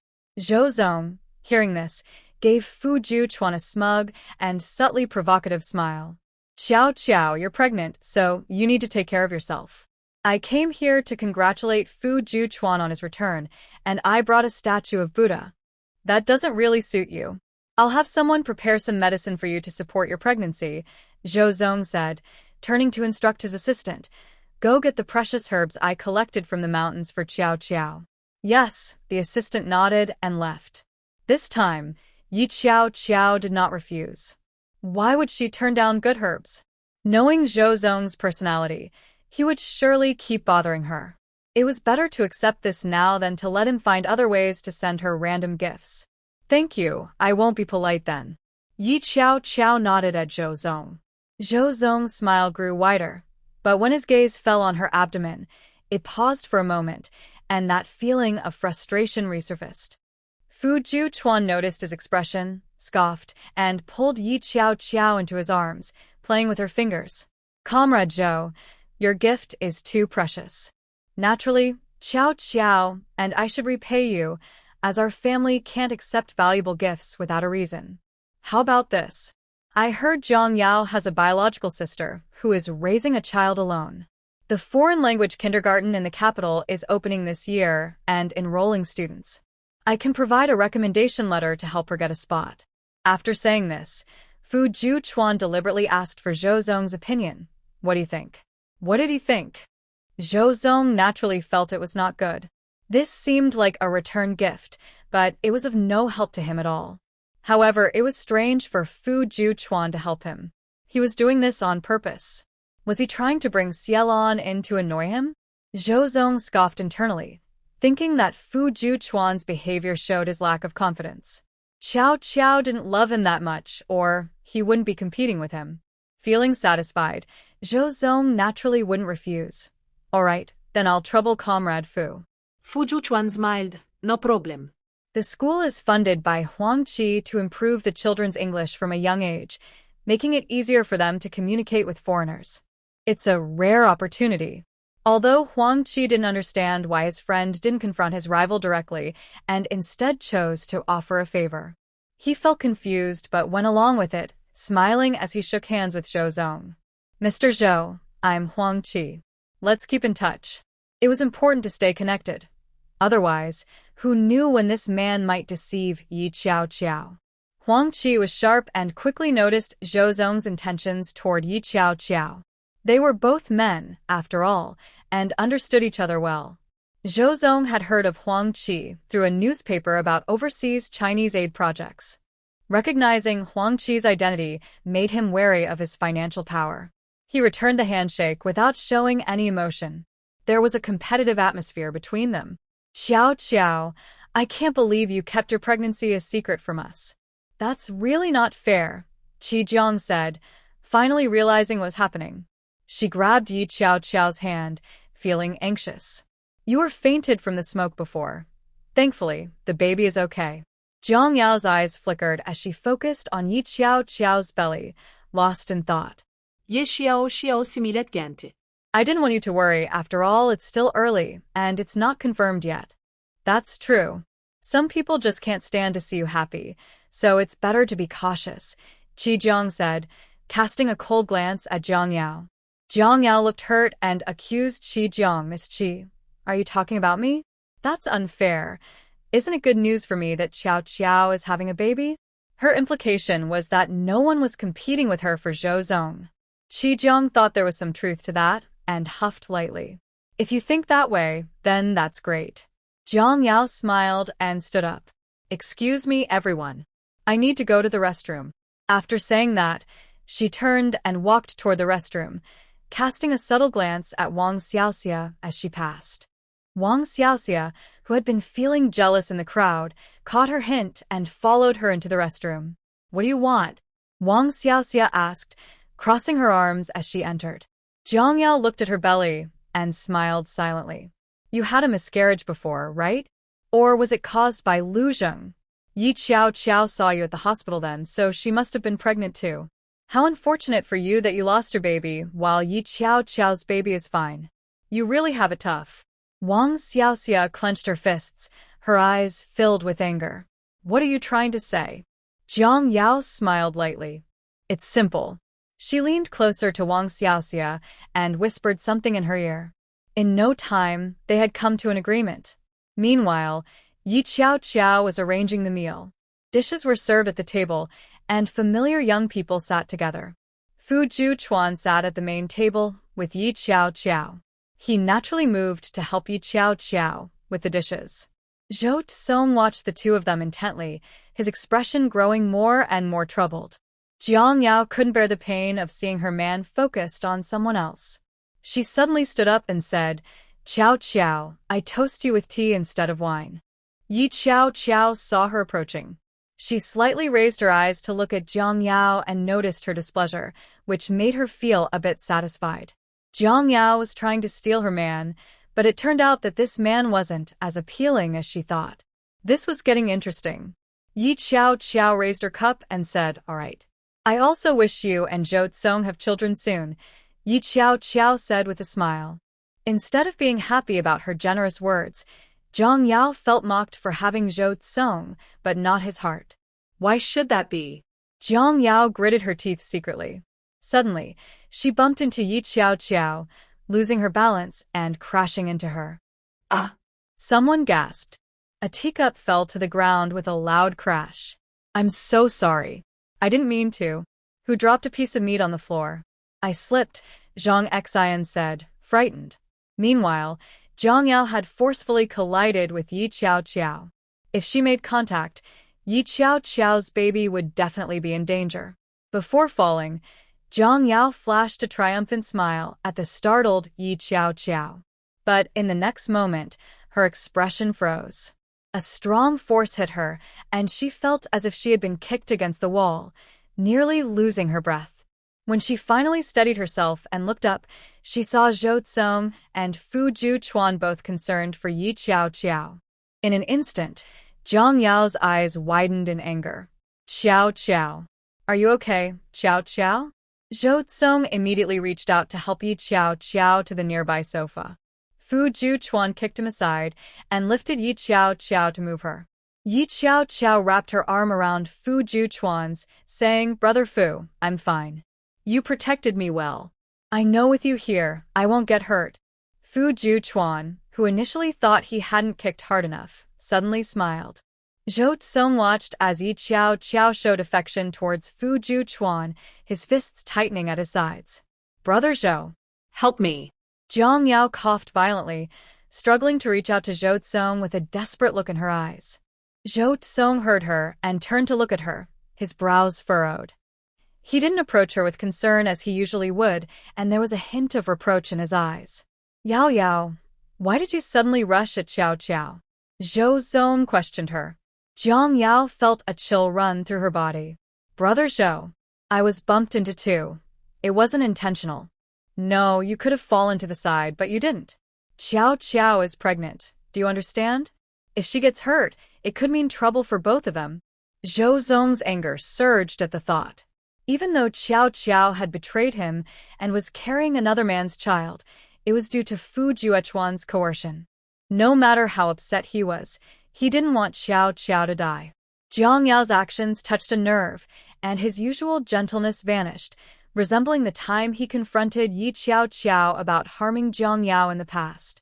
But this time, the roles were reversed. The former victim had become the aggressor. Jiang Yao struggled to breathe, and his serious gaze made her so angry that she fainted. Zhou Zong frowned at her. Enough, stop pretending. Yi Xiao Xiao tugged at Fu Juechuan's sleeve. Fu Juechuan, now displeased, ordered, someone take Jiang Yao to the hospital. It's my fault for being too hasty and causing this. Don't worry, I'll cover the medical expenses. Immediately, soldiers carried Jiang Yao away. The younger generation in the courtyard understood. After all, Yi Xiao Xiao had just been in danger, and Fu Juechuan's reaction was a natural response. Seeing how Fu Juechuan cherished Yi Xiao Xiao, they all felt envious. Yi Xiao Xiao was truly blessed. Once the baby was born, it would be a little prince or princess. Not to mention, when the young people in the courtyard returned home and shared the news of Yi Xiao Xiao's pregnancy, the elders began urging their own children to settle down. Look at Fu's boy, he's so lucky to have survived and even earned a first-class merit. Surviving is one thing, but his wife is pregnant. I said, how could old Fu treat his daughter-in-law so well? It turns out she's carrying a treasure. Also, when Fu's boy was in trouble, it was fortunate his wife was pregnant. Otherwise, there would have been no hope. No wonder old Fu was able to hold on recently. Suddenly, the younger generation found themselves being pushed into marriage, all saying, come on, parents, find me a good match. I saw Fu Juechuan feeding his wife today. The elders responded, old Ye's daughter is truly fortunate. Lu's family. Lu Zheng brought Wang Xiaoxia home, walking in without noticing the fierce expression Wang Xiaoxia was hiding by lowering her head. Lu's mother was startled by her appearance. What are you doing looking like a ghost? Lu's mother scolded Wang Xiaoxia. Then she eagerly asked her son, Ajing, how did it go today? Did you manage to build a good relationship with Fu Juechuan? He's not easy to deal with now. Even if you have to trick him, you need to make sure he doesn't hold a strong grudge against us. After all, they lived in the same neighborhood, and it was hard to avoid each other. With the recent events, the Fu family's reputation had risen, making life even tougher for the Lu family. She and her husband were often asked about their relationship with the Fu family. Whenever her husband frowned, everyone in the military knew the two families weren't on good terms, and they treated them strictly, without any favors. Lu Zheng shook his head, sounding frustrated. No, Fu Juechuan is too busy caring for his wife and kids to talk to me. Upon hearing this, Lu's mother frowned. Instead of blaming her son, she turned her frustration towards Wang Xiaoxia. Xiaoxia, marrying into our Lu family is like a blessing from our ancestors, yet you, being Fu Madam's niece, can't even help your husband talk to Fu Juechuan. Your situation is unfortunate, and you're not considering your husband. Who would like you? Wang Xiaoxia looked up suddenly. Mom, how could I forget about the baby in my belly? That's because you didn't take care of yourself. Lu's mother rolled her eyes. When you argued with Ajing, he didn't even know you were pregnant. In short, it's your fault. Wang Xiaoxia was about to protest when a knock sounded at the door. Lu Zheng, annoyed by their argument, turned to open the door and found a guard from the Fu family waiting. Comrade Lu Zheng, Lieutenant Fu sent me with something for you to see. The guard saluted and handed him a photo. Lu Zheng initially didn't pay much attention, but when he saw the photo showing Wang Xiaoxia deliberately dropping food on the floor and accidentally bumping into Zhang Xian, causing her to collide with Yi Xiao Xiao, He was shocked and angry. No one noticed this at the time, but it was now captured clearly in the photo. Lu Zheng was furious. He didn't want to offend the Fu family. Everyone knew that upsetting the Fu family at this moment was a foolish move. Shaking with anger, he turned to Wang Xiaoxia and slapped her hard. The sound echoed, leaving her face swollen. Wang Xiaoxia snapped back to reality and lunged at Lu Zheng, and the couple began to fight. Lu's mother wanted to help her son, but then she saw scattered photos on the ground and heard the guard's explanation. She felt a jolt in her heart. Someone had come to the Lu family regarding Wang Xiaoxia. Officer Lin, what does Juechuan mean? Lu's mother asked, trying to please him despite the fighting between the two. This. Maybe Xiaoxia didn't mean to. After all, she's also part of the Fu family. You can handle it as you see fit. Lieutenant Fu has given you 3 days to decide, the guard said before leaving. Lu's mother was both angry and frustrated, and she turned to join Lu Zheng in confronting Wang Xiaoxia. Meanwhile, the guard returned to report to Fu Juechuan and Yi Qiao.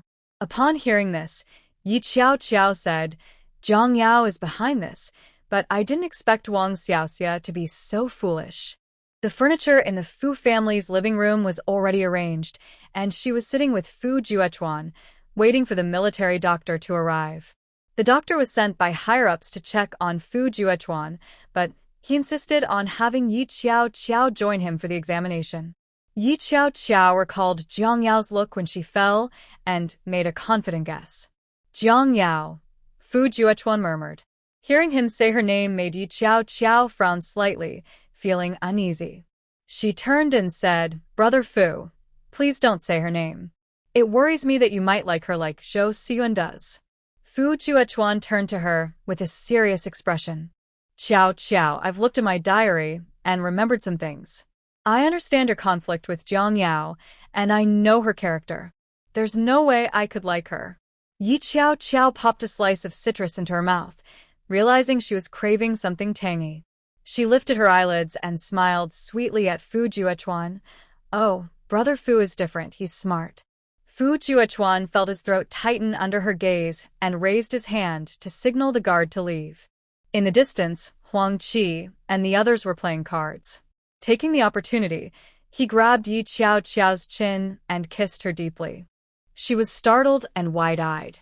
Fu Juechuan didn't let go for a while, and when he finally released her, her lips were slightly swollen. He leaned down to wipe the moisture from her lips. Yi Qiao's heart raced as she looked at his handsome face up close.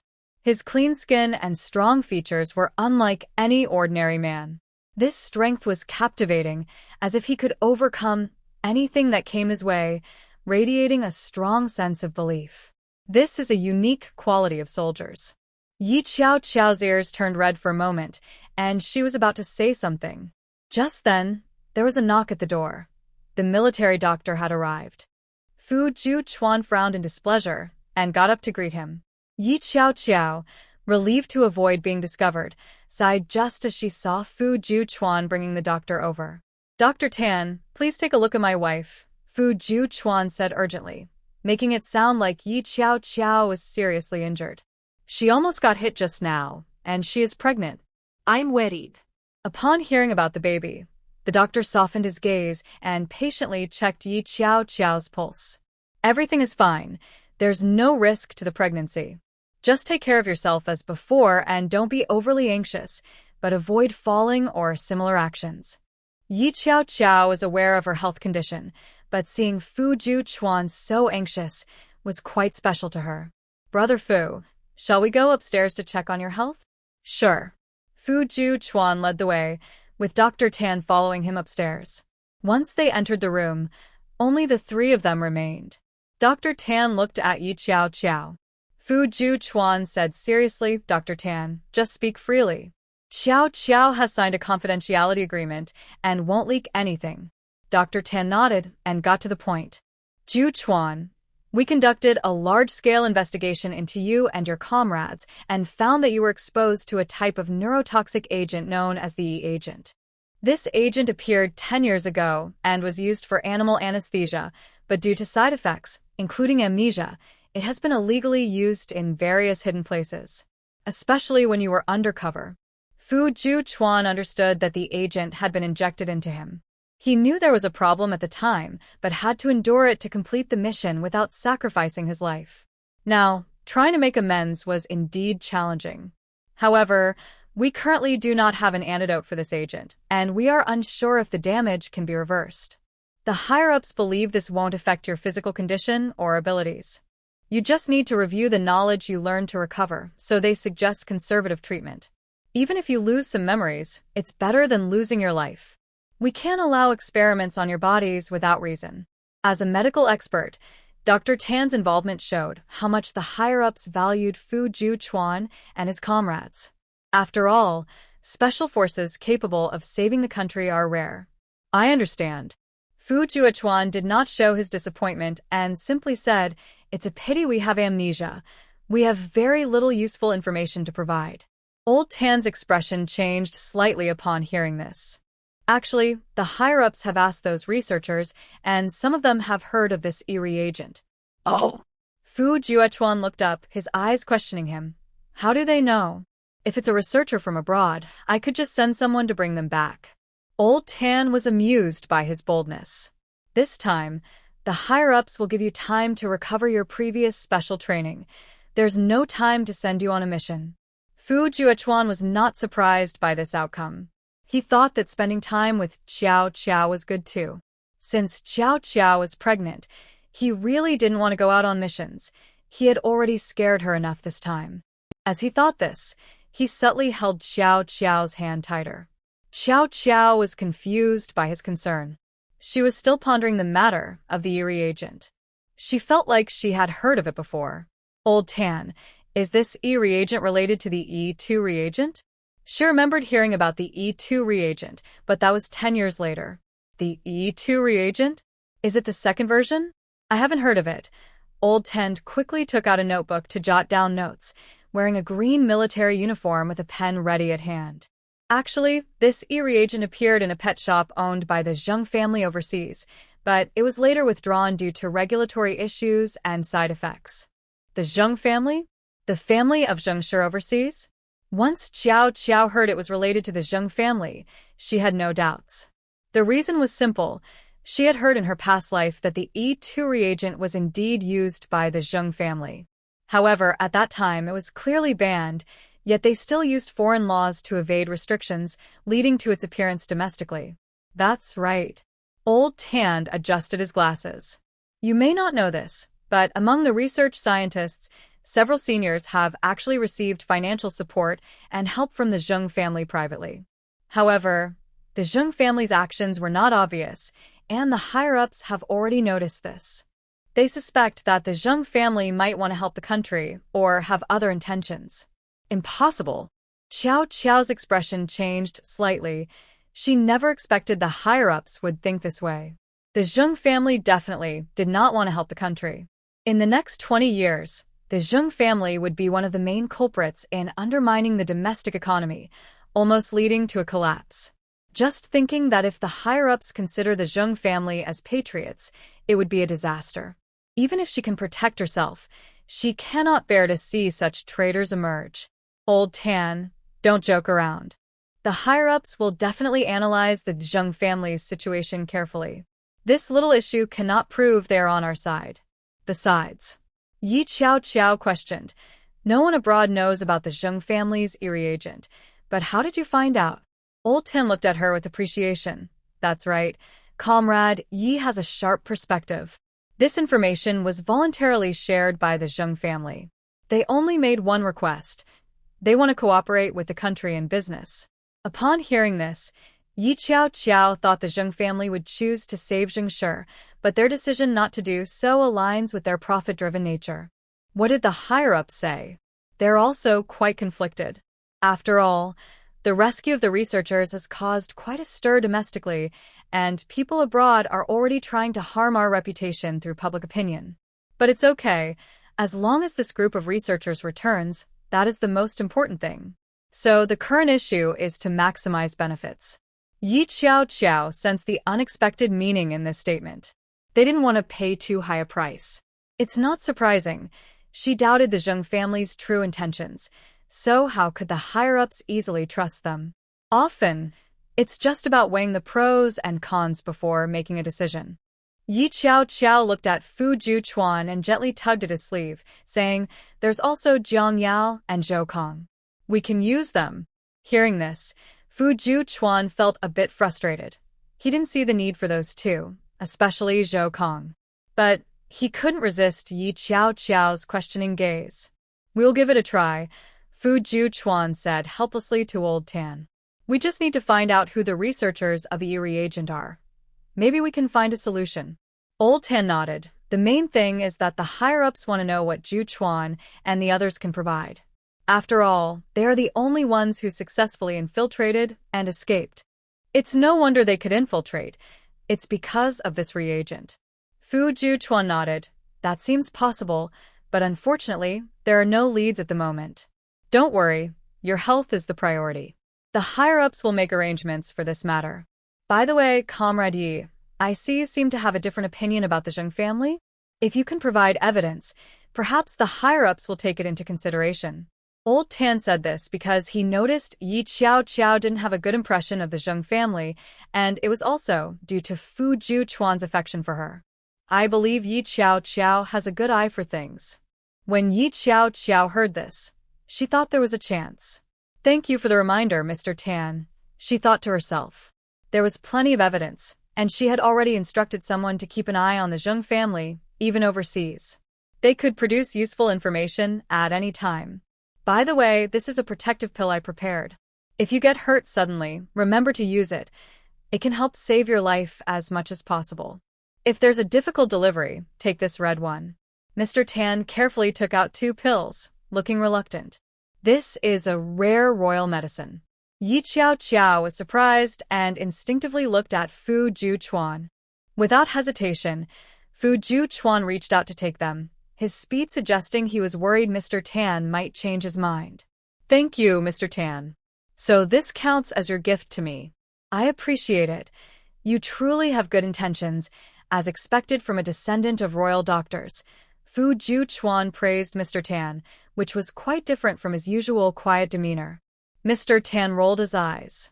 "All right, if it weren't for the fact that you're always running off on dangerous missions, leaving your wife and kids behind, I wouldn't help you." Fu Juchuan fell silent at his words, turning to look at Yi Qiao with a hint of regret in his eyes. Seeing that he was genuinely listening, Yi Qiao lightly patted his back, signaling that it was okay. After all, even if Fu Juchuan wasn't around, she could still give birth and raise their child. The strength of the Fu and Yi families was not to be underestimated. Mr. Tan left. Yi Qiao sat down and watched as Fu Juchuan stored the pills in a bracelet-like hidden weapon and then put it on her wrist. After admiring the silver bracelet for a moment, she said, "Brother Fu, what do you think about me calling Zhou Siyuan to help me find the reagent? What do you think?" Fu Juchuan did not think it was a good idea and even felt uneasy about it. However, seeing Yi Qiao's serious expression, he realized she wasn't joking. "Will he agree?" "I think he will agree at this time," Yi Qiao said, narrowing her eyes and stroking her chin. "After you got into trouble, he was eager to pull me back in."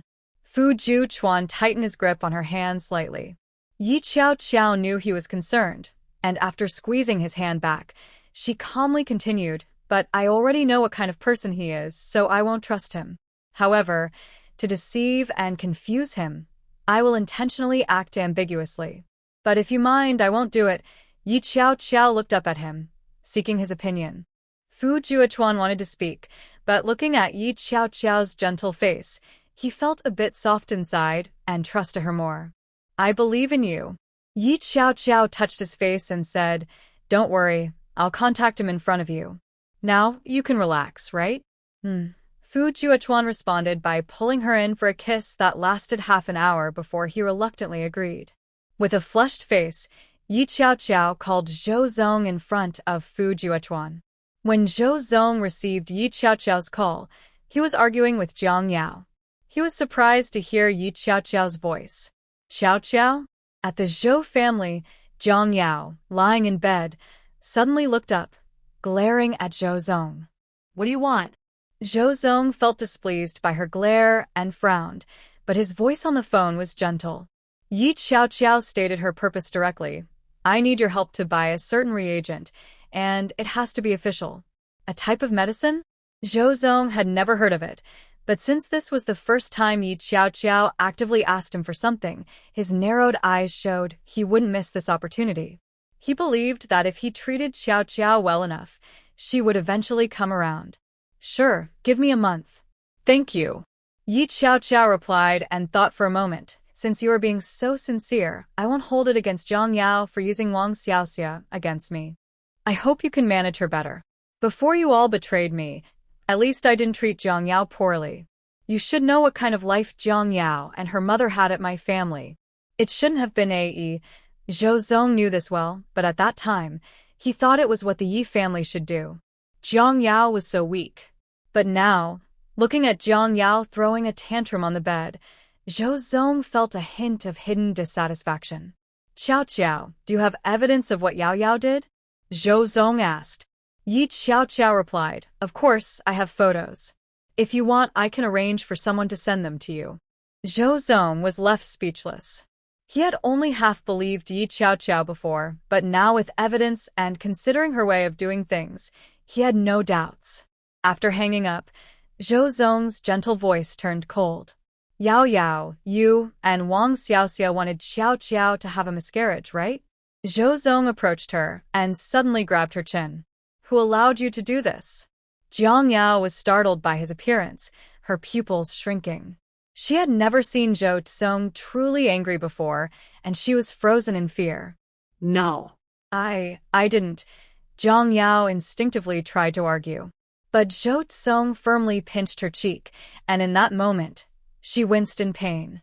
At that moment, Zhou Zong released her, narrowing his eyes as if training an animal, and said, Yao, don't lie to me.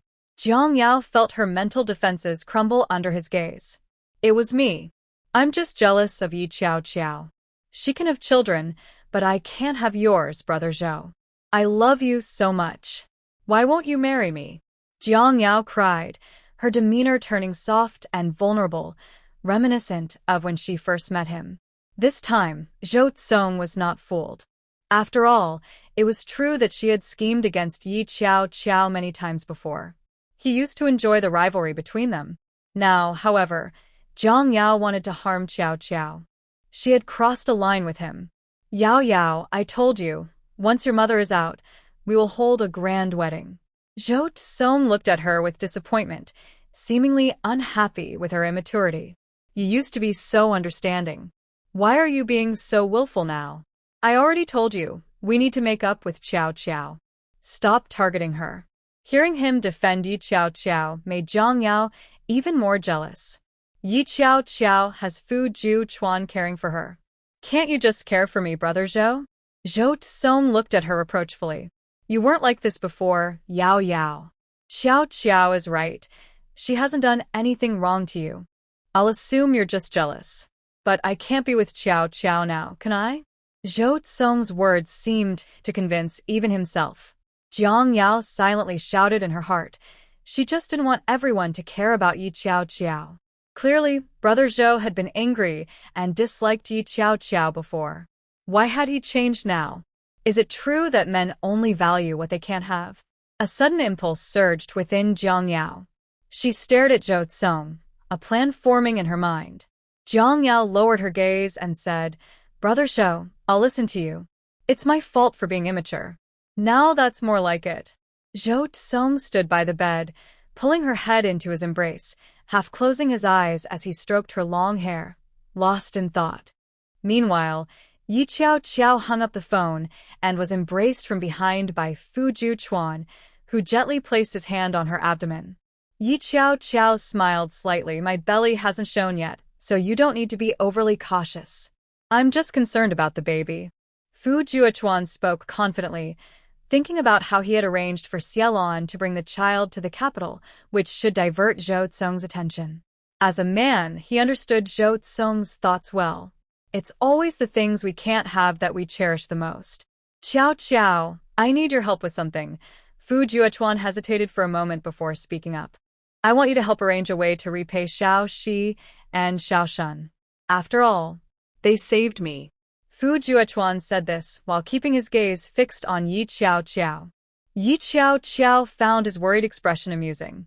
Was he afraid she would misunderstand his relationship with Xiao Shi? Brother Fu, let's go downstairs. I can handle this matter in front of you.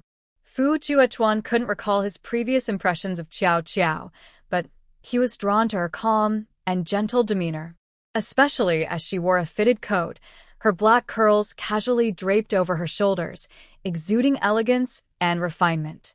He picked Yi Qiao Qiao up and headed downstairs. It wasn't until they reached the stairwell that Yi Qiao Qiao realized what was happening. She quickly reached for the railing, her face turning red as she tried to stop him. Brother Fu, please put me down. It wouldn't be good if everyone saw us. Seeing her embarrassment, Fu Juechuan noticed her cheeks were flushed, and he pretended to be proud as he stared at her.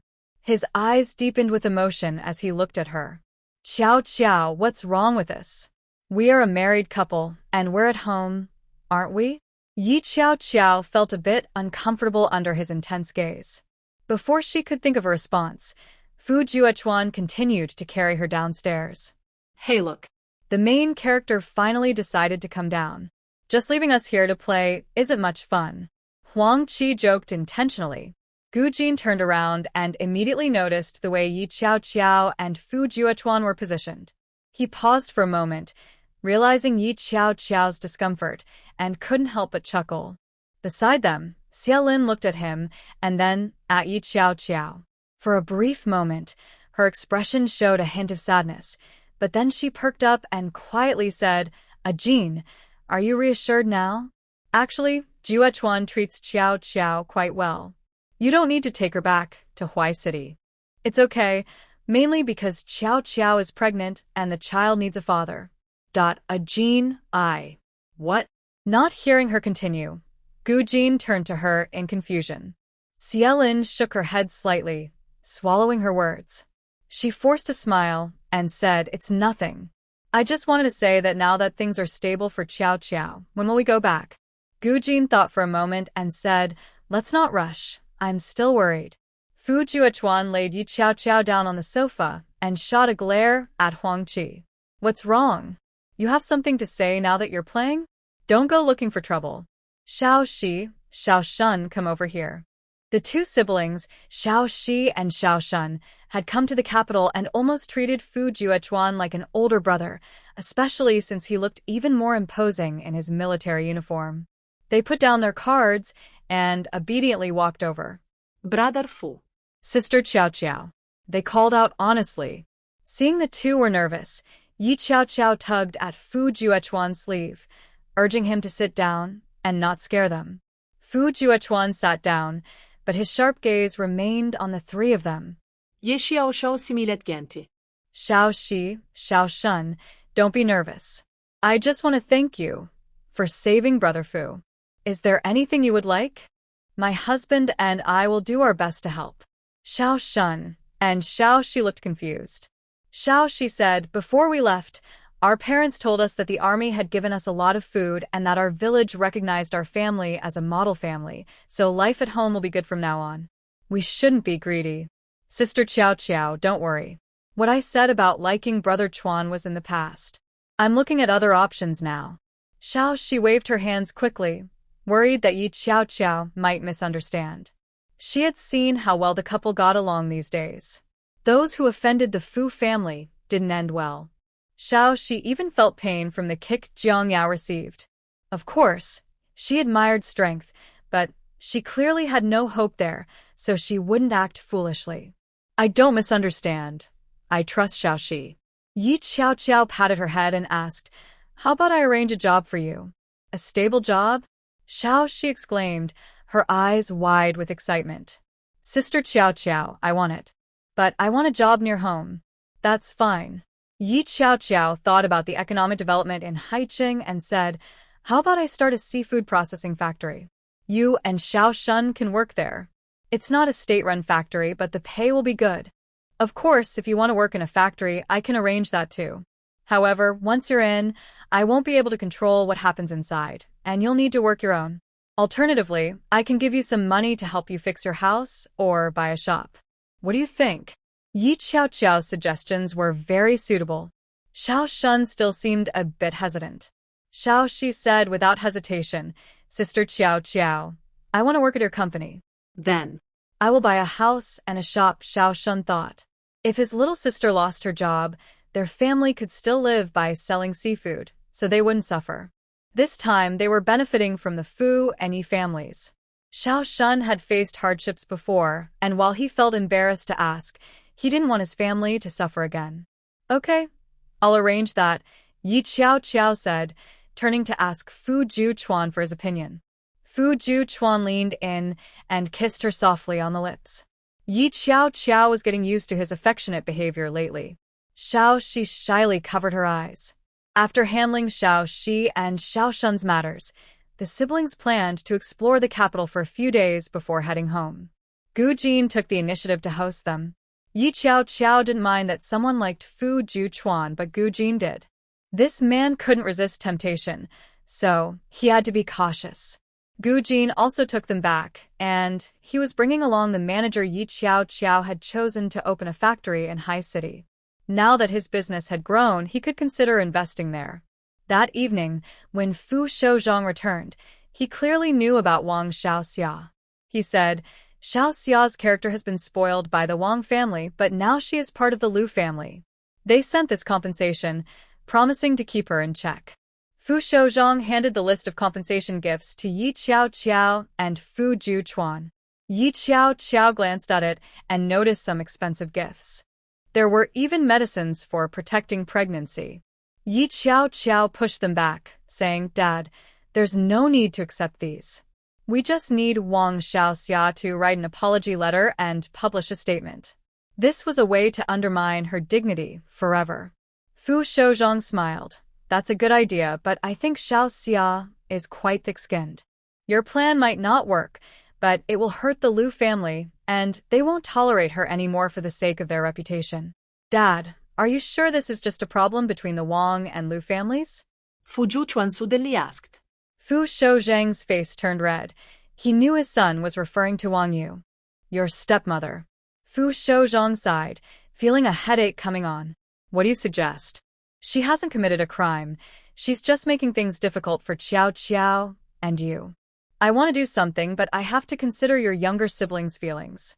Do you know what your stepmother fears the most?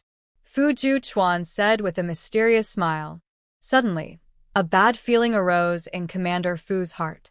What do you want to say? I just got back and heard from above that my mother might still be alive. Why doesn't my stepmother know about this? Fu Juchuan said calmly. I'll call her now. Yi Xiao felt a chill. He was about to hit Wang Yu hard. The key point was that Fu Juchuan really made that call in front of Commander Fu. Commander Fu was angry but couldn't say anything. He had thoughts in his heart that he didn't even notice. Wang Yu answered Fu Juchuan's call. Her voice was filled with disappointment, and she pretended to care. It's Juchuan. I heard you are fine. You are really lucky. Stepmother, I can see you are not in a good mood. Don't you want me to come back? Fu Yuquan chuckled. Unfortunately, I'm lucky and will disappoint you. He narrowed his eyes and said, By the way, I want to ask you something. Are you taking care of Wang Xiaoxia? I kindly invited her to the party, but she only wants to harm Qiao's baby. Wang Yu had already lost her temper at home when she found out Yi Qiao was pregnant. Why is Xiaoxia doing this? It must be because you haven't treated her well enough. Wang Yu spoke without courtesy, knowing only Fu Juchuan was on the line. She didn't realize Commander Fu was listening nearby, his face darkening. So that's how it is. I have good news for you. Not only is my Qiao pregnant, but my real mother is also going to be found. Tell me, when my mother returns, can your marriage with old Fu still count?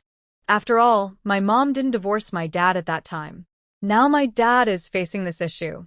Who should he divorce? Wang Yu gasped, her voice breaking. Impossible. How could a dead person come back? Fu Juchuan sneered. If I, a dead person, can come back, let alone my mom, who is such a remarkable person. I am married to your dad and the organization recognizes it. He can't divorce me. Fu Juechuan only sneered and hung up the phone, not caring about Wong Yu's breakdown. On Wong Yu's side, she was so angry that she smashed everything in the room. When she finally calmed down, Wu Qian rushed in and saw the mess, feeling heartbroken. Especially when she saw that even the radio was broken. Wu Qian hurried over to pick it up. "Aunt, what are you doing? This radio is so expensive. How could you just smash it? It's such a waste." Wang Yu was filled with fear at that moment. If anyone could make her feel terrified, it had to be Zhong Yi. She had seen Zhong Yi countless times. They were like heaven and earth. She also knew how much Chief Fu used to like this daughter-in-law. If it weren't for the other person and young Fu Juechuan, he wouldn't have married her. Once Zhong Yi returned, she would definitely be the one abandoned. In her fear, Wang Yu started hitting and kicking Wu Qian. Wu Qian covered her head and ran away. "What are you doing, Andy? It's all your fault. You didn't teach Xiaoxia well, and she tried to make Yi Qiao Qiao have an abortion right under Fu Juechuan's nose, dragging me into this mess. It's your fault for causing me trouble. Why don't you just go away?" Wang Yu's crazy behavior scared Wu Qian. She scrambled out of the room and bumped into the Wang family elders returning home with A. The elders had always lived in the village and were doing well, but they were shocked to see Wu Qian's bruised face. "Eldest daughter-in-law, what happened to you?" Wu Qian rushed towards them. "Dad, Mom, it's bad. My sister's going crazy in the house, breaking things and hitting people. You need to go check."